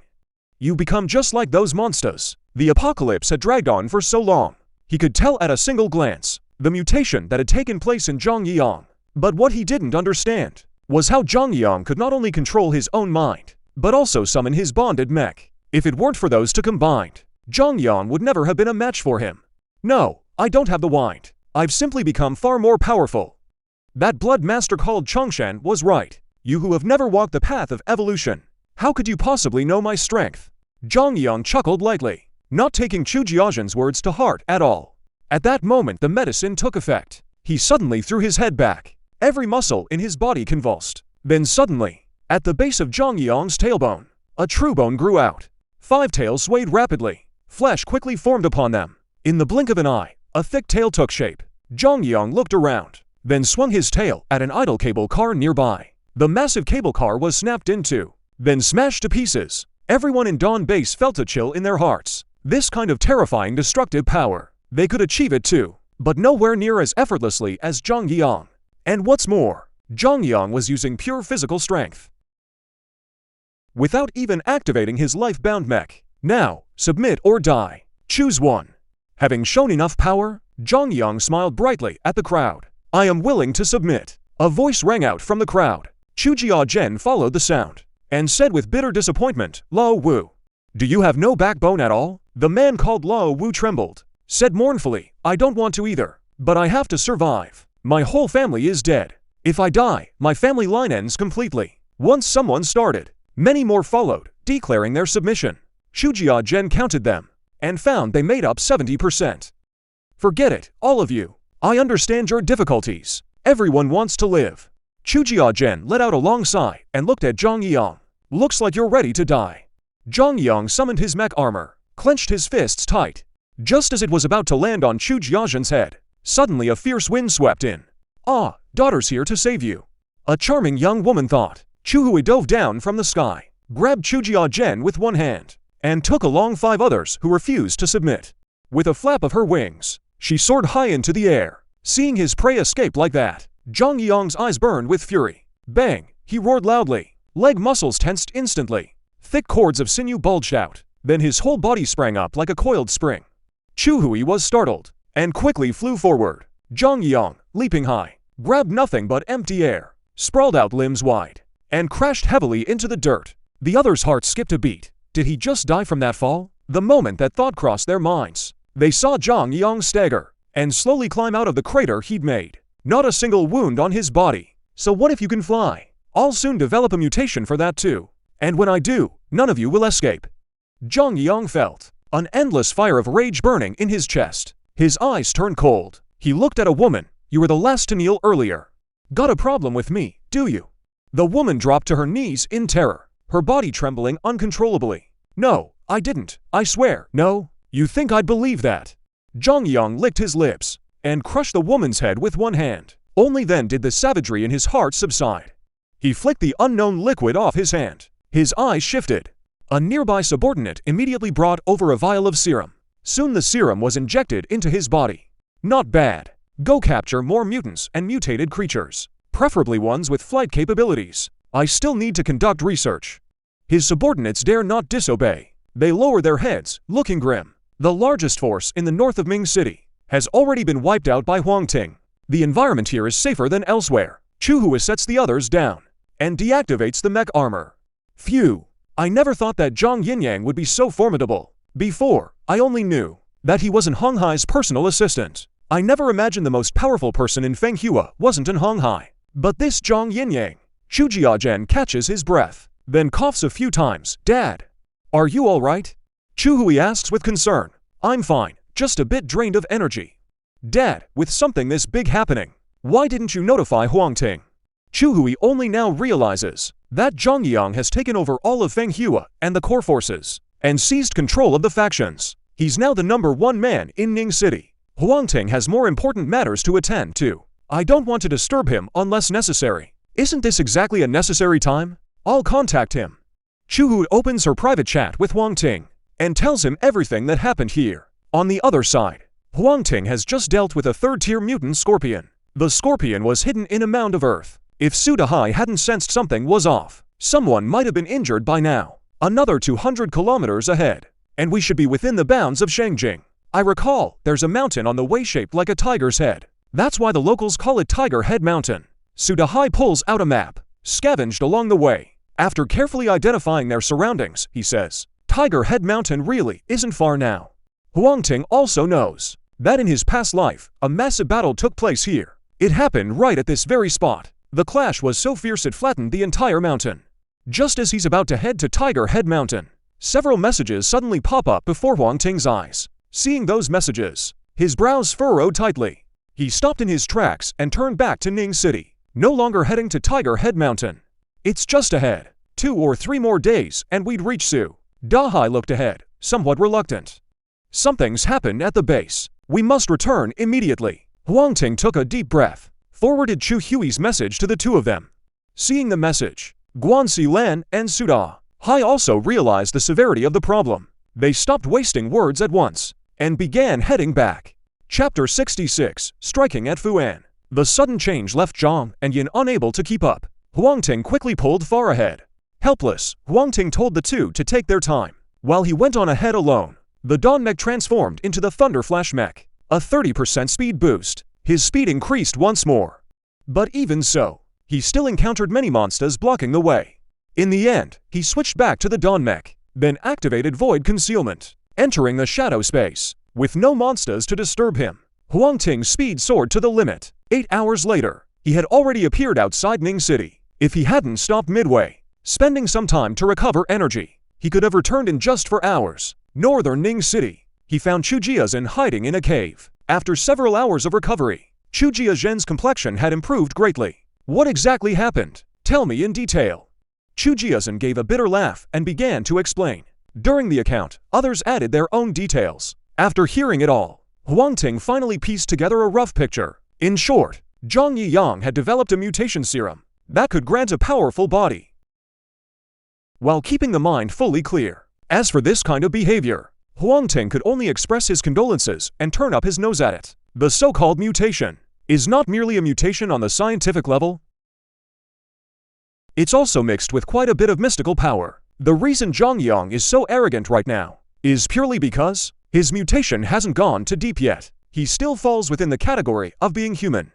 If he keeps mutating further, then he will completely lose his identity as a human. By then, forget summoning his life-bound mech. He might not even be able to retain his self-awareness. Either he becomes a mindless bloodmaster, or on his old and worn-out body, a new consciousness is born, no matter which path.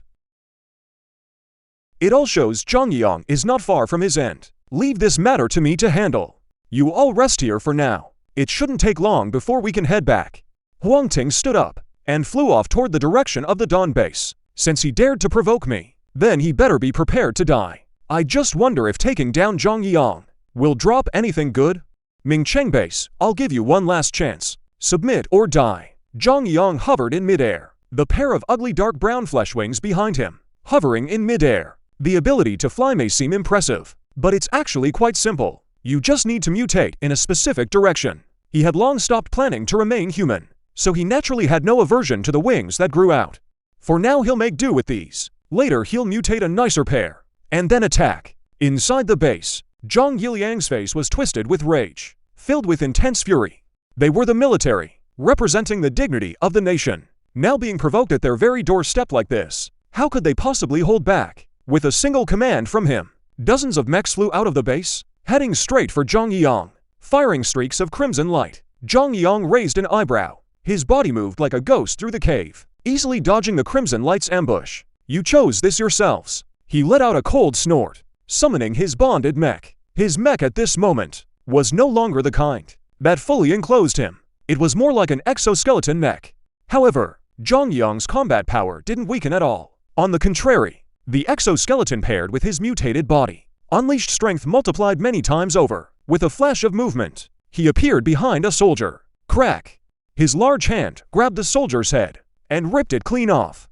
Seeing such a brutal sight, not to mention the others, even Fuan and Zhang Yiliang back at the base, were utterly shocked. Such terrifying power in a man like this is nothing short of a tragedy. Fuan's voice carried both fear and envy. If they had this technology too, ruling Ning City would be a breeze for him. Just as he was lost in thought, a figure suddenly appeared before him, grabbing his neck tightly. Inspector Fu. The crowd gasped. Zhang Yiliang's heart was in his throat. As the highest official in Ning City, if Fuan died here, he wouldn't escape blame either. Inspector Fu, I hear your education isn't even as good as mine. You just have a good family background. That's how you became inspector of Ning City. But I have no money, no power, so I could only become someone's personal assistant. A personal assistant? How is that any different from someone's pet dog? Zhang Yang's malicious voice echoed in Fuan's ear. I have to admit, your abilities are indeed impressive, but if you used it for the right path, what you'd gain would be far more than now. Fuan tried to persuade him. Stop with all that high-sounding talk, without connections or backing. This was the only road I could take, but things don't look so bad now. Soon the whole Lincoln will be mine. Zhang Yang laughed out loud. Farewell, Deputy Inspector. He put force into his hand, breaking down Fuan's defense bit by bit. Crack, crack, crack. The armor on Fuan let out a strained crack, as if it would shatter at any moment. Just then, a serrated blade appeared behind Zhang Yang, then slashed upward in a sharp arc. After a crisp sound, Zhang Yang's flesh was sliced clean through. His whole body fell uncontrollably downward. Fuan quickly steadied himself, then looked at the owner of the serrated blade, Huang Ting. He was stunned. Never expected Huang Ting to show up here. Better late than never, as they say. Deputy Inspector. We'll talk later. Seeing Zhang Yang already back on his feet, Huang Ting dove straight down. The blood-red serrated blade came slashing down at his head without mercy. Zhang Yang acted without hesitation, raised his armored arm to block the blow. The moment the blade touched the armor, it cut it clean in two, taking Zhang Yang's arm along with it. His face instantly turned deathly pale, his lips trembling nonstop. He quickly put distance between himself and Huang Ting, blinking over to the henchman behind him. Bring me that thing. A low growl like a wild beast rang out. The henchman's breath caught. He hurriedly brought over a small case. The case opened. Inside were rows of dark green potions. Huang Ting, you can't beat me. I'm a genius. He grabbed up those potions in one handful. It plunged deep into the heart area. Thump, thump, thump, thump, thump, thump, thump. A strange heartbeat suddenly echoed out. Zhang Yang burst into laughter. His laughter grew increasingly manic. Huang Ting's pupils contracted sharply, his gaze uncontrollably fixed on his severed arm. On what had been the broken bone stump, flesh and blood began to wildly regrow. That flesh spread like expanding foam filler. At first, it was tiny. Then it swelled rapidly. Within just a few breaths, Zhang Yang grew a brand new arm. And that arm kept growing without stopping. Soon it stretched to 6 meters long, about the size of a 2-story building. The arm was covered in all kinds of pus-filled boils. Suddenly, one boil burst open, revealing a human face inside. Then more boils burst open, exposing all sorts of organs. Ears, eyes, a nose, or a rat's tail. A row of sharp, jagged teeth. the extra being from the 67th body enhancement formula. Seeing this sight, many around them turned away in disgust and started vomiting.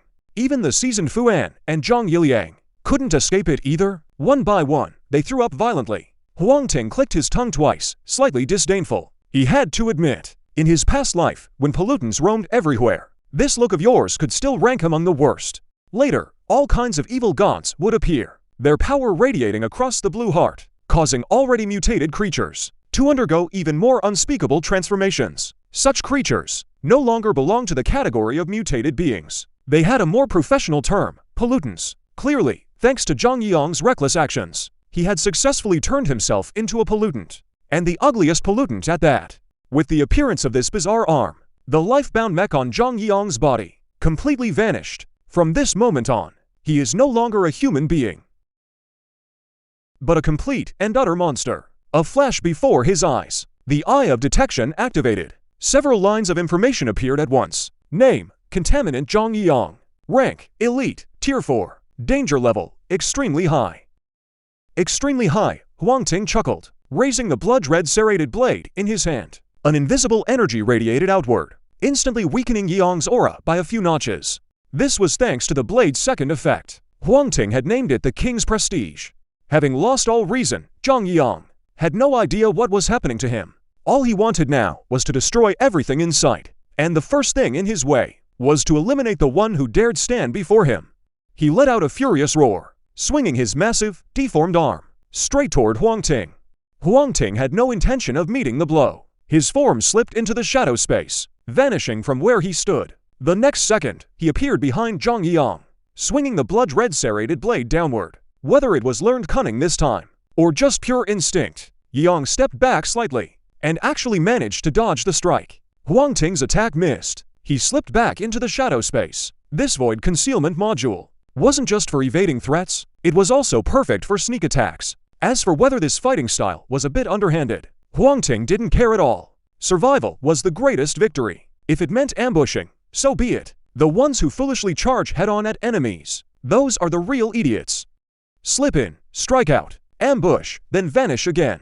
Emerge, strike, vanish once more. Soon, dozens of wounds appeared on Yiyang's body, every wound seeping blood. Even with his most powerful physique, he couldn't stop the blood from flowing now.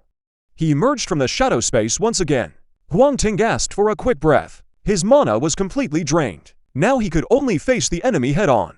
Limit state activated. Huang Ting's combat power reached its peak. One slash, just a single slash, and he cut through the arm of Yiyang that had been striking back. The arm fell to the ground, twisting endlessly. The eyes, nose, and ears on it trembled all at once, as if venting resentment and disgust. Huang Ting pulled out the remaining bone bombs and threw them all out. A loud boom rang out. Flame shot into the sky. Even as the arm twisted madly in the sea of fire, it finally turned to a pile of ashes. He swung another slash to finish off Zhang Yiyang.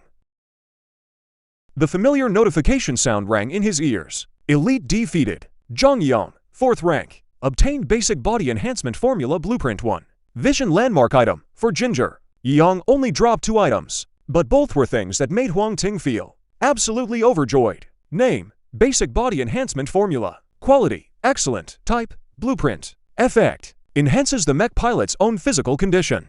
Required materials, flesh essence, 1 board of licorice fruit. Unicorn G, gold water 2. When the mech is enhanced, it feeds back some energy to the pilot, but not much. Take Huang Ting for example. Even if all 4 mechs were fully enhanced, it would only push his physical condition to a little over twice that of a normal person. That much enhancement was nothing in front of the Bloodmaster. In other words, without his mechs, he could at best fight a first-rank beast with his bare hands, and that was already considered decent. Others would only be worse off. But with the body enhancement formula, it was a different story. This was a truly good thing. He did recall some body enhancement formulas. It was just that the required materials were all too high-end. No use taking it out now. Put away the enhancement formula. Huang Ting then looked at the vision beacon. This too was a fine treasure. Name, Vision Beacon. Quality, epic. Type, item. Effect, the vision beacon marks off a zone, unaffected by terrain changes. The effect seemed to be just one short line. But to every major power, this was an indispensable treasure. Plant the vision beacon. Not only would it mark your position on the soon-to-open map feature, at the same time, Land within the beacon's range would not be reshaped. The first mutation, global mutation. Humans and animals mutated into bloodlions and monsters.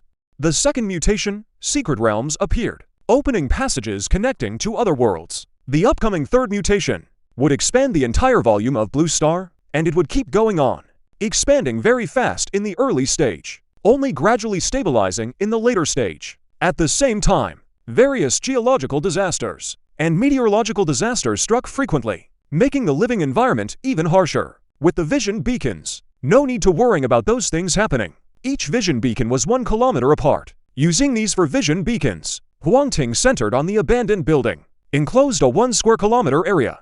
In this way, Dawn's vision range now had 3 layers. The outermost was the former Shen base, now the Dawn base, with the most people and the lowest strength, with more complex factions. The inner layer was the area around the abandoned building, managed by Guan Silon and Chujia Zhen. The people living here were stronger. You could call them Dawn's elite class. And at the core, inside the Mech, the permanent residents were Xiaoji and those children.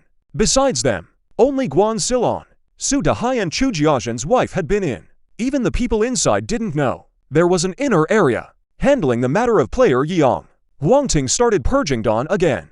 The outer members were a mixed bunch. All kinds of people were in there. For the sake of Dawn's development, these people had to be removed. Under Huang Ting's overwhelming power, even those removed, though resentful, didn't dare to make a fuss. One by one they left Dawn quietly. After the purge, the whole atmosphere of Dawn improved noticeably. Then Huang Ting promoted another, a talented man named Luo Shupeng, to a top position. Luo Shupeng's mech was related to the yak. His strength was not to be underestimated. He was also a versatile talent skilled in management. The reason Huang Ting supported him, on one hand, it was because Dawn really did need professionals to manage it. On the other hand, he feared Chujia Zhen taking everything alone, so he deliberately gave him a rival. This wasn't intentional wariness, but creating a balance. After handling all these matters, Guan Silon and Su Dahai finally arrived late, but they brought someone back with them. Chapter 68, The Two Big Problems of the Shengjing Forces, the Boss. This is He Lizzie from the Snove Alf base. Second rank mech pilot. Su Dahai knew Huang Ting didn't recognize him, and immediately introduced him. Huang Ting nodded slightly, though he didn't know He Lizzie. He was very familiar with the Snove Alf base. There were 7 famous forces in Shengjing, namely Longtang, Hongi Tianzhao, Kishi Snowvolf, Tiquin Gold. The Snove Alf base was not weak. Otherwise, it couldn't have risen in a place like Shengjing. But the organizational structure of the Snove Alf base was a bit like an enhanced version of the Gravity Society. All kinds of people were there. In his past life, Huang Ting only had some business dealings with them. He didn't know much else. He was puzzled, wondering why the Snove Alf base people suddenly came looking for Guan Silon and Su Dahai. So you're the leader of the Dawn Society. My name is He Lizzie. A pleasure to meet you. He Lizzie was polite in words, but kept his distance from Huang Ting, over a meter away. Though the distance wasn't great, with proper preparation, it was enough for him to suit up and escape. Huang Ting was magnanimous, far from being angry. He was actually quite approving. The dangers near Ning City weren't great. He'd basically handled them all himself. Plus, with early warnings, others didn't have strong vigilance. It wasn't noticeable normally, but compared to people from the capital, the difference was immediately clear. Hello, Huang Ting. Huang Ting replied politely. When I left the capital, the chief gave me 2 orders. First, head toward Ning City, to see how many survivors remained. Second, to seek out talented individuals, to join the Snove Alf base, and resist the apocalypse together. He Lizzie smiled gently. His warmth was like a spring breeze. The survivors here far exceeded my expectations, and I never imagined that someone like Huang Ting would appear here. I wonder if Mr. Huang Ting would be interested in joining our Snove Alf base. He kept a humble posture, mainly because he'd learned from Su Dahai about Huang Ting's terrifying battle record. Though he didn't know his exact strength, being able to handle a highly intelligent Bloodmaster was itself proof of his power. After all, even at their Snove Alf base, only a deputy commander could handle such a Bloodmaster, or a leader-level figure. The entire upper capital won't exceed 20. Just that alone demands his respect. Not to mention this is their territory, and by his side, there are 2 experts who match his skill. With all these factors combined, even as a man from upper capital, he couldn't stand tall. He could only grow more humble.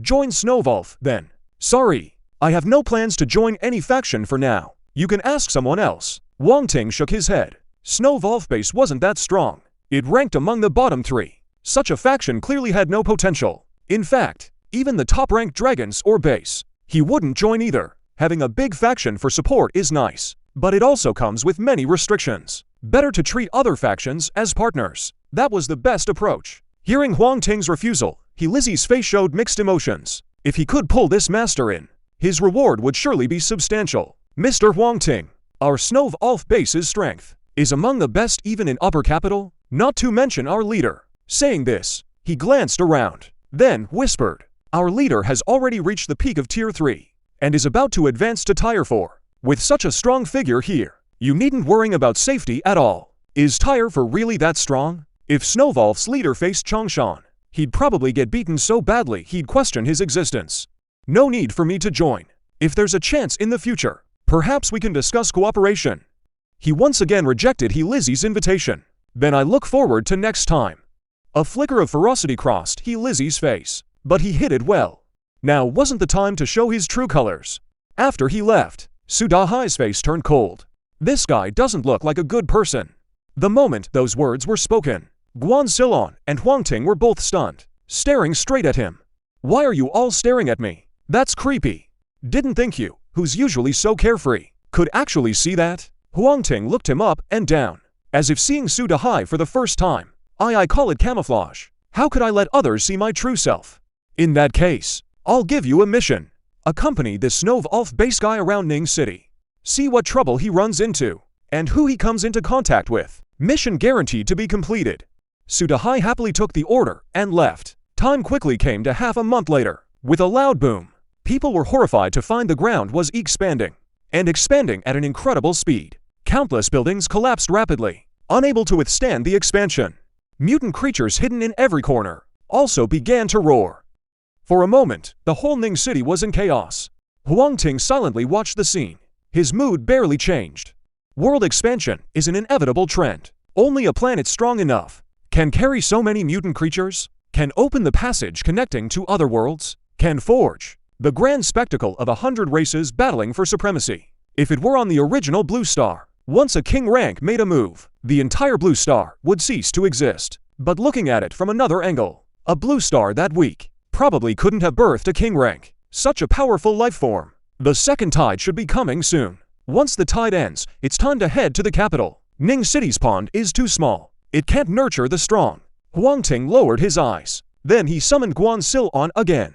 How far along is your mech enhancement?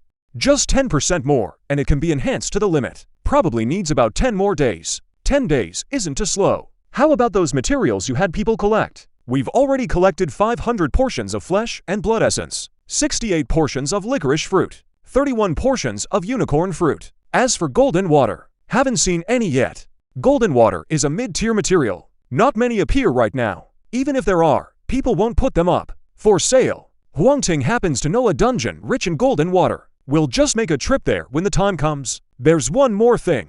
Guild leader Ming previously asked me to prepare the research institute. The general direction is now set, but we're short on experimental equipment. I don't know how to solve this. Guan Silon asked curiously. Most of the equipment has lost its effect by now. Forget running experiments. He doesn't even have tools to observe insects. As for replicating Yi Yang's success, it can only be called a fluke. Basically impossible to recreate the experimental equipment. Leave this to me too. Just like that, to more tasks. Huang Ting started getting busy again.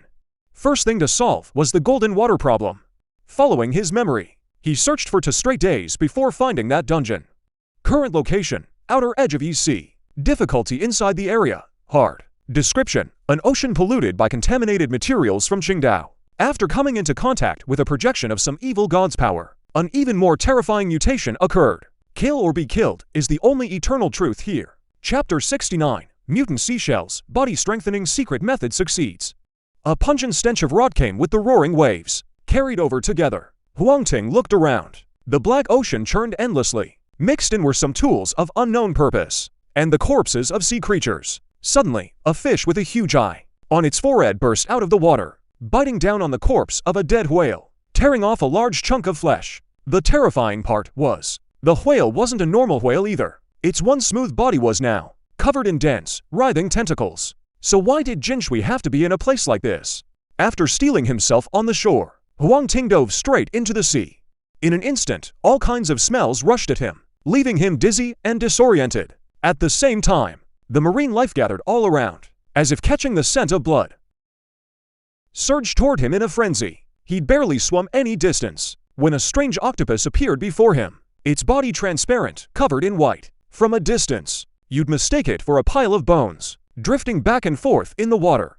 Huang Ting tried to activate his detection eye, but found that here, the detection eye was useless. Even a sliver of its power far exceeded the scope the detection eye could observe. This place really was no good.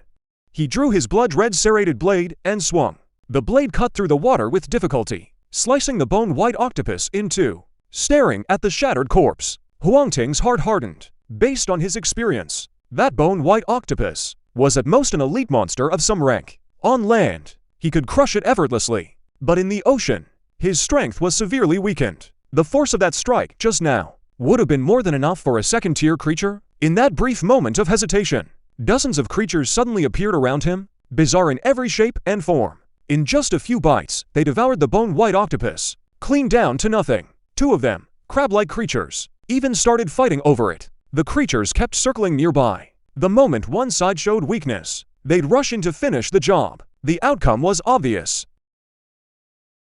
In the end, neither crab survived. As expected of a hard-level dungeon, an ordinary second-tier mech simply couldn't survive in this environment. Huang Ting steeled himself with full focus and swam toward the depths of the ocean. That was the most polluted area of the entire Yi Sea, and also the place where gold water was most abundant. You have entered the core zone. Please proceed with caution. A prompt flashed before his eyes, signaling that Huang Ting had reached the very heart of the Yi Sea. He kept diving deeper. One by one, before his eyes appeared large iron barrels marked with skulls.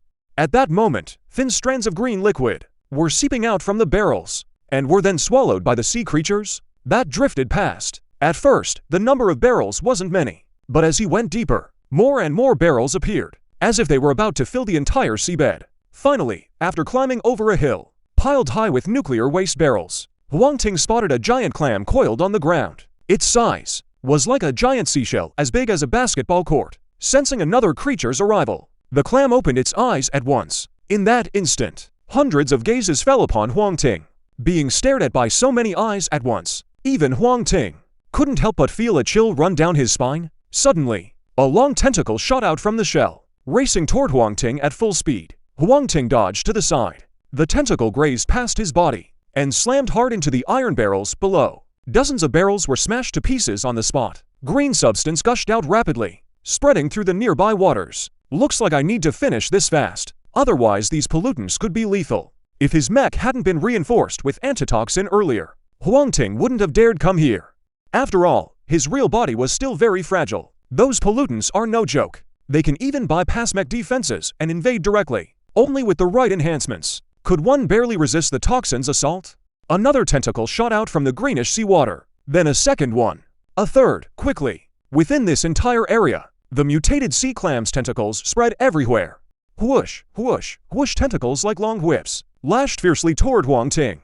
Huang Ting didn't just sit and wait. He raised his blood-red serrated blade to counter. Each swing severed one of those beasts, but the mutated sea clam's regeneration was beyond imagination. In the next instant, a brand new tentacle would grow back. After cutting through dozens of tentacles, Huang Ting realized, to truly eliminate this mutated sea clam, he had to strike at its core body. But with all these tentacles blocking his way, and lacking modules suited for the deep sea, forget killing it. Even moving was a struggle. Suddenly, a flash of inspiration hit Huang Ting.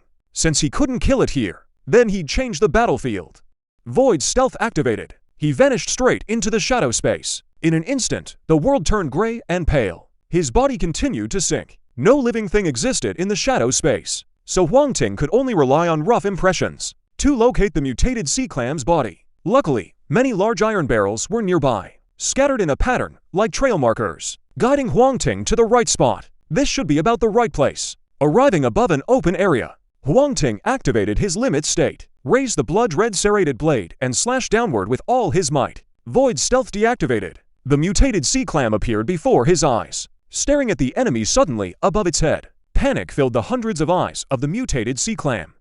It couldn't fathom how an enemy could possibly suddenly appear right above it. Then the blood-red serrated blade flew off with a crack. The sea clam's hard outer shell, exposing chunks of soft flesh. Huang Ting punched, shattering all that soft flesh. Killed the plague source. Obtained guaranteed drop, memory pearl essence. The memory pearl, from the outside, looks like a purple bead. This bead is quite peculiar. Just tap it 3 times lightly, and it activates recording mode. Someone once ran an experiment. 1 memory pearl can store all footage from within 3 days. Unless the pearl is destroyed, the footage inside will never fade, not in a lifetime. Better than any cloud drive. Stowing away both rewards. Huang Ting spent 1,000 energy points to buy 5 other world passes, then ran the dungeon 5 more times. Since he knew the route by heart, those 5 runs didn't take long at all. With that, Huang Ting now had 6 pieces of metal on hand. Back at the abandoned building, he took out the essence water and the materials that Guan Silon had gathered,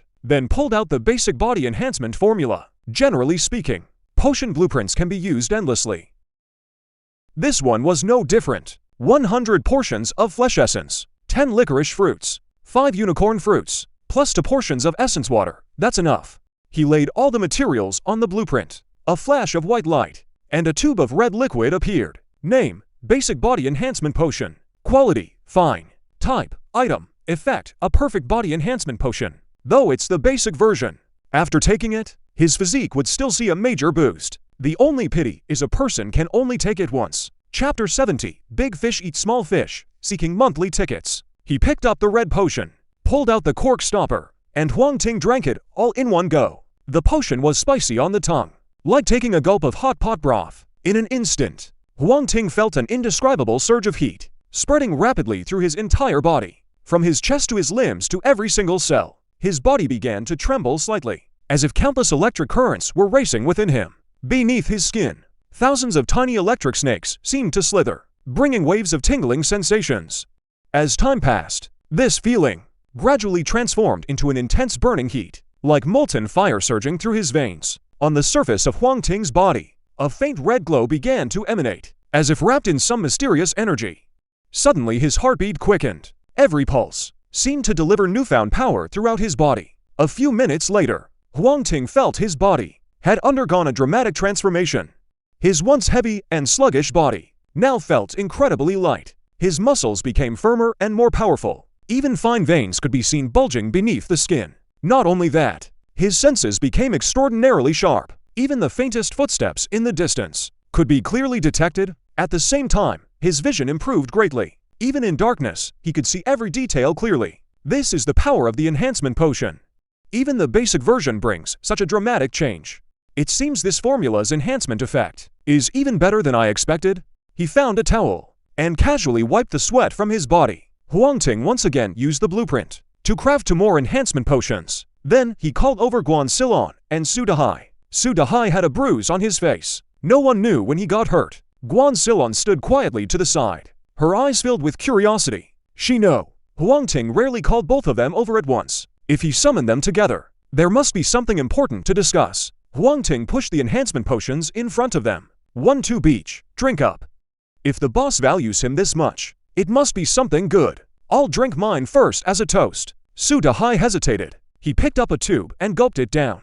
The moment it hit his mouth, he immediately clutched his throat. He let out a hoarse roar. Seeing this, Guan Silon's heart skipped a beat. Her gaze turned uneasy. She didn't think Huang Ting would harm them. First, there was no reason.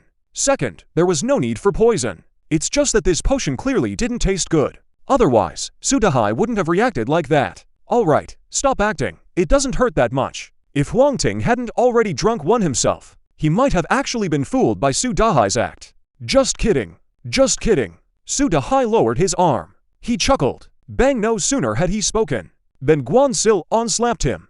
If you trick us again, I won't go easy on you, President. Guan Silon's face flushed red. She warned him, then suddenly, her pupils shrank sharply. She pointed at the wound on Su Dahai's face. The wound has healed. What? The wound healed? Su Dahai instinctively touched his face. His hand met smooth skin, with no pain at all. It was as if the original wound had vanished. This is a body-strengthening potion. After drinking it, it enhances your physical condition. It also boosts your body's self-healing ability. Huang Ting wasn't surprised at all. The strengthening potion enhances everything. Self-healing is part of that. Hearing Huang Ting say this, Sudahai immediately started jogging. But even just jogging, his speed broke the world sprint record. His whole body became like a gust of wind. Whoosh, he dashed right past the two of them. He ran to laps. Then, he hoisted an abandoned floor slab nearby. This floor slab weighed about 540 kilograms, equivalent to the weight of 8 adults. But in Sudahai's hands at this moment, it was like a light piece of foam, easily lifted by him. I've become a Superman. Realizing his speed and strength far exceeded ordinary people, Sudahai shouted loudly, his voice filled with wild joy. Seeing how effective the enhancement serum was, Guansilon immediately drank it too. Originally his build was very slender, not in the sense of thin, but rather his frame was naturally small. After drinking the enhancement serum, his build became more proportionate, radiating a sense of health, sensing the changes in his body. He couldn't help but smile. All right, both of your bodies have been enhanced. You'll surely handle the mechs with greater ease now. Next, come with me to a place. The salary issue is temporarily resolved. Next we need to deal with another matter. That is the research equipment Guansilon needs. Without these things, to obtain them, we'd have to travel to 100 kilometers away. In his past life, Huang Ting had only heard about it from others, knowing that there was an underground research facility affected by the catastrophe's power. After the catastrophe, most scientific equipment became unusable. But that underground facility was different. The things inside, influenced by the catastrophe's power, not only did their properties remain unchanged, but their performance in every aspect had improved. With those research instruments, Guansilon's research on insects could proceed smoothly. 200 kilometers was the distance before the catastrophe. Now Huang Ting didn't know exactly how far it was. He could only rely on memory to find the way. Just as they were about to leave, Lizzie, who had been lingering in Ningcheng, finally chose to say goodbye as well. Mr. Huang Ting, I heard you're planning to head to the capital. Before leaving, Lizzie spoke up to ask. That's right, I do have that plan. Huang Ting looked coldly at the man before him. His heart grew wary. You see, the capital is not like other places. To enter, you must first obtain a pass, and it's not easy for ordinary people to get one. Fortunately, I have the connections. Let me first get you a blank one. I'll bring it to you then. All you need to do is sign your name. Lizzie put on a look of concern for Huang Ting. A pass, Huang Ting frowned. In his past life, he'd never heard of such a thing. Could it be that things have changed in this life? But would Lizzie really be so kind? All right then, thank you very much. He chuckled lightly. Following Lizzie's words, he said, very well. The mountains are high and the road is long. We'll meet again then. After seeing off Lizzie, Huang Ting and his two companions set off for the Underground Research Institute. 2 days later, the three arrived at an abandoned town. The town wasn't large in scale, but after the terrain shifts, it was strewn with crumbling walls and ruins, like a wasteland scene.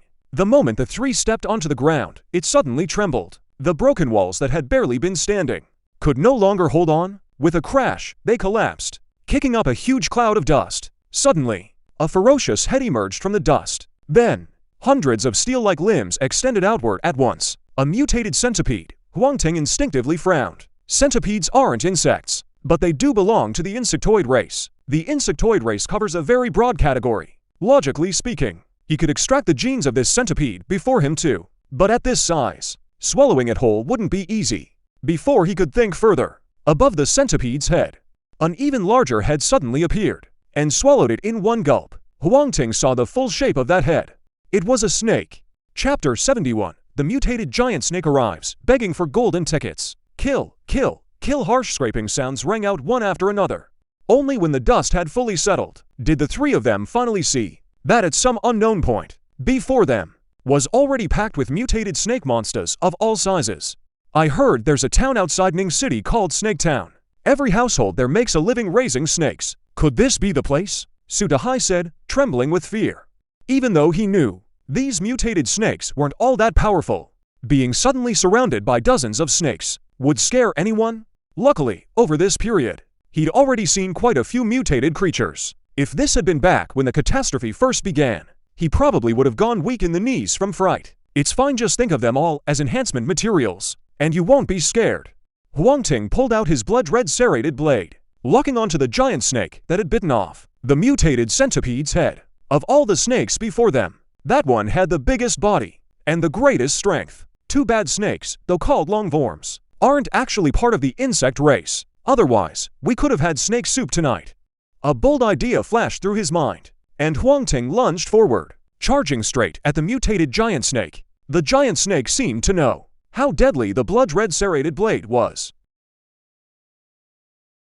It whipped its tail like a long lash, striking out fast. Huang Ting hadn't expected the giant snake to react so quickly, and was instantly sent flying by a tail swipe. Mech durability decreased by 2 points.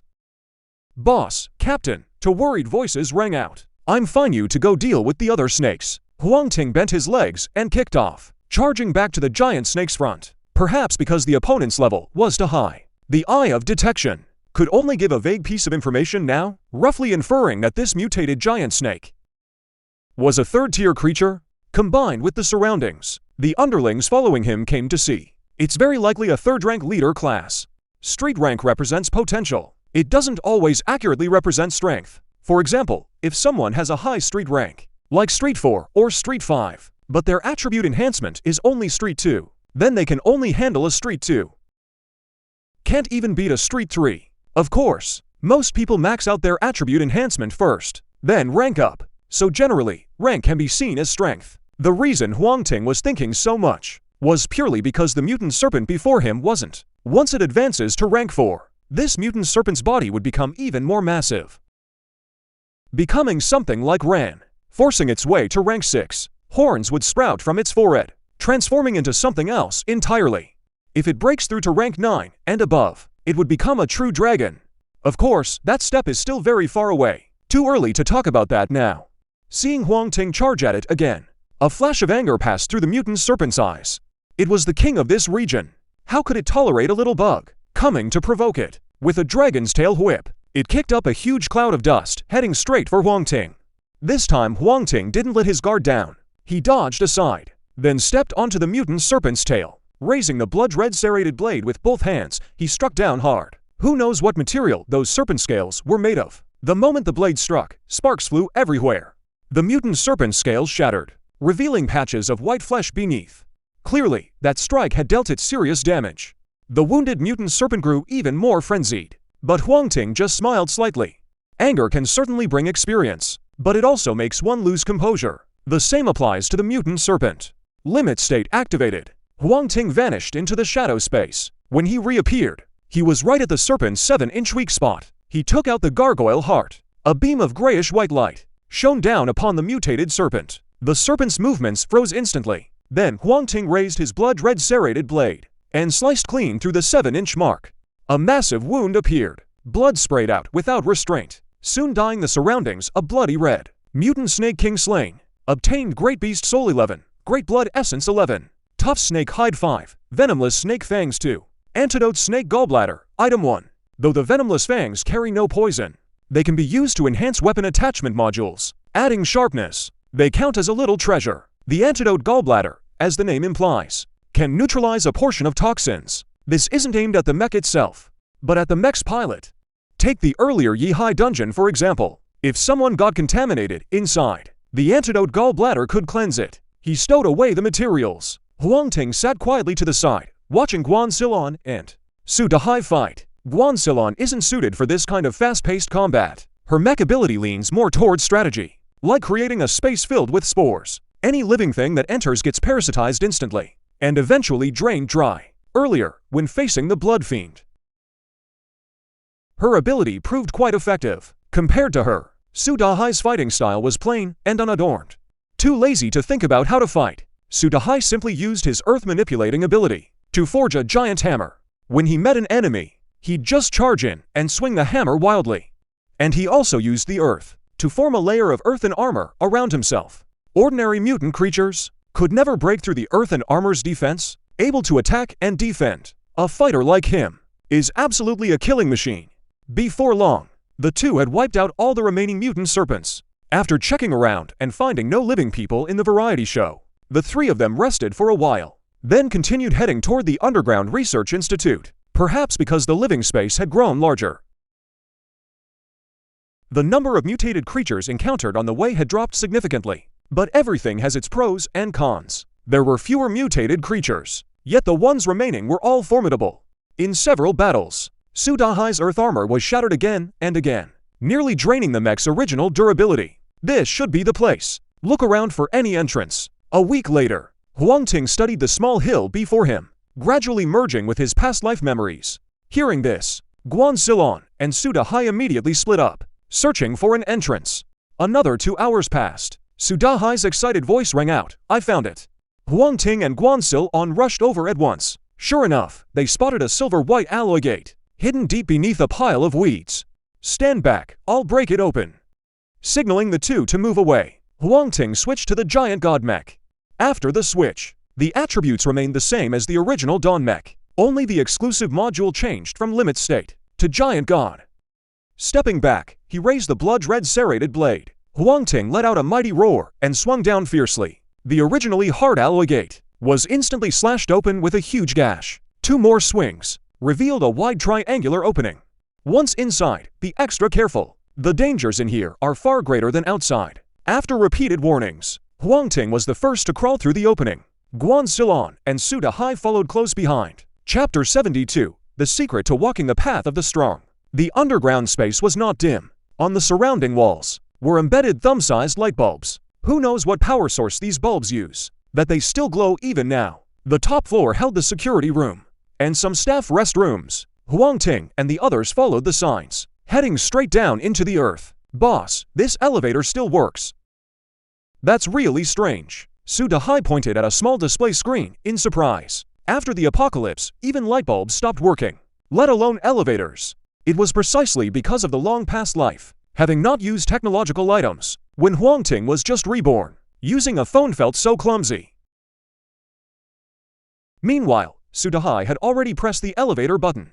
A faint rumbling sound echoed. Then the elevator doors opened. Damn, what the hell are these things? Sudahai instinctively tried to gather an earth shield in front of him, but there wasn't that much soil here. He only managed to form a thin layer. The next second, the paper-thin earth shield was easily shattered by a pair of large hands. His body was thrown straight back against the alloy wall behind him. Clatter.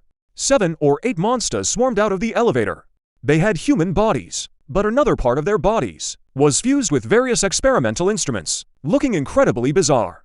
Seeing the appearance of these monsters, Huang Ting knew he had found the right place. Ordinary experimental instruments could also work if placed in the ring space, but their performance couldn't compare to this. Since we're doing this, we might as well do it right.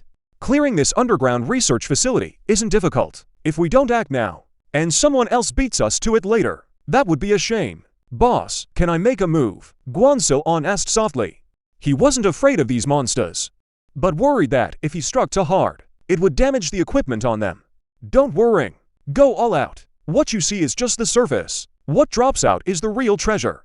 Receiving Huang Ting's confirmation, Guan Silon no longer held back. Tens of thousands of buns scattered across the entire space, then landed on those monsters. Soon, on every monster, white fungal threads began to sprout all over. Then, the fungal threads started absorbing nutrients from the monsters' bodies. Suddenly, Guan Silla frowned. The fungal threads on those monsters were actually beginning to slowly fall off. It wasn't that the monsters had shaken off the fungal attack, but that they had no flesh left to feed on. The fungal threads absorbed. Their bodies were merely assembled from a pile of parts. Losing their energy supply, those fungal threads naturally dropped away. At that moment, Sudahai also recovered his strength, stepped forward to block those monsters. But the environment here was nothing like the surface. His power was greatly suppressed. Soon he found himself overwhelmed. Huang Ting swung his blood-red serrated blade and took them all out. "The boss is truly formidable." Sudahai hurriedly flattered him. Huang Ting didn't joke around with him. He said solemnly, "Now you should understand how important the environment is in battle." At those words, Guan Silla and Sudahai both lowered their heads. "Let's start with Sudahai. Your ability is manipulating Earth. Before entering, you could have fully condensed your equipment first, the Earth Armor and the Great Earth Hammer. That way you wouldn't have ended up in this awkward situation. If you can acquire spatial equipment, you could fill it completely with Earth, and just extract it whenever you need it. Or you could go even deeper. Is Earth really just Earth? If you mixed in some steel sand, wouldn't your defense be stronger? Wouldn't your attack power be higher? And if you mixed in some gunpowder, couldn't you even achieve an explosive effect? As for Guan Silla, the use of mecha talent isn't rigid. It requires constant development. Is your ability really that strong? Perhaps in the early stages it does hold some advantage, But when it comes to the later stages, when those steel monsters and even ghost element creatures appear, what can we do then?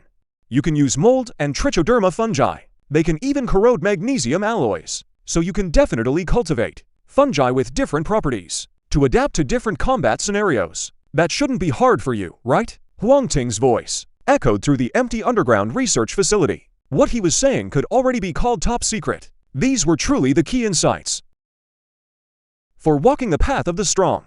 Many people only focused on strengthening their mechs and getting auxiliary modules, but overlooked the cultivation of mech talents. In reality, those who become truly strong all have deep research into their own mech talents. For a moment, both of them were shaken, though it was only a few short sentences.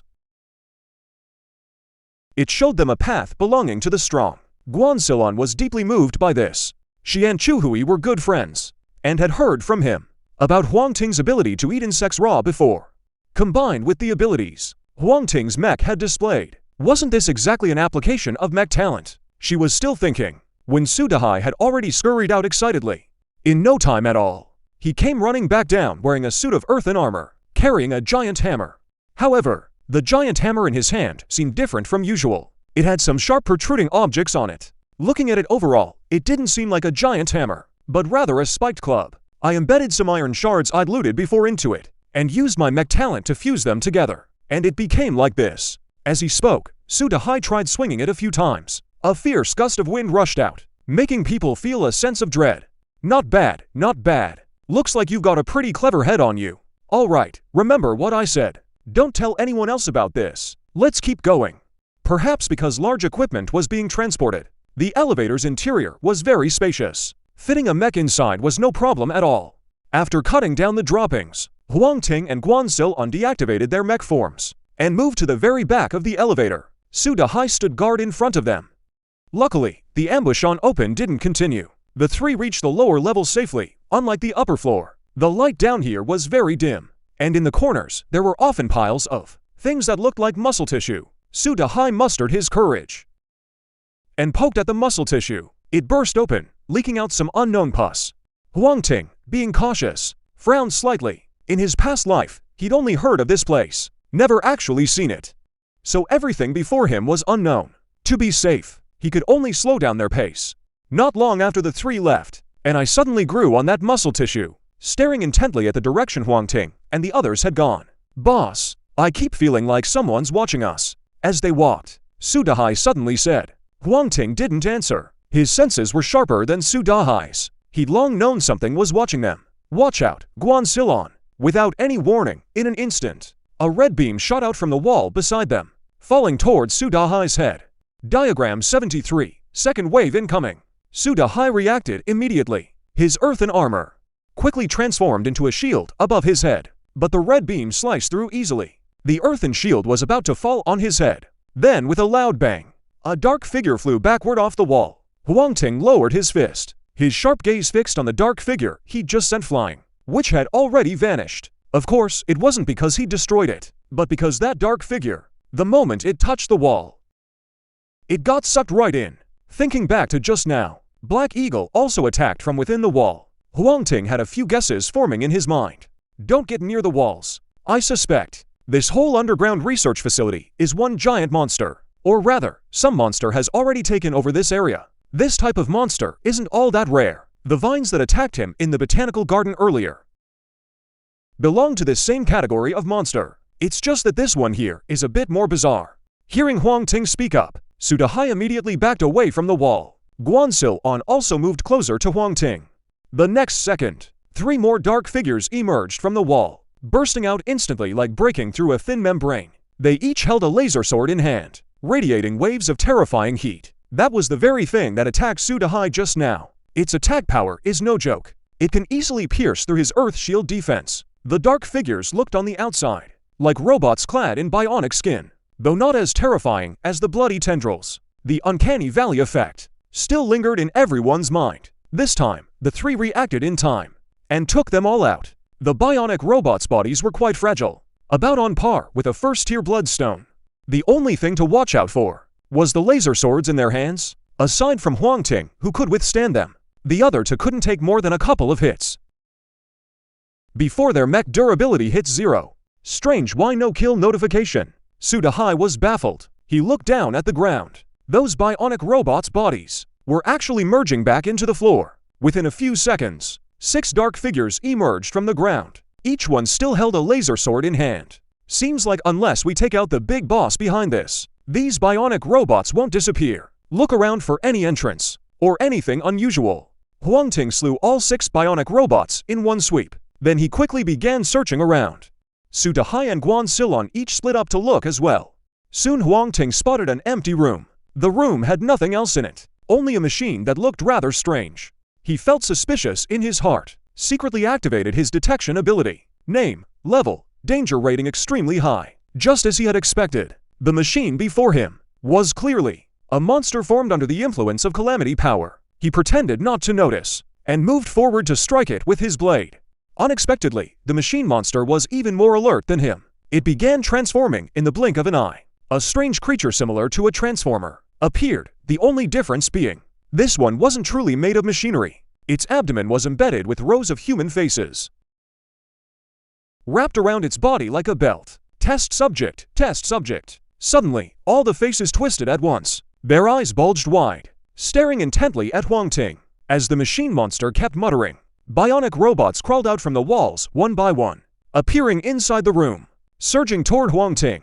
Huang Ting swept a glance over them, paid no attention to those minions, and charged straight at the machine monster in the center of the room. The machine monster immediately let out a piercing shriek. The entire underground research facility trembled, but after it finished shouting, it suddenly realized Huang Ting had vanished from sight.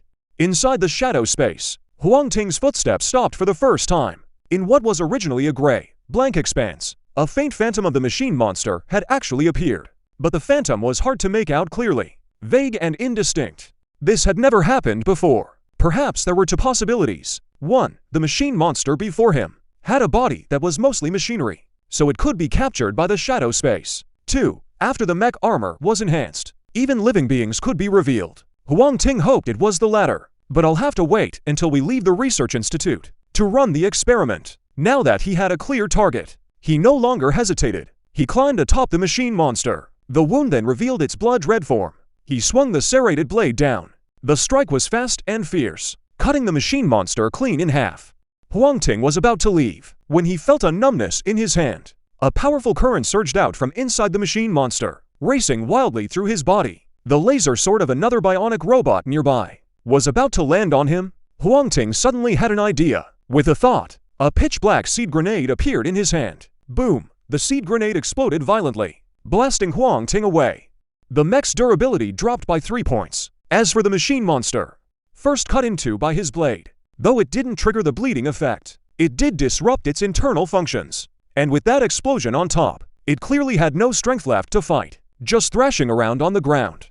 Huang Ting stepped forward and ended its life with 1 strike. Killed boss machine Chimera, Stage 4. Obtained energy core, rechargeable 5-ion light arrows, blueprint, micro laboratory blueprint. The energy core was about the size of a button battery, yet could release tremendous energy. Once fully drained, it could be recharged through various means, like solar power or other energy sources. Even just sitting idle, it could draw on the magnetic fields between planets to recharge itself. This drop was certainly nice, but compared to the next 2, it was nothing but a small fry. Blueprint name, Ion Light Sword. Quality, excellent. Type, blueprint effect. Through a powerful magnetic field, plasma is bound into the shape of a sword, with limitless power. Required materials, energy core, 1 cylinder replacement 2. Core magnetite 5, plus beast hide 1. If Huang Ting guessed correctly, this ion light blade was the laser component used by those bionic robots.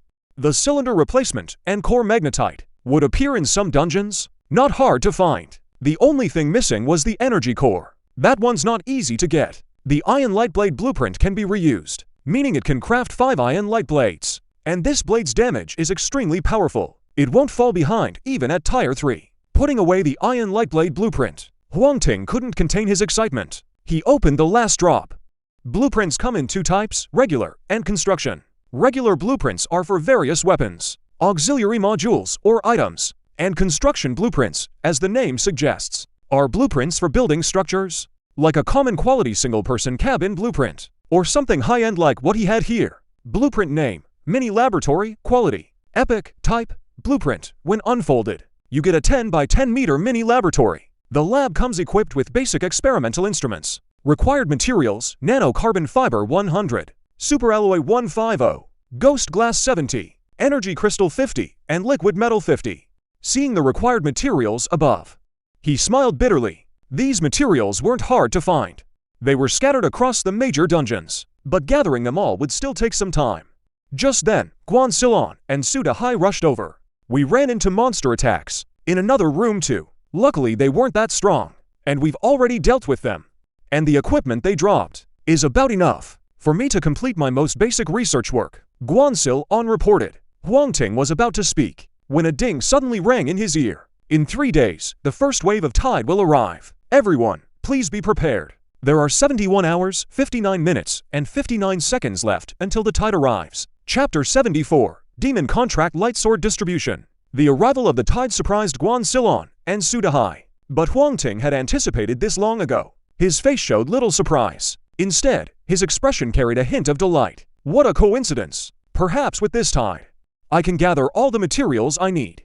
The tide is both an opportunity and a challenge. Of course, for the powerful, it's an opportunity. For the weak, it's a challenge. But with only 3 days, Huang Ting can hardly make it back in time, unless he keeps using Void Shadow and enters Shadow form. And even if he could make it back, Guan Silon and Suda Hai would be left far behind by him. Guan Silon immediately realized this problem and spoke up. This tide gives them even less time to prepare. Only 3 days. And after the terrain shifts, they're at least 1,000 kilometers from Ming City. Even traveling non-stop by car would take 2 days.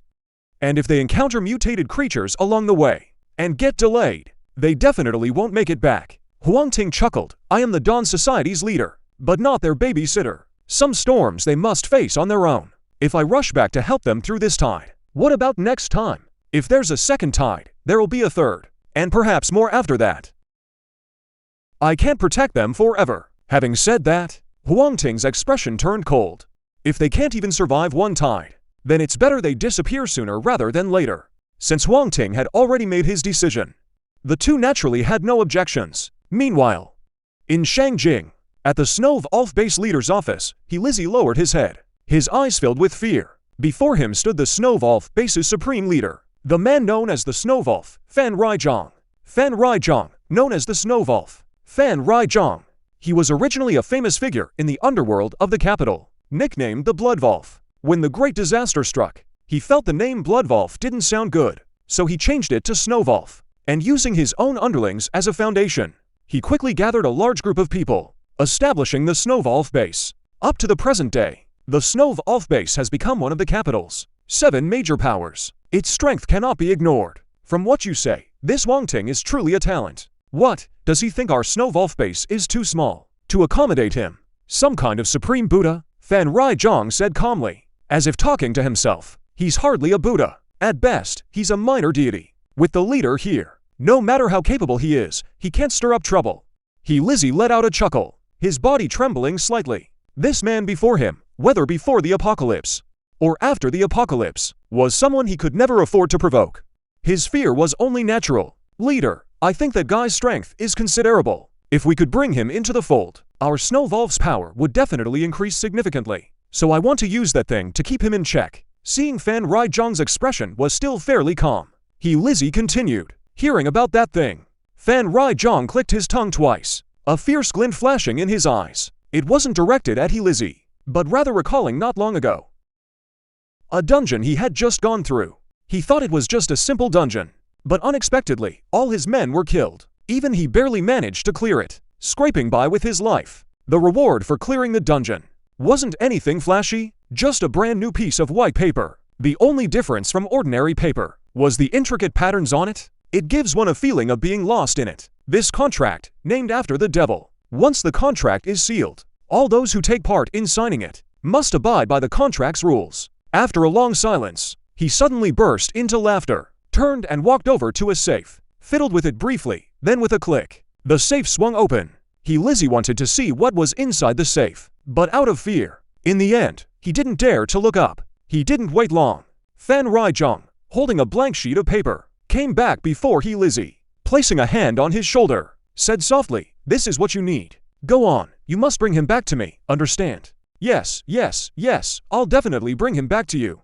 Lizzie's heart stirred with secret excitement. The reason he tricked Huang Ting about needing a pass was actually for this devil's contract in his hand. Once Huang Ting signed his name on it, he could control Huang Ting through the contract, and then he'd rise to become the ruler of Ning City.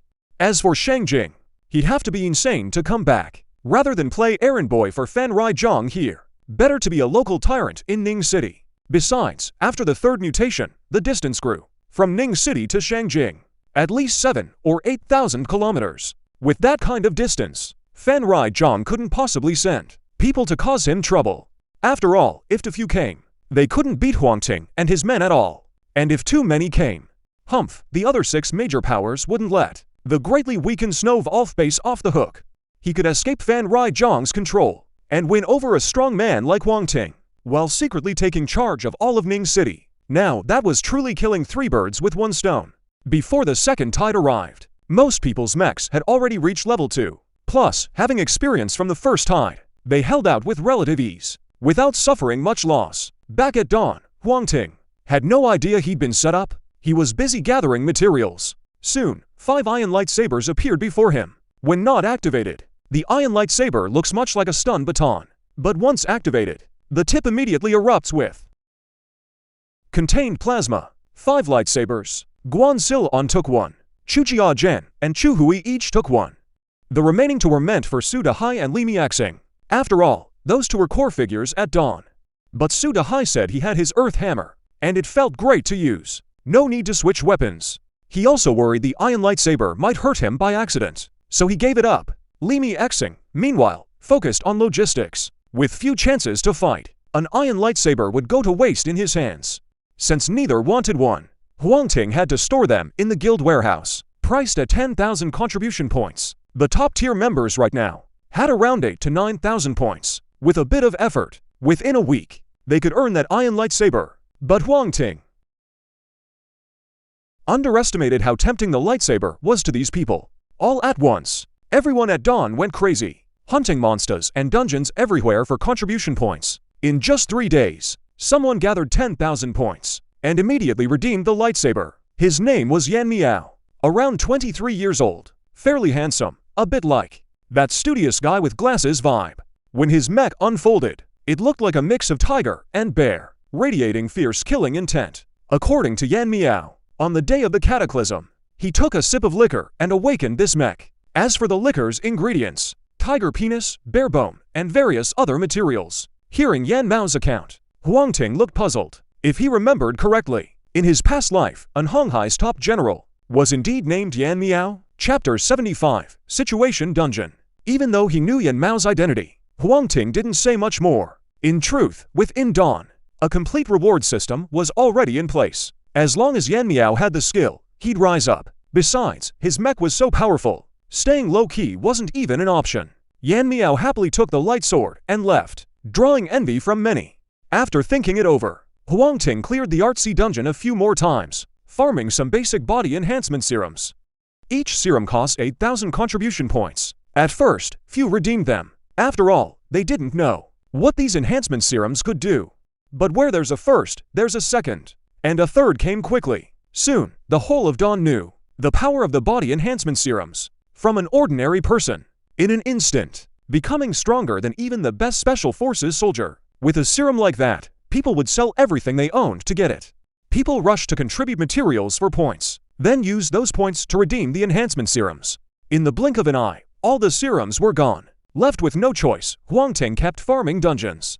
Though it was a bit tiring, he wasn't without gains, because redeeming serums required contribution points, and contribution points could only be earned through tasks or donating materials. All at once, people who couldn't find tasks pulled out their treasured materials to trade. In this way, not only did they gather plenty of materials for enhancing the Dawn mechs, even the materials needed to build the microlab were all collected.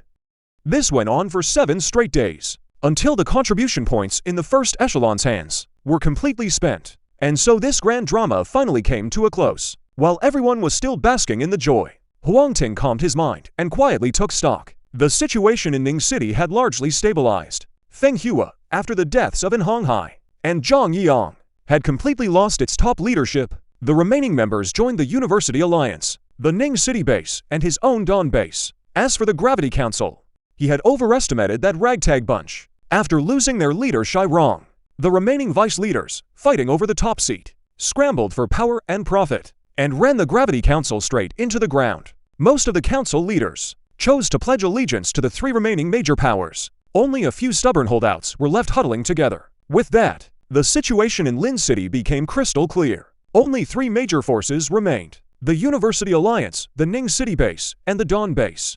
The University Alliance's system and its leaders were somewhat rotten at the core, but most of its members were young people, and over time, they would seize absolute power within the alliance, becoming a force not to be underestimated. The Ning City base represented the official side. Now that the upheaval had gradually settled, and the domestic chat channel was about to open, once they could reach the outside world, the Ning City base's strength would skyrocket. Besides, after Feng Hua and the Gravity Council vanished, the vast majority of people were absorbed into the Ning City base.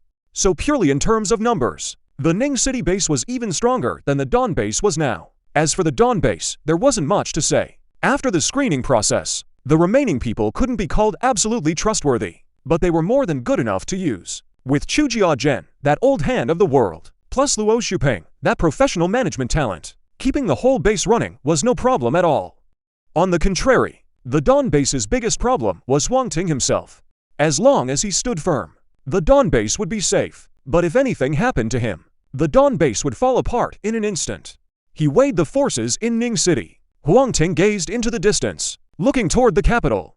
Compared to a small place like Ning City, the struggles in the capital were far more intense. Not just battles between humans and mutants, but also battles between humans themselves. He had planned to wait until things settled in Ning City, then head to the capital to grow stronger. But now he had another idea. The capital is a deep pool. With my current strength, going there isn't safe yet. Better to first seek out another central stone tablet. Once I obtain that central stone tablet, then heading to the capital won't be too late. But to get to Emerald City, I'd need at least a 4th tier mech. The Dawn mech is powerful, but right now it's only 2nd tier. With that in mind, Huang Ting opened the Dawn mech's attribute panel. Name: Dawn mech, level 2, strength 123 out of 150, defense 112 out of 150, agility 115 out of 150, mystic 21 out of 50, exclusive module, limit state, void concealment.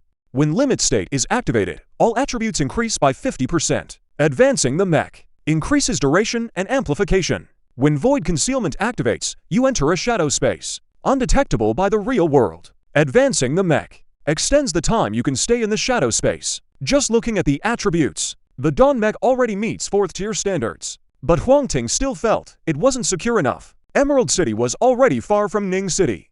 Not to mention the wilderness is now dangerous and treacherous. Traveling through the wilds without enough strength is just asking for death. So my next goal is to first raise the Dawn mech to 3rd tier, then head to Emerald City to find another central stone tablet, and only then go to the capital. With his plan clear, Huang Ting didn't hesitate. He immediately began buying world passes. Ready to grind dungeons repeatedly, the instance is about to begin.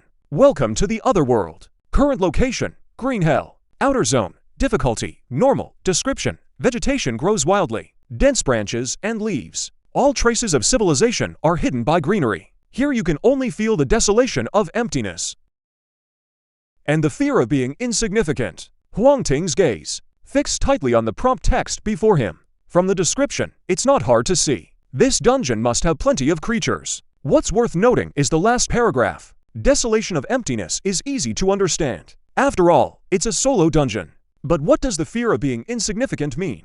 He found it strange. He hadn't experienced this dungeon in his past life, so he didn't know what was inside. The reason he chose this one was because it was closer to dawn. He decided to enter early to scout things out. Mission details. Mission 1. Complete the guidebook. Simple mission objective: obtain the guidebook. In the guidebook, you can record the giant insects encountered along the way, plant ponds, and so on. Please, within sufficient time, collect enough biological samples. Mission 2. Protect the instrument. Medium mission objective. Deep in the jungle, there's a machine. Once activated, it can be charged. During charging, various creatures will attack. Withstand wave after wave of attacks until the instrument finishes charging. If the instrument is destroyed, the charge is considered failed. Mission 3. Kill the Guardian Spirit, hard. Mission objective, go deep into the heart of the forest. That's where all creatures are born, and also where the Guardian Spirit resides. Kill the Guardian Spirit to complete the mission. A few lines of small text flashed before his eyes. Missions in the dungeon are optional. Taking them costs some time, but the rewards are decent. Someone like Huang Ting, familiar with dungeon flow, usually ignores these missions. Like the Plague Battlefield and Artsy before, he went straight for the final boss. But this time was different, facing a dungeon he'd never seen before. Huang Ting planned to probe its secrets bit by bit. Chapter 76, Mech Combat Arts, Beginner Guidebook, Seeking Votes. All 3 quests were claimed. He hadn't gone far. Huang Ting, when a stone pillar over 2 meters tall appeared before him. On top of the pillar, there was something like a book. According to the dungeon prompt, that was the illustrated guide needed for the first quest. But to obtain this guide, he first had to defeat the mutant Wolf Pack before him. Their bodies were larger than ordinary wolves, comparable to North American gray wolves. A full-grown North American gray wolf can reach 2 meters in length. Before the mutation occurred, they were the largest canines on the entire Blue Star. Of course, that largest only referred to natural species. Some lab-created ones didn't count. Unlike ordinary wolves, these mutant wild wolves were covered in flowers of all colors. At most, only a ring of eyes showed on their heads, along with a mouthful of interlocking fangs. They looked like a strange blend of beauty and violence. Sensing an intruder, they paced back and forth, letting out a slight yawn, as if they didn't take Huang Ting seriously at all. But Huang Ting noticed that 3 of them were quietly circling around behind him. Watching their movements, Huang Ting suddenly recalled a saying, "Attack from the front to distract." The wolves in front were all meant to lower his guard. The ones behind were the real killing move. A bunch of beasts trying to play mind games with me. Huang Ting raised his blood-red serrated blade. A golden flash flickered in his eyes. The next second, his figure moved like a ghost, appearing behind one of the mutant wolves. He swung his blade down. What sprayed out wasn't blood, but streams of green substance, somewhat like the branches and leaves of a plant. Having taken down one, he twisted his footwork and appeared behind another. The whole sequence was fluid and seamless, like a work of art. If someone from his past life had witnessed this, he'd definitely gasp and shout, "Mech Combat Arts! Mech Combat Arts!" It's using the mech to perform various fighting techniques, an advanced skill. The reason he hadn't used it before: first, the mech's attributes couldn't keep up with his consciousness. Second, dealing with those weaklings didn't need this skill at all. The mutated wolves before him were no pushovers, and there were so many of them. Perfect for getting familiar with Mech Combat Arts. Nothing could be better. In the blink of an eye, Huang Ting had already taken down 4 mutated wolves. The 3 wolves circling from behind saw this, roared and charged straight at him. A flash of blade light. All the mutated wolves fell, thudding to the ground. Killed grass wolves. Obtained edible grass seeds and stones. The grass wolves gave Huang Ting 55 portions of edible seeds. Nothing else at all. Good thing his goal wasn't these low-level creatures. He took out the so-called illustrated guide. Information about the grass wolves appeared instantly. I see. So as long as I touch something, it gets recorded in the guide. Putting the guide away, Huang Ting continued deeper into the jungle. After walking a distance, his heart suddenly screamed a warning. He didn't have time to think. Quickly stepped backward. In that instant, a cold gleam swept right across where he'd just been standing. This is a mantis. Huang Ting's heart jolted. He stared at the monster before him. The largest mantis on Earth is only 15 to 20 centimeters. This one was over 4 meters long. Just those wide sides alone took up more than half its body. It had been hiding in the thick leaves and launched an attack at him. If he hadn't dodged so fast, that strike could have cost him at least 10 durability points. But looking at this giant mantis, he felt a spark of excitement. Such a huge mantis. If I eat it all, maybe I can forge a new type of mech. Thinking of this, Huang Ting once again used his mech combat skills, trying to rush behind the giant mantis. He didn't want to face such a huge mantis head-on. Those 2 giant sides like door panels were no joke, but his speed was fast. The giant mantis was even faster. With a twist of its body, it once again aimed its huge sides at Huang Ting. They say the mantis stalks the cicada, unaware of the oriole behind. But even the oriole is within the mantis's hunting range. That alone shows its lethality. Facing such a formidable mantis, Huang Ting couldn't help but reflect. The stronger the mantis, doesn't that mean the mech forged from it will be even stronger? Thinking of this, his figure flashed and vanished from where he stood. Inside the shadow space, the faint outline of the giant mantis appeared. After many experiments, Huang Ting discovered that even living creatures could now be seen in the shadow space in rough outline. He quickly appeared at the giant mantis's neck, then slashed down fiercely. The giant mantis, its whole body covered in green armor. Only this spot was relatively weak in defense. Huang Ting's figure reappeared and slashed at the mantis's slender neck. This strike went without any surprise, directly severing the connection between head and body. Seeing the pair of sides fall to the ground, Huang Ting breathed a quiet sigh of relief. But just then, the fallen side suddenly sprang back up and struck his mech with full force. With a clang, the mech's durability instantly dropped by 15 points. Seeing such destructive power, Huang Ting's pupils shook. He hadn't expected it to be 5 points higher than his estimate, and this is even with the picture separated from the body. Huang Ting suddenly remembered. Mantises actually have two nervous systems, one in the head, one in the body. They each operate independently. Even if one control system is missing, it can still survive. The mutation probably enhanced its abilities, so even with head and body separated, it can still launch attacks. Absolutely ridiculous. Huang Ting muttered. He swung his blade and cut off the pair of sides on the body. Let's see what you can do now. Sure enough, the massive sides, now lacking nervous system control, immediately went limp, becoming completely powerless. A mantis this big, collecting all of it is definitely unrealistic. Huang Ting simply stuffed the head into his small pouch. Giant mantis slain. Giant mantis blueprint obtained. A kill notification popped up. At the same time, the blueprint began to tremble slightly. Then a line of small text appeared on it. The giant mantis prefers to hide in the dark and launch sneak attacks. It was some information about the giant mantis. Huang Ting glanced at it, then looked back at the blueprint that had just dropped. It was a one-time auxiliary module blueprint. Once used, it can craft an upper limb shaped like a mantis scythe. The auxiliary module's stat bonuses were decent. Huang Ting had no use for it, so he casually tossed it into his small pouch. He'd put it in the guild warehouse after leaving the dungeon.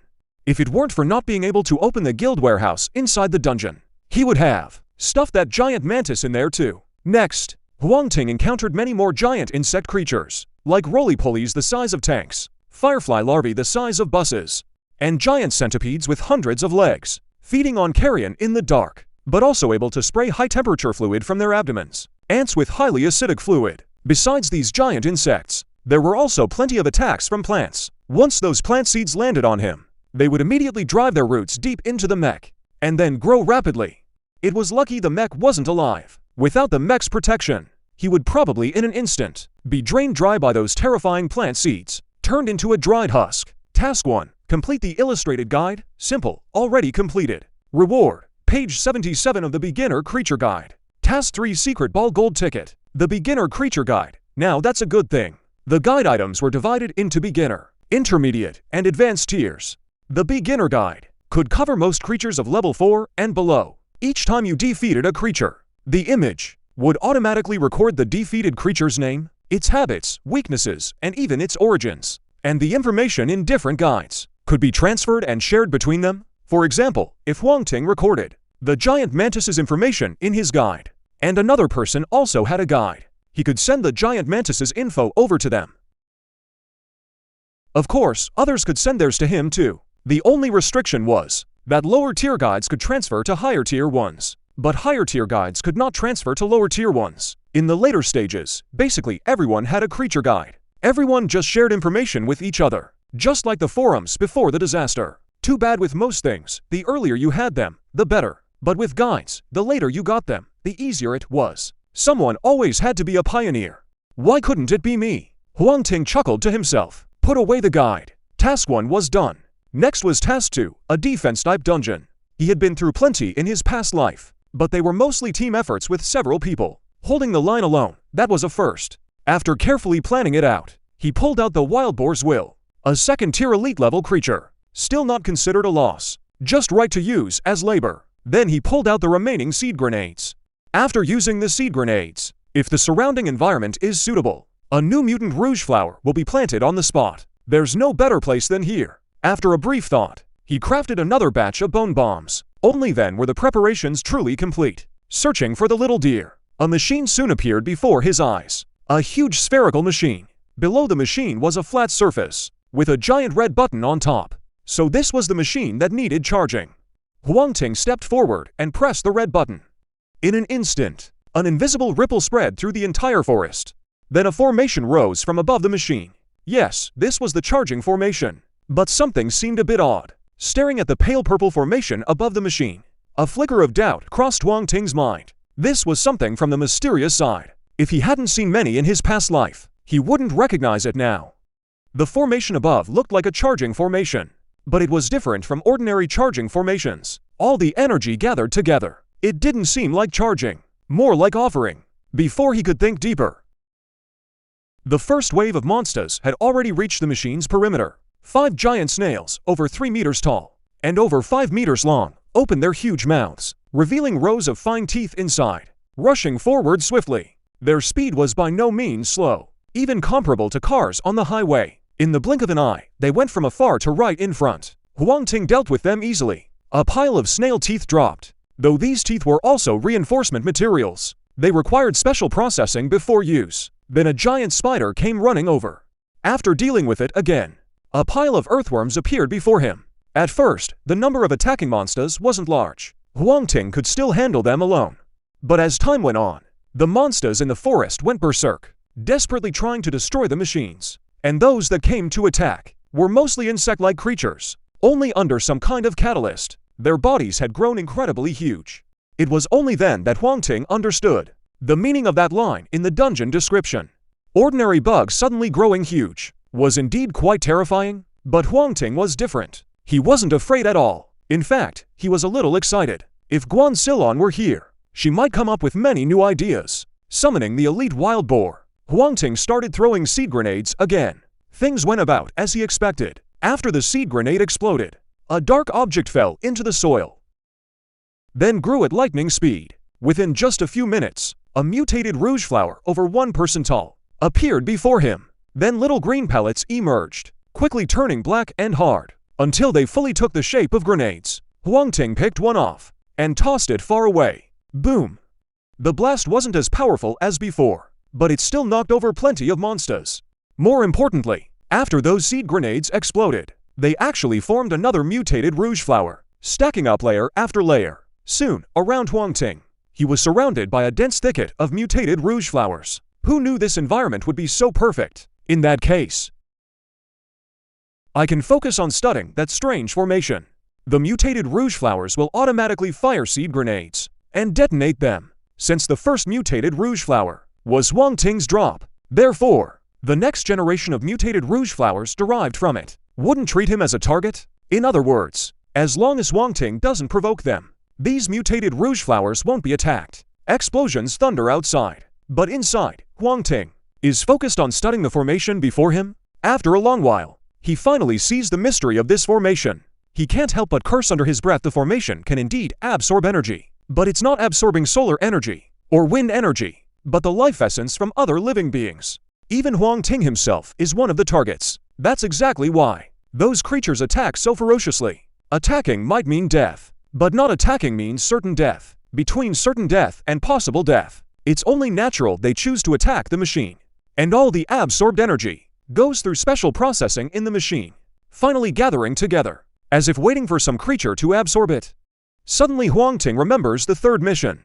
Kill the guardian spirit. Earlier he thought the guardian spirit was a powerful creature protecting this dense forest, but now it seems this guardian spirit might be the real boss behind it all. After all, no one said the guardian spirit must be good. Realizing this, Huang Ting slowly calms down. The machine keeps humming away, but he has no intention of turning it off. Such pure life energy, the guardian spirit can absorb it, and so can he. Rather than destroying it now, he might as well absorb some of it later. Realizing this, Huang Ting understands how terrifying the third mission is. If he foolishly waited for the guardian spirit to absorb all this energy, mission 3 wouldn't just be hard.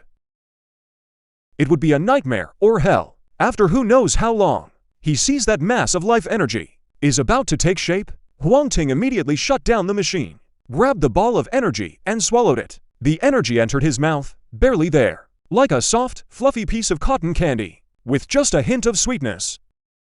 The taste was actually pretty good. Huang Ting had just praised it, when the sky suddenly darkened the next second. A massive Sika deer appeared before his eyes. Though calling it a Sika deer wasn't quite right. After all, this creature only had the head of a Sika deer. As for the body, it was coiled up together, more like a serpent's tail. Chapter 78, The Forest. The moment this monster appeared before him, the prompt for Task 3 suddenly flashed. This must be the so-called guardian spirit. Huang Ting's heart raced with shock. On the other side, the guardian spirit sensed its life energy had been stolen, and flew into a furious rage. It swung its thick, massive serpent tail with tremendous force. Sweeping toward him, the tail was covered in bristling scales, like countless sharp blades. One glance alone was enough to strike fear into anyone. Getting angry already? It's just a bit of life energy. In my past life, I consumed who knows how much of it. Huang Ting quickly retreated backward. Bang! The tail swept past. The saw trees that even trains could barely carry were easily snapped clean off. With a single strike, it cleared out an area the size of a basketball court. Seeing such devastating power, Huang Ting was secretly impressed. The guardian spirit, without absorbing life energy, was already this strong. How powerful would it be after absorbing it all? While dodging the attacks, he digested the life energy inside his body. If it were anyone else, even if they swallowed the life energy, without a method to digest it, it would be futile. After the guardian spirit killed them, it could simply refine this life energy all over again. But Huang Ting alone knew the method to digest it. The life energy that had condensed into a single mass, under his special catalysis, began surging toward his limbs and body. This all-purpose energy could strengthen the mech, and also strengthen himself. Huang Ting chose to strengthen himself. That way, even in certain special situations, he could rely on his own powerful physique to handle them. The nourishment of life energy wasn't as fast as body enhancement serum. It worked in an extremely slow manner, gradually strengthening every inch of his flesh. The most obvious sign of this was that after all this fighting, Huang Ting wasn't tired at all. Even the fatigue built up from battling those giant insects just moments ago had been completely wiped away. As if sensing that Huang Ting was absorbing life energy, the guardian spirit suddenly spoke. Mine. That's mine. Whoever steals my things must die. This wasn't human language, but a common tongue. From the late apocalypse era, basically everyone spoke this common tongue back then. In short, it was the lingua franca among all races. I worked hard to charge it up, so why should it be yours? Huang Ting shot back without hesitation. The energy was charged by me. The monsters were killed by me. At most, I just borrowed their machine. But judging by the look of things, the machine might not even be built by them. So tell me, does this life energy have anything to do with them at all? The guardian spirit froze for a moment, then roared in fury. On the serpent tail that was coiled together, claws suddenly sprouted out, like a four-legged snake. With claws now, the guardian spirit's agility increased greatly. It directly blocked off all of Huang Ting's escape routes. There were two standard ways to leave a dungeon. The first was after completing the quest. As long as you weren't in combat, you could return immediately. The second was to not complete the quest. Standing still for 10 minutes would also let you leave. Besides those two usual methods, you could also use a return scroll to go back to where you set your point. These methods are all well and good, but none of them apply to Huang Ting right now. Since that's the case, then I'll just have to defeat you first. After all, I'm still waiting to verify something. Huang Ting's figure flickered and vanished into midair. He hadn't expected that the dungeon's coverage wasn't that large. At most just this dense forest before him. Hard to imagine the guardian spirit should have already controlled the entire area, but was bound by some condition and couldn't come out. Could only use that strange machine to recharge. Now the condition binding him was gone.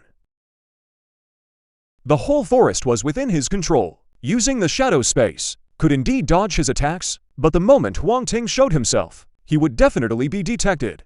Rather than being chased all over the place, better to just kill him now. After all, the best defense is a good offense. As long as I take down the guardian spirit, forget 10 minutes, even 20 minutes I can afford to wait. The next second, Huang Ting appeared behind the guardian spirit. He gripped the hilt of the blood-red serrated blade with both hands, and slashed down diagonally from above.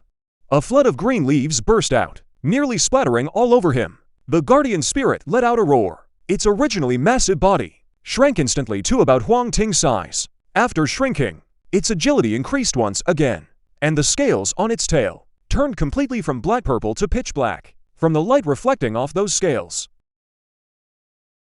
You could tell just how formidable they were. With a screech, the shrunk guardian spirit launched a fierce attack. Its sharp claws slashed hard across the Dawn Mech, leaving 3 deep gouges on it. The Dawn Mech's durability dropped by 5 points instantly. Huang Ting sneered coldly. The Guardian Spirit, now shrunk, was indeed more ferocious, but also easier to cut down. That big hulking form before would have taken forever to chop through. Just die quietly now. Shadow space, open. Huang Ting aimed at the Guardian Spirit's silhouette and struck with all his might. The next instant, the gray-white space shattered. He reappeared in reality. As for the bloody serrated blade in his hand, it was now deeply buried in the creature's neck. A huge gush of green fluid burst out. The Guardian Spirit's aura instantly wilted. It stared hard at Huang Ting. Then a strangely human smile crept across its face. Human, we will meet again. Guardian Spirit of the Forest slain. Obtain Twisted Tree Heart. 3. Plant Communication Submodule. 1. Fruit Tree Sapling. Item. 1. Huang Ting had no mind for the loot. He just froze in shock. Logically speaking, the passages between the early worlds and Land Inn hadn't been opened yet. The dungeon worlds were merely projections of the 2 worlds' power. But now, the creature said they'd meet again. That defied all common sense, could it be? This forest was a powerful deity, and the Guardian Spirit was just one of its avatars. Realizing this, Huang Ting felt a flicker of unease. Being watched by a powerful god was hardly a good thing. Gathering his spoils, his figure vanished from the spot. In the blink of an eye, Mi Lin stared at the 3 tasks before him. Huang Ting's face turned rather grim. The first 2 tasks were unchanged, but the 3rd task had become eliminate the mad scientist. Not eliminate the Guardian Spirit. The mad scientist had altered this dense forest, merging large animals with plants, creating bizarre half-plant, half-animal beings. And the insects under his influence. Its body kept growing larger, until it became a monstrous creature. Huang Ting successfully killed the Frankenstein monster, then entered another dungeon. Mission 3 was still to eliminate the Frankenstein monster. As for the Guardian Spirit, it was as if it had never appeared at all. After searching twice, Huang Ting finally confirmed the Guardian Spirit had vanished completely. He also confirmed this dungeon wasn't too difficult. He'd just handed the dungeon to Guan Silon to study, when Huang Ting was visited by a familiar stranger. Mr. Huang Ting. I've returned with the blank pass. Lizzie smiled slightly and spoke with excitement.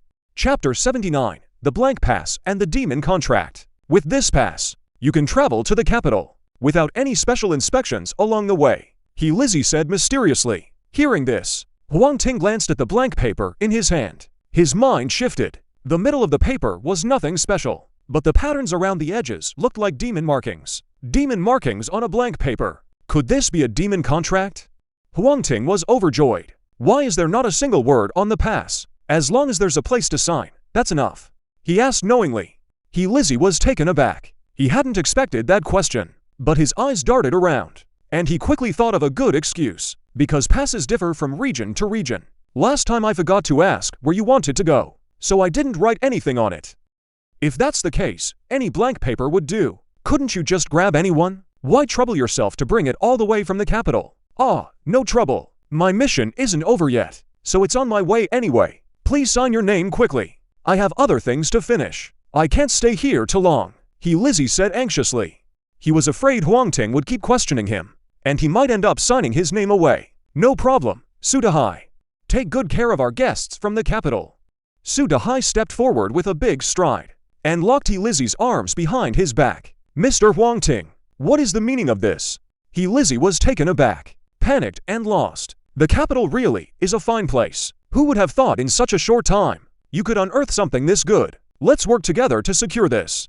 Thank you for the gift you brought. Honestly, this solves my most urgent problem. Huang Ting let out a sigh of emotion. Su Dahai's face lit up with excitement. Boss, are we going to take this guy out? What do you mean, take out? He can walk the wasteland. His strength must be extraordinary. First, send him to mine the ores over at Fenghua. See when he decides to surrender. When the apocalypse came, survivors were already scarce. Humans are a resource that's not easy to replenish. Someone like Lizzie definitely needs to be put to use. Besides, he even brought him a demon contract. Perfect chance to experience firsthand the power of the demon contract. Huang Ting took the demon contract from Lizzie's hand. Even at this moment, Lizzie was still betting that Huang Ting didn't know what this thing was. But the very next second, on the paper that was blank just a moment ago, a line of script suddenly appeared. Those characters twisted and coiled around each other, making one dizzy just looking at them. These were common tongue characters. A demon contract can only be written in demon language or the common tongue. As for Chinese characters or other languages, they're completely useless on a demon contract. Of course, the owner isn't bound by this restriction. Huang Ting was not the owner of this paper, so he could only draft the contract in the common tongue. Even Fan Rai Zhang and He Lizzie probably never imagined that Huang Ting could do something like this. This is a demon contract. It's not even your property. How could you possibly leave writing on it? He Lizzie suddenly shouted out loud.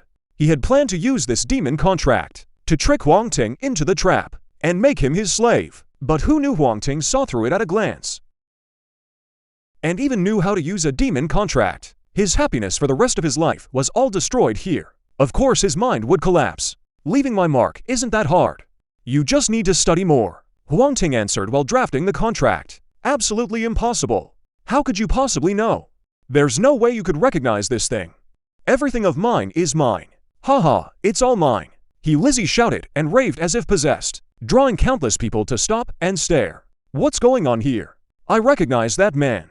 Seems to be a big shot from the capital. Who knows what tricks the chairman used to turn a man into this state?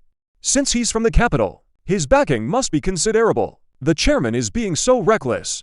Isn't he just inviting trouble for us? Enough with the chatter. If the chairman finds out you're bad-mouthing him behind his back, not a single one of you will escape. You'll all be sent to the mines. The murmuring gradually died down. Huang Ting's earlier purge had clearly been effective. At least no one dared to defy him openly. As for what schemes lurked behind his back, that was beyond his ability to foresee. Before long, the contract was drafted. By then, He Lizzie had also been tightly bound by Su Dahai, ready to be sent to the mines. Wait, since you haven't left yet, go gather all our people. I have something to announce. Su Dahai understood instantly. He set He Lizzie down and went to find the others. Watching him leave, Huang Ting walked up to He Lizzie. The Snowwolf base managed to grow in the early days, simply by relying on sheer ruthlessness. You may rule supreme in the capital early on, but in the end, you're no match for the other factions. They'll surely unite to fight against Snowwolf. If I'm not mistaken, Snowwolf is already showing signs of decline. About to collapse, isn't it? He Lizzie, lost in his frenzy, was startled by this, staring at Huang Ting as if he'd seen a ghost. How do you know? He was sent out to search for survivors, so he's clearly no fool. He could see Snowwolf's predicament too, but he was too tightly bound to Snowwolf. Even if he left, he'd have nowhere good to go. That's why he stayed put all along. He's from the Snowwolf base, and holds considerable power there, so knowing about their troubles is only natural. But Huang Ting is thousands of miles away. How could he accurately guess Snowwolf's current plight? You're a smart man. Snowwolf is beyond saving. Why not join my side instead? Your future achievements will surely surpass what you'd have at Snowwolf. He Lizzie isn't stupid. With a little incentive, he could become a fine blade.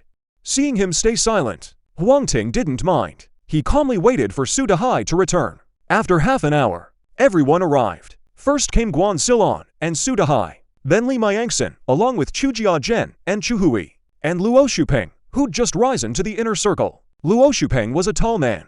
Wearing glasses, he looked quite refined. The reason Huang Ting let him hold significant power was partly his solid knowledge and ability, and partly the fervor he showed in battle. That ecstatic expression, as if about to burst, was a world apart from his usual self. In his normal state, Luo Shupeng was a gentle and cultured man, a scholar who looked utterly frail. But once he entered combat mode, even Huang Ting felt a chill run down his spine.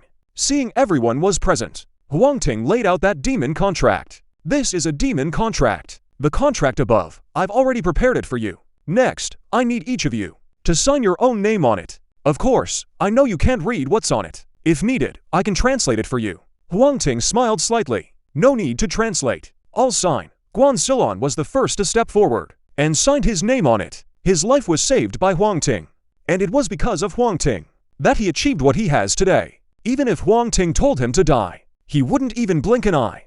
Following behind him was Luo Shupeng. I will absolutely obey the leader. Luo Shupeng showed a shy smile. He didn't doubt Huang Ting would deceive them. It's just that once the contents were translated, the one who proposed the translation would have his importance greatly diminished. He'd worked so hard to climb to this position. He couldn't just give it up so easily. Chapter 80, heading Where Duty Calls. I believe the boss won't harm me. Next was Su Dahai. His choice took Huang Ting by slight surprise. Though Su Dahai seemed rough and careless, in reality, Attentiveness was an essential quality for an animal keeper, especially with fierce beasts like tigers. Both boldness and care were indispensable. Huang Ting thought Sudahai would need time to consider. He didn't expect such a quick decision. Right after came Chu Jiasheng and Chu Gun. The two of us, father and daughter, are placing our trust in you today. I hope we haven't misjudged you. Chu Jiasheng chuckled and signed his name on the demon contract. Born into troubled times, combat strength was the only guarantee. He saw this clearly. Of course, he was also certain Huang Ting wasn't a bad man. That's why he chose to trust him. I can't promise much more. As long as I'm here, I'll do my utmost to ensure your safety. What if even you can't defeat the enemy? Chu Hu has suddenly asked a question. Hopefully that situation won't come up. If it does, then I'll just have to avenge you all. Huang Ting answered very calmly. The crowd wasn't too disappointed after hearing that. On the contrary, that was the most honest answer.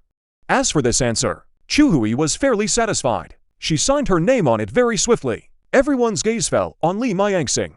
If there was anyone who might refuse to sign, it would only be him. Under everyone's burning gaze, Li Myangsing stepped forward in silence and signed his name. Though the Heavy Heart Society had disbanded, his ex-girlfriend and that high official were still active, and they'd even joined the Ning City base. He wanted revenge, so he needed something far more powerful. These past few days, he'd seen everyone else's strength improving. It would be a lie to say he wasn't envious.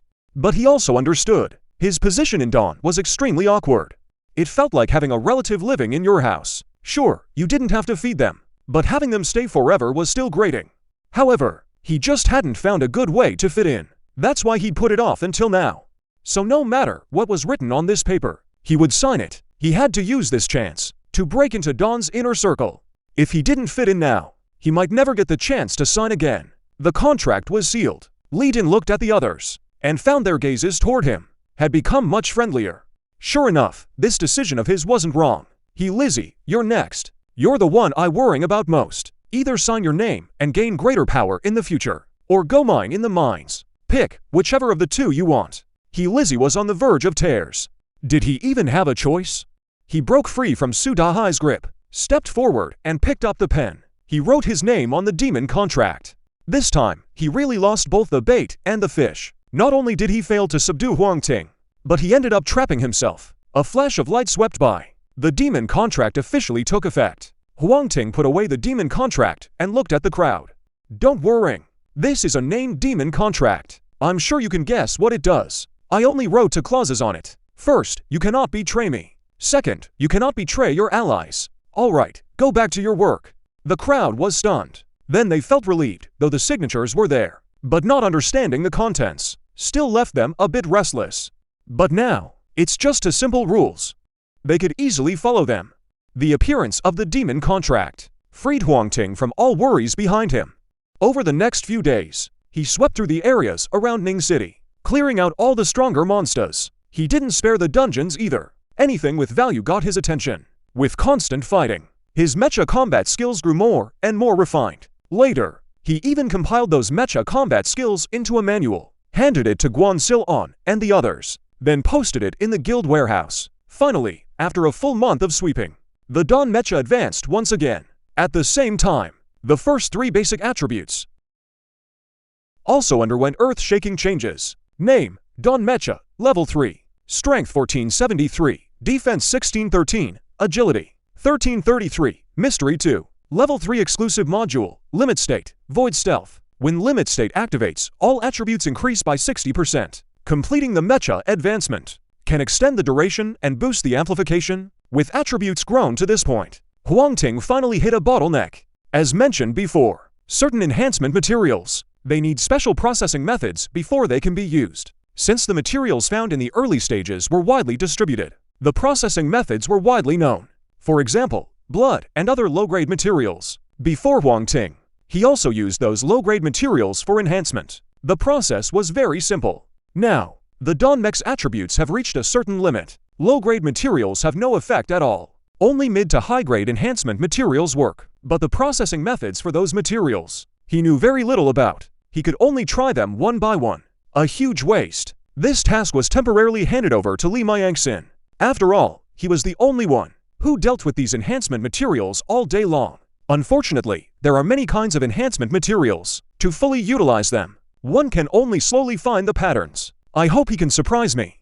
Huang Ting didn't have high hopes for Li Miyangxin. This field relies heavily on talent. Some people lacking talent, even if they work hard their whole lives, can never determine how to use a single material. But there are also those who, with just one look and one touch, instantly know the correct use of an enhancement material. That is talent. Fortunately, most materials now are low-grade. The drop rate isn't low. He can use them for practice. No need to worrying about waste. The loyalty issue of his subordinates was resolved, and the Dawn Mech successfully advanced to Tier 3. Huang Ting finally made full preparations. He could now head to Bikang to find another central stone slab. A month later, late at night, moonlight poured down.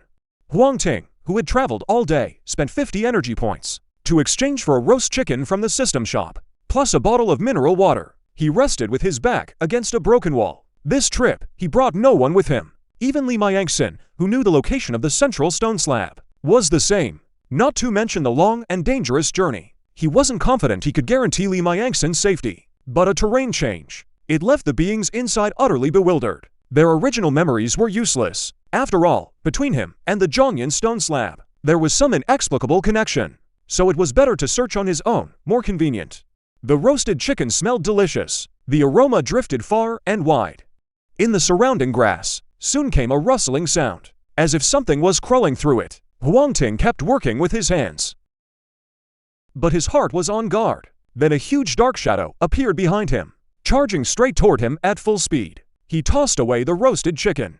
Huang Ting summoned the Dawn Mech and spun around to look. When he saw the true form of that shadow, his pupils dilated in shock. A storm of turmoil surged in his heart. Just as he stood frozen in place, the shadow lunged at him with a fierce gust of wind.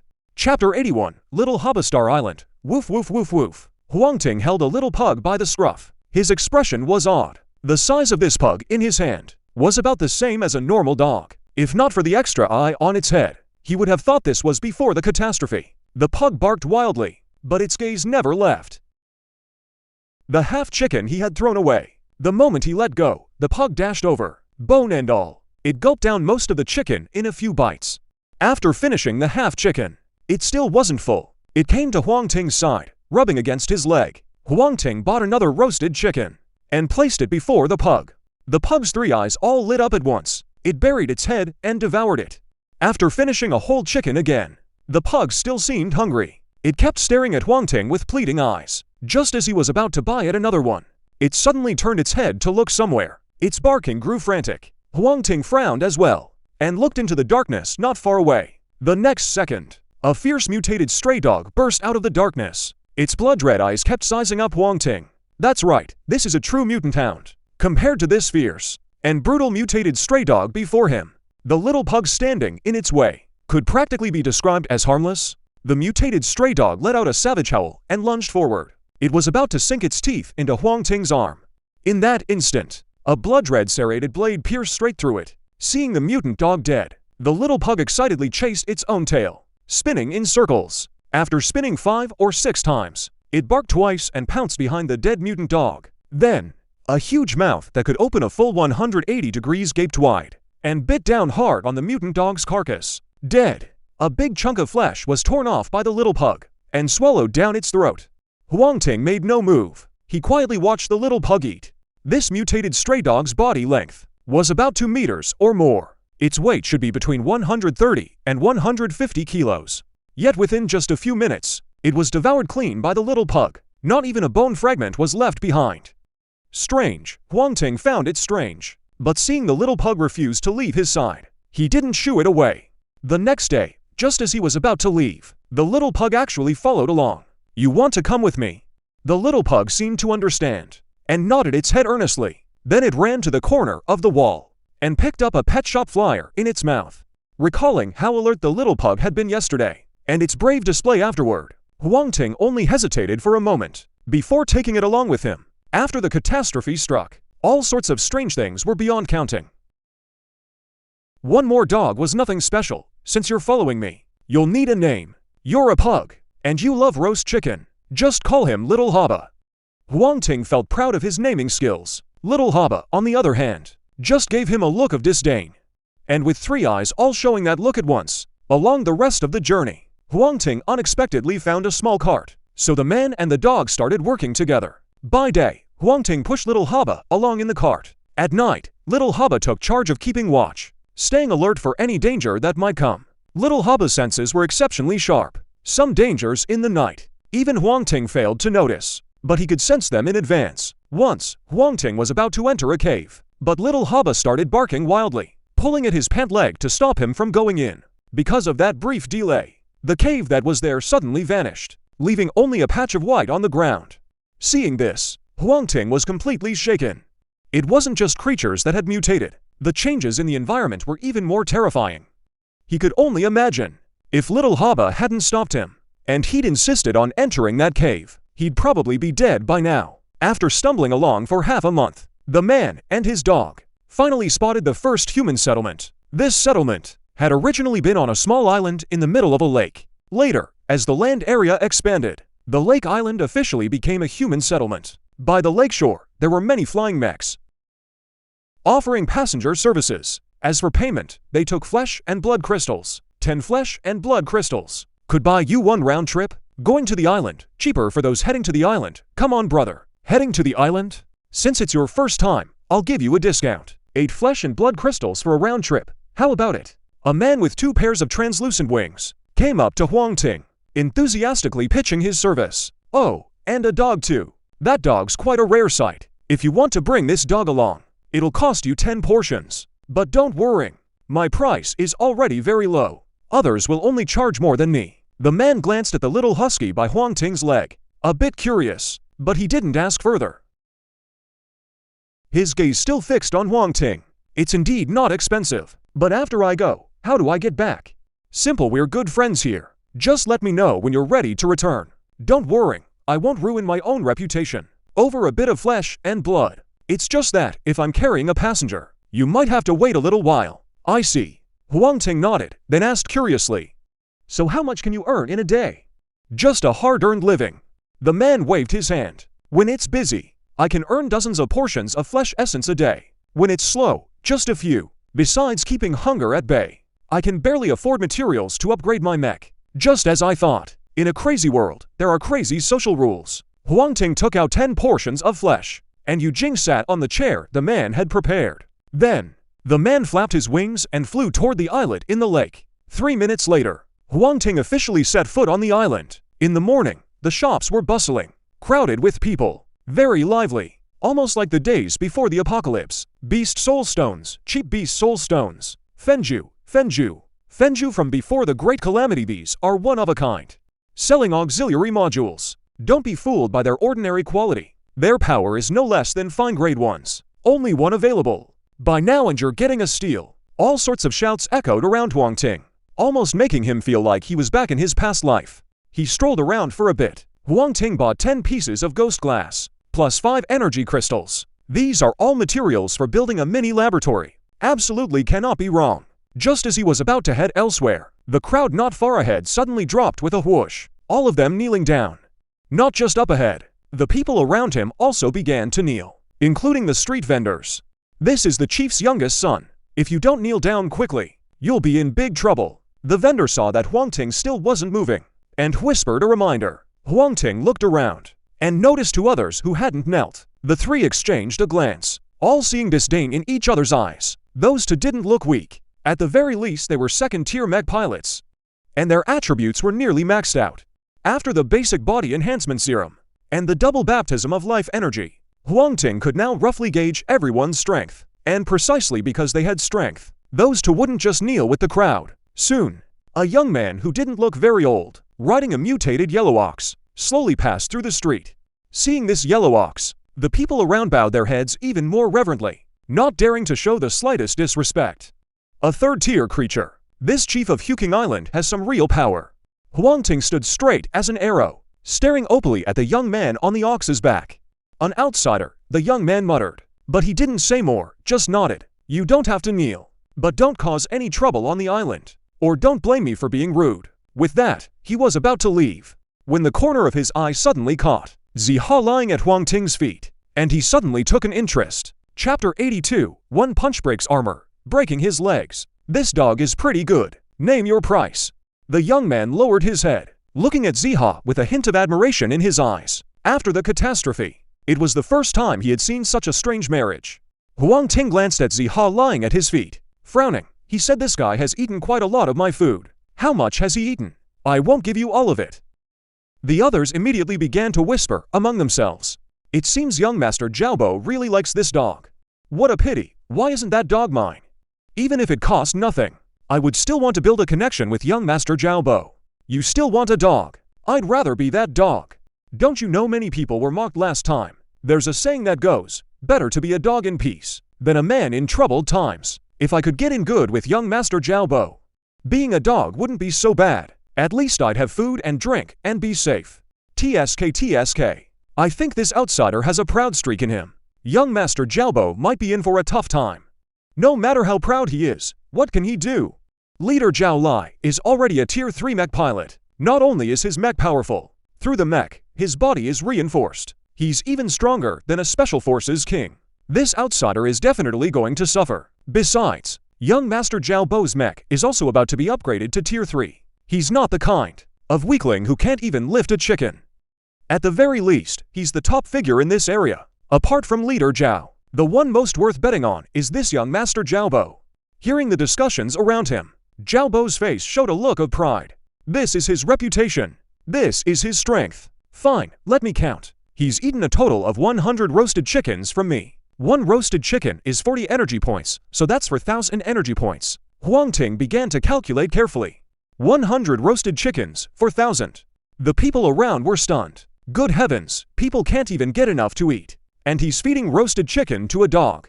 Jiaobo hadn't expected that either. A dog actually costs 4,000 energy points. But for him, this price was still acceptable.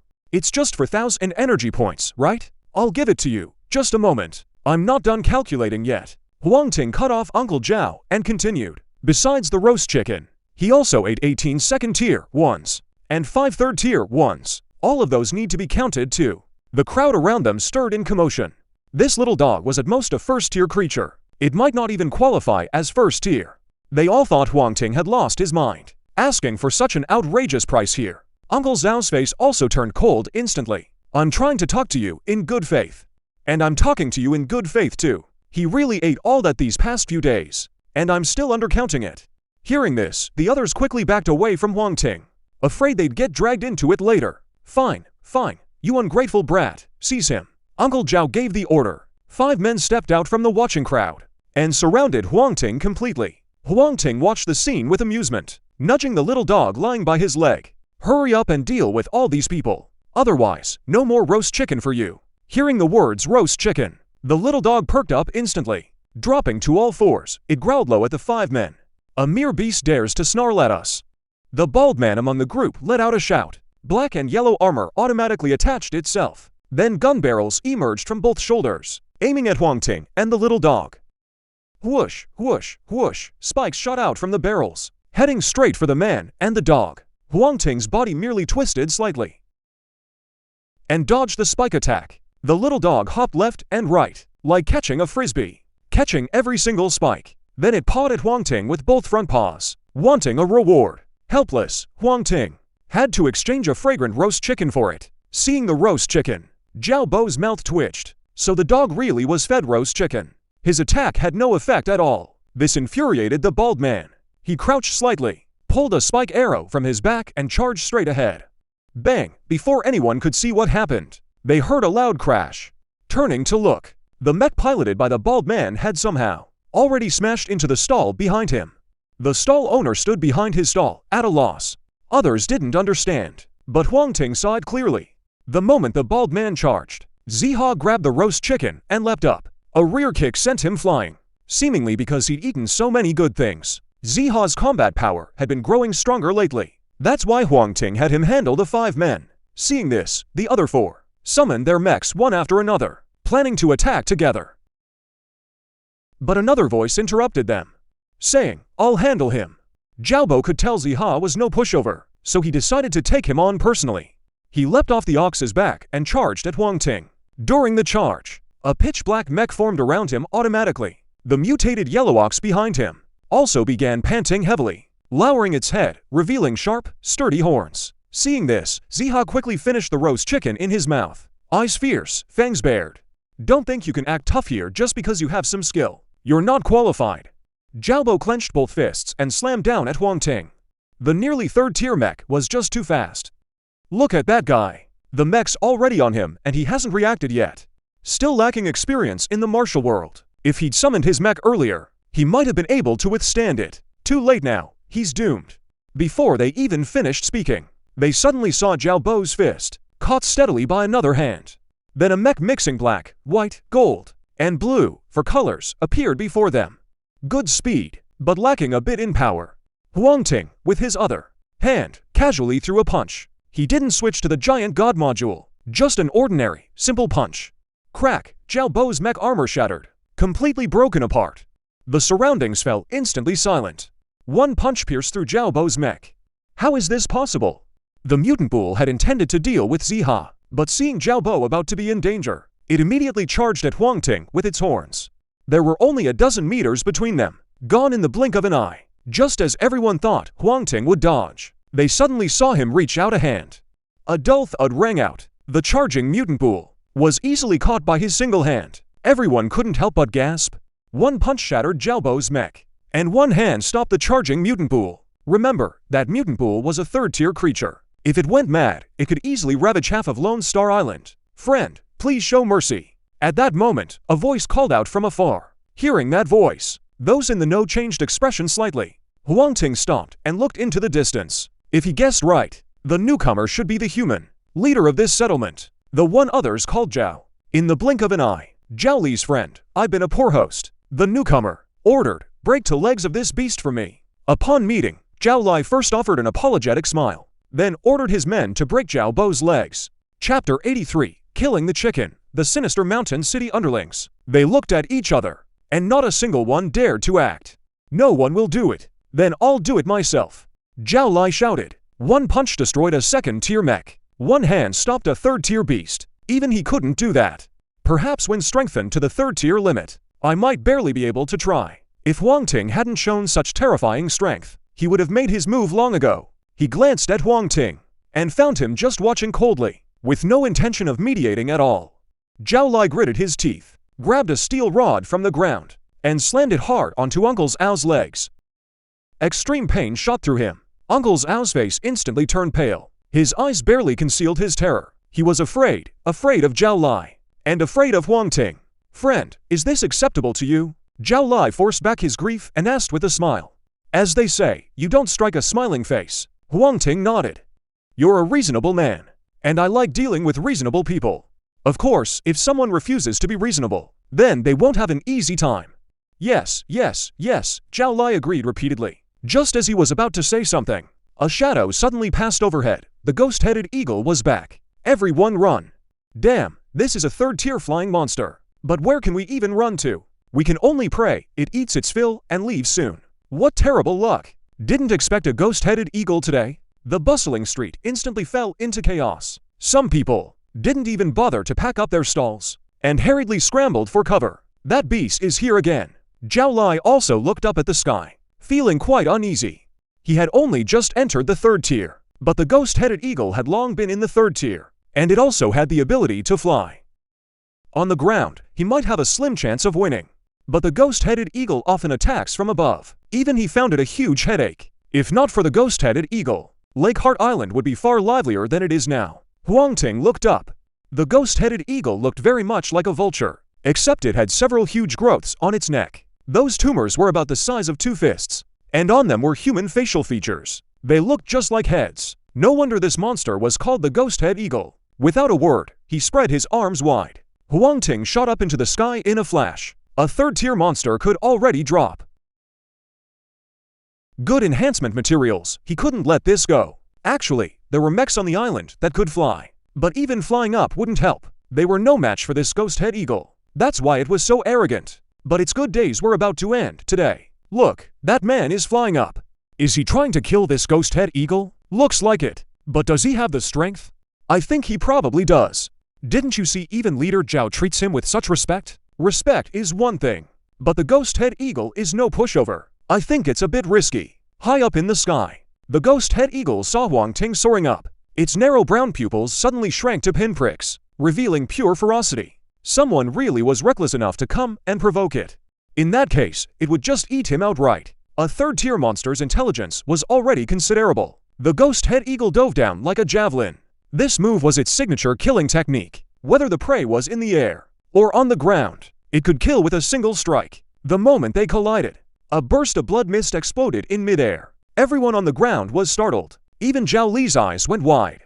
He could sense how powerful Huang Ting was. Logically speaking, someone that strong shouldn't have been instantly killed by the ghost-head eagle.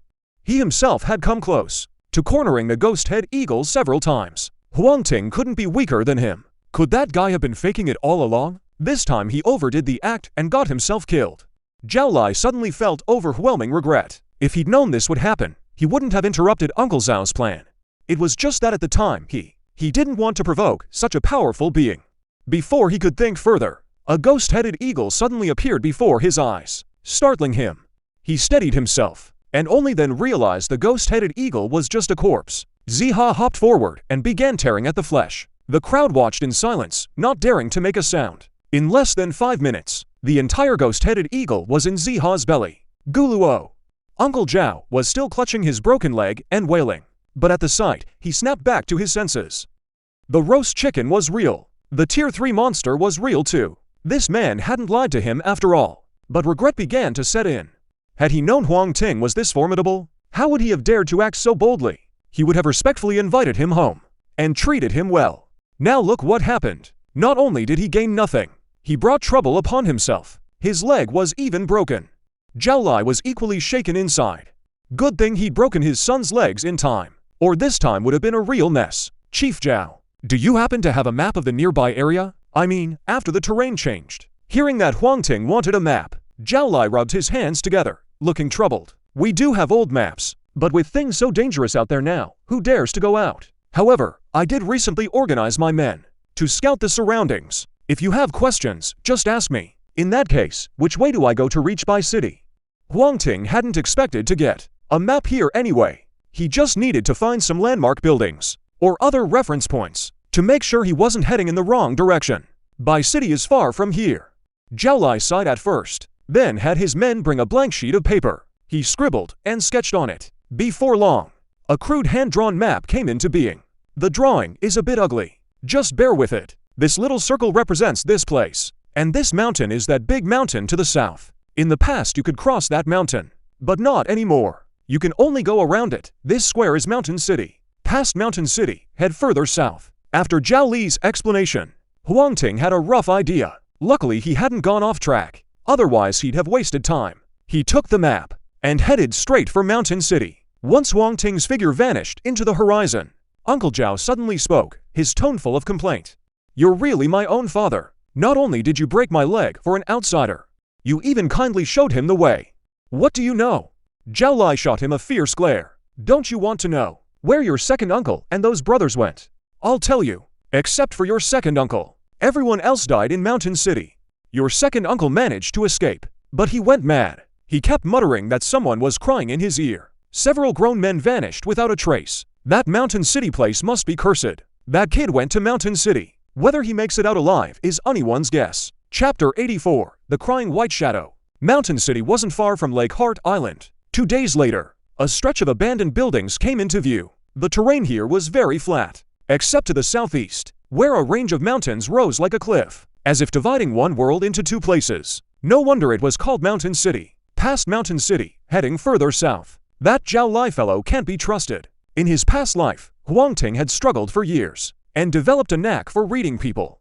He knew Zhao Li's words weren't necessarily all true. Mountain City might be the only route to Emerald City, but there could be other things lurking there. My temper isn't that good. Nan spent his whole life. Huang Ting continued heading toward the Mountain City. The Mountain City. This place is a ghost town. How did we end up fleeing here? Behind some ruins, a young man wearing black-rimmed glasses said in panic. In front of him stood 1 man and 2 women. Each of them wore gray work uniforms, on which one could faintly see the words Momo Electronics Factory. Fangkai, if you hadn't provoked that monster, would we have been chased here? Another young man questioned. I was just trying to gather enhancement materials for Tia Tia. Who knew that monster would be so strong? But it's all your fault.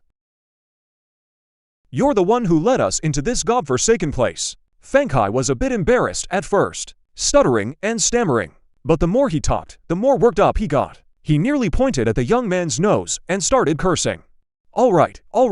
Fengkai, say a little less. Su Yang, don't be angry either. This place is strange, sure, but we haven't gone deep in. There might still be hope of escaping.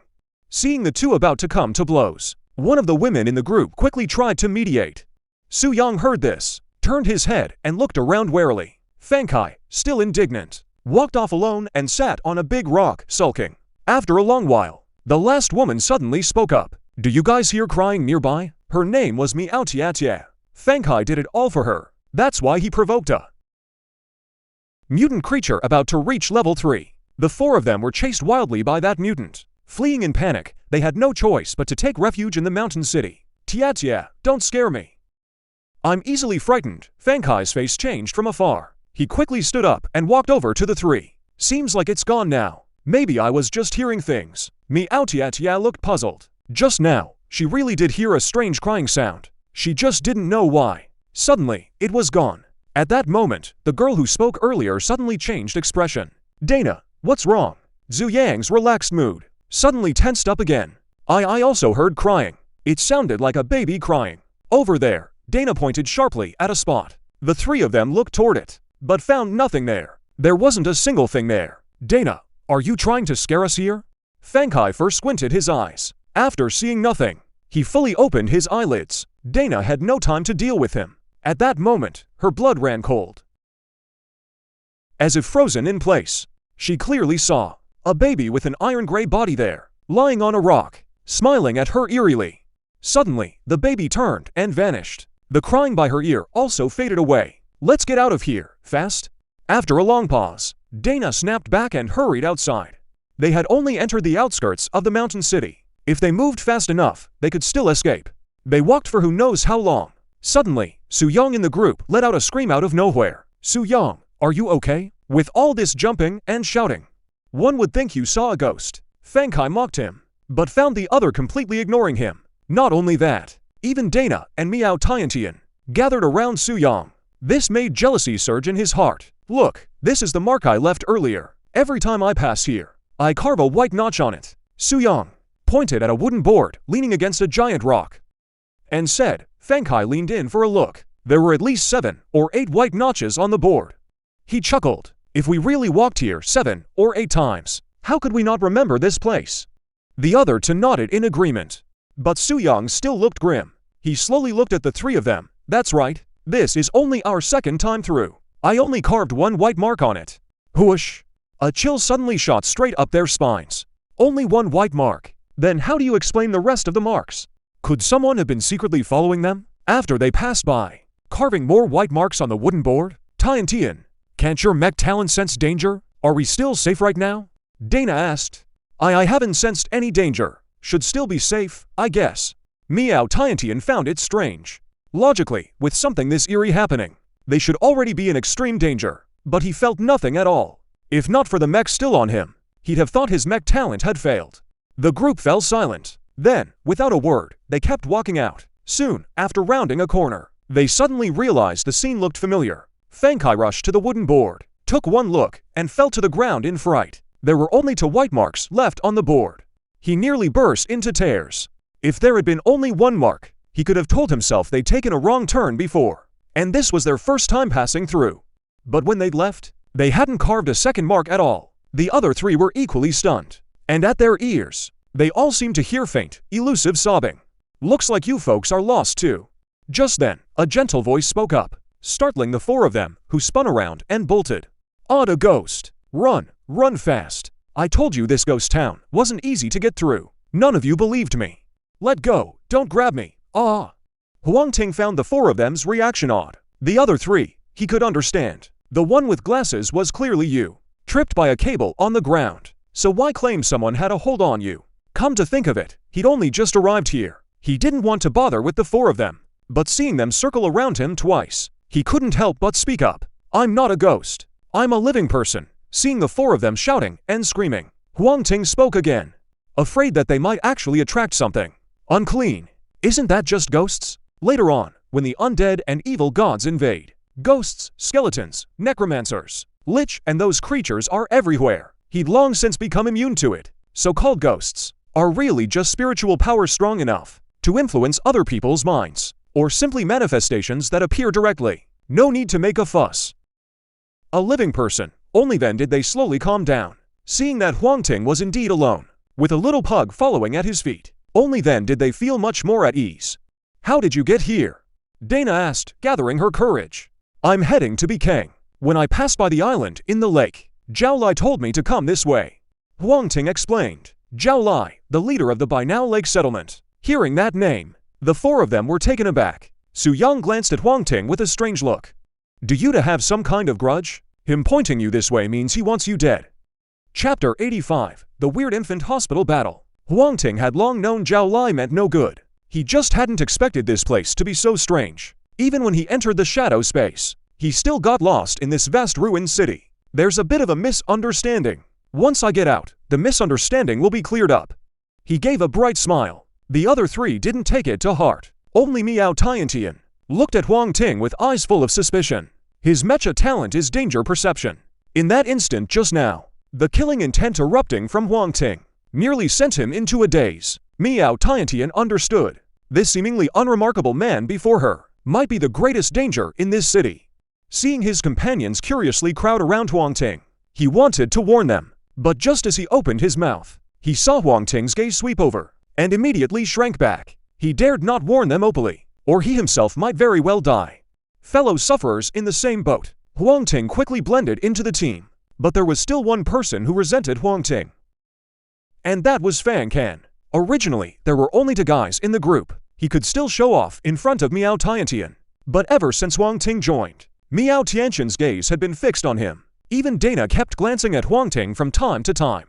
Huang Ting had indeed become the most welcome person in the team. How could he stand for that? They turned back to the original wooden board, still the same two white marks on it. Everyone was confused about the situation. Fang Kai sneered and said sarcastically, "Aren't we right back where we started?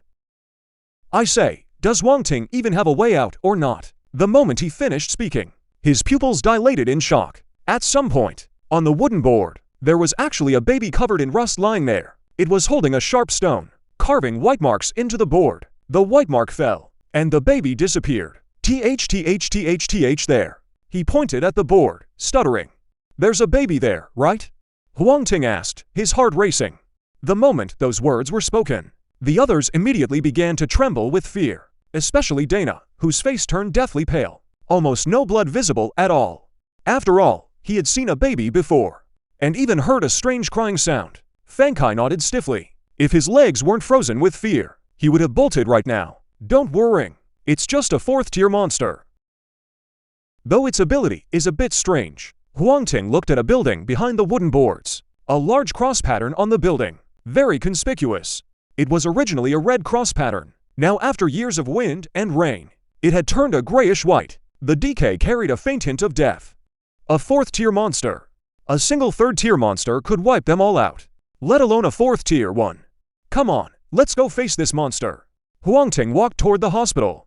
"This baby monster carries a trace of mysterious power. If we kill it, it might drop something good." No, I'm not going. How could I possibly match a fourth-tier monster?" Fang Kai shook his head like a rattle drum.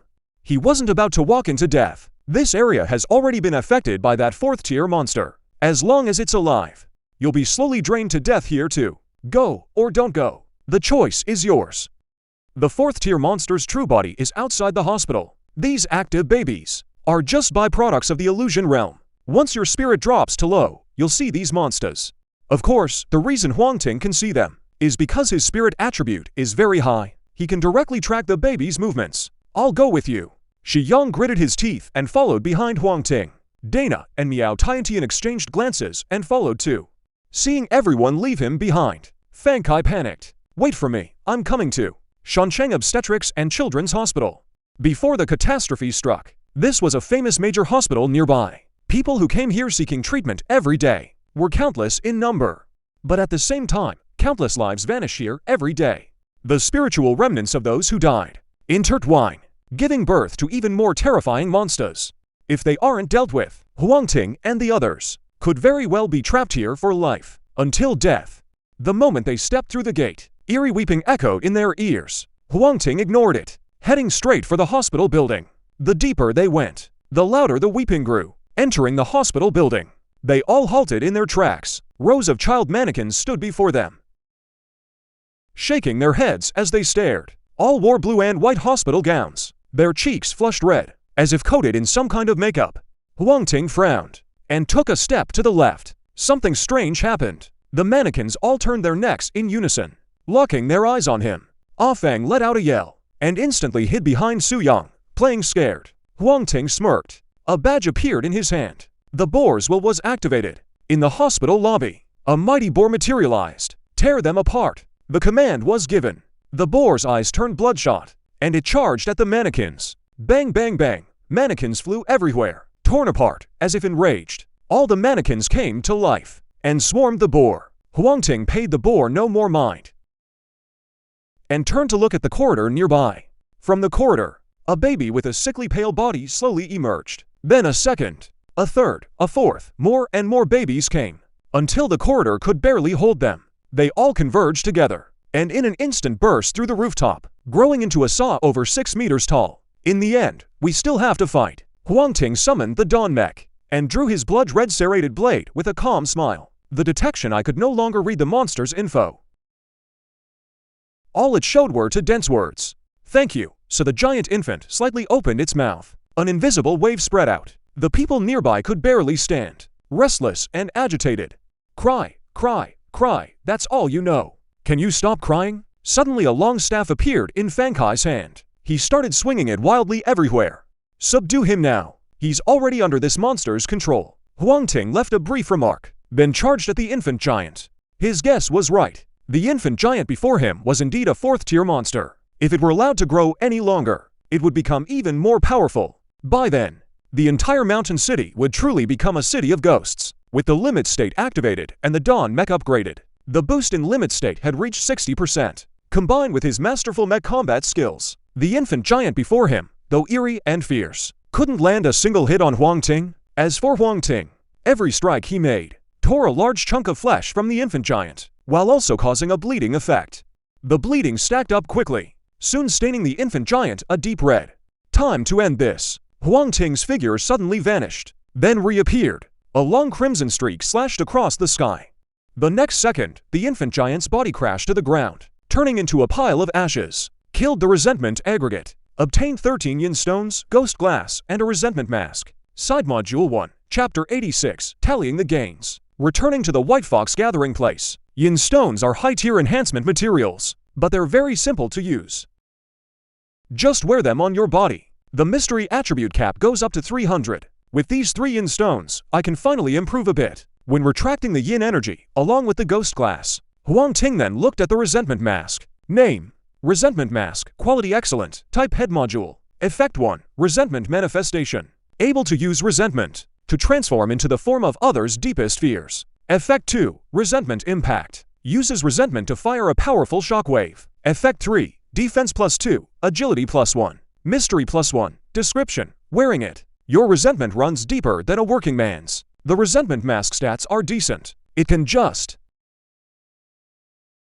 replace the outdated detection module. Actually, auxiliary modules can also be upgraded and evolved. However, Huang Ting doesn't have the time or energy for that now. Direct replacement is the best choice. Name: Dawn Mech. Level 3. Strength 147. Defense 300. 163. 300.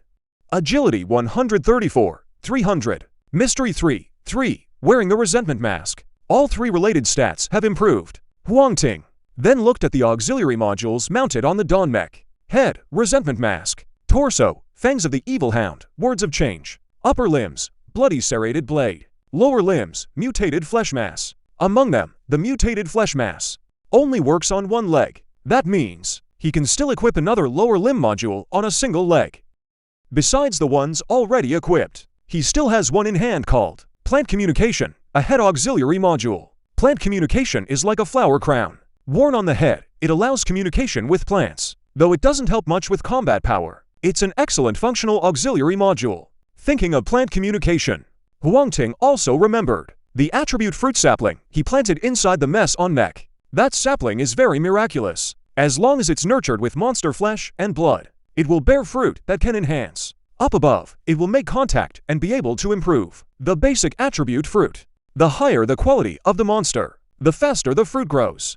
I wonder if he's touched the fruit yet. When he left, he had stockpiled a lot of monster flesh.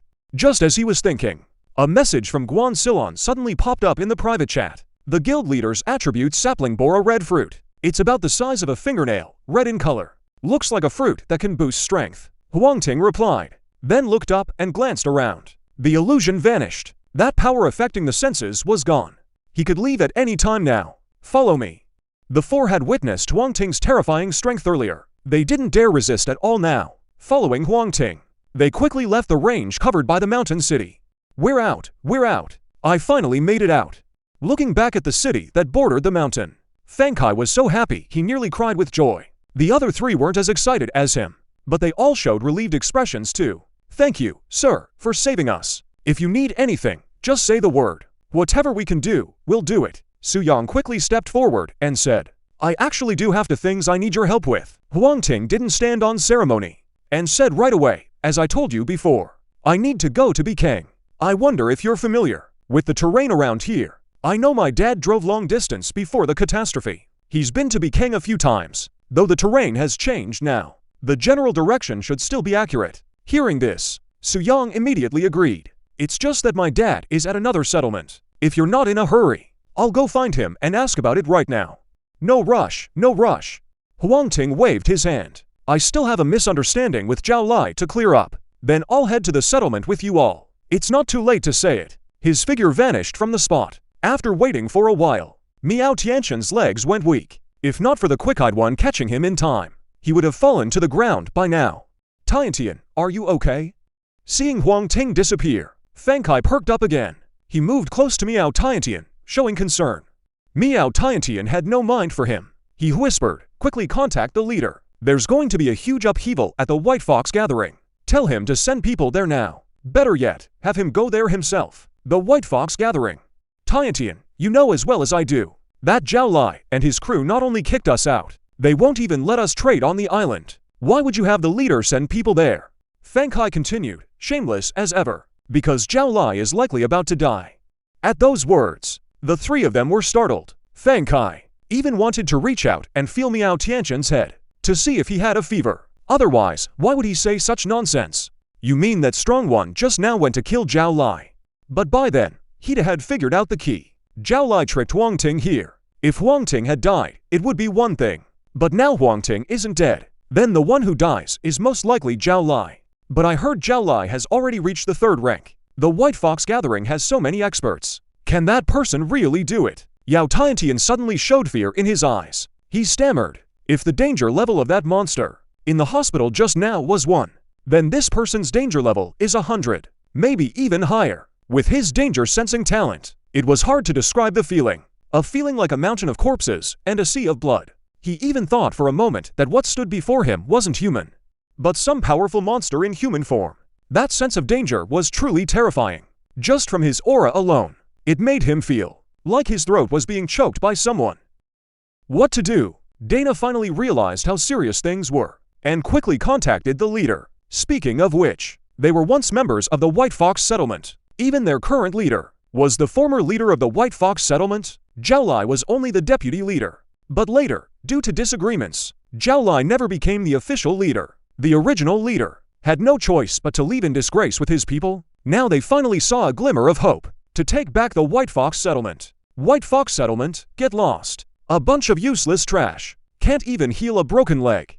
Zhao Bo shouted angrily. Back then, to calm Huang Ting down, Zhao Lai had been extremely brutal, which meant with current medical science, there was no way to heal it right away. His broken leg. With the leg unable to recover, he couldn't use his mech suit, even if he summoned it, since his leg couldn't exert any force. The mech's legs were as good as useless.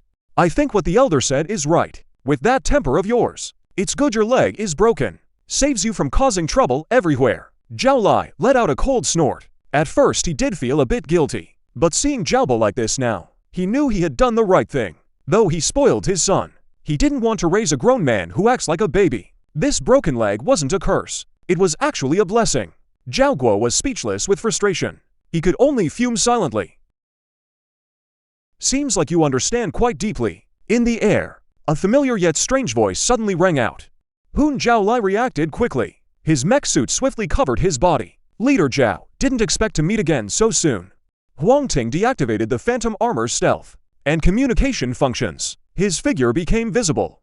It had to be said, when it came to infiltration, the phantom armor truly had an incomparable advantage. Ticket 87 for the Great Leader's Revival Slate Ball. Since you are who you are, Zhao Lai first put on a look of shock and fear. Zhuangji scooped up the still dazed Zhao Bo and bolted. Whether Huang Ting entered the mountain city or not, he understood. This was not someone to provoke. As the saying goes, as long as the Green Mountains remain, there's no worrying about running out of firewood. To the White Fox Gathering Grounds, Huang Ting was just a passerby. As long as he left, he would still be the great leader of the White Fox Gathering Grounds. With a snort, Zhao Lai rushed out of the room.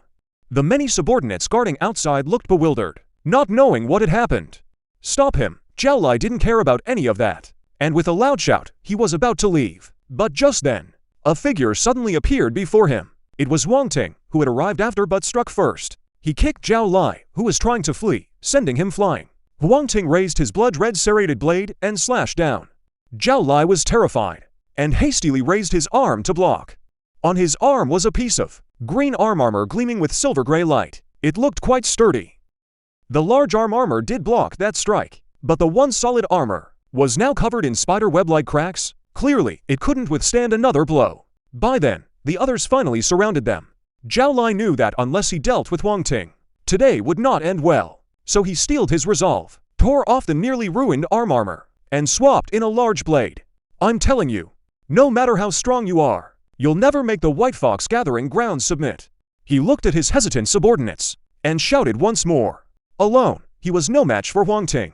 If he wanted to bring in others, he had to come up with a good excuse. Sure enough, hearing that Huang Ting dreamed of conquering the White Fox settlement, the others all drew their weapons, ready to attack. Huang Ting swept his gaze across the crowd, and let out a cold chuckle. The next second, he activated void concealment, and slipped into the shadow space. Where is he? Where did he go? No idea. He vanished in a flash. The crowd was unsettled and uncertain. Zhao Bo beside them guessed what might have happened, and shouted out that he might have turned invisible. But not being able to see him doesn't mean we can't touch him. Everyone, gather around us, to avoid being ambushed by him. Hearing this, the crowd quickly closed in, forming a tight circle around Zhao Lai and Zhao Bo. But just then, a figure like a ghost appeared right in the middle of the encirclement, swinging his blade down, facing everyone's shocked stares. Zhao Li's mech shattered with a roar, turning into a pile of cubes. Zhao Bo met the same fate, reduced to cubes as well, grabbing both mech cores in one go. Huang Ting's wings spread out effortlessly behind him, and he flew out of the encirclement. Taking out Zhao Lai was just a side task for him. The reason he came back again was simply that he didn't want to be the scapegoat, getting played and just swallowing it. With Zhao Lai dead or alive unknown, the area fell into an eerie silence. At that moment, a mech came roaring in and landed before the crowd. The mech then disengaged, revealing a man with a resolute face. The great leader. Someone recognized the man and gasped in surprise. Looking at the man before him, Huang Ting felt curious. Zhao Lai was the great leader of the White Fox settlement. So why was there another great leader here? Hello, my name is Chen Tiajin. Su Yang and Zina. They said you were coming to White Lake Settlement. Worried you'd get the short end. So they asked me to step in. But I didn't expect you'd already handled it. Though I did come hoping to pick up an easy win. Chen Tiajin didn't show that intention at all. Even claimed he was here to help. Huang Ting nodded. They call you the great leader. Chen Tiajin rubbed his head and smiled wryly, then told his story in full. After hearing it all, Huang Ting finally understood the relationship between Chen Tiajin and Zhao Lai. This works out well, with Chen Tiajin, the former great leader, still around. The fallout from killing Zhao Lai could be minimized. White Fox Settlement has a naturally advantageous location. As long as it keeps developing steadily, it's sure to become one of the most famous settlements. As the two chatted on, the topic turned to heading to Green City. Green City, I remember before the change. Something strange happened there. Strange, Huang Ting's mind stirred. Where the Zhongyan tablets are located, anomalies do tend to occur. Could that strange event come from the Zhongyan tablets? I heard Someone there saw a dead man crawl out of his grave, nearly scared out of his mind. Later the authorities came to investigate for a while. In the end they found nothing. A dead man crawling out of his grave. Suddenly, a word flashed through Huang Ting's mind: revival. The 13 Zhongyan tablets represent the ultimate truth of the universe, and also represent 13 powerful forces. In his past life, 9 Zhongyan tablets had appeared in total. 7 of them represented the 7 deadly sins: pride, envy, wrath, sloth, greed, gluttony, and lust. Pride and wrath were held in human hands. The remaining 5 were held by other races. Besides those 7, 2 more were named Revival and Lixi. The Revival Tablet. As the name suggests, this tablet possesses a powerful force of revival. It can bring the dead back to life. And this revival isn't just about life. It includes the revival of power, or awakening other sleeping beings. At the same time, the official appearance of the Revival Tablet also signals the beginning of the Age of the Gods' descent. In his past life, the Revival Tablet appeared in the 8th year after the apocalypse began. He never expected to find a lead just a few months in. If he could truly obtain the Revival Tablet, then he'd never have to worry about injuries again. A thought arose in Huang Ting's mind. Zhuangji smiled slightly. Healing wounds is probably the simplest use of the Revival Tablet. The 4th mutation will begin soon. When that time comes, plagues will run rampant, and evil energy will spread everywhere. With the Revival Tab, at least he wouldn't have to worry about the plague or the influence of evil energy. Thinking about the benefits of obtaining the Revival Tablet, his heart burned with excitement. But no matter how urgent he felt, it was useless. Without reaching by city and seeing the Zhongyan Tablet, everything was in vain. Just as the two were chatting happily, Cheng Tianjin suddenly stood up. His eyes wide open. Huang Ting's heart skipped a beat. A sense of foreboding surged within him. Old Su is in trouble. And sure enough, things went just as he feared. Cheng Tianjin's first words were bad news. On the way from our settlement to here, we pass by the nest of a 4th-tier mutated spider. Normally, that spider is too lazy to move. We leave each other alone. But this time, who knows why, it suddenly attacked our group. After saying this, Cheng Tianjin turned to leave. Seeing that you're younger than me, I'll call you brother. Don't worry, brother Huang. I'll definitely bring your people back to you. Huang Ting also stood up. I'll come with you. Cheng Tianjin hesitated for a moment, but then he thought of Huang Ting's incredible strength. He nodded heavily. Then many thanks, brother Huang. The two wasted no more words, and headed toward the mutant spider's cave. 3 hours later, they arrived before a low hill. This place was originally a tunnel, later taken over by that mutant spider. The environment inside was very complex. We must be careful. Cheng Tianjin, anxious to save people, charged straight in. Huang Ting followed close behind. Chapter 88. Tansidong the Spider Spirit. The tunnel was dim and dark. Huang Ting's senses had been enhanced. His vision was completely unrestricted. Cheng Tianjin didn't have that ability, but his mech's eyes turned a deep red, as if he too could see in this darkness.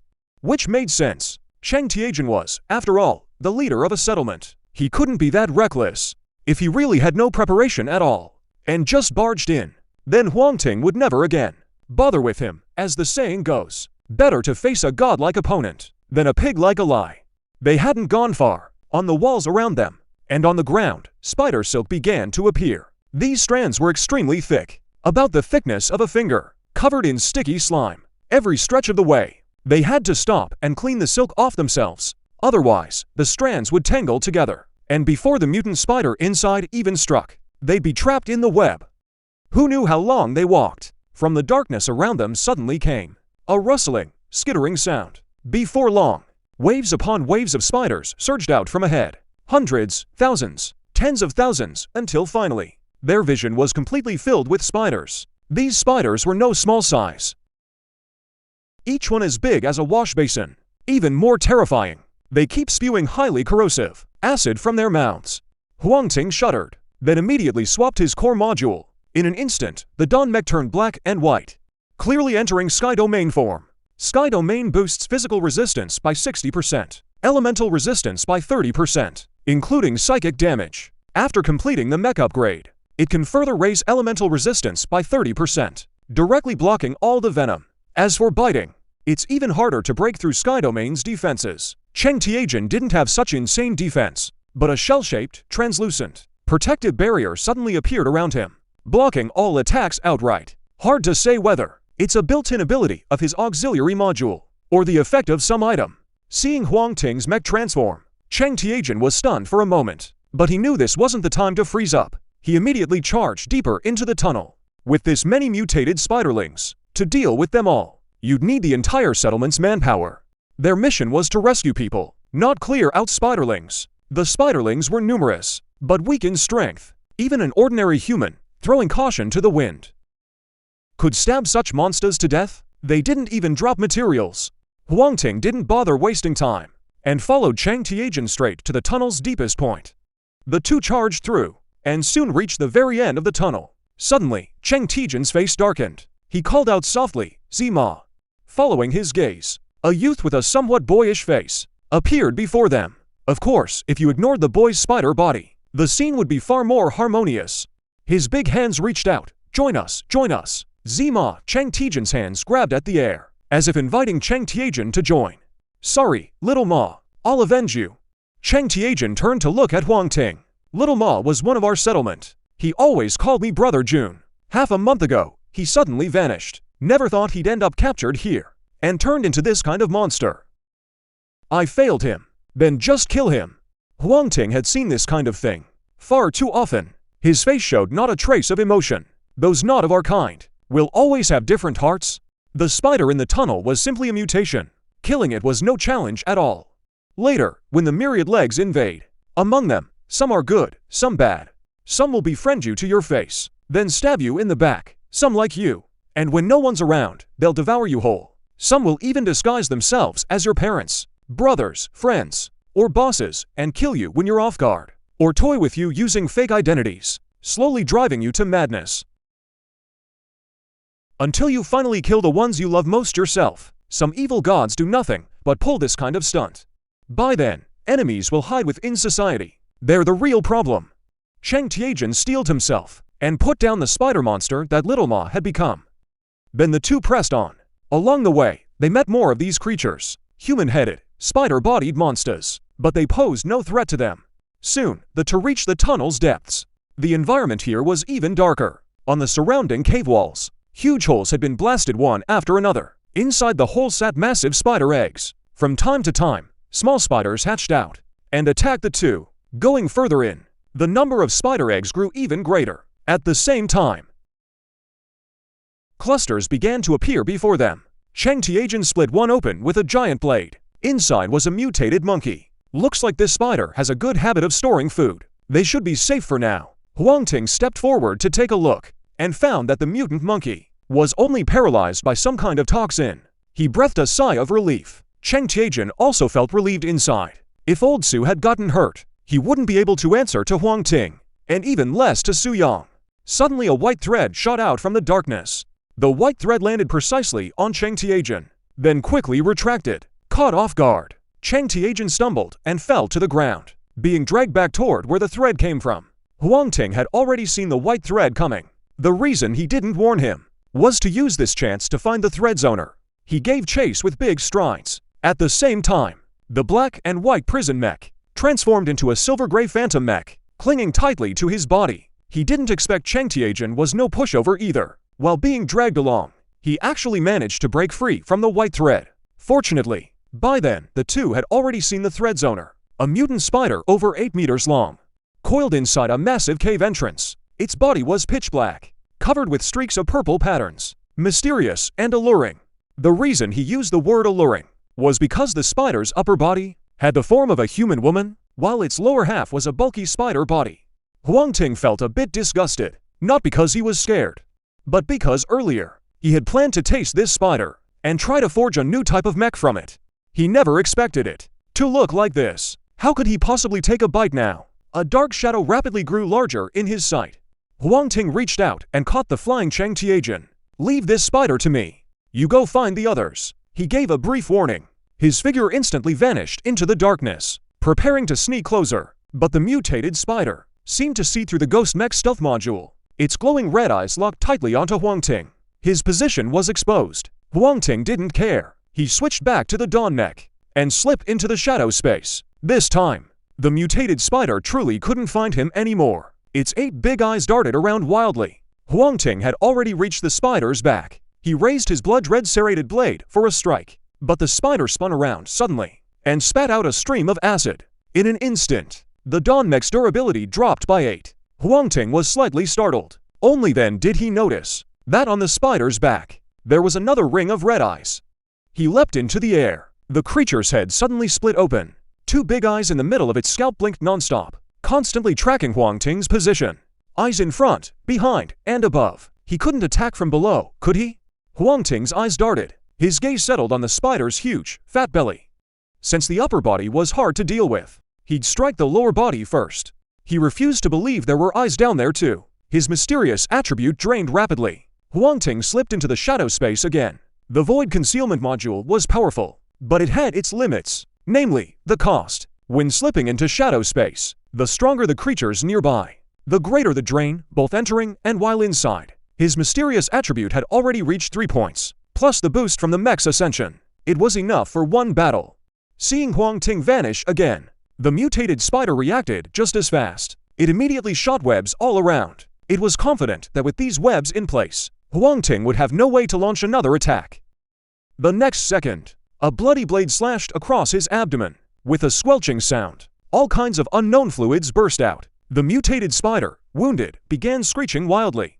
Its voice seemed to carry some kind of magic. In an instant, the spider eggs all around trembled violently. Then, one by one, little spiders crawled out. They rushed straight toward the mutated spider, trying to help. Huang Ting paid the little spiders no mind. Just as he was about to continue attacking, he suddenly saw the upper body shaped like a woman suddenly split open.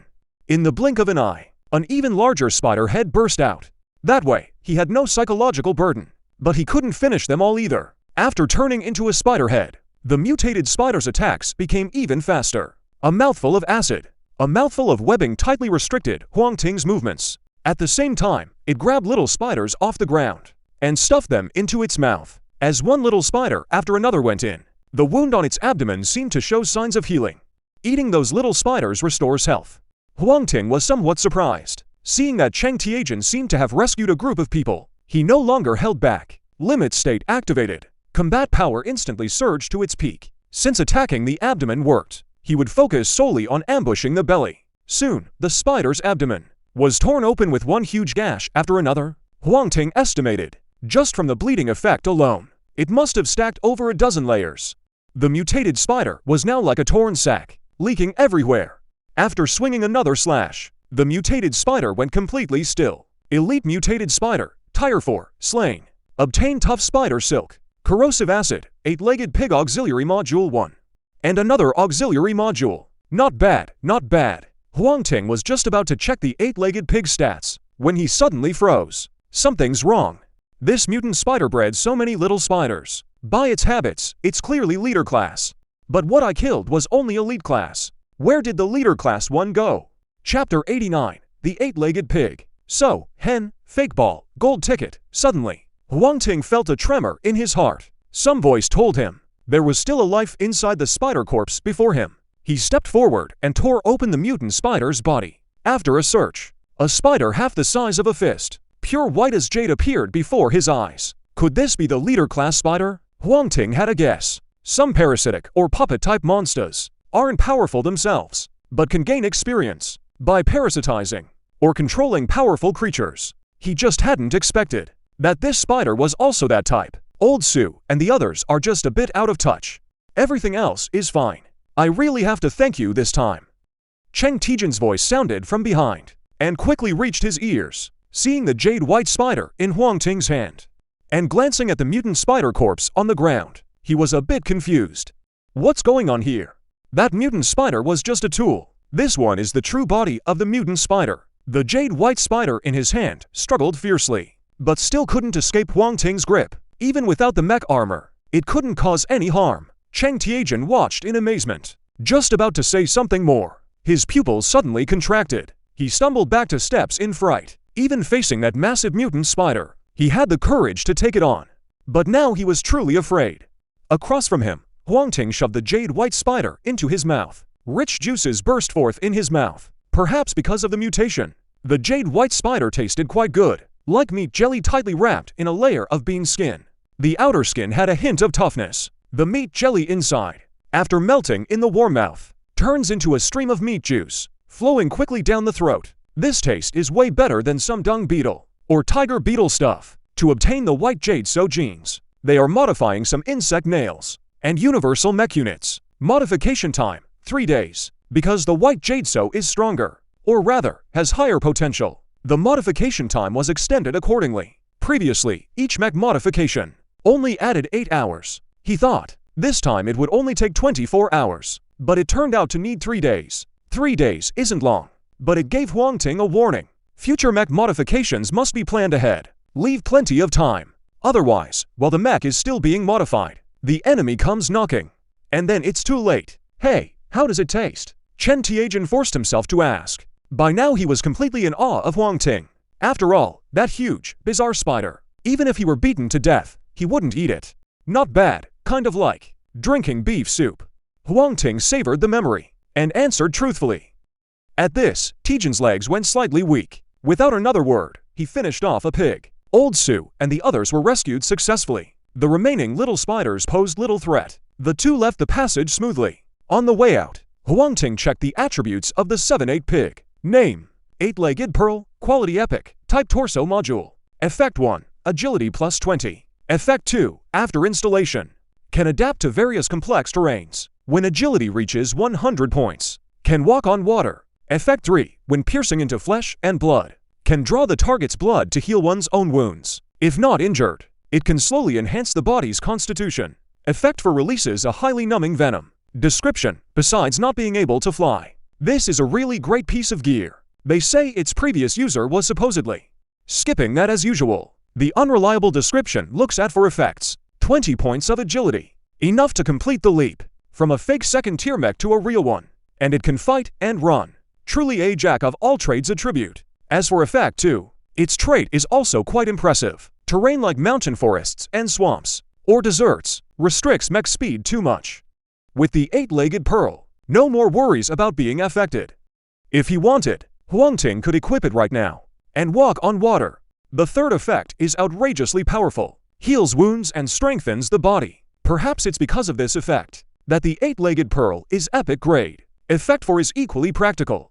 Looking at all 4 effects, among epic grade auxiliary modules, the 8-legged pearl stands out as exceptional. Huang Ting swaps out the shapeshift token for the 8-legged pearl, instantly feeling his speed increase noticeably. Even his field of vision, supported by the pearl, becomes much wider. When he encounters mutated creatures on the road, he takes the initiative to strike, stabbing in a leg and quickly draining it dry. Even though his body has been enhanced many times, he can still feel a slight improvement. This leaves him astonished, and at the same time, he grows even fonder of the 8-legged pearl. Chen Tianjin, traveling with him and carrying Old Su and the others, looks at Huang Ting with eyes full of admiration and envy. With such formidable strength, no wonder Huang Ting dared to head to Bikang alone. Back at the White Fox gathering point, Su Yang and the others had been waiting for a long time. Seeing Old Su return safely, he first burst into tears, then dropped to his knees with a thud before Huang Ting.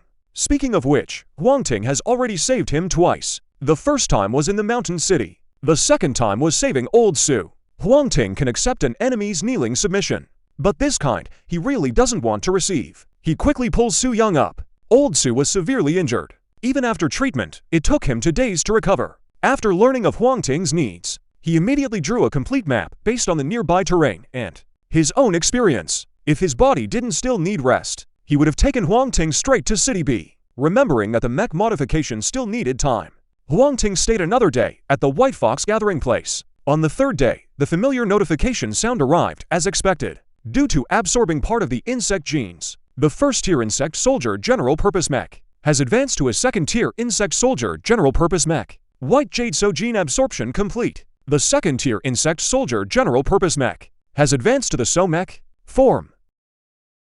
Name: So mech. Level: 2nd tier. Strength: 20, defense: 15, agility: 30, mystery: 4, exclusive module: Spider Mother Queen.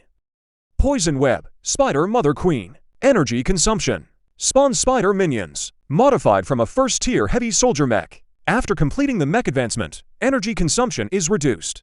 Poison Web, sprays from the tail. Silk webs with different toxic properties. The toxic properties are divided into corrosion and anesthesia. After completing the mech advancement, the variety of toxic properties increases. The So mech's base attributes aren't outstanding, But its exclusive module is quite interesting, especially the Spider Mother Queen. It can practically turn into a spider calamity. As long as there's enough energy, it can keep summoning spider minions. And Huang Ting carefully studied the last two words. If it's like a complete human social system, since there's a Mother Queen and minions, then there must surely be soldiers or guards. Right now, it can only summon spider minions. So in the future, can it summon even more powerful spider soldiers or spider guards? Just as he was deep in thought, another voice sounded. Whether to fuse into the Dawn Mech. Fusing with the Dawn Mech enhances attributes, also grants the Somech's exclusive module. Without fusing, the Somech remains independent of the Dawn Mech. It can later fuse with other mech forms. Chapter 90, The Capable Somech, a corpse revives. Both paths have their pros and cons. After a brief thought, Huang Ting chose not to fuse. The Somech's abilities lean toward support. The Dawn Mech is essentially a combat-type mech. Support functions wouldn't do much for it. Besides, the Somech later can still fuse with other mech forms. That's something to look forward to. The mech modification was complete. Huang Ting no longer had any reason to stay. He bid farewell to the White Fox settlement and headed into the wild. He began testing the new mech's abilities. Somech, attach. A little bit of showing off. The alien mech automatically appeared and attached itself to him. All mechs, in terms of appearance, can roughly be divided into two types. One is humanoid. The other is alien. The Somech's appearance is similar to that mutated spider he'd hunted before. Definitely an alien mech. The mech's overall look combines silver gray and gold. The head and tail are relatively large. The 8 limbs are quite slender. Seeing his current form, Huang Ting had a sudden idea. He removed the 8 limbs and attached them to the Somech. An amazing sight appeared. His back didn't grow 8 new legs. The 8 limbs, like water, slowly wrapped around the Somech's original limbs. Huang Ting tried running, and found that in this form, the 8 limbs delivered even greater speed. His whole body seemed to turn into a light, agile spider, strolling across the boundless wilderness. Huang Ting, the Poison King, suddenly stopped. He thrust his tail forward. A glob of green liquid shot out. The green liquid, catching the wind. The captain quickly turned into a big king card, shrouded over a rock. In the blink of an eye, the massive boulder was corroded into a puddle of liquid. This is a poison web with corrosive properties. Having tested the corrosive properties, Huang Ting found another mutant rabbit, hairless but with explosive muscles. The anesthetic web shot out. The mutant rabbit struggled for only a few seconds before falling completely into a state of anesthesia. Even hitting it produced no reaction at all. Not bad. Next, testing the Spider Mother module. With a thought, an exoskeleton mech appeared, gray in color and looking quite ordinary. This was a first-tier standard heavy soldier mech, as a faint trace of energy flowed out from Huang Ting's hand, seeping continuously into the mech. The once ordinary standard mech instantly transformed into an alien mech with 8 limbs, named the Purple Spider Mech. Tier 1, Strength 6, Defense 4, Agility. Stone God's exclusive module, Emerald Venom. Emerald Venom absorbs toxic substances, enhancing the killing power of the limbs. One Purple Spider Mech consumes 5 energy points. In other words, the Spider Mother Mech can summon 8 purple spider mechs at once. Examining the mech before him, about the same size as the golden one, Huang Ting summoned the rest, then vigorously woke the unesthetized mutant rabbit, and ordered the purple spider mechs to attack. Although the mutant rabbit was tier 2, after all this rough handling, its actual combat power was only slightly above tier 1 monsters. 8 purple spider mechs attacked together, with clear division of labor, fearless of death. In less than 2 minutes, they tore the mutant rabbit into nothing but a pile of flesh and blood. Then they followed closely behind Huang Ting, as if following their own queen mother. Huang Ting lightly extended a limb and inserted it into the pile of flesh. In the blink of an eye, all the blood was devoured by the 8-legged pearl. Now go out and hunt. Bring the prey back to me. All the purple pearl mechs instantly understood his intent. They split up in pairs and went out to find prey. Energy could recover slowly, so Huang Ting didn't mind at all losing purple pearl mechs. If a purple pearl mech truly succeeded in bringing back prey, that would mean he had gained another way to grow stronger. After who knows how long, 2 purple pearl mechs carried back a bug of some unknown species. Dark and glossy, they came before Huang Ting. The mutated bug was still gasping for air, clearly alive, just knocked unconscious. Huang Ting didn't stand on ceremony. Using the 8-legged pearl, he drained the mutated bug's blood dry. At that moment, his energy recovered a bit more. He immediately summoned 2 more purple pearl mechs and sent them out to find prey. Over the next few days, the purple pearl mechs kept making catches. Of course, they also lost quite a few along the way, but it was all within acceptable limits. After traveling for over 20 days straight, Huang Ting finally stepped into the Bikang region. Compared to Mingcheng, Bikang had more mountains, more water, and more animals. Because of that, the mutated creatures here were vast in number and variety, nearly occupying every area. At the same time, the extremely rich biological resources also made the mechs here a cut above those from the outside world. So it had its pros and cons, I suppose. Walking through the mountain forest, Huang Ting was extremely cautious, afraid of provoking some powerful being.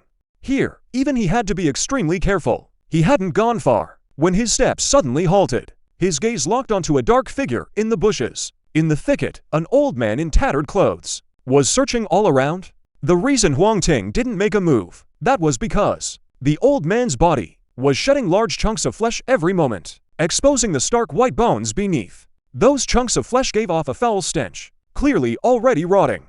Among them, writhing white maggots could be faintly seen, dense and countless, falling with a splatter down the old man's clothes. Suddenly, the old man noticed Huang Ting's presence, pushing aside the branches and weeds before him. He hurried over at a fast pace. Because he was running too fast, his eye accidentally caught on a branch, and one eyeball was pulled clean out. But the old man seemed not to notice, his gaze fixed solely on Huang Ting. "Young man, I'm lost. Can you take me home?" The old man's chin had no good flesh left, yet he could still barely speak. "You're dead already, why go home? Aren't you afraid of scaring your son and grandson?" Huang Ting raised his blood-red serrated blade, about to smash the old man apart in one blow. But seeing the old man's pitiful state, he hesitated for a moment, then switched to a bone bomb and hurled it far away. Boom! All was quiet. The dead reviving must be the revival slab, no doubt. Once he confirmed this was the revival slab, Huang Ting was suddenly filled with excitement. According to Li Chengxing, at the time, he was at a farmer's home and saw that central slab. As luck would have it, the farmer didn't recognize it as the central slab and was even drying chili peppers on it. Li Mingxing noticed it had quite a few patterns, and out of curiosity, he stepped forward to take a closer look. If it hadn't been inconvenient at the time, he would have bought that slab on the spot and studied it thoroughly. But fate is such a cruel trickster. Following his memory, Huang Ting set out toward Bikang City. He didn't know how far he'd walked, when suddenly, cries of surprise rang out ahead. Drawing closer to listen, so someone was calling for help. Following the principle of saving lives like putting out fires, Huang Ting hurried over to check. At the foot of a small hill not far away, a woman was surrounded by two skeletons. Things looked bad. Strange, these corpses weren't that strong. Even ordinary people could take them down easily. This woman had survived this long. She shouldn't have been this scared. Huang Ting muttered to himself. He took a blood-sucking wood spear from his small survival pack and hurled it hard. Too bad the two bone frames had no blood, but the wood spear was quite sturdy, perfect to use as a javelin. Chapter 91, Bikang Museum reduced to ruins. The wood spear whistled through the air and smashed straight through both skeletons. The crisis was over. The woman breathed a slight sigh of relief, but when she saw Huang Ting walking toward her, her heart jumped again. "Where's your mech? How can you not even beat those two things?" Huang Ting pulled out the wood spear, put it back in his space, and asked, "This woman, or more accurately, this girl." He rolled his eyes and said stubbornly, "I just wanted to see if I could take them down myself." Huang Ting smiled, neither confirming nor denying, and continued on toward Bikang. Seeing this, the girl quietly followed behind him. After they'd walked a distance, Huang Ting suddenly said, "Don't be afraid of me. If I wanted to do anything, you couldn't stop me anyway. By the way, what's your name? Are you from Bikang?" The girl shook her head. My name is Zhongzi. I came to Bikang as a tourist." "I see. So does Bikang still have human settlements?" There are two fairly large ones. Maybe a few tens of thousands of people." "Since there are people, then you should head back to Bikang on your own. I'll look around nearby. I'm not planning to go in just yet." Huang Ting's top priority was the revival stone tablet. Moreover, he had a connection with the revival slab. As long as he got near the slab, he could sense its exact location. He planned to search on his own first. If he couldn't find it, he'd ask others for help. "Oh," Zhongzi nodded vigorously. After a period of searching, the buildings of Bai City were already in sight. Gazing at the mountains and forests before him, Huang Ting furrowed his brow. A look of worrying spread across his face. Li Mingxing had said that he had seen it at a farmer's home. The village where that farmer lived was hidden deep in the mountains and woods, let alone now that the environment had changed drastically. Even if it hadn't, finding it would still be extremely difficult. Moreover, he discovered something even worse. He hadn't sensed it at all. The presence of the revival slab. 2 possibilities. 1. The revival slab wasn't nearby. It had been taken somewhere else. 2. The revival slab already had an owner. If that person deliberately hid themselves, even if they turned Lullaby City upside down, they probably still couldn't find it. What to do? How to find the revival slab? Seeing his puzzled expression, Zhongzi finally mustered the courage to step forward. You seem to be looking for something. My best friend is a local of Bai City. How about we head back to Bai City first? I'll have him help you find it. Consider it repayment for saving my life. Huang Ting didn't pin his hopes on others. Just a slab. If it hadn't been for the many experts fighting over it back then, he wouldn't even have known that the slab in his hands was the famous Zhongyan slab. After describing his knowledge of the Zhongyan slab, Zhongzi's eyes lit up. The Qijing cave slab. You know it. Huang Ting was full of surprise. Yes, I do. I saw that slab at the Bai City Museum. It's said to have originated deep in the Xijing cave. Later, people used it as a stone slab for drying things. If not for the museum staff happening to discover it, this stone slab might have already been damaged. The central slab couldn't be damaged by external force, but Huang Ting didn't need to explain that. He only needed to know the exact location of the revival slab. In other words, that stone slab is very likely still in the Bikeng Museum right now. Right, I'll go with you to find it. The two wasted no more words and set off for the Bikeng Museum. The Bikeng Museum, most of its collections aren't of high value, which is also why it isn't very famous. But as a local museum, its contents truly showcase local characteristics, perhaps influenced by the revival slab. The Bikeng Museum didn't suffer damage from the terrain changes. It even retained its appearance from before the apocalypse. I heard people say the Bikeng Museum seems to be haunted. Standing before the museum steps, Zhongzi's voice trembled slightly. Which wasn't his fault. After all, people have a natural fear of things like ghosts. There are no ghosts. It's all evil energy at work. Look, the robot doesn't feel anything. If this were ancient times, they'd think you trapped a person's soul inside it. The less you know, the more ghosts you see. Huang Ting stepped onto the museum steps. In an instant, an indescribable connection emerged, which made him even more certain he was right. The revival slab should be in this museum. Thinking of that, he couldn't help but quicken his pace. Hey, wait for me. Zhongzi hesitated for a moment, then followed along. They hadn't gone far, when suddenly they heard a deafening roar. Right after, the stone lions on both sides of the steps began to twist their bodies. Its massive head stared intently at the two. The stone lions came alive. They came alive. Zhongzi was taken aback. His pupils shrank in fright, turning the dead into the living. So this is the power of the revival stone tablet. Seems I underestimated you after all. Huang Ting focused his mind. The light mech automatically attached to him. If you don't have a mech, stay far away. Careful you don't get hurt. Zhongzi didn't waste a word and bolted, quickly hiding behind a stone wall, then poked his head out to watch the battle. The stone lions seemed hostile only toward those who broke into the museum, ignoring Zhongzi who had run outside. They bared their teeth and roared at Huang Ting. Now this is interesting. Huang Ting lunged forward, punching one of the stone lions square in the face. Stone shattered with a crash. Half the lion's head was blown apart, but in the blink of an eye, the stones reassembled, reattaching to the lion's head. The stones themselves held no strange power. It must be the revival force, empowered onto these two stone lions. As long as I drain that power dry, they'll turn back into stone lions. Having figured out the key, Huang Ting swung his fists repeatedly, quickly draining away the revival force swirling around the stone lions. With a crack, the revival power was spent. Both stone lions collapsed into a pile of rubble. Huang Ting was about to stop when a bronze chariot suddenly charged in from the side. Someone was driving the chariot, and behind it trailed a squad of 6. All 6 wielded spears. Spotting Huang Ting, they thrust their spears straight out. As the Dawn Mech's durability dropped, before he could figure out what was happening, a mask floated past his face. Then one ghostly figure after another emerged from the ground, attacking Huang Ting the moment they appeared. Huang Ting's form flickered, and he reappeared in another direction. At that moment, the inflatable dummy behind him, which had been swaying, suddenly swung out a palm strike. If he hadn't felt the wind above his head, that slap would have landed squarely on him. Dodging again, Huang Ting then realized that everything in the entire museum had come alive, crossing over into motion. So this was the terrifying power of the Revival Stone Tablet. This ability was far stronger than the Rat Talisman. Huang Ting no longer took it lightly, quickly switching to the Boar Mech, releasing all the purple pearl mechs, then summoning a wild boar as well. These dead things weren't that powerful. It was just that their revival energy was troublesome, needing to be worn down bit by bit. Revival Stone Tablet. I'd like to see what other surprises you have for me. It took 20 minutes to take down all the living things. Only then did the two enter Bekang Museum. But after searching around, they both froze.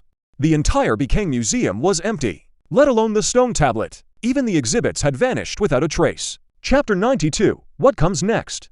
What's going on here? Zhongzi walked around once, finally confirming his eyes weren't playing tricks, and asked curiously.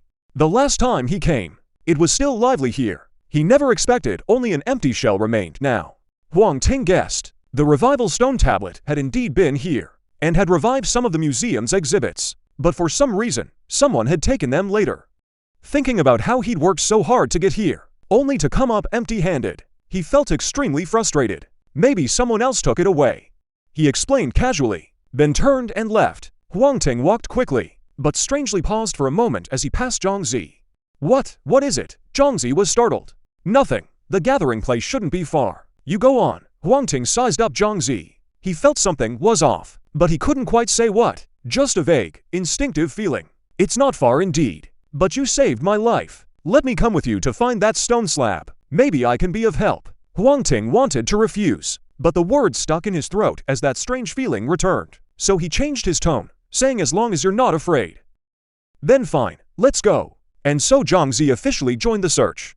They searched for 7 straight days. Still found nothing at all. If only the connection to the revival slab still worked, it wouldn't be this troublesome. Without any special sense, trying to find a stone slab in this vast city was like trying to reach the sky, nearly impossible. Sitting on a park bench, Huang Ting showed a hint of frustration. He had hoped to find the central slab here, then head to the capital, but he never expected to be delayed this long. 3 more days. If he couldn't find it in 3 days, he'd go to the capital. If he arrived too late, he might miss his chance there entirely. After weighing his options, Huang Ting finally made up his mind. If the revival slab couldn't be found, then he wouldn't force it. The most important thing now was to grow stronger. Otherwise, even if the central slab were in his hands, someone else would just take it from him. There were precedents for that. Exhausted, can't find it. Why is it so hard to find? On the other side, Zhongzi slumped dejectedly over the stone table, his face scrunched up like a bitter gourd. After searching for so many days, his legs were about to give out. Even military training wasn't this tiring. Hearing his complaints, Huang Ting was about to comfort him when suddenly he froze in shock. Zhongzi's life force was gone. Or rather, his life energy had vanished. Having once obtained a large mass of life energy, Huang Ting was familiar with its nature. It was perfectly clear. Everyone carries life energy within them. It's just that some have more, some have less. It's absolutely impossible for someone to have none. But the reality was, Zhongzi truly had not a trace of life energy. Recalling the strange feelings of these past few days, Huang Ting suddenly understood. It was Zhongzi's life energy that was rapidly decreasing. No wonder it gave him such an uneasy feeling. But Zhongzi wasn't injured, and he looked quite young, not like someone nearing the end of his life. How could his life energy be draining so fast? Unless that life energy wasn't his. He himself was already dead. Only the dead would be unable to absorb life energy and would lose it so quickly. Thinking of the old man he'd met on the first day, Huang Ting suddenly felt an extremely strange sensation. No wonder Zhongzi refused to summon his mech. It was because he was already dead, and had no right to summon one at all. The power of the revival slab was so terrifying. Then that Zhongyan slab I obtained back then. What did it represent? Huang Ting couldn't help but sink into thought. Could it be the Chong clan's ruler's super god tier talent? But compared to the revival slab's power to bring the dead back to life, a super god tier talent seemed rather ordinary by comparison. Ah, I'm dying. Zhongzi was still wailing. He looked up and caught Huang Ting staring straight at him. Something up? He asked casually. You're not about to die. You're already dead, Huang Ting said solemnly. Zhongzi was stunned, clearly not expecting that answer. He said irritably, who's dying? I'm alive and well right here. Huang Ting let out a long sigh. I found it. That slab possesses miraculous power. One of them is the ability to revive the dead. Earlier, you were surrounded by skeletons. Then you encountered museum exhibits coming back to life. All of that was thanks to that stone tablet. Just now I noticed your life force had completely faded away, which means you might have died a long time ago. The reason you're still bouncing around is entirely thanks to that stone tablet. Just those 2 sentences instantly scared Zhongzi half to death. Don't talk nonsense. How could I possibly be dead? Zhongzi was about to argue back, but suddenly froze, fear showing in her eyes. I remember there were lots of monsters outside before. My best friend and I hid together. But how did I end up in the mountains? Your best friend? What best friend? When I found you, you were all alone. No friend by your side. That's impossible. My friend and I were hiding ... That's right. We were hiding in Bikeng Museum. Bikeng Museum. Huang Ting perked up instantly. He guided Zhongzi to keep thinking. You were in Bikeng Museum, and then what? Then ... Then there were lots of monsters outside. They were terrifying. They kept chasing me. Good, keep going. My friend and I bought museum tickets, planning to check out Bikeng Museum. Zhongzi continued her story. Huang Ting interrupted her. He felt something was off. After carefully sorting it out, he realized Zhongzi's account was completely out of order. It should be that she and her friend bought museum tickets. Then the catastrophe struck. Pedestrians and animals on the street all mutated, chasing after them. To protect themselves, the 2 hid inside Bikeng Museum. But what about after that? After hiding in Bikeng Museum, what happened? Chapter 93, The Truth About the Friend-Reviving Stone Tablet. Zhongzi seemed to realize, too, that there were holes in her story. He stood there stunned for a long moment. Then he said slowly, "You're right. I really am dead." A cold wind swept by, whipping up layers of fallen leaves on the ground. That is, Huang Ting. If anyone else were here, they'd be scared out of their wits. Before he could speak, Zhongzi continued, "It was that person who did this to me." At the time, the exhibits in the museum suddenly came to life, fighting off the monsters outside. The museum was very safe. I discovered that the power bringing the exhibits to life lay in that stone tablet, so I told my best friend about it. Little did I expect, he wanted to keep the secret for himself, and turned on me. Zhongzi remembered more and more. At the same time, the life force in him was fading fast. But he shouldn't be feeling too good either. I wasn't the only one who died back then. He died too. Maybe he just forced me back to life. That's why he left with the corpse behind the stone tablet, and finally dumped my body in the wilderness. He let out a cold laugh. The innocence in his eyes was gone, replaced by a hint of ruthlessness. So do you know where your best friend is? As for the entanglement between the 2, Huang Ting had no interest in hearing it. The priority was to find the one who failed to revive. Once found, he wouldn't mind spending a few hours listening to Zhongzi's story. Got it, follow me. Zhongzi didn't waste words and led the way. Huang Ting arrived at a villa complex on the outskirts of Bai City. Villas nestled among green hills and clear waters, half hidden, half revealed, full of mystery and understated luxury. He'd always wanted to buy a villa here, and his favorite was number 8. The 2 came before a villa numbered 8. Without Zhongzi saying a word, Huang Ting could feel the strangeness within the villa. This power was even stronger than at the museum. Looks like this is the place. He first summoned for purple orb mechs, then the dawnlight mech merged with him, kicked open the villa's front door, walked into the villa's main hall. An upright coffin right in the center caught the attention of the 2. It's him, it's him. Zhongzi was emotionally stirred, pointed at his close friend, and shouted twice, then collapsed to the ground with a thud. At that moment, the last spark of life keeping him going completely faded away. Huang Ting frowned slightly, ordered the purple orb mech to carry his body out, turned his gaze back to the coffin.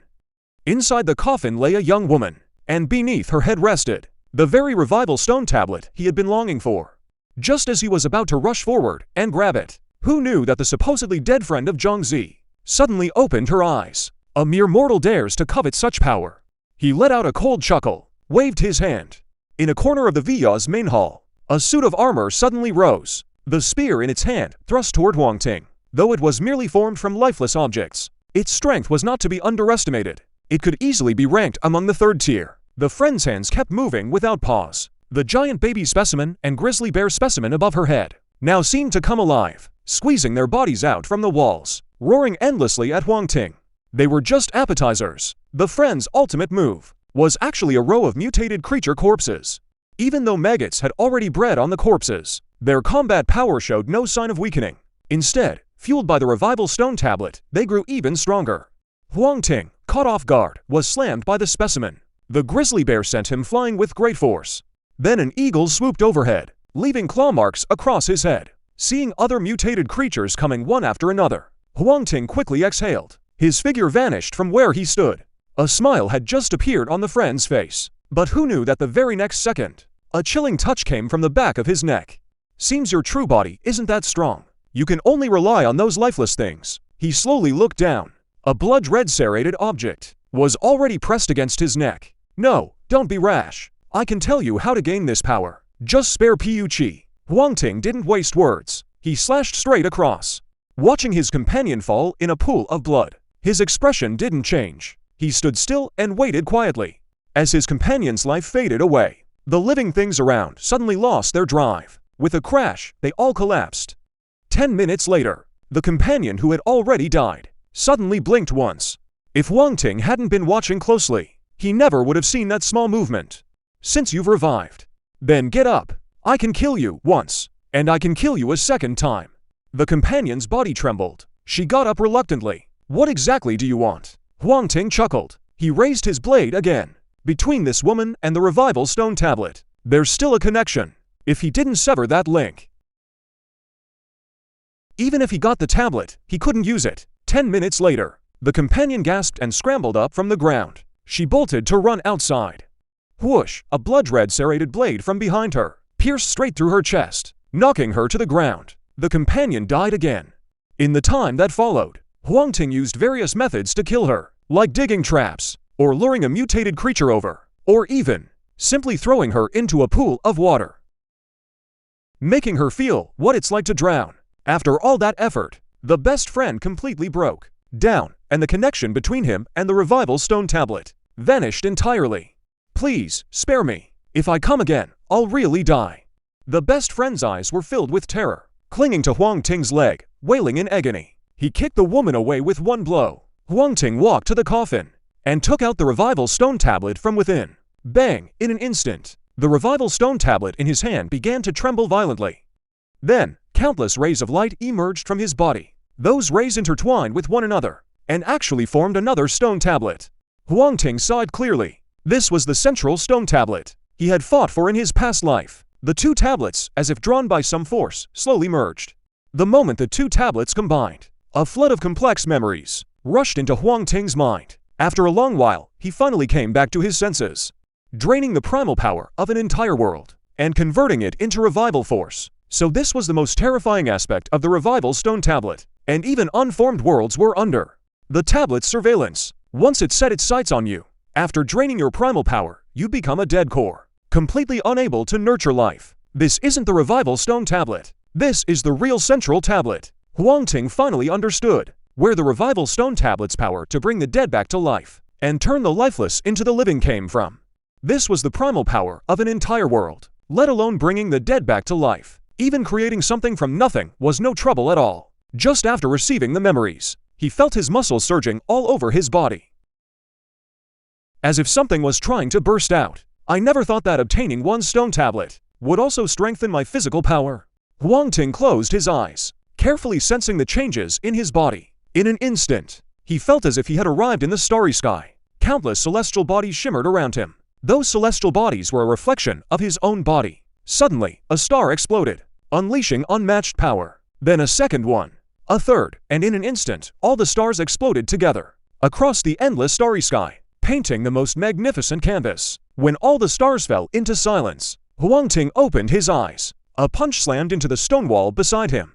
Humph! The hard stone wall shattered on impact. But looking at his fist, not even a layer of skin was broken. He thought for a moment. Huang Ting ordered all the purple pearl mechs to attack him at once. Chapter 94, Derived Talent, The Reawakened Warrior. The power of the purple pearl mechs was beyond doubt. Just two of them could almost take down a first-tier mutated creature. For attacking together, were basically invincible below the second tier. Whoosh! One of the purple pearl mechs suddenly burst forward, spreading its claws to strike at Huang Ting's back. Of course, there was no venom on those claws. Sensing the gust behind him, Huang Ting spun around sharply and threw a punch. Bang! The sneaking purple pearl mech was sent flying, its 8 legs flailing wildly, as if dazed from the hit. The other 3 purple pearl mechs strictly followed Huang Ting's orders. Seizing the moment, they struck together. Huang Ting pivoted on his foot, naturally unleashing mech combat techniques. If it were a mech, It would need to be reinforced to a certain level before using this set of combat techniques, but for a human body, there was no such restriction. Especially since Huang Ting's body had been reinforced many times. His physique was extremely powerful. Using combat techniques of this level put no strain on him at all. Bang, bang, bang. Several impacts rang out. All for purple pearl mechs were sent flying. The god-tier reassembly dominance talent was enhanced. The derived talent, Reawakened Warrior, was activated. Huang Ting wanted to keep testing the strength of his reinforced body. As to notifications sounded in his ear, he immediately opened his attribute panel and looked at the Mecha talent introduction above. Zerg Overlord. As the supreme ruler of the Zerg, you can infinitely absorb the superior genes of the Zerg to modify your bonded Mecha and possess multiple forms to switch between at will. At the same time, transformed by an unknown force, you have acquired the derivative talent, Gold Devourer Warrior. Gold Devourer Warrior Legend. As the ruler of the Gold Devouring race, you can, based on the Gold Devouring genes you've devoured, forge mechas of the same form and bestow them upon other beings. Those who accept the Gold Devouring gift will automatically become your warriors, fighting for you to earn glory. Damn, this talent is pretty strong. He had already absorbed the genes of 6 insect species, namely the golden shell gunvolf, the ironclad beetle, the tiger beetle, the shuttle moth, the leaf insect, and the white jade sow, which meant he could forge mechas in 6 different forms and gain 6 loyal mecha warriors. That's more like it. No wonder he'd always felt this talent seemed a bit off. The Zerg had always been known for their numbers. A Zerg overlord without underlings could hardly be called a Zerg overlord. At the same time, Huang Ting thought of something else. The change in the Zerg overlord talent was clearly related to the revival stone tablet. If every central stone tablet he obtained granted him a new derivative talent, then wouldn't he have 12 derivative talents? But he was only daydreaming. By the time that actually happened, the 13 central stone tablets would merge into one, and the ultimate secret of the universe would be revealed. Whether he had derivative talents or not wouldn't matter. With the revival stone tablet in hand, his companion was still begging for mercy nearby. Huang Ting ignored him, turned and walked out the door. At the entrance, Zhang's Iban lay slumped against the wall, completely lifeless. Huang Ting hesitated. The power of the revival stone tablet didn't come from nowhere. It could only be gained by absorbing enough vitality and energy. Only then can it truly take effect. Earlier, the revival stone slab unconsciously released energy, causing a large number of long-dead creatures to come back to life. Later, it also catalyzed the items in the museum, consuming quite a bit of energy. On top of that, the bestie used the revival stone slab to completely complete the transformation from death to life, leaving the already scarce energy nearly drained dry. If he were to bring Zhang's E back as well, then there would be nothing left at all. If it weren't for him, I wouldn't have found the revival stone slab this quickly. Let's revive him first. When the time comes, life or death will be his choice. With a thought, the revival stone slab in its ethereal state appeared, drawing a stream of power from it and projecting it onto Zhangzi. This is only a temporary revival. Once the revival stone slab stops projecting power, Zhangzi will quickly die again, just like before. As the mysterious energy sank into Zhangzi's body, in no time, the latter slowly woke up. Since he hadn't been dead for long, this time, he quickly recalled the whole sequence of events. Gritting his teeth, he asked, "Where's that bitch?" Huang Ting pointed inside the house. Zhangzi immediately got up, pulled out a dagger he'd picked up, and stormed into the Villa's main hall. In an instant, agonizing screams echoed through the hall. Moments later, Zhangzi came out with the bestie. The bestie wasn't dead, just 2 bright red slap marks on her face. After all, having been dead for so many days before being revived, Zhangzi's mindset was still stuck in peacetime, letting him beat her up to vent his anger. He truly didn't dare to kill. In that regard, the bestie handled things well. When it's time to act, she shows no mercy at all. Zhangzi, you are already dead. The reason you're alive now is all thanks to the revival stone slab, but I won't keep supporting you like this forever. Do you choose death or do you choose to live? I want to live, Zhangzi answered without hesitation. Since you want to live, then from now on, you'll be working for me. Huang Ting knew Zhangzi couldn't summon the mech, so she opened her palm. 6 crystals of different colors appeared. Each crystal represented a type of mech. Which one would you choose? He explained the full abilities of all 6 mechs. After a moment, Zhangzi spoke up somewhat awkwardly. I'm pretty afraid of pain. Can I pick the Tianyu mech, yours? Still such a coward. Whether it's Jushin or Lishan, or even Guying, they're all stronger than Tianyu. Why did you pick this one? Her best friend said in frustration. Huang Ting pushed with one hand. The crystal sank directly into Zhang Zi's body. The Tianyu Mech excels in defensive attributes. If you're thinking from the angle of fearing pain, this really is a good choice. But defense also means protection. The pain Zhang Zi would have to endure would probably be far greater than now. Where are you two from? Don't you know, this is our turf. Just as she absorbed the crystal, an arrogant voice rang out. 3 mechs walked over from the street corner. The largest one was black and gray. Its back had rows of dense spikes. A porcupine. Impressive. Huang Ting recognized that mech's origin at a glance. She clicked her tongue. If this were her past life, once it grew up, it would definitely be a major force. Sorry, we'll leave right now. Seeing how aggressive the other side looked, Zhang Zi quickly apologized and pulled her best friend to leave. What's this? Whatever they say goes. I say, this is my turf too. I've been living here for months. Her best friend yanked her hand away from Zhang Zi. A mysterious purple mech materialized around her body. She walked slowly up to the 3 of them. I'm in a bad mood today. All of you get the hell away from me, or I'll beat you so bad your own mother won't recognize you. Huang Ting hadn't expected her best friend's combat power to be so fierce. She chuckled, sat on the steps in front of the villa, ready to watch the show. He had struck too fast just now. His bestie dropped to her knees in an instant. Now he could finally get a feel of hers. The 95th card, Mao, and done. A crackling bolt of lightning. The lightning-clad bestie clenched her fists. A flood of tiny electric arcs burst from her body. Those electric arcs made the air around her feel scorched and tense. Thunder. Huang Ting showed a hint of surprise, but he wasn't foolish enough to think his bestie had eaten something related to lightning. The start of the awakening. The ancients said all things arise from thunder. Thunder is the sound of the shock, hence the name awakening of insects. Spring thunder rolls and stirs the earth. All things come back to life from it. So lightning itself carries the meaning of revival. Take the defibrillators commonly seen in hospitals. They also use strong pulse currents to correct abnormal heart rhythms. There is indeed a real link between lightning and revival. This also indirectly shows that his bestie's mecha talent might not have been this originally. It was only influenced by the revival stone tablet, that it mutated into something lightning related. Just like his own reorganization master talent, he just wondered if her talent was also at the super god level. His bestie's eyes flashed with light. She slammed a lightning fist into one of the mechas. That mecha instantly went limp and collapsed. Though lightning represents revival, it also represents destruction. Her individual combat power was terrifying. Seeing their companion lose all signs of life, the leading porcupine mecha launched its flying spikes straight at his bestie. She raised her hand and fired a bolt of lightning.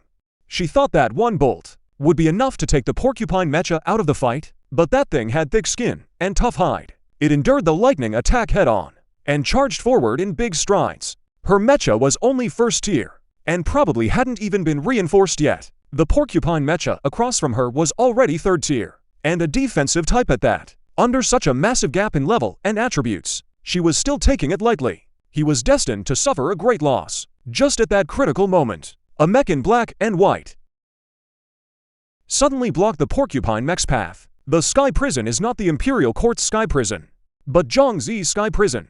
Though Zhang Zi's figure kept retreating, he still managed to block the porcupine mech's charge. The porcupine mech was sturdy and tried to fire its spikes, but Zhang Zi blocked them all. Seizing this opportunity, the best friend clasped her hands together, then pulled them apart. A spear formed of lightning materialized. With a piercing sound, the lightning spear successfully stabbed into the porcupine mech's core. In an instant, the porcupine mech exploded. The pilot inside was thrown out, badly wounded. The best friend raised her hand and sent a bolt of thunder, completely finishing off that pilot. The porcupine mech was killed in a single exchange. The remaining mech could no longer control its body, turned around and fled. The lightning spear struck first, arriving ahead of its target, pinning him firmly to the ground. Seeing this, Huang Ting nodded in satisfaction. Both of their performances were commendable. The best friend struck ruthlessly, showing no mercy. Reminiscent of her past life, though Zhang Zi was not as skilled in combat as the best friend, his timing was precise, and he was very brave. Facing an attack of that magnitude, most people wouldn't dare to take it head-on. The lightning spear focused on offense, the Sky Prison mech on defense. Their coordination was simply perfect. With Chong Jin around, Zhang Zi's loyalty needed no consideration. The best friend's ambition was great. She needed to be controlled in advance. I don't fear great ambition. I fear you having none at all. The future world is vast and turbulent, without a bit of ambition. You might not even qualify to witness it. The enemies were eliminated. Zhang Zi and her best friend deactivated their mechs and walked slowly toward Huang Ting. At the same time, on a large tree in the distance, a mech shaped like an eagle. Its eyes shifted, taking in the faces of Zhang Zi and her friend. Impossible. How is this possible? They were dead. I saw it with my own eyes. How can they still be alive? The eagle mech's body trembled uncontrollably, even because of the overwhelming shock. The mech form dissolved, revealing a man with a striking face. His name was Zhang Di. Like Zhang Zi, he had also come to Bai City as a tourist, and later encountered the catastrophe, trapped inside the Bai City Museum. If that were all, then fine. After all, many people were trapped in the museum back then. But as luck would have it, he happened to witness Zhang Zi and her best friend killing each other, and saw the friend, gravely wounded, drag Zhang Zi's body to a hidden corner. In peaceful times, he would have called the police immediately. But under those circumstances, calling the police wouldn't have helped much. Later, he was busy surviving and forgot about it for a while. The reason he was crouching here was that he'd noticed something strange about this villa district and wanted to investigate thoroughly. The 3 people the friend just killed were actually his men. The dead returning to life. The dead returning to life. Could it be they have a treasure that can bring people back from the dead? No wonder Zhang Di was excited. If such a treasure really existed, then wouldn't he be invincible? With that thought, he sent a message to his men, telling them to gather at the villa district immediately. Huang Ting and his 2 companions had no idea Zhang Di existed, but they understood. The deaths of those 3 are bound to bring some kind of trouble. The revival stone tablet was secured. There was no longer any reason to stay. Without lingering any further, the 3 of them quickly left, heading toward Ning City. The enemy saw this and followed along, keeping his men informed of their whereabouts at all times. At night, darkness surrounded them on all sides. No bird song could be heard. Huang Ting and the other 2 sat together in a circle, resting with their eyes closed. Ziha stood guard about 100 meters away. Having slept the entire day, he was now bursting with energy. Suddenly, Ziha's ears twitched slightly. He lowered his head, baring his sharp fangs, growling low into the darkness. Just a mutant dog. Go on up and kill it. A voice rang out from the darkness. Then, a slender mech slithered out from the ground like a snake. Ziha, sturdy and strong, shook his body repeatedly. As he shook, his frame began to grow rapidly, soon reaching the size of a tiger. The slender mech was stunned at the sight, but the arrow was already on the string. There was no turning back. His body shot forward like a cobra. His movements were fast, but Ziha was even faster. He leapt into the air, and with one stomp, drove the slender mech deep into the mud. A loud cry echoed far into the distance. Huang Ting and the other 2 were startled awake by the sound. They quickly looked toward Ziha's direction. We've been spotted. Move now. The slender mech struggled a few times. Realizing he couldn't break free from Ziha's grip, he shouted loudly. One by one, mechs emerged from the darkness, charging straight at Huang Ting and the others. Their mechs were bizarrely shaped, all seemingly built to thrive in the dark. This pitch-black night was as bright as day in their eyes. The companion reacted quickly, donning her mech, then fired a shell into the sky. The shell soared upward, instantly illuminating the surroundings as bright as day. Seeing the dozens of mechs closing in from all sides, he and Zhang Zi couldn't help but gasp sharply. Huang Ting had already seen everything in the darkness, so he wasn't shocked at all. But he did find it strange. Judging by the scale of this group, this was clearly premeditated. What had he and his people done to warrant them sending out this many men? Chapter 96, Spear and Shield, Part 2, The Distant Enemy's Figure. Hidden within a thick veil of darkness, he chose not to reveal himself, and simply ordered his men to attack. As for the strength of Gimi and Zhang Zi, he already had a rough idea in his mind. Only Huang Ting remained a wild card to him. Without absolute certainty, he must never step into the spotlight. Caution is the parent of safety, after all, he muttered to himself. Then Zhang Di fixed his gaze on the scene ahead. His long-range vision was exceptionally sharp, usually for 2 times that of a normal human. Even hiding here, he could see everything happening on the field. Dozens of mechs on the field had completely surrounded the 3 people and 1 dog. Most of them were second tier, while a small portion were third-tier mechs. Even though months had passed since the catastrophe, third-tier mechs were still a rarity. If calculated by the timeline of his past life, the large-scale emergence of third-tier mechs should have come years later. But these were third-tier already, which was why they advanced so quickly. Going from third tier to fourth tier was a major hurdle. Some might never make the leap in their entire lives. First, materials were scarce. Second, there was no way to survive the fourth mutation wave. Setting all that aside, being attacked by this many mechs at once was a first even for Huang Ting. Destroy the mechs, but spare the pilots. Huang Ting gave the order. These people would be the backbone of the resistance against the alien races. Unless necessary, he didn't want to kill too many. Of course, if they really had no sense, if they insist on provoking me, then I can't be blamed for being rude. The friend snorted twice. With so many people around, whether we can even escape is still uncertain. And you still want to spare their lives. Though he said that out loud, he still kept Huang Ting's words in mind. He summoned the lightning spear and fiercely pointed it at a mech.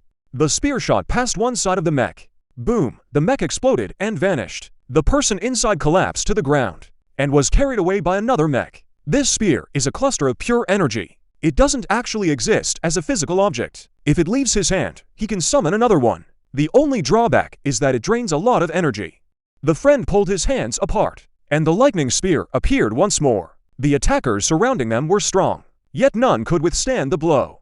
They couldn't understand. These were clearly just some mechs. How could their attacks be so powerful? They're just some mechs. At most, their attack power is a bit stronger. Everyone, charge together. Don't give him a chance to strike. Someone spotted the friend's weakness and called for the others to attack together. All kinds of attacks flew out like shooting stars. They were about to land on the friend. Bang! All of a sudden, a black and white mech burst in from the side and stood in front of the purple mech. Raising both arms, it blocked every attack. Crack, crack, crack, the sounds of shattering rang out one after another. Facing so many attacks, even the prison mech could barely hold its ground. Zhongzi gritted his teeth and said nothing. The friend gathered lightning spears to attack, while turning to Huang Ting and urging him, "Aren't you supposed to be really powerful? Then make your move now." Huang Ting chuckled lightly, waved his hand, summoned Ziha, and held him in his arms. "That's not how you ask someone for help. Even if you don't care about me, can you really just ignore whether Zhongzi lives or dies?" The friend was furious and frustrated, trying to use Zhongzi to force the royal court to act.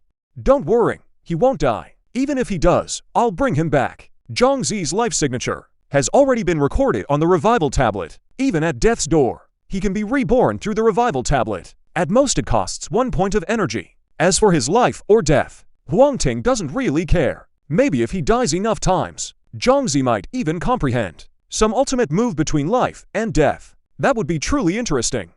If you don't make a move soon, I'm about to surrender. Forgot to tell you, I'm afraid of pain too. If I accidentally..." The friend's words came to an abrupt halt. Inside the mech, both eyes, breathing grew rapid, as if someone had gripped his throat. For a moment he couldn't catch his breath. "You can try it."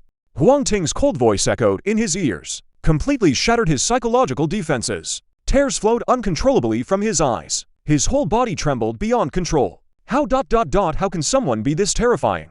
Ignoring the reckless friend, Huang Ting set down Ziha and slowly rose. With his movement, the Dawn Mech slowly emerged from the void. It's about time this ended. On paper it's Tier 3, but its actual attributes already reached Tier 4. The Dawn Mech released its overwhelming aura, instantly cowed everyone present. "I don't care where you came from. Leave now and you'll suffer less." He swept his gaze across the crowd. The royal court and those who surrounded them, they had thought the friend was the strongest of the three, but never expected this unremarkable-looking man was the truly terrifying one. Zheng Di also witnessed the Dawn Mech's appearance, but due to the distance, so he didn't feel the overwhelming force of the Dawn Mech. After hesitating again and again, he still gave the order to attack. His men were scared, but they steeled themselves and attacked anyway. Whoosh, whoosh, whoosh. Attacks flew toward Huang Ting's position. In an instant, screams rang out. Everyone was overjoyed, thinking it was Huang Ting. But when they turned around, they realized the ones screaming were their own people. The 8 blades behind the Dawn Mech spun wildly, as if pulling everything around into its own battlefield. Every time it appeared, it meant the end of a mech. In less than 2 minutes, all the 3rd-tier mechs were destroyed. The field was filled with screams. The remaining 2nd-tier mechs looked at each other in confusion, not knowing what had happened. "Let's go," Huang Ting said calmly, and turned to leave. But though he looked calm on the surface, he was secretly shocked inside. In terms of individual combat power, Bikang was indeed far stronger than Ningcheng.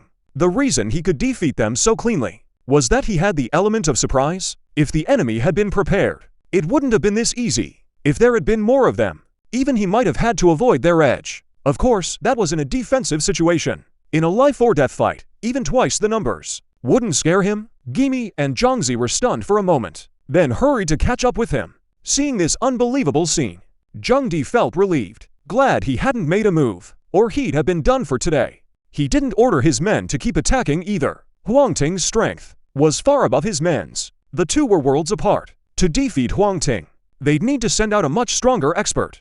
But their moves aren't too reliable either. I need to find an ally. Zhang Di's eyes darted around. He opened his friend list and found a person named Looney. I got a job here. The pay is 20,000 energy points. You in? He didn't wait long. Looney sent a message back. Deal. Let's talk in person. Seeing the other party agree, Zhang Di smiled slightly and muttered to himself. I heard Looney's squad are foreign mercenaries. I've only ever seen them on TV before. Never thought I'd hire them myself one day. I'm actually a bit curious. Chapter 97. The Mercenary Looney and Dark Energy. Looney was a lean, muscular black man. Even though it was only around 50 degrees outside, he still wore a black tank top, revealing a large tattoo across his chest. He moved fast. From the moment Zhang Di sent the message to his arrival, only 20 minutes had passed. Where's the target? Thinking 20,000 energy points isn't enough, he wanted some reinforced materials on top of that. You know how it is, brother. The moment they met, Looney spoke bluntly. I'll only pay 100,000. Not a single point more. Zhang Di didn't budge. Though he'd never dealt with Looney before, he still knew the other's way of doing things. Jacking up the price mid-deal was normal for Looney. As long as you don't agree, you can still pay the original agreed amount. It's just that some people don't get it and end up shelling out extra for nothing. Once Looney finds a weakness, he might even swallow the whole thing. Seeing Zhang Di refuse, Looney stayed silent. His gaze kept sweeping over Zhang Di, wicked thoughts stirring in his mind. Zhang Di was the leader of the settlement. If he could get his hands on him. We're here. Where are those three? Big Head and the others are right behind. They'll be here soon. Just as Rooney was hesitating whether to strike, a large group of people suddenly arrived. Seeing them, Rooney spread his hands, teeth bared, with a bright smile. Oh wow, quite a crowd. Huh, Chief, we'll take this job. Please give me the target's detailed information. Zhang Di sneered inwardly and said, don't worry. My people have been tracking them. They can't get away. However, I seriously doubt your squad's capabilities. Don't worry, our squad can crush any enemy. Need me to kill them for you? If you can capture them alive, I'm willing to pay an extra 50,000. Aye, 150,000. Now that's a nice number. If it were before, even 500,000 wouldn't get us to move. But now, you know, business is tough these days. Don't worry, leave it to us. We'll definitely complete the mission. Chief, oh no, now I should call you boss. Shai Jingdong, Zhangzi, and her best friend were all outsiders. They were just here for sightseeing. Huang Ting needed no further explanation. Not to mention this life. Even in his past life, he'd never been to be king. And so, the three of them unfortunately got lost. I remember the bus came this way when we arrived. The best friend followed behind Huang Ting and Zhangzi, looking uneasy. He'd volunteered to lead the two onto the highway, but somehow they ended up in a cave. Even worse, the cave's terrain was a complex maze. Even he couldn't remember the way out. What kind of bus drives through a cave? Zhangzi couldn't help but complain. There used to be a road here. This place is too weird. It's nothing like what I remember. The best friend retorted. All right, you two, we're all dead up ahead. It's normal that the terrain has changed. Right now, let's focus on how to get out. Huang Ting cut off their argument. Then his brows furrowed deeply. They pressed on ahead. Getting lost wasn't the worrying. But her best friend had said something very true. This place was indeed very eerie. The air was constantly laced with something that made her feel sick. Yet she couldn't quite say what it was. Wait, something's wrong. As they walked along, Ziha, who had been so carefree, suddenly perked up his ears. Huang Ting knew something was off. They both fell silent. Thump, thump. The sound of running came from not far away. A moment later, a black man burst into view. Fuck. What the hell is that monster? Dead, they're all dead, don't chase me. I'm the mighty Rooney, you know? Damn bitch. Get lost, bitch. The black man paid no attention to Huang Ting and the others. Shouting wildly, he ran right past them. That guy's gone crazy. Watching his retreating figure, her best friend asked curiously. She turned to look, and saw Huang Ting, who was always so calm, now looking rather grim. corrupted by dark energy. Saying he's crazy isn't wrong. After a long pause, Huang Ting explained. That black man was clearly driven mad by dark energy. That's why he acted so bizarrely. According to the original course of history, dark energy should only appear after the 4th mutation. It shouldn't show up at this time. But then he thought again. The 4th mutation merely marked the beginning of the dark energy era. It might have appeared before that. It's just that people always treated it as some kind of strange force, never connecting it to dark energy. Just like the mutations before the catastrophe. People thought it was just rabies, never imagining it would end in a bloodbath. No wonder. There's always a feeling here that makes me sick. So it's evil after all. Huang Ting's face turned grim. If the evil in the Knowing Well cave erupts, the nearest city, Green City, would lose at least half its people. And if we're not careful, total annihilation is very possible. But if I hadn't run into it, so be it. Since I have, I'll crush it in its cradle before it can grow. You scum, just wait to die. The killing intent stored up from his past life erupted all at once. Zhongzi and her friend only felt the scene before them suddenly shift and change. The two felt as if they were standing on a battlefield. Everywhere they looked, there were corpses. Everything they heard was the clash of battle. The air was thick with blood, as if the very heavens and earth were dyed red. The two were like fish out of water. In such an environment, they could only gasp helplessly. Luckily, the feeling came and went just as fast. In the blink of an eye, everything returned to normal. The two exchanged a glance. They didn't dare speak to Huang Ting. That killing intent hadn't disappeared. It was just restrained within his body. If it ever erupted, the consequences would be unimaginable. He coldly swept his gaze over the two. Huang Ting didn't explain much about his past life. He had been captured by a servant of an evil god, thrown into an arena to fight endlessly, for the amusement of the evil god and other higher races. Life in the arena was bleak and hopeless. He didn't even have the right to choose. In there, he had killed members of other races. And he had killed many humans too. If it weren't for that evil god fighting over territory, and going to war with another evil god, taking away most of his elite forces, he probably would have spent his whole life trapped in that arena until death. And it was precisely those years of imprisonment that drove him to grow stronger and stronger, constantly breaking through the limits of his talent, until he finally became a powerhouse in his own right. The debt is an account that was never settled. In this life, you'll all pay it back together. Huang Ting rushed straight toward where Rooney had gone, passing through one narrow stone tunnel after another. The view suddenly opened up. A massive underground space appeared before him. The underground space was not empty. Many people were kneeling in the middle. And before them, there was a complex, mysterious magic array. A summoning array. They were trying to summon a fragment of an evil god. Huang Ting's pupils suddenly contracted. Then he charged straight into the crowd. These people had all been corrupted by evil energy. No better than the dead. No, the dead he could still revive. But these people's very souls were polluted. They were beyond all saving. Chapter 98, Callisto, Lord of Frost, a false god. Bang! Huang Ting slammed his fist down, crushing one of them into pulp instantly. The others showed no fear at all. Instead, their faces burned with fanaticism. They kept worshipping the array. Soon, an eerie glow lit up across the array. Seeing this, Huang Ting's heart jolted. He hurriedly tried to disrupt the array's operation. But just at that moment, 3 people stepped out from the kneeling crowd. Their faces were completely bloodless, like statues carved from ice, thick cold or irradiating from their entire bodies, carrying a bone-chilling chill, like in the middle of summer, suddenly stepping from outside into a cold room. Sure, it was cool and refreshing, but it always made your scalp tingle. Seeing their appearance, Huang Ting was instantly lost in memory. There weren't many evil gods tied to ice and snow. The most famous among them was Callisto, the Lord of Frost. Callisto's appearance was like a saw carved from sharp ice. His body perpetually emanated piercing cold, his skin like blue ice crystals, glimmering with a frigid light. Beyond that, on his head, he wore a crown made of ice spikes, constantly radiating the power of frost. Any creature affected by the power of frost will be transformed into an ice demon. They are born from the cold and live forever, never dying. If I'm not mistaken, these 3 before me have definitely already become ice demons. Just as he thought, one of them suddenly raised a hand and condensed 3 ice spikes. After the 3 ice spikes spun once in the air, they flew straight toward Huang Ting. So they're bullying me with ranged attacks, huh? Huang Ting slashed through the 3 ice spikes with one swing, then flashed behind the figure and struck down hard. But his blood-red great blade felt like it hit ice that had never melted in 10,000 years. The recoil force from the blade jarred his wrist with pain, as if pricked by needles. On the other hand, the one he struck only gained a few cracks on its body, and with such absurdly tough flesh.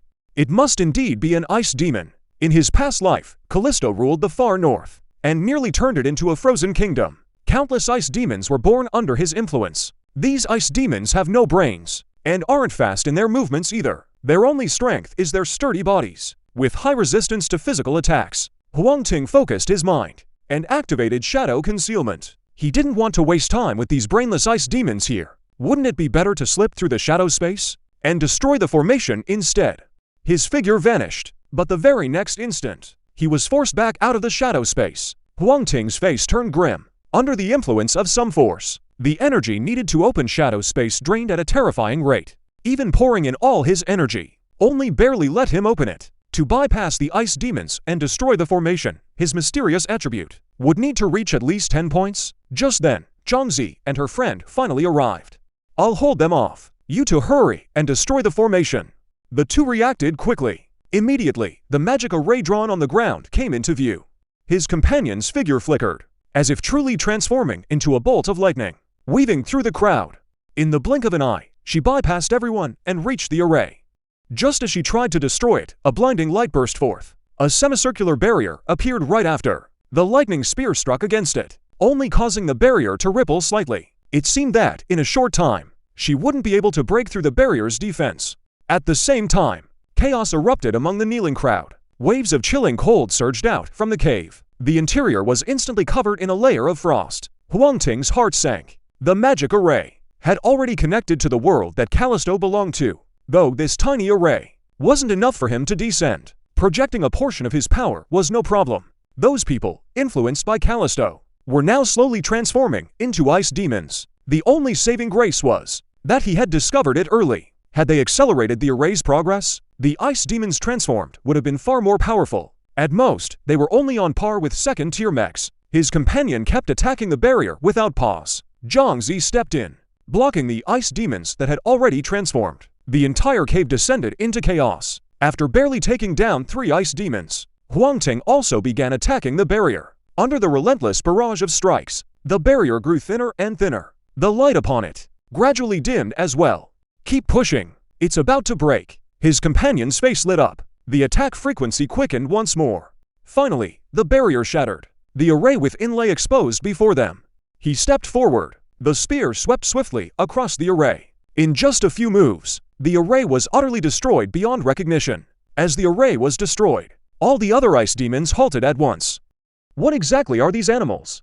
He let out a soft breath. His close friend asked. "Ice demon," Huang Ting slowly uttered two words. His expression did not relax, even though the formation was already broken. That nauseating smell still hadn't disappeared. Crack! The body of an ice demon suddenly shattered, turning into a pile of white ice chunks. Then the second one. The third one. Soon, aside from the 3 of them, everyone's body turned into a pile of ice. Just as they thought all was well, who knew those ice chunks would quickly gather together, forming a terrifying figure wearing an ice spike crown, with 2 long, sharp horns. "Callisto, it really is you."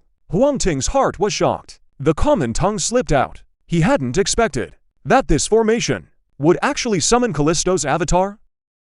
Now trouble had truly found them. "So you've been hiding here all along." Before Callisto could speak, a voice, arrogant yet tinged with excitement, rang out. Looking up, a large, finely detailed mech appeared. His name was Big Head. He was one of the top fighters under the enemy leader. Since his father was a hunter, he had picked up some tracking skills, following the trail left by Huang Ting and the others. He was the first to arrive here. Big Head saw Huang Ting wasn't speaking. His gaze then fell on the newly formed Callisto. "Brother, these 3 are ours. If you know what's good for you, you'd better leave here now." He thought he was being very polite, and that this person would obediently leave. Unexpectedly, an ice spike flew straight at him, nearly stabbing Big Head. He dodged just in time, but the brother behind him wasn't so lucky. The ice spike pierced straight through his body, turning him into an ice statue on the spot. "Damn it, you're asking for death. Brothers, charge!" At his command, he rallied the others to attack. Huang Ting never expected things to turn out this way. He was stunned for a moment. After snapping back to reality, He and the two others stepped back a couple of paces. If he guessed right, this big-headed mech before him definitely had something to do with the group that was surrounding him. There was no way it wasn't connected, since they were enemies. Then let him and Callisto tear each other apart like dogs. If he could die in the midst of the warring clan, then it would be a worthy death. That was something Huang Ting admired. Too bad, even a mere avatar, Callisto was terrifyingly powerful. In just a few breaths, the squad led by Big Head was completely wiped out. All turned into ice sculptures. Pitiful humans, how dare you be so ignorant? God, accept your death. Callisto turned his head to look at Huang Ting. A ball of frost energy gathered in his palm. Damn your life. One day I will personally slaughter you. Huang Ting took a deep breath. Limit state, fully activated. Chapter 99, The Neck Explosion Incident. After the third tier Dawn Mech activated its limit state, all its stats went absurdly high. Name, Dawn Mech.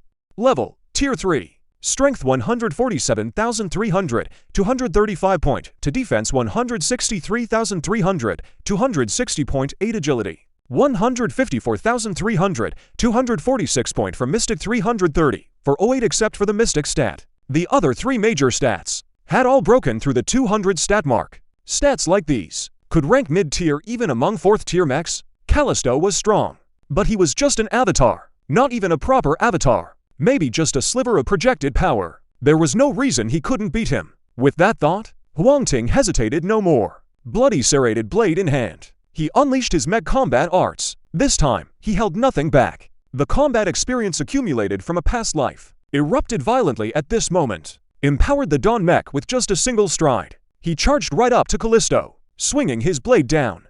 Callisto raised a hand, condensing an arm guard, blocking the descending blood-red serrated blade. With a light wave of his other hand, a frost scepter materialized. Then he grabbed the frost scepter and smashed it straight at Huang Ting's head. The frost scepter was lined with sharp ice spikes. From the look of it, it didn't resemble a scepter, but rather more like a spiked club. Seeing the frost scepter crashing down hard, Huang Ting immediately drew his blade to block. At the same time, the vicious dog emblem on his chest suddenly manifested into a dog's head. Lunging at the neck attachment module of Callisto, the fangs of the vicious dog, Callisto lowered his head and exhaled a breath of frigid air. The overwhelming power of frost directly shattered the attack of the fangs of the vicious dog, destroying the attachment module along with it. Huang Ting had no time to mourn the loss. He swung another slash in reverse. Though Callisto was formed from a pile of shattered ice, he was now a creature of flesh and blood, capable of triggering the bleeding effect of the blood-red serrated blade. Combined with the intimidation, if both negative effects took hold at once, it would be more than enough to give him trouble. Callisto seemed to realize how troublesome Huang Ting was. He stopped wasting words and attacked with full force. Huang Ting had intended to destroy him from the very start, so he naturally had no desire to talk either. There were no flashy attacks between them, only punch after kick. And then Callisto would occasionally unleash some ice spike attacks. After another collision, Huang Ting finally managed to leave a wound on Callisto's body. His spirits lifted. This was good news, as long as he left enough wounds. Not afraid that Callisto won't die. Tiny humans, you actually managed to hurt me. Callisto spoke again, his voice laced with disbelief. Isn't that only natural? After all, even gods can die. Huang Ting replied calmly, gods do die, but never by your hand. A chill swept through the entire cave. Callisto's body began to radiate intense light, as if a powerful force was gathering within. At that moment, Huang Ting felt a sudden pang in his heart. He immediately turned to look at Zhangzi and her friend. Run fast. Zhangzi was still dazed. Her friend reacted instantly, grabbed Zhangzi and bolted outside. Watching the two retreating figures, Huang Ting smiled bitterly in silence. Callisto is about to blow. A life form this powerful, once it explodes, the force will be earth-shattering. And in this sealed space, the blast will multiply in strength. He never expected that old fellow, realizing he was outmatched, would so decisively choose self-destruction. What's worse, the earlier chill had frozen his body. Now he couldn't run even if he wanted to. This was truly a mess. Sure enough, everyone who becomes a god is not to be trifled with. Huang Ting switched to the celestial prison mech, silently waiting for the explosion to come. Roar! A blinding light instantly obliterated everything in the cave. Obliterated isn't quite the right word. More accurately, it was vaporized. Centered on the cave, everything within 100 meters was turned to gas. Only in its place, a massive crater dozens of meters deep remained. In the distance, Zhangzi and her friend, who had just fled, saw the terrifying crater. Shivered involuntarily. Huang Ting. Is he okay? Zhangzi asked, trembling. He should be gone by now. Her friend stood on tiptoes to take a look. The deep pit was completely empty. Only endless cold air seeped out, freezing him so his teeth chattered non-stop. There's movement here. Come quick. They had no time to think. Suddenly voices of others sounded behind them. The two exchanged a glance, and quietly slipped away. The moment they left, a blur shot through the deep pit, then vanished without a trace outside the shaft. Zhangdi watched his friend channel meeting. His face turned ashen. Beside him was the long insane Rooney, chained with iron, of Rooney's squad. Besides this captain, everyone else had died. Even this captain, after coming out of the cave, was in a raving, mad state, completely unable to communicate. Honestly, whether Rooney's squad lived or died didn't matter much to Zhangdi. At most, he lost a dog he could command and use. But Big Head and the others were different. Those were his capable right-hand men. Just moments ago, Big Head's avatar suddenly went dark. Zhangdi naturally knew what that meant. But who had the power to kill him so fast? Especially since the explosion from the cave had clearly reached his ears. Such a violent explosion. What exactly happened inside? The leader found nothing. Big Head and the others only saw a huge pit inside, big and deep, as if freshly blasted out. This place could be leveled to make a cold storage. Just then a message popped up. Zhangdi's suspicion deepened. After a moment's thought, he decided to play it steady first. I understand. Bring the others back first. Don't go any deeper. After waiting a long while, a reply finally came to the leader. I saw those two women. Wait, I'll catch them and bring them to you right away. Inside the Weaver's cavern, Zhangzi and her best friend were fleeing for their lives. Earlier, when they fought the ice demon, they had expended enormous energy. Now they had no strength left to keep fighting. Neither dared to venture deeper into the cave, afraid of getting lost inside. They could only circle around the deep pit. Ha, you two run pretty fast. This time, let's see where you can run. After rounding a stone pillar, two mechs suddenly appeared before them, blocking the way. This spot was chosen quite cleverly. Stone walls on both sides. The only way is forward or backward. Forward means running straight into them. Backward means facing the pursuers behind. Get lost. I don't want to kill you. Draining the last bit of her strength, her friend conjured a spear of lightning. Don't you try to scare us either. If you still had any strength left, how could you have been chased this badly by us? Relax, our leader just wants to invite you back for a few questions. We won't do anything to you. One of them replied, I'm not in the mood today. Let's do it another time. Her friend raised the lightning spear. Her tone was firm. Then don't blame us for getting rough. The two mechs were about to make their move, when suddenly a glow lit up at the bottom of the deep pit. D100 Zhang reborn in madness. Those rays of light intertwined with one another, quickly forming the shape of a person. Then the light faded away. Naked, muscles rippling, Huang Ting stepped out, as if cast from solid steel. If it weren't for the revival stone tablet, this time I really would have died.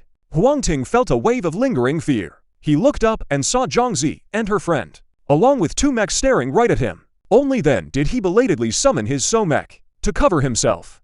The Dawn Mech was completely blown to pieces. It would take a long time to recover, and a wave of dark energy was also coiling in his chest, preventing the Dawn Mech from appearing. The result of these two combined was that, during this time, he could only fight using this Mech. The Mech gave a light leap. Its 8 tendrils clung firmly to the walls of the deep pit, then quickly climbed upward. Above the deep pit, his friend saw Huang Ting stark naked. Couldn't help but swallow hard. Those powerful muscles were bursting with strength. If it were somewhere else, he would definitely go up and strike up a conversation.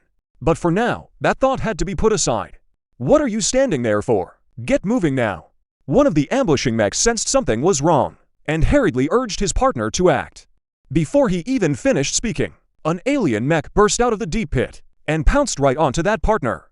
Ah, what the hell is this thing? Get off me. The partner hadn't realized at first that what was attacking him was also a mech. He thought it was a mutant monster, and screamed in panic. After a couple of shoves, he realized that this thing in front of him wasn't that powerful. It wasn't even as strong as the mutant boar he had taken down earlier. Huang Ting was also a bit helpless. If it were the Dawn Mech, one clash, and he could finish this guy off completely. The Mech stats were far too low. Forget attacking. He couldn't even pull off mech combat moves.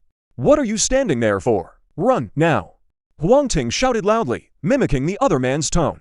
Zhang Zi and his friend finally snapped back to reality, though they didn't know why Huang Ting's mech had suddenly changed its appearance. Right now, the only thing to do was flee, or they'd be caught up with here. The two hadn't run far when the sound of pursuers came from behind again.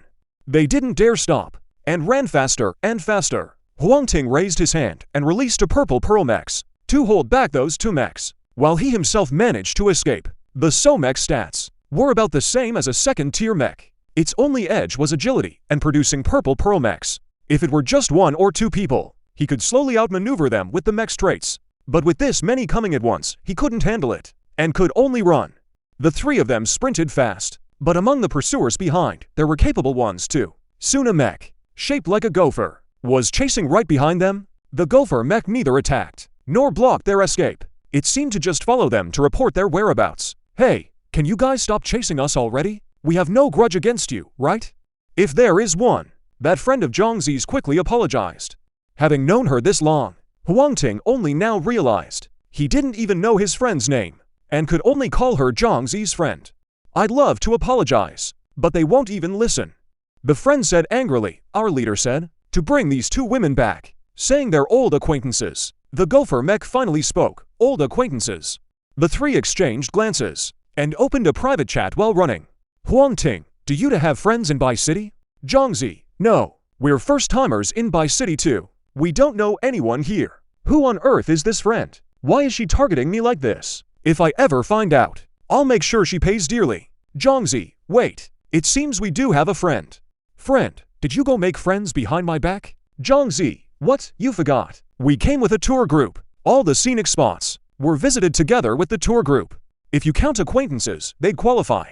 Girlfriend, shouldn't we all be fellow travelers? Why would they want to drag us both back?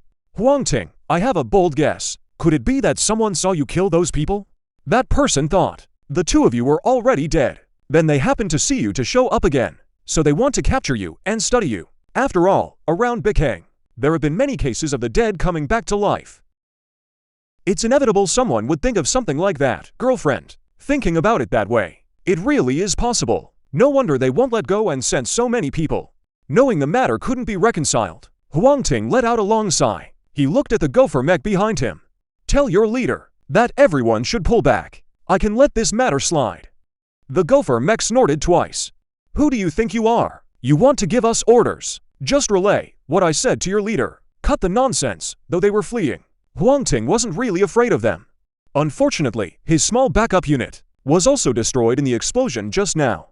Otherwise, he could directly boost the Sao-mech to Tier 3, and he wouldn't need to waste words with these people. The gopher mech felt disdain inside, but still relayed Huang Ting's words to Zheng Di. In the well shaft, outside, when Zheng Di saw the message from the gopher mech, his expression shifted unpredictably. Combining the reports from his men, he deduced to conclusions. First, Huang Ting was very strong, possibly even stronger than himself. Second, Huang Ting was injured. That huge explosion just now was very likely caused by him. The man looked fine, but that iconic mech of his had vanished. In its place was an incredibly outdated junk mech that even an ordinary Tier 2 could easily crush. Zheng Di realized this was a once-in-a-lifetime opportunity.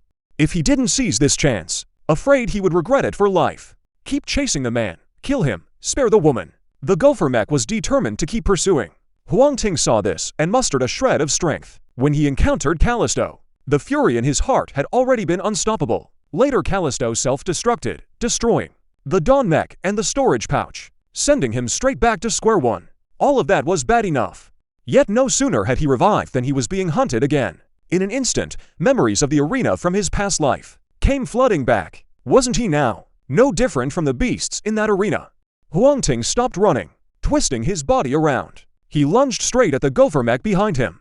Since there were no enhancement materials, he'd used the most brutal method of enhancement. After all, a mech core counted as a material too, and it was the best enhancement material there was.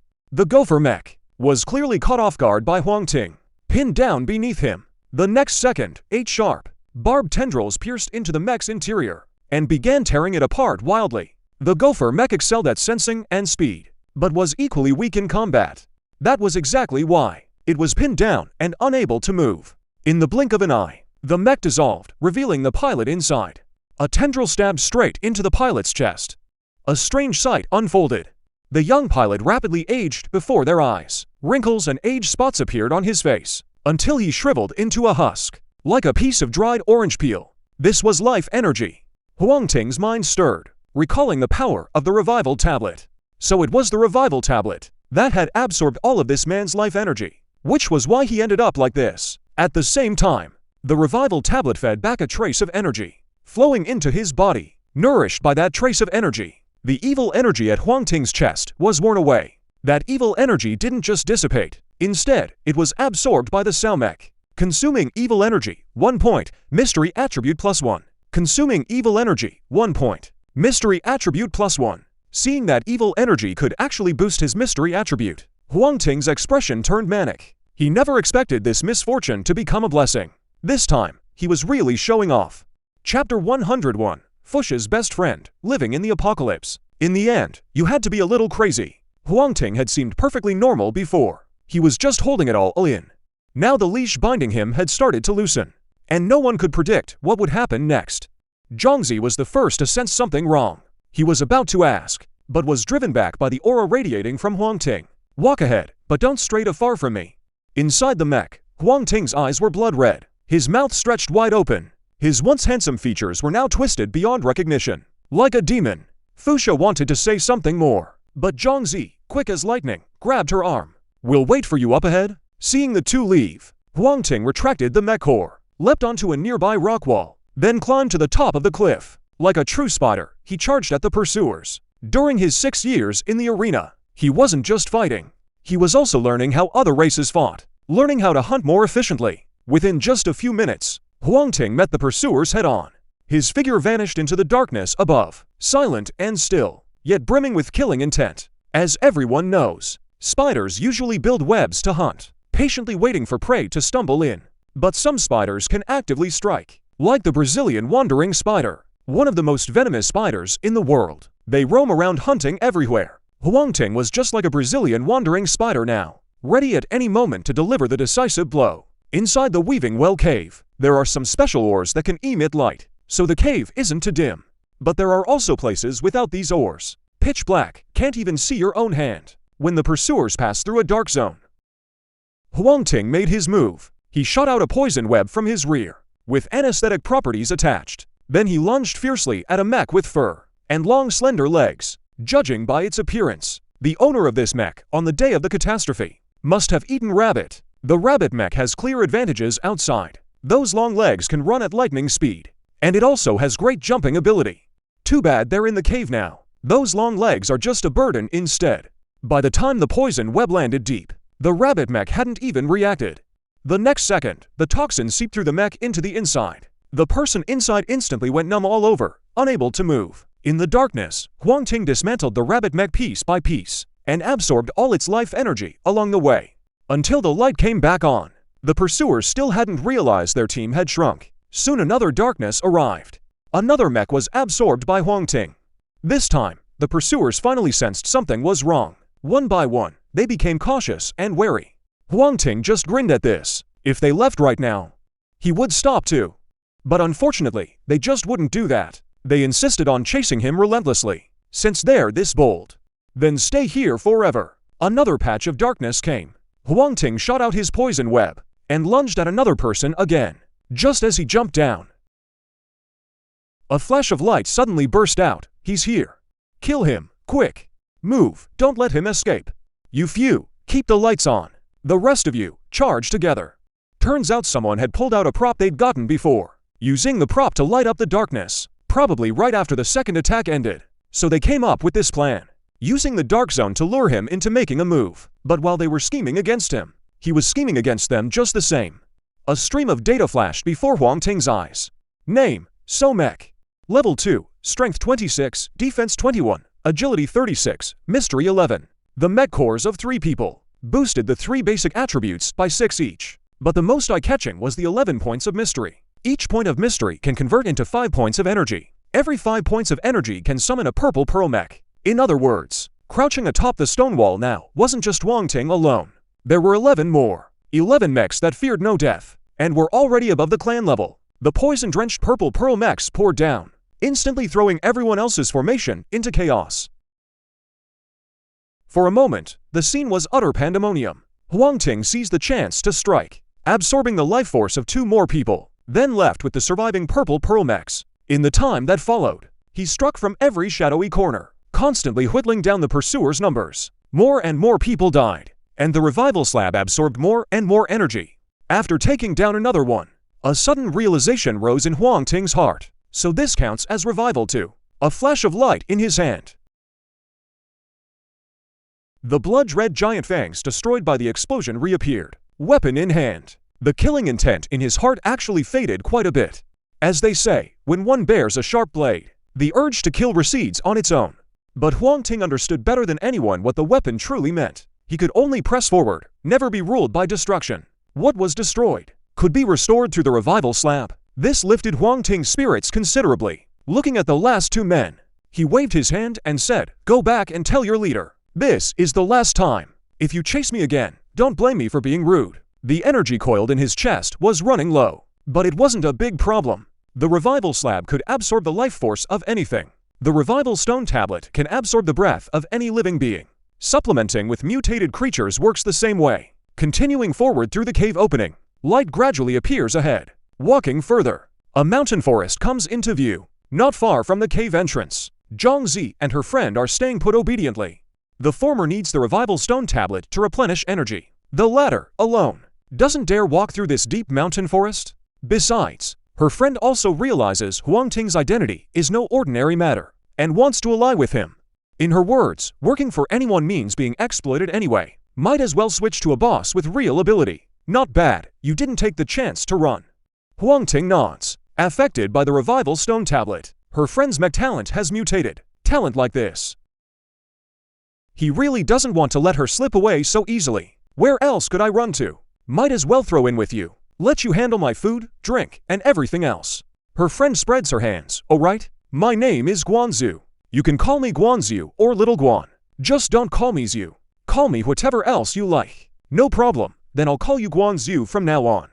Huang Ting finally learns her friend's name. Suddenly a golden flash crosses his eyes. An invisible wave erupts around him, sweeping away Zhangzi and Guanzu before him. A random dungeon. What a coincidence. He steps forward, and his figure vanishes into the dense forest. Only the exit remains guarded. 2 subordinates tremble in fear. Their leader's expression turns fierce. Everything has sunk costs. If he hadn't lost so many men, it'd be one thing. But after losing this many and getting nothing in return, how could he be satisfied? Boss, what do we do now? One of them asks cautiously. You to go find Shan Jun. Zhang Dina's gaze sweeps over the 2. He says coldly. Upon hearing that name, Shanru, both of their legs went weak. Despair written on their faces. Level 102, Wang Lin's Great Cemetery. The new purple bamboo mech dungeon is about to begin. Welcome to the other world. Current location, Royal Tomb Cemetery. Outer area, difficulty, hard, description, undead, wraiths, likes, stone lion ghosts, all kinds of death creatures dwell here, enjoying a peace like a hidden paradise. Until one day, 3 uninvited guests arrived at Huang Ting, surveying the deathly gloom before them. An underground tomb piled high with bones everywhere. The corners of their mouths twitched uncontrollably. A paradise, my foot. Ah, a giant bone arrow shot out from the darkness, hitting the Sao mech dead on. Luckily, this arrow's power wasn't great. It only left on the mech's surface a faint white mark, barely visible. At the same time, a quest appeared. Quest 1, destroy the tombstones. Easy. Quest description, in the outer area of the undead cemetery, some tombstones have been corrupted by evil forces, constantly emitting negative energy, drawing more undead creatures to gather. You need to find and destroy these corrupted tombstones to stop the spread of evil. Quest objective, destroy at least 10 corrupted tombstones and eliminate the skeleton warriors gathered around them and the skeleton archers. Quest 2, seal the magic circles, medium. Quest description, in the inner area of the undead cemetery, some powerful magic circles have been activated, continuously summoning even stronger undead creatures. You need to find these magic circles and seal them to weaken the undead's power. Quest objective, kill undead creatures to drop enough sealing stones. Meanwhile, explore the nearby area. Find the activated magic circles. Use the sealing stones to seal them. Quest 3, kill the necromancer's clone. Nightmare, quest description. In the depths of the Great Cemetery, a terrifying dictator has appeared. He is one of the necromancer's avatars. Because of him, the undead realm has undergone such a bizarre change. For the peace of this place, please slay the necromancer's avatar and prevent the tragedy from unfolding. Mission objective: slay the necromancer's avatar. Jowly had 3 missions, but this time, an extra nightmare level mission appeared. Nightmare level, no less. If the Dawn Mech were still around, it might be worth considering. Huang Ting thought it over and decided to take the first 2 missions first. This was a typical monster farming dungeon. He had never encountered one before, but figuring out the logic here, as long as he cleared the dungeon step by step, there would be no problem. Just as he was about to accept the mission, another prompt popped up. Detected other similar entities nearby. Would you like to enable party mode? Huang Ting slapped his forehead. He almost forgot about that. If they entered the dungeon at the same time, they would receive a party invitation. He and Zhangzi entered almost simultaneously, so receiving this message was normal. Enable. Designate me as party leader. After the designation was enabled, Huang Ting pulled out his blood-red serrated blade and locked onto the skeleton archer that had shot him earlier. In just that brief moment, the enemy fired 3 more bone arrows, though they dealt no damage. He couldn't tolerate it. On the other side, Zhangzi tugged at Guanshu's sleeve. Guanzu had picked up a big club from who knows where. The two looked around, their eyes filled with confusion and caution. Someone sent a party invitation. Do you accept? Leader already confirmed? The sudden prompt startled them. Before they could think it over, Huang Ting sent a message telling them to accept. As the two agreed to join the party, a small map appeared before Huang Ting's eyes. The map wasn't overly complicated, just 3 faintly blinking red dots. One of them represented himself, the other two represented Zhangzi and Guanzu. Now that he knew their positions, it was time to regroup. Huang Ting chopped down the skeleton archer before him. Just as he was about to leave, his body suddenly stiffened. A clump of green soul fire drifted out from the skeleton archer's eye sockets, then went straight into his body. More precisely, it went into the revival stone tablet. Right, even skeletons are essentially a form of life, and since they're life, they can be absorbed by the revival stone tablet. His eyes gleamed with golden light. If that's the case, then if he took out all the undead creatures in the great necropolis, wouldn't the revival stone tablet gain energy? Maybe he could even use the tablet's power to repair the Dawn Mech ahead of schedule. If that happened, even if he ran into that necromancer's clone, he wouldn't be afraid at all. Wait, I still need to test something. A bold idea suddenly struck Huang Ting.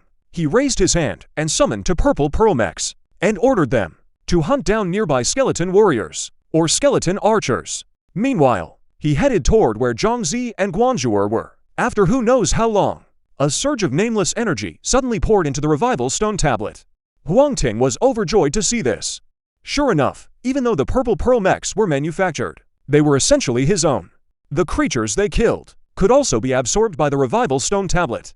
Realizing this, Huang Ting didn't hesitate. He used all his energy to create 10 more purple pearl mechs he'd made 2 earlier. And after all this time traveling, his energy had recovered a bit, so that leaves 1 extra slot for 12 machines. The mechs all spread out. Killing efficiency doubled in an instant. Besides killing the undead creatures, Huang Ting also had them search for undead tombstones and mark them. Task 1 seemed like an ordinary task, but Huang Ting had been through so many dungeons in his past life. He saw through the trick at a glance. The goal was to destroy at least 10 tombstones. But what if he destroyed 20, 30, or even 100?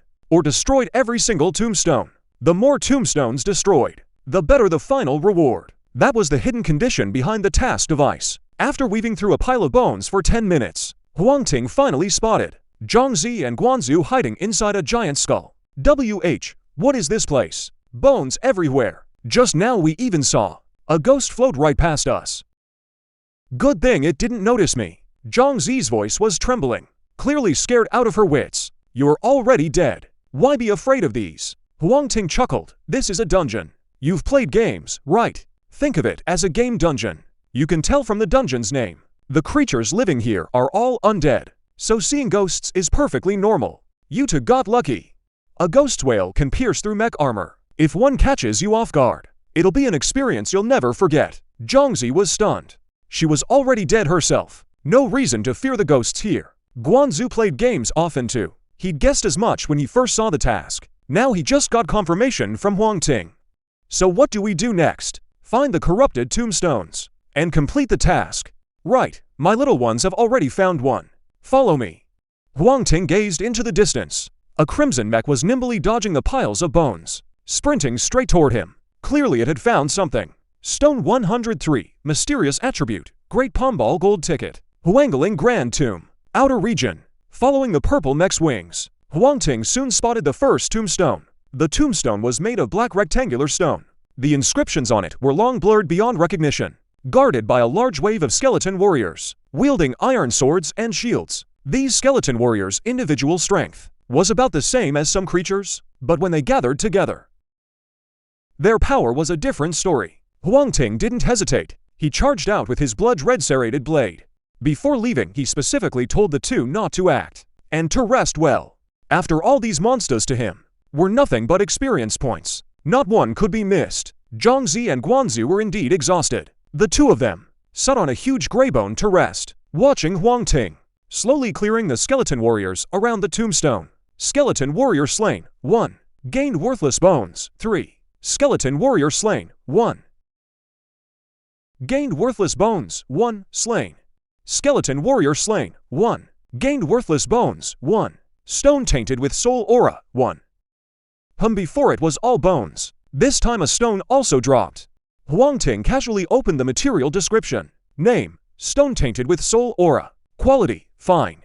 Type, material effect, originally just an ordinary stone. Later changed because it was tainted by the soul aura of some powerful creature, and was transformed. Absorbing a certain amount can raise mysterious attributes. Main mysterious attribute cap 50. Good stuff. Huang Ting's eyes lit up. For the current stage, anything that can boost mysterious attributes, all good stuff. The stuff is good, just the drop rate is a bit low. As the last skeleton warrior fell, Huang Ting chopped the tombstone to pieces. On the quest panel before him, a prompt suddenly appeared. Destroy the tombstone. Worthless bones. Just like the name, utterly worthless. Only Ziha likes to hold them as a chew toy. But since he had no space equipment, Huang Ting could only strap 5 or 6 on his back. Let him carry them himself. Only 2 stones imbued with soul aura dropped. Absorbing them or not hardly matters. He planned to get a few more before absorbing. The two of us rested for a while. The next task of destroying tombstones, leave it to us. Seeing Huang Ting successfully destroy the tombstone, Zhangzi stepped forward and said, "No need." Huang Ting refused outright. You to just sit and rest. With the revival stone tablet constantly replenishing stamina and energy, Huang Ting's condition was always at its peak. No need to worrying about exhaustion. Finally encountering a place with this many monsters. Of course, he was going to farm them hard. Task 3 asked him to maintain peace here. If he killed all the monsters, that should count as maintaining peace, right? Zhangzi and Guanji exchanged glances without speaking, but both saw the emotion in each other's eyes. They had originally thought Huang Ting was cold and ruthless, cruel and merciless. Now it seemed they had misjudged him. This was clearly a selfless and hardworking good man. After resting for a while, another pig mech came trotting over eagerly, a bit slower in speed. When it got close, Huang Ting noticed it was missing 2 legs. No wonder it couldn't run fast. Just as he was thinking, another pig mech lost contact at that moment. The necropolis was full of dangers. Damage was only to be expected. He wasn't in the mech that came chasing behind him. Soon he found the second tombstone, and began a new round of harvesting. The core zone of the necropolis, a tall figure, like a hunched, skinny shadow, was examining the mech fragments on the ground. The breath of the living. It seems a most remarkable guest has come to my domain, but I've never seen this material before. The power contained within it is completely different from the world I inhabit. He raised his head, revealing deep eye sockets, no pupils within them, only a flickering flame of ghostly blue. The silent blue flame trembled violently. He turned and walked to a stone table, took a wooden box from atop it, opened the box, revealing a beast-hide scroll radiating dark aura. Legend says the necropolis is the boundary between life and death, connected here to another world of the living. The living are truly wonderful. Ever since I turned the Duchy of Charon into a breeding ground for death knights, I haven't seen the living in a very long time. At that thought, he looked at the headless death knight before him. That pile of fragments on the ground was its handiwork. Knight Thornton, go forth, heeding the command of your master, Kubero. Bring me one of the living. Be careful not to harm him. The living are not like undead creatures. They are all so fragile, ha ha ha. The Death Knight Thornton said nothing. In truth, he could not speak at all. Thornton leapt onto the skeletal horse. In that instant, a layer of eerie flame ignited upon the skeleton horse's bones, carrying him off into the distance, deep and mesmerizing. The 8th tombstone was dealt with. Adding to this harvest, Huang Ting had now collected 30 stones. Stones tainted with the breath of souls. He laid all the stones before him, ready to absorb them. The black stones gathered together. A wisp of smoke drifted from the surface, like ink dropped into water, slowly spreading outward, enveloping him within. The smoke then sank into the mech, and fed back into Huang Ting. He felt like he was in a sauna. Even his soul felt warm and cozy. In a blink, the heat turned to biting cold. He snapped back to his senses. His mind raced at full speed. Forgotten memories from his past life surfaced, etched deep into his mind. These memories weren't all that heavy, but in this apocalypse, they were precious experience. He always subconsciously ignored them. Now, with the soul aura from those stones, he finally recalled them once more. Before long, the cold receded, and Huang Ting sorted through his memories, opened his attribute panel. Name: Mech, Level 2, Strength 26, Defense 21, Agility 36, Mystery 25 to 25 points of mystery, 14 points higher than before. And he could keep boosting it with soul stones. This dungeon run, even without defeating the final boss, was worth it for this alone. Just then, a cry from Guanzu rang out in the distance, mixed with what sounded like horse neighs. Huang Ting hurried over to check. In his view, all that remained was a streak of green flame speeding away. What happened? Gauging the other's speed, Huang Ting didn't give chase, turned and asked, "I don't know where that thing came from." Grabbed Zhongzi and ran. Couldn't catch up no matter what. Oh, and that thing rode a green horse, with no head, kind of like the headless horseman from the movies. Guanzhouer was bold. Even facing this, she quickly calmed down, and explained in detail. Headless horseman. Huang Ting narrowed his eyes, gazing toward the inner depths of the undead graveyard. The Dawn Mech would be fully repaired soon. I was planning to finish the first task first, then go inside to check. Didn't expect this to happen. Sure enough, even though it's a dungeon, you still have to treat it like a real world. Turning to look at Guanzu, Chen Sheng said, "Let's go. We're going to bring him back." Chapter 104, Clearing the Minions. Destroying the magic arrays in the necropolis inner area. Guanchu's face turned pale, then flushed. This place is already close to the core area. Danger is everywhere. But strangely, he hadn't noticed.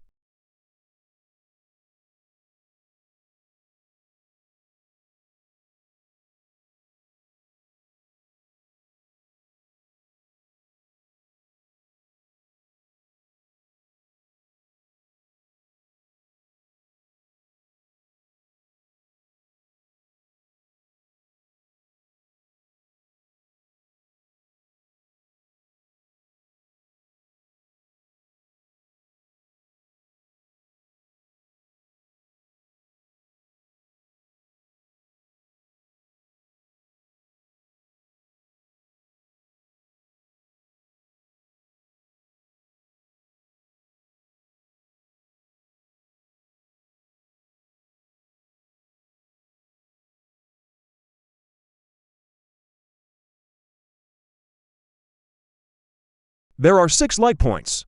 Could these light points correspond to those activated magic arrays? Generally speaking, dungeon tasks are somewhat interconnected. Task 3 is to kill the necromancer's clone. Now there's no trace of the clone in the inner area. He must be in the core area. To enter the core area, we must break through the gate ahead. And thinking about those magic arrays that need sealing, reaching this conclusion isn't surprising. If we can't even get through the wooden gate, how could we possibly kill the final boss? Of course, whether there's a real connection, we'll need to test to find out. Huang Ting used all his energy to create the purple pearl mechs, searching for traces of the magic arrays. His mysterious attribute rose to 25 points, meaning he can now create 25 purple pearl mechs at once, adding the previous ones. The purple pearl mechs now roaming outside have reached a total of 30, though compared to the endless undead creatures out there, it's nothing worth mentioning. But with their swift movements, they're excellent at hunting down prey. 30 mechs spread out in a fan formation, not missing a single trace or clue. Soon, the first magic array was found. Huang Ting moved at the sound and rushed over quickly. This magic array was carved into a cliff face. Almost every single moment, undead creatures were emerging from it. All around, a huge crowd of undead creatures had gathered. skeleton warriors holding iron swords and shields, skeleton archers with bows and arrows, and skeleton dogs, each carrying some poor victim's bone in their jaws. There were even 3 skeleton mages draped in tattered robes. At a rough glance, the undead numbered at least 300 or more. This medium-level quest's difficulty was a bit on the high side, but Huang Ting, for his part, didn't care whether the second quest was hard or not. It wasn't simple, but it wasn't that hard either. The first part just required hunting other undead to drop the seal stones, then, bit by bit, lure this undead army away to another location and complete the sealing. Going in head-on like he was doing was indeed far more difficult, but these creatures here could also drop seal stones. If that's the case, why go far when the answer is right here? The blood-red serrated blade in his hand showed a special effect. Effect 2, King's Weapon. It carried an invisible, imposing aura. Once equipped, it reduced attributes of enemies below his rank by 40%, reduced attributes of enemies at his rank by 15%, and reduced attributes of enemies above his rank by 5%. Except for those 3 skeleton mages, most of the other undead were at his rank, and some were even lower. The blood-red serrated blade's effect could be pushed to its absolute limit right now. What's more, Huang Ting's gaze turned fierce. His 8-legged exterior was slowly being wrapped by something. The auxiliary module, 8-legged pearl, was awakening. He glanced down at the blood-red serrated blade in his hand and shook his head with a helpless sigh. That's the one downside of this mech. It looks ridiculous when using a weapon. Luckily, the blood-red serrated blade didn't demand much. Otherwise, he really couldn't have equipped it. After the 8-legged pearl awakened, Huang Ting's mobility was greatly enhanced, especially his agility, which had reached 56 points. Stepping into the realm of third-rank mech attributes, with a light leap, he shot forward 10 yards. The undead army guarding the magic circle sensed the living aura on him, immediately grew restless. The 3-headed skeleton mage, turning back, began chanting an unknown incantation. As the spell fell, above the heads of the surrounding undead, a green halo suddenly appeared. A halo spell. Who'd have thought a mere skeleton mage could pull off something like that? Huang Ting knew he couldn't delay. He charged straight into the undead army. Behind him, Guanzu also drew out her lightning spear. Fighting alongside him, the pig armor mech strength lay in spawning minions and poisoning. 30 tables. Against an undead army of this scale, the pig armor mechs clearly had little use. As for poisoning, a bunch of skeletons with poison resistance so high, wasting time on poison was worse than just cutting them down. Undead creatures kept dropping dead. A layer of white bones quickly piled up on the ground. Years later, if these bones could gather enough energy to ignite the flame of souls, they would reawaken and give birth to new undead. For now, they were just a pile of bones. Huang Ting and Guanzu were slaughtering with gusto. Ziha wasn't idle either. He dashed forward and bit off one skeleton mage's leg bone in a single chomp, then ran off with it somewhere. That skeleton mage had no choice but to find a spare leg bone and stick it on. But someone else's bone was never as comfortable as his own, which left him deeply frustrated. Ziha seemed to treat it all as a game. With a crunch, he bit off another skeleton mage's arm, the arm still holding its staff. Losing both arm and staff, that skeleton mage couldn't even cast a spell. Nice job, Ziha. Huang Ting couldn't help but laugh. Who knew what countered these skeletons best? Wasn't Guanshu's thunder spear, but Ziha. Skeleton warriors, skeleton mages, whatever. They're all just chew toys. Bang! One swing smashed a skeleton warrior to pieces. Huang Ting suddenly felt something stir. Dawnlight, dark and silent. The Dawnlight mech destroyed in the explosion finally revived. In that instant, the mighty Dawnlight mech replaced the boar mech, covering Huang Ting's body. A skeleton warrior, clueless about what happened, raised its iron sword, slashing at Huang Ting's head. But the next second, a huge hand grabbed the hilt tightly. The already rusted iron sword. With a slight squeeze, the sword was crushed in that hand, like a crumpled piece of A4 paper. Huang Ting grabbed the sword with one hand. The other hand clenched into a fist, smashing down hard. The skeleton warrior, the soul flame in its eye sockets flickered, instinctively raised its shield to defend. Bang! The shield shattered. The skeleton warrior was punched deep into the dirt, turning into shattered bone fragments. At the same time, Zhongzi was brought by the Headless Knight before Kubalo in the core area. Kubalo's shock, the wooden door opened. The breath of the living.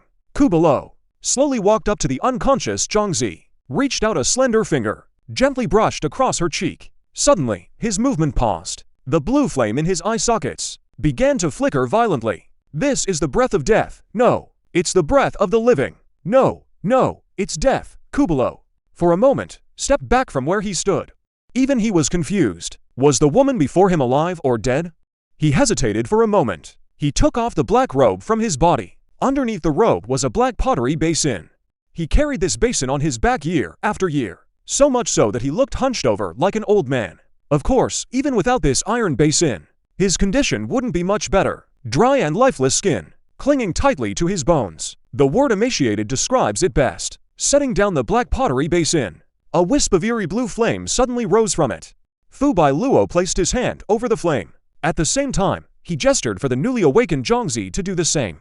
Faced with such a bizarre situation, how would Zhongzi dare make any move? He directly summoned his Tianyu Mech and fled. The headless knight standing nearby saw this, immediately raised the broadsword in hand and slammed it heavily onto the mech. This heavy strike didn't affect the Tianyu Mech much, but it successfully halted Zhongzi's steps. A strange sound of sudden rain rang out. It directly severed the connection between Zhongzi and the Tianyu Mech. Zhongzi, who hadn't even run 10 meters, was captured again.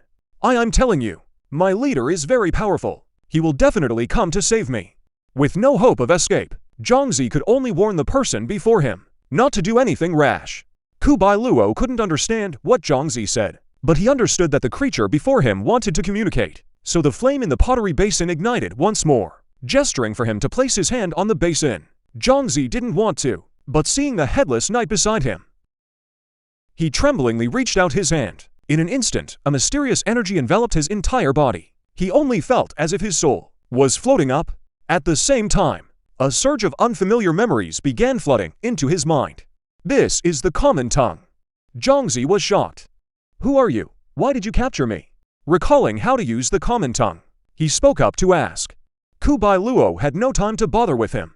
Through the soul fire basin, he already had a rough idea of the changes happening on Lanshin's side, but his level wasn't high, and he was only a clone, so he didn't grasp what it all meant. The reason he stayed silent was simply that he was absorbing some basic knowledge about Lanshin's life. Lifelong learning is the most fundamental professional trait of a mage. He absorbed it quickly. In just a few short minutes, the basic knowledge about Landin was etched into his mind. As you can see, I am a necromancer. I hold interest in all living things. In this realm of the dead, no new life has appeared for many years. You and your companions are the first, Teacher Kubero replied. The Soul Brazier let him gain knowledge quickly, but not everything. And since Zhongzi had died once, there were gaps in his memories. So, he didn't know what had happened to Zhongzi. He just took him for a living being who stumbled in here. We only stumbled in here by accident too. We didn't mean to offend you. Please spare us. Zhongzi's eyes darted around, and he immediately begged pitifully. Kubero was silent for a moment, then spoke. Your soul shows no obvious disturbance. It seems you truly are outsiders who wandered in by chance. What little trick did you use? And you? Why do you carry both the aura of life and death on you? By the standards of your worldview, you should have been dead for a long time, so he had too many questions. The realm of the dead is cut off from the world. Others couldn't find it, even if they tried. Yet these people stumbled in by accident.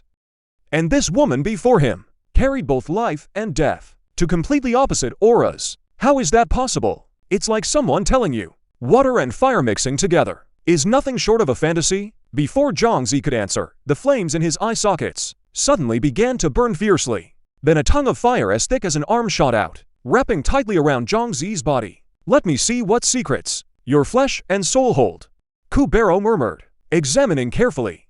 Moments later, he suddenly gasped. The flames in his eye sockets quickly withdrew, shrinking to the size of a bean, granting the dead eternal life. This is divine power only gods possess. O merciful gods, please forgive Jink Kubero's transgression. Kubero prostrated himself on the ground, begging Zhongzi for forgiveness. On the other side, Huang Ting had already sealed the first magic circle. He rushed back to the wooden door and looked. Sure enough, one of the glowing dots was gone. Now that he knew how to enter the wooden door, and the Dawn Mech was fully revived, there was nothing more to say. Huang Ting struck with full force, sealing the remaining 5 magic circles in one go. The moment the 6th circle was sealed, the heavy wooden door slowly creaked open.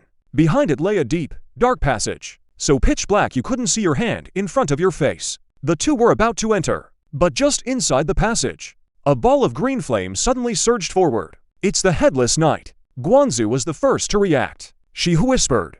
No sooner had she spoken than the Headless Knight, clad in silver armor, came thundering forward on his warhorse. Sensing the overwhelming pressure from the Headless Knight, Huang Ting's face turned grim. Very strong, at least 4th tier level. If such a knight ever left this dungeon, it could destroy the entire refuge in no time. The human world may be advancing rapidly, but it still has no way to match these terrifying monsters that have lived for who knows how many years. Soon, the Dark Knight rode up before the two of them.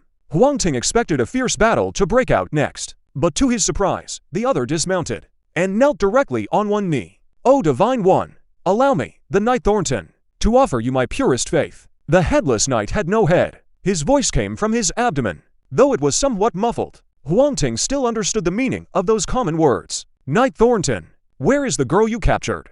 He hesitated for a moment, then asked, "O Divine One, she is currently a guest at my master's place. Please, Divine One, follow me." Thornton clapped his hands. Two massive ancient beasts rose from the ground, their bodies lowered before Huang Ting and Guanzu. Huang Ting looked perfectly calm. His voice was oddly composed. Guanzu had never seen such a spectacle. For a moment, she was flustered and clumsy. In the end, she could only slowly climb onto the ancient beast. The Headless Knight stood still for a long while, seeming unable to understand something. Why were the servants beside the Divine One so foolish? Back when he was only 5 or 6 years old, he could already mount a horse with ease, riding back and forth across the domain. Later, even after losing his head, his skill remained superb, striking terror into his enemies. After thinking for a long time, he suddenly realized that he had no head. No matter how he thought, he would never figure it out. So he simply stopped worrying about it. Flames blazed up, burning bright. The burning beasts carried the two forward at great speed. Chapter 106, Willing to be a Servant, task complete, a quarter of an hour later. In the cemetery grand hall, seeing Zhangzi seated high on the platform, Guanzu was overjoyed. Zhangzi, whose heart had been restless with worrying, at that moment also saw Huang Ting and Guanzu. She sprang up and flew down from the platform. Guanzu opened her arms to welcome Zhangzi's arrival, but unexpectedly, Zhangzi plunged straight into Huang Ting's embrace. He turned his head and looked at a dark figure not far away. A sudden wave of disgust rose in his heart for no reason. Kubero also felt nothing but disgust toward Guanzu. The thunder energy radiating from her was like vomit after a night of drinking.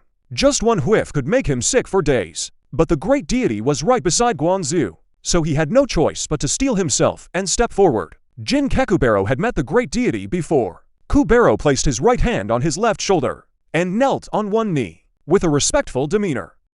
The deity saw that Zhangzi was unharmed and even treated as a divine envoy. Combined with the environment here, Huang Ting instantly understood this was the work of the revival tablet.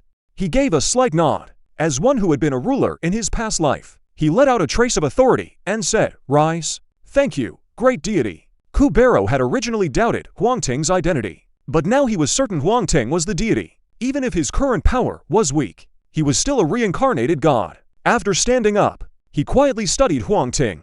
With just one glance, the azure flames in his eye sockets began to flicker violently. "Tell me what you saw." Noticing Kubero's gaze, Huang Ting smiled with amusement. The soul flames of undead creatures come in different colors. Green is common, blue is noble, and white belongs to royalty. Don't think blue isn't precious. In truth, white-flamed undead royalty are extremely rare. Every single one is the most powerful being in some world. Even undead with blue soul flames are few and far between. The Kubero before him was likely some kind of humanoid race. After coming into contact with necromancy, he transformed himself into an undead creature. This kind of transformation is extremely painful. Kubero's original form was probably a very powerful necromancer. As for how powerful, that remains unknown for now. Facing Huang Ting's presence, the aura faintly radiating from him, even though the undead creature had no need to breathe, Kubero still felt suffocated. "In you, my lord, I see a mighty power that commands life and death. Within that power, there seems to exist a law that transcends time and space." He dared not conceal anything, and answered truthfully, "If my true body were here, I might be able to discern a clue, but now I no longer have the strength to contact him." Hearing this answer, Huang Ting's mind stirred. The power over life and death likely comes from the resurrection tablet, transcending time and space. Could it be that piece of the central smoke tablet he obtained before? That central smoke tablet lies in another world, After he acquired it, not only was he reborn before the apocalypse, he also returned to Lan Din. It truly does relate to space and time. He just didn't know what it ultimately represented. The relevant information flashed through his mind. Huang Ting stopped pondering and looked down at the kneeling Kubero. He had a thought. After killing Kubero, would he ever encounter him again? All the dungeons he had experienced before were meaningless slaughter. Even the final bosses couldn't be communicated with. If not for last time in the Green Hell dungeon, when he met that forest spirit, he would still think the creatures in dungeons had no memory or emotions. Now, he wanted to verify this if he never met him again. Then most people from his past life had been deceived. Some dungeon final bosses would never respawn. They all hid enormous secrets. Such dungeons could be called first clear dungeons. Once cleared, their value dropped drastically. If he did encounter him again, then he'd see whether Kubero retained his memories, and use that to find the hidden force behind the dungeons. Sensing the murderous intent in Huang Ting's heart, Kubero knelt down once more. "Forgive me for offending you, my lord. I beg you, my lord, to show mercy." He waited for a long time. The gloomy atmosphere hanging overhead still had not dispersed. He gritted his teeth and knelt down on both knees, his hands spread flat on the ground. "I, Kubero, am willing to become the servant of the great deity. To atone for my crime of offending the divine history, your servant needs a reason to accept you. And I also need a reason why you willingly become my servant." This time, Huang Ting finally spoke. "If you truly wish to become a servant, then I suppose I could spare Kubero's life. Great deity, I am skilled in some low-level necromancy. I can help you accomplish many small tasks. They possess decent combat power, and besides, the soul flame in Kubero's eye sockets trembled violently. Surely you know of my situation." "An avatar, that's right. I am merely an avatar, but my soul is complete." Kubero gritted his teeth, saying, "My soul is complete." Huang Ting narrowed his eyes slightly, recalling a rather interesting acquaintance. "Soul deprivation. You say your name is Kubero. What is your relationship with Kuberoni?" "Kuberoni, a necromancer with a beautiful face and a body full of temptation." In his past life, Huang Ting had never dealt with her, but he had heard of her name. In the world of the undead, aside from those evil gods, she was the most powerful of them all. If he remembered correctly, the Kuberoni of his past life had apparently sided with the owner of the resurrection tablet. Who would have thought, after all this wandering, not only did he obtain the resurrection tablet, but he also encountered a necromancer named Kubero. Interesting. This is getting more and more interesting. Upon hearing that name, Kubero's body trembled. She is my older sister. No, he is Kubero. I am the real Kuberoni. He stripped my soul and stuffed it into this body, refining it into an avatar. Later he imprisoned me here, binding me to the soul brazier, draining my soul at every moment to cultivate his necromancy. But every time, he leaves me a little something, so I can absorb the undead aura here and strengthen my soul.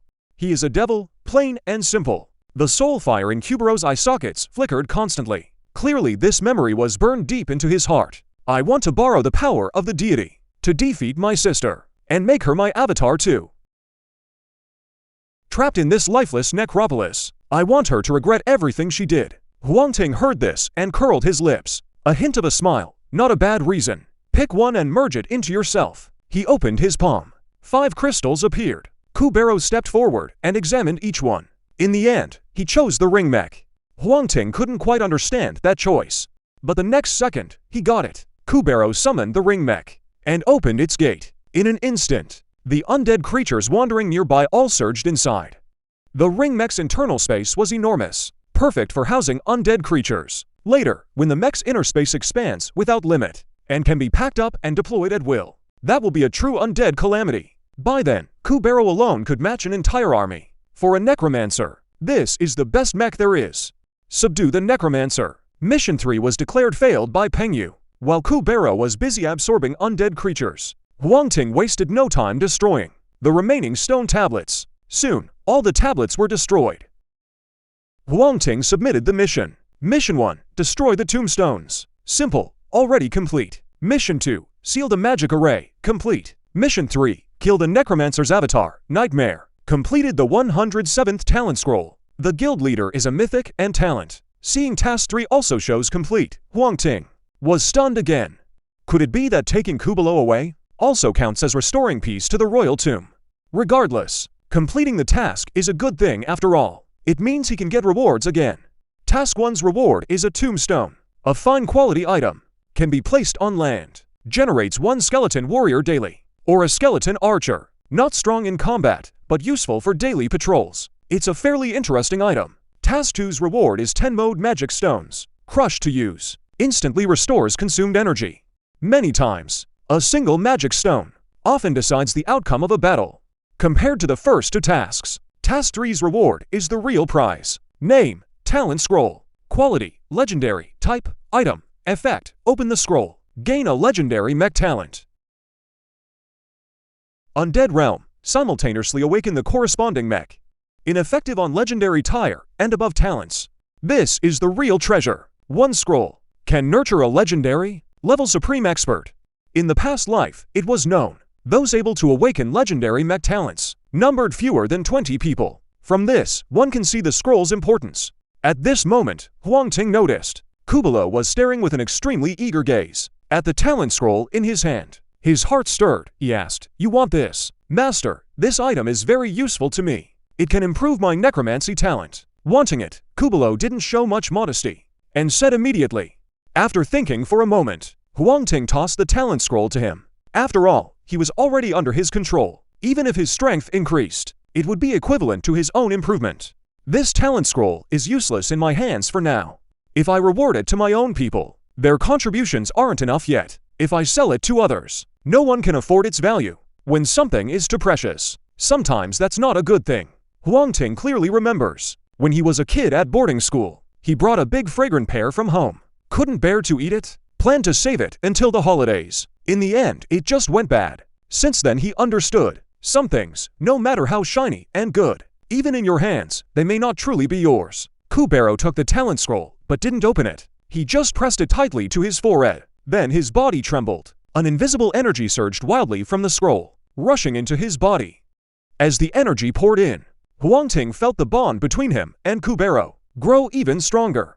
A moment later, Kubaro set the scroll down, reached out and grabbed toward the empty ground. The bones on the ground suddenly stirred, and quickly assembled into strange and dead creatures. Then Kubaro muttered a few incantations. In the eye sockets of all the bones, flames of soul fire ignited instantly. Huang Ting was overjoyed at the sight. He never expected Kubaro could ignite soul fire directly. Only necromancers with top-tier aptitude could do that, which meant, before, Kubaro's aptitude was only at the excellent level, or maybe even lower. After receiving the talent scroll's baptism, his aptitude jumped straight to legendary. That's why he could pull this off, so giving him the scroll wasn't a bad deal, just as he was thinking.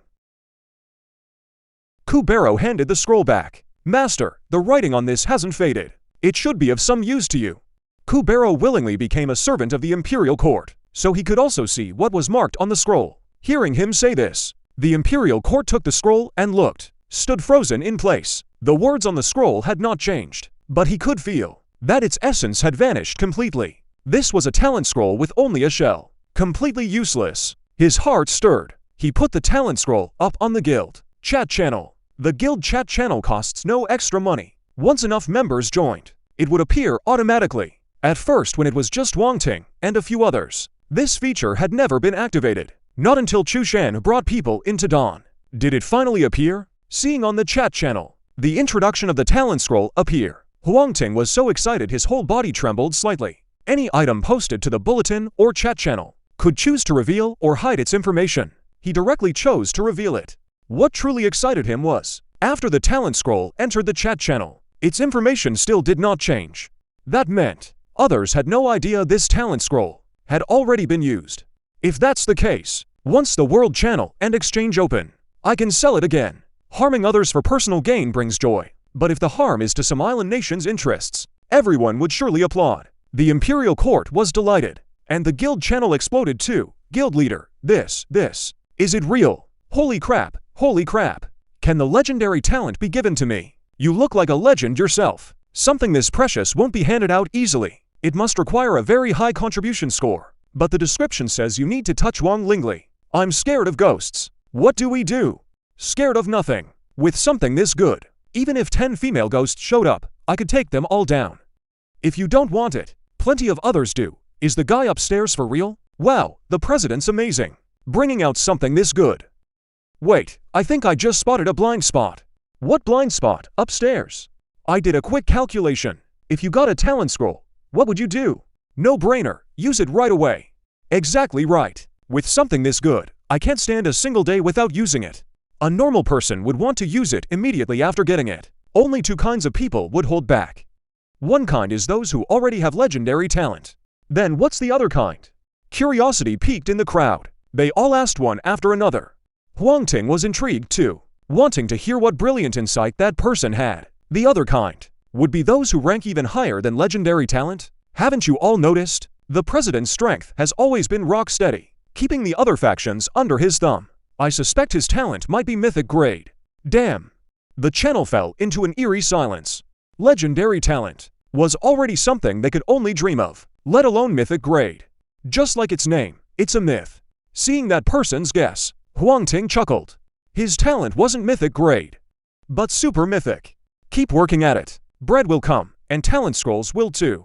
After typing that line, Huang Ting and the others vanished in a flash, appearing back at their original spot. By his side was also Kubero, the hidden boss of the undead cemetery. Master, be careful. There's a dangerous presence nearby. Just as they caught their breath, Kubero stared warily into the dense forest ahead. Little Ha dropped the bone from his mouth and let out a low growl, the fur on his back standing straight up. Chapter 108. The Mountain Army's Frenzied Ghosts, the Dead.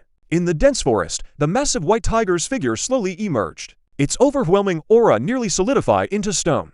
Pressing down, the surrounding trees quickly bent low. The white tiger came charging over. Beside it followed a group of creatures moving strangely. Among them were both humans and wild boars. It was said there were also golden snub-nosed monkeys, though they seemed to be moving. Whether human or other creature, all wore vacant, dull expressions, looking like they had lost their souls. Huang Ting quickly looked over. Suddenly he spotted a familiar figure among them. It was one of the two people he had let go that day. Why was he here? Actually, to explain this, one had to bring up Zheng Di. Compared to others, Zheng Di's awakened mech wasn't all that great. It didn't even reach average level. But this guy, oddly enough, awakened an extremely useful mech talent. Animal communication. As the name suggests, having awakened this talent, he could communicate and interact with animals. It was precisely thanks to this talent that he got in touch with the white tiger, and with the support of other mutated creatures, he established a foothold in Green City, becoming the leader of a major settlement. Now, whenever he ran into trouble, the first one he thought of was the mighty white tiger. The mountain lord he called it. The white tiger itself, after learning about human mythology, it had given itself that flashy title. Setting aside his curiosity, Huang Ting carefully observed these creatures before him. A word surfaced in his mind unbidden: frenzied ghosts. Ancient legends said these were frenzied ghosts. Those eaten by tigers become their heralds, meaning that people devoured by a tiger have their souls enslaved, becoming frenzied ghosts. Frenzied ghosts know no good or evil. Their conduct is vile. They lurk and lure people in, causing them to be eaten by the tiger, and so they become the tiger's adopted children. If I'm not mistaken, those creatures were all formed after being devoured by this white tiger. You bold dog! Seeing the mountain lord, why don't you kneel at once, so the mountain lord can eat you up?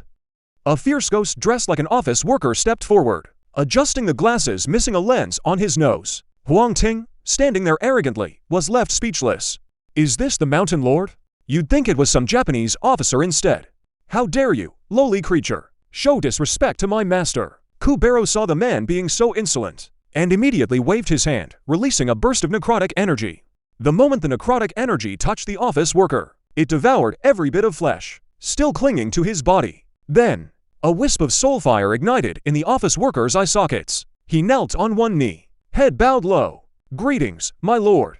The necrotic energy didn't stop seeping out of the office worker, and then flowed into the next fierce ghost. This one was a wild boar. After the necrotic energy consumed all its flesh, it too knelt down and prostrated itself before Huang Ting. In an instant, all the fierce ghosts knelt in unison. The white tiger's thick whiskers trembled with rage. Knowing just a little soul enslavement, and you dare to flaunt your pitiful knowledge before my revered master? Withdrawing the necrotic energy, Kubero sneered. When it came to soul enslavement, his level was far above this white tiger's. If Huang Ting hadn't given the order, he could have enslaved it on the spot, turning it into one of his servants. Master, what else do you need me to do? Clean up all these fierce ghosts on your own?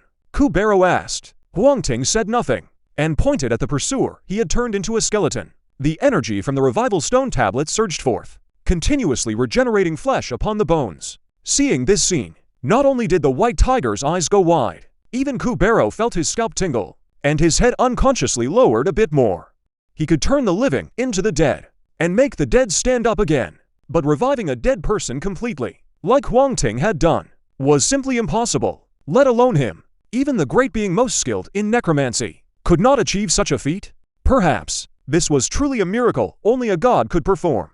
Huang Ting glanced at him and the white tiger, satisfied inside, yet inwardly bleeding. For easy calculation, he had deliberately displayed the energy absorbed by the revival tablet in the form of a percentage. After slaying the undead, all the undead creatures in the great graveyard, the energy inside the revival tablet reached 27%. It seemed little, but in truth, it was enough to revive the Dawn Mech 13 times. Unless an opponent's strength far exceeded his own, he was already invincible. Yet to revive this man, the energy was cut in half. There was no helping it. Returning from death was never a simple matter. Moreover, this man had first been devoured by the white tiger, his soul enslaved, then later turned into an undead creature by Kubero. Those two factors alone consumed a great deal of energy. But Huang Ting had not wasted it for nothing. First, he wanted to know why this man had appeared here. From the very start, he had noticed that the white tiger was unfamiliar with the surroundings, meaning it might have come from elsewhere, and most likely this man had led it here. Second, he also understood that his deterrence over Kubero was not enough. The other had submitted, perhaps because he sensed the power of the central tablet, and driven by a burning desire for revenge, had reluctantly acknowledged him as master. By briefly showcasing the revival tablet's power, he could make Kubero wary. Of course, re-acknowledging him as master, Kubero could no longer betray them. Huang Ting was just giving him a warning in advance, to avoid any unpleasantness between them later. And one last thing, he wanted to seriously analyze the power contained in the resurrection slab. This power was somewhat like life energy, but it was also different from life energy. After all, undead creatures have no life energy in their bodies, yet the resurrection slab could still absorb from them. After observing for a while, he finally noticed a clue. What the resurrection slab absorbed was a more fundamental kind of energy. This energy was everywhere. It's just that living beings contained more of it with greater spirituality. For some reason, a word suddenly popped into his mind. Energy is the foundation of all things. Only spirituality is the most essential marker that distinguishes one thing from another. A sense of enlightenment rose in Huang Ting's heart. Someone had once raised a question. If you copied all the memories of a dead person into another cloned body, then the revived clone, would it truly count as the original person or not? Now he could finally give the answer. No, because the dead person's spirituality had already dissipated. The clone did not possess the dead person's spirituality, so no matter how real it seemed, it was still a different person. And what the resurrection slab did was to retrieve and restore the spirituality of the corpse. That was resurrection in the truest sense. And that was exactly what Kubero feared. Flesh restored, spirituality returned, and the man soon woke up. The moment he saw Huang Ting, he muttered, "So you died too, after all. Damn it, if it weren't for you, would I have let that tiger eat me? I think you should take a good look at whether you're dead or not first." Huang Ting smiled and said no more. The man turned and looked around. Suddenly he felt a chill run through his whole body. A huge white tiger was right there, staring at him without blinking. Chapter 109, The Truth of Everything. Huang Ting shouted, "Mom, don't eat me, don't eat me." He dropped to his knees with a thud. Kowtowing like a pestle, the white tiger turned away and said nothing. This left the man completely baffled. He looked around once more. He raised his palm and slapped himself hard across the face. A crisp crack echoed through the woods. Feeling the pain, the man slowly rose to his feet, touching his half-swollen, reddened cheek. Only then did he look back at Huang Ting. What on earth is going on here? I just used a little trick to bring you back to life. Now I ask, you answer, understand? Yes, understood. The man nodded hurriedly in reply. Name, Wang Dandan. Huang Ting opened his mouth to speak. That name nearly made him forget his next question. You were eaten by that tiger. Yes, it did eat me. It's all that Jiaozi's fault. If he hadn't abandoned me, I wouldn't have been eaten by that tiger. Wang Dandan glanced guiltily at the white tiger. Seeing it made no move, he stammered out his words, then said, "Enough. That great tiger's strength is extraordinary. Even if that Jiaozi had stayed with you, you wouldn't have escaped either. With the white tiger's power, let alone just 2 people, Even 20 more wouldn't have gotten away. It let Zhao go clearly on purpose. Noticing Huang Ting looking at it, the white tiger licked its paw, but felt that seemed to undermine its dignity. So it put it down and spat out a woman from its mouth. The woman landed and spoke. That fellow hadn't bathed in days. He stank too much. I didn't care to eat him. The ghost was the white tiger's eyes and ears, so it could relay messages for it. Hearing this reason, Wang Dandan nearly broke down. So the reason he was eaten was that he'd taken a bath? Of course, there was another reason. I had a pact with that kid Zheng Di. He sent people here, so I have to keep one. Hearing those words, Wang Dandan's body went ice cold. She had vaguely heard of Zheng Di and the matter with Baihu. She also knew Zheng Di once sent people to find Baihu, but she thought someone had angered Baihu, and that's why they got devoured. As long as she was careful enough, there shouldn't be much of a problem. She never expected that she wasn't just delivering a message, but also delivering herself to be eaten. In other words, back then, either she or Zhao Le had to die. Zheng Di truly had a ruthless heart. So you came here to contact Baihu, just to deal with me. Combining both of their answers, Huang Ting suddenly understood everything. Wang Dandan nodded. Furious, she said, it's all the leader's ba. It's all that bastard Zheng Di who made us do this. Earlier, lurking around the villa district was because Zheng Di discovered treasure there. Otherwise, we'd have nothing better to do. Why would we ever be in a place like that? The villa district. Huang Ting's gaze fell on Guanzhur. It must have been when Guanzhur was resurrected. The power of the revival stone surged out, causing some anomalies. And those anomalies happened to be seen by Zheng Di. That's why everything that followed happened. No wonder he always felt someone was biting at him like a mad dog. So it turned out they discovered some little clues. Thinking of this, the smile on Huang Ting's face turned cold. Kubalo, extract his soul. I need some memories. As you command. Kubalo reached out with one hand. A mass of special energy was drawn out from Wang Dandan's body. Looking closely, one would notice that mass of special energy actually bore the same facial features as her. Pulling out Wang Dandan's soul, Kubalo began absorbing the memories within it. Taking this opportunity, Huang Ting looked at the white tiger, killing intent blazing in his eyes. It had devoured so many people. There was no way he would let it go. The white tiger sensed the killing intent. Its gaze struck like a blade, fierce and cold. Human, leave now, and this lord will not pursue the matter of your offense against me. As for that brat Zheng Di's affair, I will no longer meddle in it. The female fiend spoke, her voice low and deep, no longer the crisp tone from before. Huang Ting wasted no words. Dawnlight machine, parasitic limit state, activated. The next second, he vanished into the shadow space, 8 long legs behind him dancing swiftly. When they looked again, Huang Ting had already appeared above the white tiger's head. He grabbed a tuft of fur atop its head. His other hand clenched into a fist and slammed down hard. How dare a mere beast call itself a mountain lord? You dare to eat people. You even command fiends. Before, you were a protected animal, but not anymore. A series of heavy blows rained down, though they didn't cause much damage.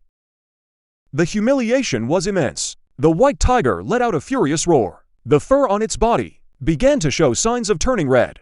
I will devour you. This time, it wasn't the fiend speaking, but the white tiger itself.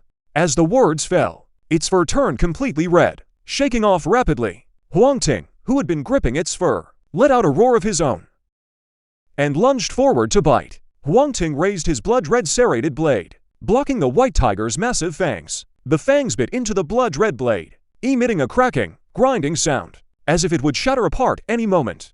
The tiger was already the king of beasts, and after its mutation, its power had grown enough to fight above its rank. Huang Ting dropped the weapon in his hand and charged straight into the white tiger's embrace. In the great necropolis of the dead, he consumed stones tainted with soul aura and recovered much of his past life memories. Among them was a set of devastating mecha combat techniques called the 6 Beast Seals. This was no ordinary mecha combat art, but one refined from studying the attack patterns of powerful mutated creatures, distilled into absolute killing moves. Combined with the mysterious energy infused in his limbs, it could unleash incredible power in an instant. Right beast, tiger wings. One of Huang Ting's hands formed into a tiger claw, struck at the white tiger's belly. If this move had a claw-type auxiliary module to complement it, the power would be even greater. But with his terrifying attribute boost, its power was anything but weak. Though the white tiger's hide was exceptionally tough, Huang Ting still tore out a gash of blood.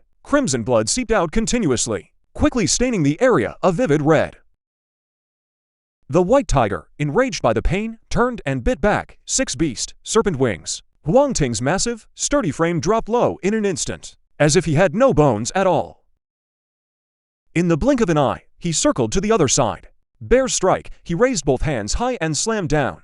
The white tiger took the impact, stumbled, and toppled to the ground, smashing through 7 or 8 barrel-thick sawtooth trees. Tiger surge, serpent coil, bear strike. These were the most powerful moves in the 6 beast seals, and the most elusive. If not for the boosted mysterious attributes, Huang Ting truly might not have been able to pull off this 6 beast seals. Seizing the moment while the white tiger got up, he reached down and grabbed the blood-red serrated blade from the ground. Spiritual energy surged from within him, instantly restoring it to perfect condition. Then he stepped forward, aiming at the softest spot, the belly that already had a bloody gash torn open. He swung the blade down.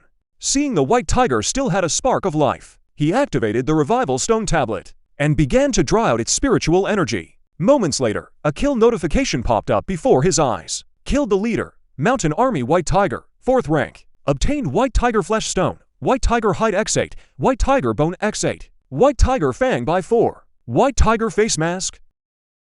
Submodule 1, D110 Chapter, Slaying the Enemy. Back at the White Fox Gathering Ground, the hide and flesh, Bone Cliff are all 4th rank enhancement materials, each with different effects. In terms of value alone, they can't match the submodule. Huang Ting picked up the White Tiger Face Mask and displayed its attributes. Name, White Tiger Face Mask. Quality, excellent. Type, head module. Effect 1, upon installation. Strength 2, defense, mysterious plus 12. Effect 2, upon installation, releases a fierce aura, wreathing around the mech. Can conceal the mech's form. Effect 3, upon installation, gains aura intimidation. Strikes fear into enemies' hearts. All attributes weakened by 10%. Effect 4, can absorb other submodules or corresponding materials. Gains the effect of growth level 4. All extremely practical. But seeing this, Huang Ting was reminded of the plant communication he had obtained not long ago, and the resentment mask. The former came from the forest dungeon. The latter came from the hospital incident. Both head modules had special effects, but he had never used them once. They were destroyed in the explosion. After thinking it over, he resummoned the plant communication head module. The resentment mask's effect and the white tiger face mask overlap to some degree, and the latter's effect is superior to the former. From now on, he'll mainly use the white tiger face mask. As for plant communication, that submodule is of the support type, usually not needed, but he must not go without wearing the white tiger face mask. Huang Ting opened the Dawn Mech's attribute panel. Name, Dawn Mech, level, 3rd rank, strength 149, 3rd tier, defense 168, 3rd tier, agility 154, 300, mystery 153, 00. Recent attribute growth has been a bit slow. I wonder how the new research is going back there. Once I deal with the real enemy, I'll head back and boost my stats, and prepare for the promotion to 4th rank. Also, I need to find an insect good at long-range attacks, and build a new type of mech. He did a quick mental calculation. Huang Ting looked up at the others. The white tiger was dead, and that crazed ghost had gone quiet. Kubalo at that moment had already absorbed Wang Danden's memories, and was standing still, obediently in place, waiting for his next order. You to wait here for now. I'll go take care of Zheng Di. Don't wander off. Oh, right. Zhangzi warned his friend's sister with a special note. Huang Ting left with Kubalo, away from Bikang, the Dian settlement. Zheng Di didn't know Shan Jun was already dead, nor did he know Huang Ting had learned from Wang Dandan that he was the real mastermind behind it all. At that moment, he was pacing back and forth anxiously, waiting for the gun barrel to arrive. He'd been in this state for a whole day. Just then, a subordinate reported, "Boss, two people are here outside. They say they came from Shan Jun." Shan Chun's real enemy felt a surge of excitement. His hands trembling. "Quick, bring them here now." "Where are they?" "I'll go greet them myself." If it were any other time, he wouldn't lower himself like this. After all, between him and Shan Jun, it was more of a partnership. But now, with the crazed ghost involved, it held the secret of coming back from the dead. How could he not be excited? The subordinate didn't dare delay, and led Zheng Di to a pavilion. "Is Shan Jun doing well lately?" Zheng Di had a smile on his face at first, but when he saw Huang Ting's appearance, his smile froze, and he stood there stunned. How can you ... How did you get here?" Huang Ting chuckled. "Shan Jun. I just killed him. He said you two were old acquaintances, so I came to see the ghost street of Zheng Di's domain. but in an instant he summoned his mech, then spread his wings and flew outward. After observing, he knew Huang Ting had no flight ability. As long as he flew fast enough, he could still escape. His movements were quick, but the death energy was even quicker. Zhang Di barely lifted his foot before being struck down. At this stage, most mechs lack resistance to other forms of energy. A single Kubero could take them all out. To turn this situation around, you'd have to wait until after the fourth wave. If Huang Ting hadn't accelerated the process, foreign powerhouses like Kubero would never have appeared this early, the escape failed. Zhang Di panicked instantly. I'm sorry. I know I was wrong. I'll never cause you trouble again. He fell to his knees, begging pitifully. Actually, I didn't want to strike you down. But you had to learn the secret of the Villa District. At the mention of the Villa District, Zhang Di finally fell into despair. Of course, that was only one reason. There was another. You shouldn't have colluded with outsiders to harm your own kind. You no longer deserve to be called human. Since you don't want to keep your dignity, then I'll help you keep it. The blood-red serrated blade swept cleanly across Zhang Di's neck, ending his sinful life. The underling watching nearby was terrified out of his wits. If his legs hadn't gone weak, he would have run far, far away. The farther the better. Having dealt with Zhang Di, Huang Ting felt not a ripple of emotion. Aside from a rare few geniuses, no one else was his match anymore. His true rivals lay among the alien races. Let the others elect a new leader, no matter what methods you use. Remember, do not harm your own people. Otherwise, we will all be left isolated and helpless. With that, Huang Ting left with Kubero in style. The underling had barely managed to keep his life. He quickly shouted, "This is bad. The leader has been killed. The leader has been killed." The piercing cries instantly echoed across most of the Dian settlement. By the time people rushed over, they found Huang Ting had already vanished without a trace. Some clever ones immediately realized this was a golden chance to seize the leader's position. They each dispatched their trusted men and began scrambling for the late leader's turf. The entire Dian settlement plunged into chaos. As for the brave hero, he was already on his way back to Ning City. Having traveled this road before, it was naturally much easier the second time. Before long, Huang Ting, with Kubai Luo, Zhangzi, and Guanzu, arrived at his very first stop, the Baihu settlement. Stop right there, you little brat. You dare come steal from me again. Steal again, and I'll break your hands. No sooner had they stepped onto the island than they saw a stall owner grabbing a child by the wrist and scolding him loudly. Others paid it no mind. Some even stepped forward to help. Clearly they too had been robbed by that kid before. Wait, what's going on here? Huang Ting walked up and asked. The stall owner, annoyed at being interrupted, was about to put on a fierce face when he saw it was Huang Ting. A smile instantly bloomed on his face, much like a freshly opened chrysanthemum. "Oh, it's you, Lord Huang Ting, back from Bai City," the stall owner said with fawning flattery. Chapter 111, The Boy at a Standoff, Begging for Votes. You know me. Huang Ting thought hard for a good while, but found no trace of this man in his memory.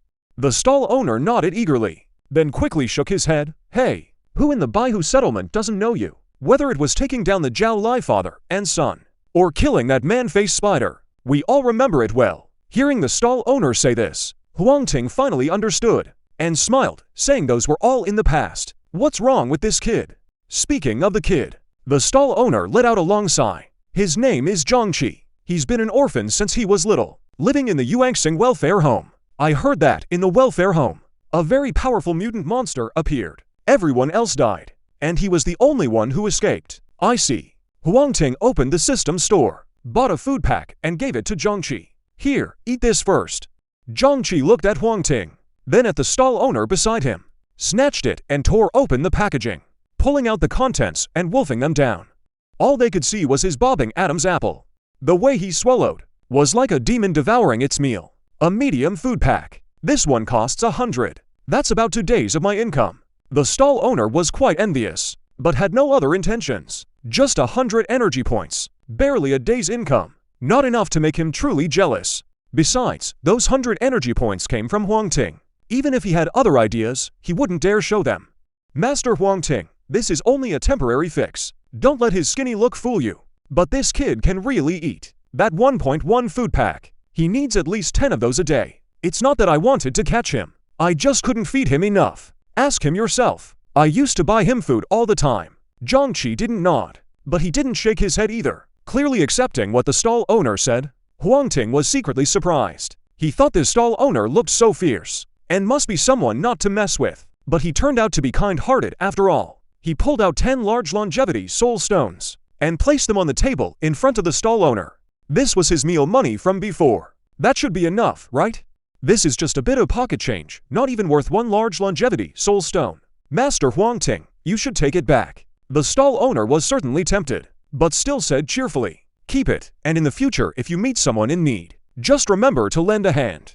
Watching the stall owner happily accept the large longevity soul stone, Huang Ting bought 10 more food packs and set them on the table, then turned and left. Walking along the road, Huang Ting's thoughts drifted into memories of his past life. If I remember correctly, the system update is within these 2 days. When that happens, a large number of items will go on sale. Among them is the current era's divine artifact, the Space Teleportation Array. And when that time comes, the highlights, its true value will be revealed. A set of teleportation arrays costs 1 million energy units. Even for me, there's still a gap of over 400,000. After each space teleportation array is purchased, there's a 3-month refresh period. It seems I need to think of a way. 3 months is enough time for many things to happen. It can even decide the survival of a faction.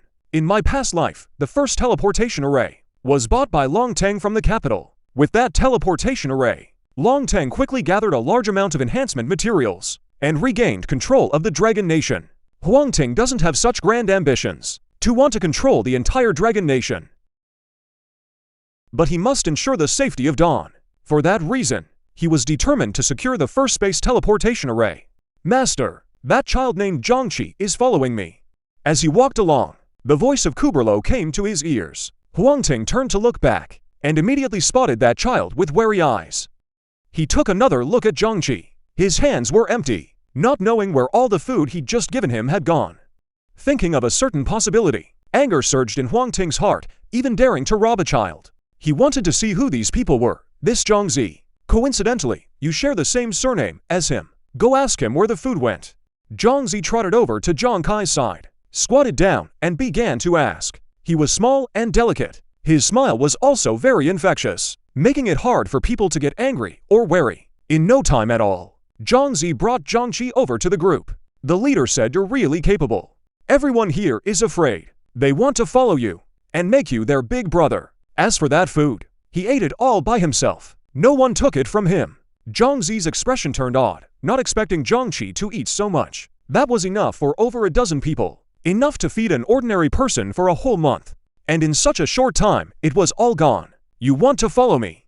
What's the reason? Inside the mech, Ziji and those kids were still living. Taking in one more wasn't a difficult thing, even if he ate a bit more. Besides, this kid called Zhangqi must have a story behind him. Otherwise, he wouldn't have such a bizarre appetite. The stronger the mech pilot, the greater the consumption. If it were anyone else, finishing that food so quickly, he wouldn't find it strange at all. But there's no way it could be this kid before him, unless he had already awakened his innate mech and raised it to at least the 2nd rank. But with that kind of strength, why would he steal food? I don't want to be bullied, Zhangqi. His eyes darted away, like a wounded little kitten, yet carrying stubbornness and hope. Huang Ting was a bit suspicious. Frowning, he stepped forward and pulled up his long sleeve. The arm beneath the sleeve was a bit dirty, looking like it hadn't been washed in a long time. But this dirt couldn't hide the scars on it at all. Some scars seemed freshly formed, not yet fully healed. Some scars had already fallen off, revealing pink flesh underneath. Orphanage. Huang Ting suddenly asked out of nowhere. Though he'd never been there, he knew it wasn't a good place. I eat a lot. They wouldn't let me eat my fill and always bullied me. Zhangqi kept his head down. His answer was numb, the helplessness of one who saw through the world too young. Just then, he suddenly looked up, a flash of ferocity in his eyes, but it was quickly suppressed. Sorry, I don't know what came over me. I don't want to, but sometimes I can't control myself. Huang Ting showed no reaction, but Zhangqi was startled, quickly apologizing. It's fine. I know that wasn't you. It's just that you unintentionally fused with something called a thought spirit. Thought spirit? What's that? Guanzu asked curiously. Even Kubero perked up his ears. As a mage, he always held reverence for the knowledge passed down in the world. Chapter D112, Mall Major Update, Seeking Golden Tickets. Human thoughts are complex, ever-changing. They can roughly be grouped into the 7 emotions and 6 desires: joy, anger, worrying. The more he listened, the more confused he grew. The more he heard, the more it seemed like desire and depression intertwined. His condition was very complicated, like a combination of desire and depression. To put it more simply, it was the embodiment of the single urge to eat. Originally, such an embodiment wouldn't exist in the real world. At most, he'd just be a bit gluttonous. The impact wouldn't be too great. But ever since the calamity struck, mysterious forces eroded the world, turning that urge into a thought spirit. With some traits of life, they attached themselves to people, which is why this strange transformation occurred. That's why this strange transformation occurred. Huang Ting's explanation was very detailed and simple. Everyone immediately understood the essence of the thought spirit. Since we know the cause, then just help him get rid of it, right? Guanzhouer continued. The thought spirit has already merged with his soul. The two are intertwined, inseparable. I don't have the ability to separate them now. Huang Ting shook his head. The thought spirit was also known as the Plaster Lord in a past life, meaning once it sticks to you, it won't let go, unless you die completely. Otherwise, even if you're revived, you'll be entangled by worldly thoughts again. Thousands upon thousands of them. As long as you're alive, you can't avoid being disturbed by thoughts. There's no escaping it. Of course, if you turned yourself into a mindless idiot, or a robot with no feelings at all, maybe then you'd have a chance to escape. The light in Zhang Kai's eyes dimmed. He thought he could be saved, but never expected to be tormented for life. Being possessed isn't necessarily a bad thing. As long as you keep satisfying the spirit's needs, you can get extremely powerful feedback. It just means eating a bit more, right? Our Don can easily afford that. Huang Ting was telling the truth. This kind of harmless spirit is a good spirit, much better than those that need killing to be satisfied. If he ever encountered such a spirit, he wouldn't show any mercy. He'd take care of it on the spot. A flash of light in his hand, Chong Jin appeared again. With the spirit possessing him, Zhang Qi no longer had any hope of awakening his destined mech. Chong Jin could just help him grow stronger, and with the mech formed by Chong Jin, Zhang Qi could support himself alone. After explaining the functions of the different Chong Jin mechs, Huang Ping quietly waited for him to choose. Tiayu and the Ring mech were already taken. Now only Giant God Thunderflash remained, Ghost Shadow and the So mech. He wondered which one he would choose. After hesitating for a moment, Jianqi finally settled on the Ghost Shadow mech. Why did he pick that one? Huang Ting casually asked. Zhangzi Patang chose the Sky Prison mech.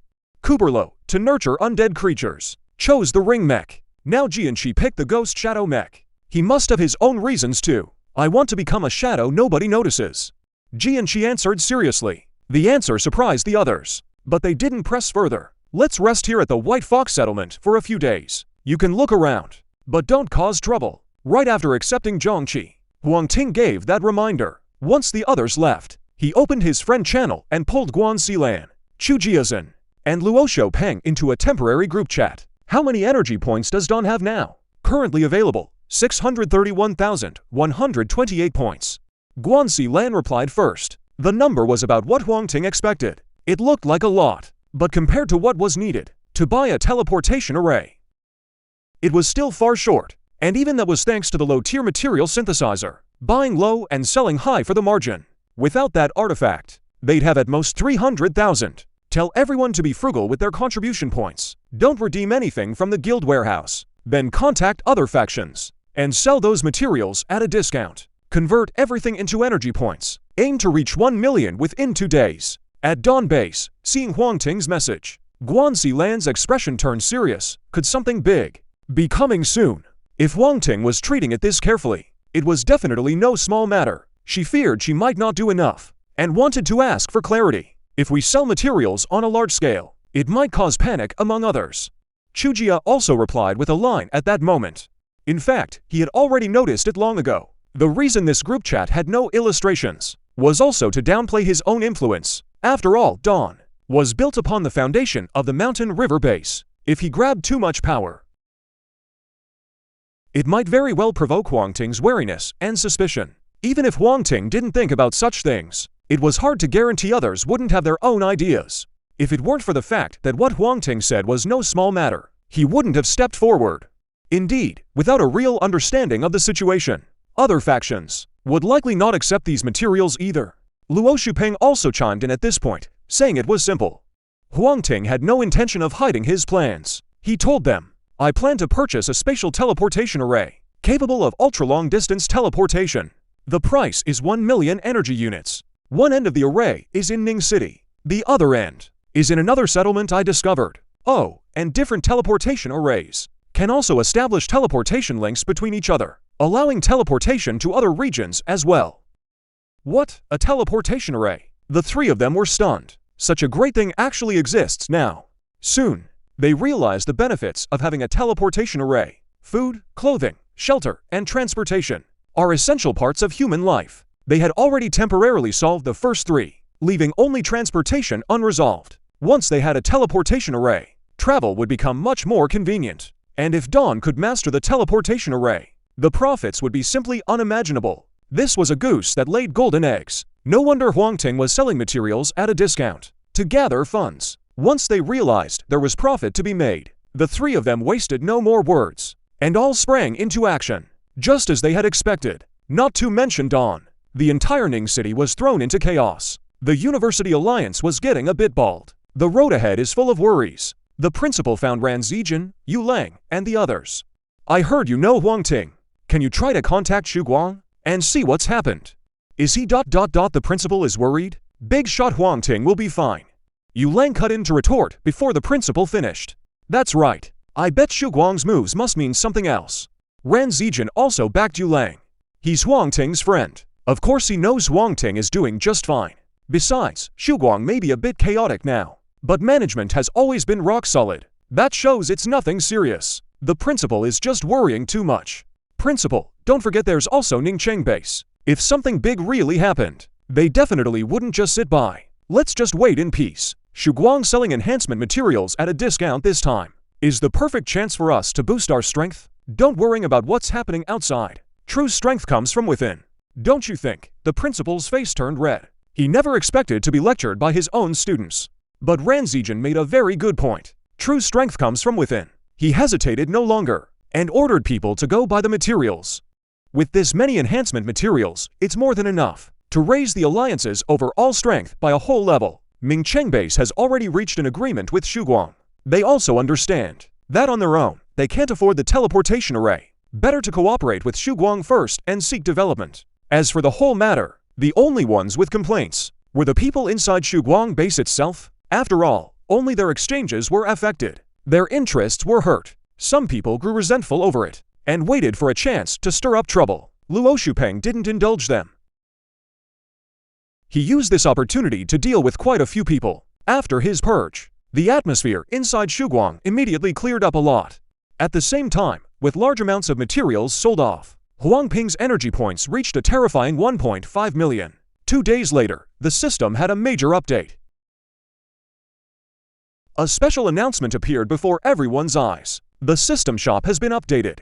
This time special item is the space teleportation array. 1 million energy points. The ultimate body enhancement formula. 20,000 energy points. Space belt. 10,000 energy points. Section 113. All swept clean. Dragon soaring 6 pillars. Seeing the items the system update brought out, Huang Ting's eyes lit up. He never expected such good things to be in there. First was the ultimate body enhancement formula. This thing clearly pairs with the beginner series, and it only costs 20,000 energy points. You could say it's dirt cheap. The space belt is also pretty great. The space inside is 1,000 cubic meters. It can store quite a lot of stuff. Of course, the main course of this update was still the space teleportation array. Without any hesitation, Huang Ting directly chose to buy it. 1 million energy points vanished in an instant. At the same time, Huang Ting's hand held to silver gray objects, looking over all like discs shaped like curling stones. This was the true form of the space teleportation array. Just pick a flat spot, throw the disc onto it, and it automatically expands into a space teleportation array. With the array in hand, Huang Ting still had 500,000 energy points left. He bought another ultimate body enhancement formula, spending 20,000. Then he bought 20 space belts. The shop had a total of 30 space belts available. 10 of them had already been snapped up by others. If Huang Ting hadn't been prepared in advance, he probably could only have bought a few. 10,000 energy points seems like a lot, but plenty of people can afford it, especially the leaders of major factions. Buying a space belt for them is a piece of cake. After clearing out all the space belts, Huang Ting set his sights on other items, like the gold chains. These are also one of the necessities for the future. Buying them now means holding their value. He blew through all 1.5 million energy points. Only then did he close the shop page, fully satisfied. His shopping spree bought him pure satisfaction. But everyone else felt like they'd eaten something foul. Fine, the spatial teleportation array. They couldn't afford it anyway. Even grinding their teeth, they couldn't afford it. But the spatial belts were different. With a bit of grit, they could scrape together the price. But now, everything's been cleaned out by someone else. What rotten bastard swept it all up? My spatial belt. Just because you're rich, you think you're so great. If you've got the guts, give me 20,000 to spend. Haha, lucky me. I snagged a gold chain. 15,000, 2 points each. Who wants one? Get lost. You're selling a 1,000 point item for 5,000. What a ripoff. No, no, no, I want it. I'll pay 5,000 for 2 points. I'll take it. The crowd bickered endlessly over scraps, but the higher-ups of the major powers stayed silent. Especially inside the dragons or base of the capital forces. Ji Changhong had just finished a sword routine. He was holding a towel, wiping away the sweat drop by drop. Suddenly, something seemed to cross his mind. He asked the young woman attending him, "What new items did the system shop update today?" The young woman was prepared for this. She answered at once, saying many good things had appeared. Spatial equipment that could store items, experience stones that raise mech attribute caps, and spatial arrays that allow regional teleportation. But when she got to that point, the young woman didn't know how to continue. But what? Ji Changhong's expression didn't change, as if nothing in the world could stir his interest. The young woman knew Ji Changhong wasn't expressionless by nature. He just rarely showed other emotions. After a moment's thought, she said, "The spatial teleportation array costs 1 million energy points, and it was bought by someone the moment it appeared. As for the spatial belts, the gunmaster was lucky enough to grab one. The rest were all bought by someone else, even the gold chains, which had the most stock. We barely managed to buy any. The Dragon Sword base has no supreme leader, only 6 deputy leaders, each named after their weapon or habit. The gunmaster excels at using guns, called the gunmaster, while Ji Changhong excels at swords, called the sword. They've all been bought up. These are all fine items. I'm afraid those few must be going mad with impatience by now. Ji Changhong loves practicing swordsmanship daily. He cares little for other matters. But even he can understand what these items mean to Dragon Sword. Intelligence analyzed the purchasing patterns, and believes most of them were likely bought by a single person. That person is in Ning City, and seems to have some possible connection with the Snowwolf base. The leader desperately wants that spatial belt. He's been going mad thinking about it. If not for the others holding him back, he might have set off for Ning City by now. One person. Ji Changhong's expression finally showed some reaction. He looked at the young woman in disbelief. A golden light suddenly shot from Ruili's eyes. It should be one person. It is or it isn't. What do you mean should be? The architect quickened his pace, then put on a white robe, and left in a hurry. It was the first time the young woman saw the architect so flustered. She stood there stunned, but then she thought, those items, even with Dragon Sword strength, couldn't all be bought up? Then, where did that person get all those energy points? Though it was late autumn at the Dragon Sword estate, the greenery here remained undiminished. Emerald plants shone brilliantly alongside colorful blossoms, like a paradise on earth. Even more remarkable, the environment here seems to stay at a constant temperature, never too cold, never too hot. If you look closely, you'll notice, at each corner of the estate, a flag is planted. They're visual markers to prevent disorientation, but in contrast to the pleasant surroundings, inside the estate's buildings, arguments can be heard from time to time. Damn it, that little punk, that guy with the spatial belt, showed it off in front of me for ages. No matter what, I want a spatial item too. Inside the wooden main hall, a bald man with a thick beard, the muscle-bound blade master yelled at the top of his lungs. All right, later I'll have Zikong lend it to you for a few days. Will that do? The Lord's eyes narrowed slightly. Stroking the armrest of his chair, he smiled gently, like a college student untouched by the world. I don't want that little guy stuff. I heard someone bought up all the other spatial belts. I'm going to find him right now and won't take no for an answer. The blade master slapped his thigh and was about to stand up, but just then, he ran into the sword master arriving.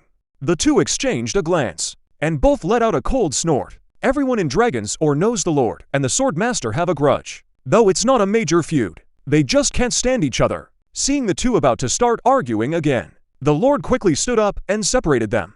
Calm down, both of you. We see each other every day around here. No need to make things so tense. The Lord habitually offered a few words of advice, then looked at the sword master. What could interest you so much? This matter must not be simple. I am indeed very interested in that person. The sword master answered truthfully. Energy points don't just appear out of nowhere. Being able to offer so many shows that whoever did it has deep resources. Even Dragonsaur can't match that. Don't rush just yet. Snowvolf once sent people out to look for other survivors. I heard one of them is named Lizzie. He just returned from Ning City. Maybe we can get something from him to learn some news about Ningcheng. The Lord chuckled lightly, full of confidence. The Blade Lord and Architect had no objection to this. They trusted the Lord's intelligence-gathering abilities completely. Snowvolf isn't far from us. I'll go ask and see, the Blade Lord said casually, not taking Snowvolf seriously at all. In fact, in the capital now, top-tier forces had almost removed Snowvolf from their ranks. The reason they kept them around was simply to fatten them up before striking. The Spear Lord and Beast Lord will be here soon. You can all go talk together then. Mentioning the other two, the Blade Lord suddenly had a thought. Where's the Rock Lord? Haven't seen him lately. Old Blade misses him. Maybe he left the capital just to avoid you, the Architect said with a mocking tone. Chapter 114, Inquiring about Ningcheng. The 6 Dragonsaur Lords are the Blade Lord, the Spear Lord, Sword Lord, the Beast Lord, and the Rock Lord. The Rock Lord had a top-tier figure and looks, plus a straightforward personality. She was fiercely pursued by both the Blade Lord and Sword Lord. The tension between the two men kept growing because of it. Hearing the Architect mock him, the Blade Lord stood up instantly. His black and yellow striped mech auto-attached. On the mech's forehead, a faint king character could be seen.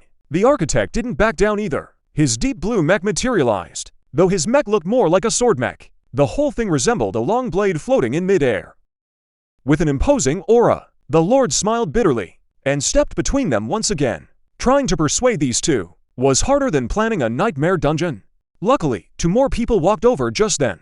The man was a bit older. His eyes looked somewhat dull, seeming not good with words. On his shoulder crawled a red lizard the size of an arm. The woman was younger, possibly even just a high school student. She wore her hair in a high ponytail, though perched on her nose were a pair of somewhat old-fashioned black-rimmed glasses. They couldn't hide the youthful vigor and vitality radiating from her. Old Blade, quick, look at my spatial belt.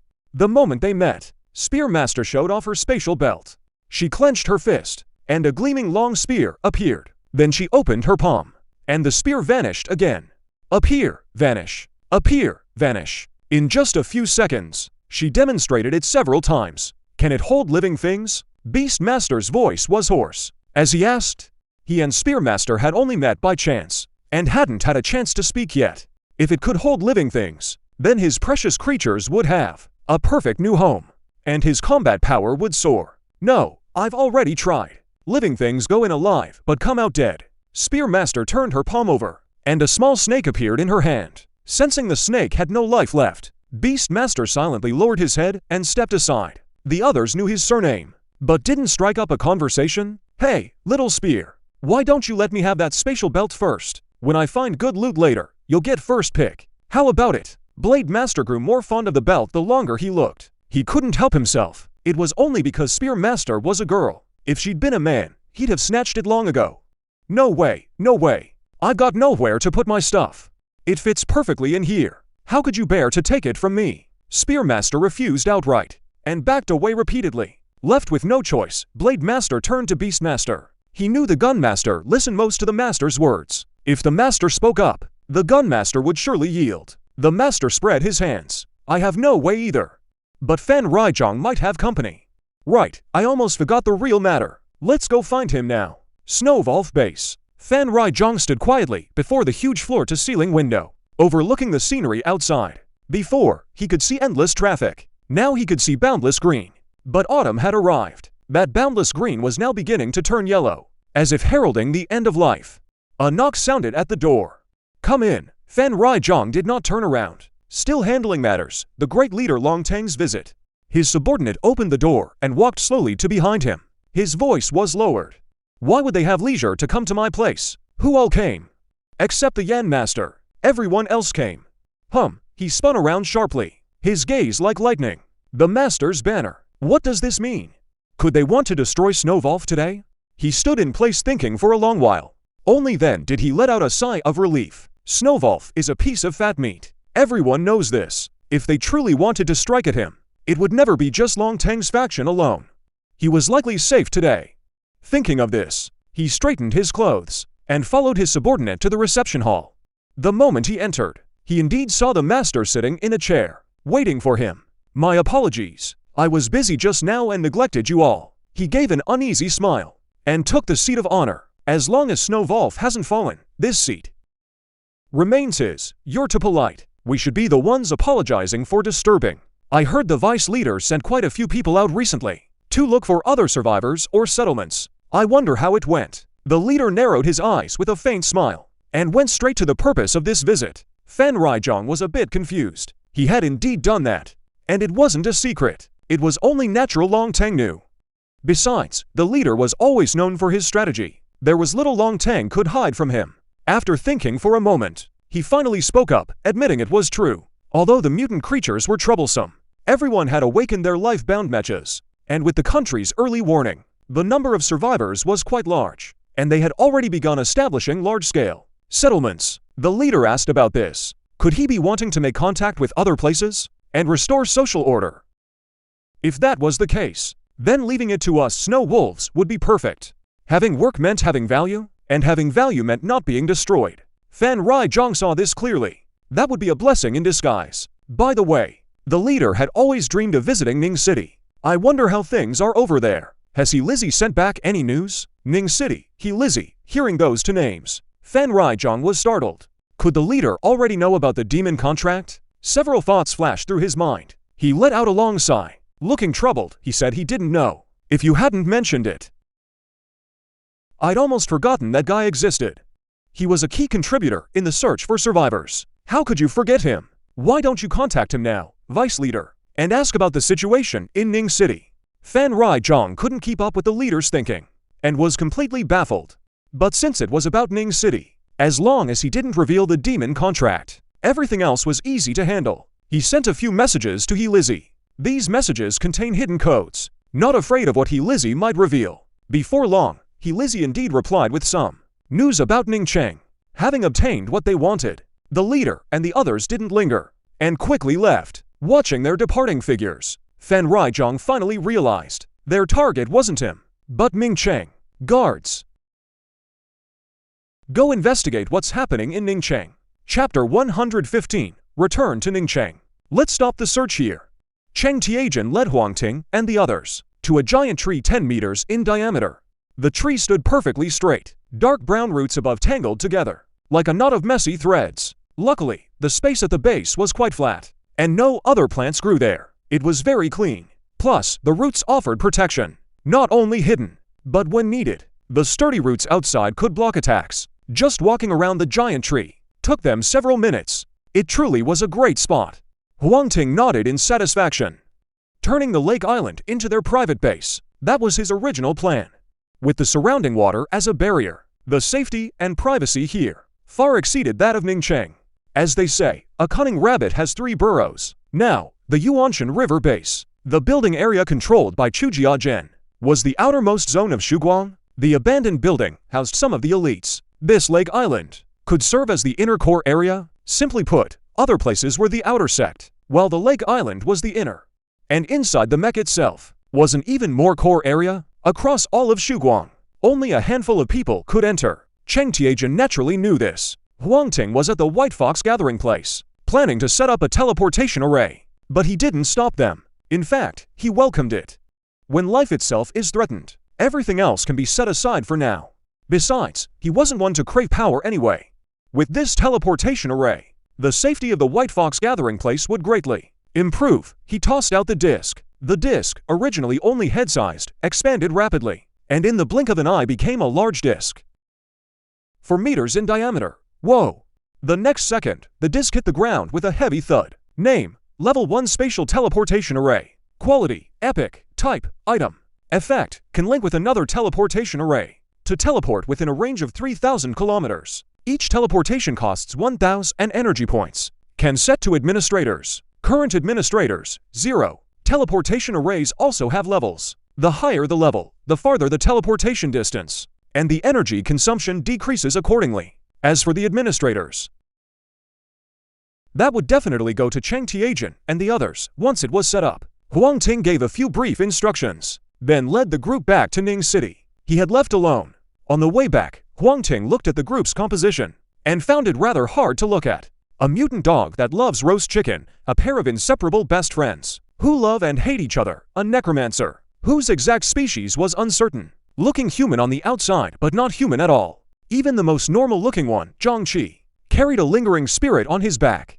Calling it a lingering spirit was being generous. It was more like carrying a starving ghost. Then Huang Ting sadly discovered Ziha was already a big eater, and now there was a zombie who ate even more than him. One man and one dog. The food they consumed every day almost matched what he ate in a month. And so, the group stumbled their way back to Ning City. From afar, Huang Ting could see the tall, thick city walls ahead. On the walls were mounted exaggeratedly large heavy machine guns. There were even two cannons. That looked incredibly sci-fi. A group of people stood at the city gate below, seemingly waiting for someone to arrive. It seems that during my absence, they've been doing pretty well for themselves. They even managed to build city walls.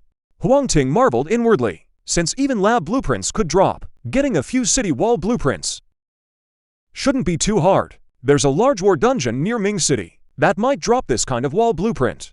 As long as we gather enough materials, we can instantly build a solid wall. In my past life, these wall blueprints were everywhere, of varying quality, from mud walls less than 3 meters tall, up to walls forged from legendary materials, the sign grounds that even gods couldn't breach. Sturdy, durable city walls became the first line of defense for human settlements. What Ning City currently uses is one of the lower-tier versions, but even so, it's enough to hold off second-tier tide attacks. With these walls, Ning City finally has a real chance at survival. He continued forward. The faces of the crowd at the gate gradually came into focus. Boss. Suda Hai came running over eagerly. He'd wanted to give Huang Ting a big hug, but then remembered what Guan Silon had said, that their boss's status was different now, and they had to keep a proper distance. So he dropped the idea and stood respectfully before him. Not bad. Your strength has grown quickly these past days. Sensing the surging vitality radiating from Suda Hai, Huang Ting nodded. Just then, the others came over as well. Not just people from Dawn, but also Huang Ting's people sent from Ning City base. And among them, he spotted a stranger's figure. President, this is Principal Chan from the University Alliance. Lu Oshupeng introduced him first. Ever since Huang Ting had left, Guan Silon devoted herself entirely to her research. As for external negotiations, they naturally fell to Lu Oshupeng. As for Chujia Zhen, unless it was a major matter, he rarely voiced his opinions. The art of checks and balances, he understood it better than Huang Ting, and was more willing to abide by it. So it's Principal Gao. What a pleasure to meet you. Huang Ting extended his hand, with a bright smile. Just as they were exchanging pleasantries, on the streets of Mingcheng, a man in a gray hoodie, with rather unremarkable looks began to mutter. Who is this guy? Such a big commotion. All three major forces mobilized at once, and these are people you never usually see. The people nearby heard his muttering, and immediately put on a look of you wouldn't understand. You don't know about this, do you? The man standing before you is the president of the Dawn Society, the youngest colonel, the savior of Ningcheng, #1, the first master to raise a mech to the 4th tier. Tell me, with so many people going out to welcome him, isn't it only natural? Seeing the man didn't believe it. The other added, oh right, that spatial teleportation array was very likely purchased by President Huang Ting. After all, besides him, no one else can come up with 100 energy units right now. The man's pupils shook. Ningcheng is now dominated by 3 forces, namely the Ningcheng base, the Dawn Society, and the Academy Alliance. Though the Ningcheng base appears stronger on the surface, everyone knows the most formidable is this man before them from the Dawn Society. As the president of the Dawn Society, with such a high military rank, plus a 4th tier mech, how is that even possible? If he had just one of those, he could understand. After all, the leader of their Snowvolf base, it's also a 4th tier mech. But so many traits on one person. Is that really possible? Just then, the man narrowed his eyes slightly, then quietly pulled his hood lower. Unexpectedly, a familiar face appeared in the welcoming crowd. He Lizzie, it seemed. His status among this group seemed quite high. He Lizzie has defected. A thought flashed through the man's mind. He immediately sent a message to his superiors. He thought Ning City was just a small town. But now it seemed the secrets here ran far deeper. Chapter 116, Visitors from Dragon Rise. asking for a king's ransom. The top brass were dragging Huang Ting out for drinks and celebration. Fenji Jiangji and her best friend Guan Zhuer had nothing to do. So under Su Dahai's lead, they toured Ning City. This place was far more developed than Bai City. Hard to imagine. This was a no-name third-tier city. Walking on the wide, clean roads, Jiangji looked around. Everything here felt fresh and new to him. Though he didn't know how other cities were doing, he could still imagine that when the apocalypse suddenly struck, many people wouldn't have time to react. Add to that the constantly mutating creatures in this chaotic world. Just surviving was already a luxury, let alone living like this, where people not only had food and clothing, but even had resources to build infrastructure. This is all thanks to my boss. Su Dahai puffed out his chest, looking proud. If he hadn't dealt with all those powerful monsters around Ning City, Ning City's development would be held back everywhere. He really had foresight. Keep bragging. I don't believe one man could have that much ability. From here to Bai City would take at least 2 months. With delays in between, 3 months is possible. You mean to say he was already this strong 3 months ago? Guan Zhu pursed her lips slightly, clearly not believing it. Dragon country people don't lie to dragon country people. My word, Su Dahai's carries real weight here in Ning City. Why would I deceive you? As Su Dahai spoke, he noticed a young man approaching. Hello, my name is Yue Zhenji. I'm from Longtang in the capital. Yue Zhenji extended his hand, his brows curving slightly. His smile was clear and confident. Hearing that name, Su Dahai's pupils suddenly contracted. Fortunately, he had grown a lot during this time. He quickly hid the shock in his eyes. Extending his hand, he gave a hearty laugh. So it's Master Jing. To come all the way to our little place. That's no easy feat. How are things on your end? Not great. The capital has a large population. And many mutations as well. Up until now, we still haven't cleared that mutated bloodstone area. A few of them have even grown powerful. They lurk outside the city, ready to strike at any moment. Speaking of that, Yue Zhenji sighed softly. What experience? I just got lucky and survived. The unlucky ones all became corpses. They don't care where you're from. Su Dahai kept a smile on his face. But in reality, he had already contacted Luo Shupeng. His own head wasn't the sharpest, so this matter was better left to Luo Shupeng. On the other side, Luo Shupeng had also learned of the visitor from the capital. As his mind raced, he immediately arrived at two possibilities. 1. The joint force system. And 2. The system shop. If the visitor were from Zulang, it would likely relate to the joint force system. But since it's Longtang, then they must be after the teleportation array, or something else. Ning City only does a preliminary check on outsiders. It doesn't care about the identity of those entering. Even if it did, it would be pointless. In this kind of environment, everyone has plenty of reason to be training City. It's just a matter of time and interests. So it's no surprise Ming City has people from the capital. A couple days ago, Shuguang Temple selling off its materials couldn't escape the investigation of those in the know. Someone from the capital coming was inevitable. He just didn't expect it to be this fast. You go chat with him first. See what his purpose is. Seeing the message from Luo Shupeng, Su Dahai's teeth ached. What he feared most was this kind of brainwork. Imitating Yue Zhengi's manner, he let out a slow sigh and decided to get straight to the point. Brother, you came to me, so you must have something to handle. You're a guest from afar. If there's anything, just speak up. Whatever I can do, I'll do it for you. Yue Zhenji stiffened, as if he hadn't expected Su Dahai to be so straightforward. But soon a smile bloomed on his face again.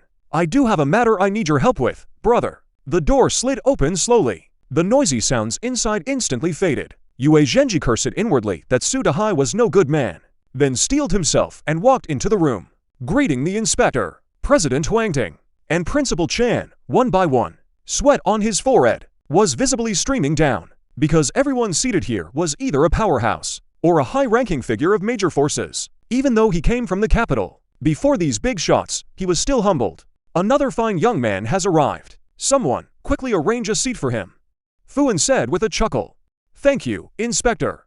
But I'll pass on sitting. Yue Zhenji quietly wiped the sweat from his brow, standing there, at a loss for what to do.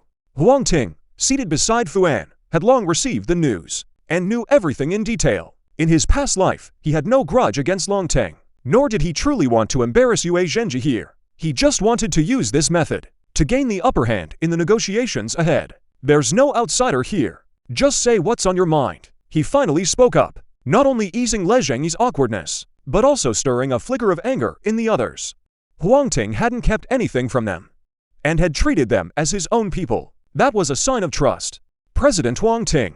Then all speak plainly. Zhenji organized his thoughts. I'd like to ask if you have any spare space, belts or experience points. Huang Ting is willing to buy them at a high price. If there are other resources, Huang Ting also hopes to trade resources with Guang. Different regions produce different specialties. The materials yielded also have different properties. For example, enhancement materials from frigid zones mostly add frost particles or frost resistance, and vice versa. Trading materials can greatly compensate for a mech's deficiencies in certain areas. Fuan and Principal Chan immediately looked at each other. They exchanged a glance and instantly realized the rich benefits involved. Gold chain, 11 slots, 10,000 energy points each. As for the space belts, the first one, 100,000. The second, 200,000. Each additional one adds another 100,000 energy points. Huang Ting stated the terms he'd already planned out. Faced with these conditions, not just Zhenji, even Fuan and Principal Chan had their faces wrinkling in disbelief. Unbelievable. Refining 1,005,000 energy points, selling for 10,000, fine. A double profit was within their expectations. But the space belts, he just opened his mouth demanding 100,000. And they only get pricier. 100,000 each. That price is a bit steep. Huang Ting is an official organization, after all. Could you be a bit more reasonable? Fuan spoke up to persuade. At this point, he had to side with Zhenji. After all, he still hoped to maintain good relations with Huang Ting and gain more support. Principal Chan then spoke earnestly. With the spatial belt, you can collect more materials and strengthen humanity's overall power. Hoarding too much alone is useless. Besides, spatial equipment will only become more common in the future. If you don't sell now, you'll surely take a loss later. Huang Ting raised an eyebrow. Fuan supporting Huang Ting was only natural, but he never expected Principal Chan to speak up too. And his prediction wasn't off the mark. Spatial equipment will indeed become more plentiful later, and prices will drop accordingly. But later is later, and now is now. He was stockpiling materials and energy points, precisely to profit from them right now. With those resources in his own hands, they'd have a far greater impact. 100,000 energy points aren't a big problem for Huang Ting. As for the material exchange, leave it to Inspector Fu and Principal Chan. Dawn agrees with them. Huang Ting didn't answer the two. He simply added another line. If he gets the meat, he should leave some soup for others. He didn't believe that once this offer was on the table, the two would still try to block him. Sure enough, hearing this, the shock on Fuan and Principal Qian's faces immediately turned into smiles. Material exchange. There was plenty of profit to be made there. Just then, another person walked in from the doorway. A man in a gray hoodie. Seeing so many people in the room, the hooded man was stunned for a moment. Chapter 117, Snowwolf's Attitude. Good news. The hooded man was a bit slow, but his reaction was quicker than Zhenji's. He calmed down immediately, his gaze sweeping back and forth, as if searching for prey. The atmosphere in the room instantly turned cold. Fuan looked utterly displeased. Today's main character is Huang Ting.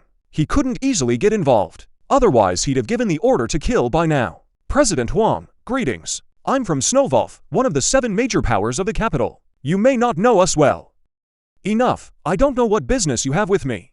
Huang Ting casually waved his hand, cutting the man off without mercy. Snowwolf probably won't last much longer. Snowwolf will soon become history. Facing Dragonsaur, he still had the mood to name a price. As for Snowwolf, a power about to vanish, he didn't need to bother at all. The Maotian man was furious inside, but he held back and didn't flare up. He continued speaking. I heard President Huang gathered quite a bit of energy before. With this system mall update, you must have bought quite a few things. Huang Ting looked at him calmly, without saying a word. Fuan and the former principal exchanged a glance. Both leaned back in their chairs. Zhenji, standing nearby, curled his lips slightly, showing a faint, barely visible hint of amusement. The look he gave the Maotian man was like looking at a dead man. Some people from the capital believed they were naturally born a cut above the rest, so they looked down on people from other cities. Such people were not few in number, and they were mainly concentrated within Snowwolf. To some extent, Snowwolf had a stronger capital pedigree, and therefore greater combat power. The capital wasn't just their capital. Apart from those capital natives, the vast majority of capital residents didn't have such bad habits. Zhenji was half a capital native, so when Su Dahai teased him, he just laughed it off, without dwelling on it. After entering the room, his etiquette was also perfectly proper. Otherwise Fuan wouldn't have offered him an extra chair. But the man before them was different. From the moment he walked in, that arrogance was meant to tower over everyone. His attitude is really off-putting. With that kind of attitude, no way he gets a good deal. He did buy quite a few. If you want them, we can negotiate. Huang Ting repeated the same terms as before. 100,000 is impossible. President Huang is after money. He must be crazy. We Snowvolf can only offer 20,000 at most.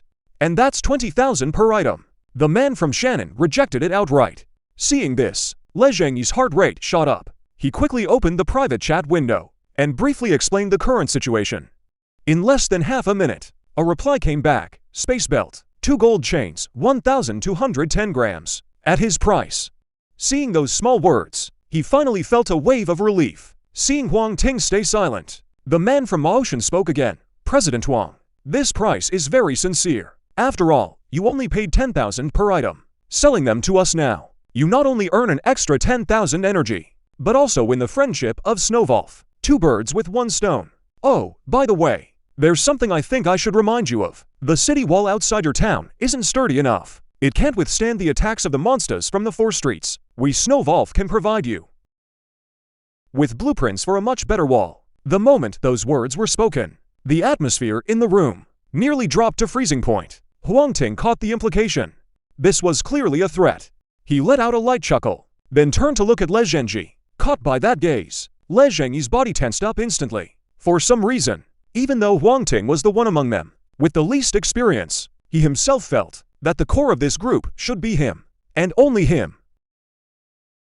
No one else could have done it. What do you think? Huang Ting's tone was very gentle. No other meaning could be detected. Yue Zhenji nodded frantically. We agree. But we don't have many energy points either. For now we can only buy 2 space belts and 20 gold chain stones. Not bad, seeing as you bought so much. I can throw in 1 extra gold chain stone. Go on.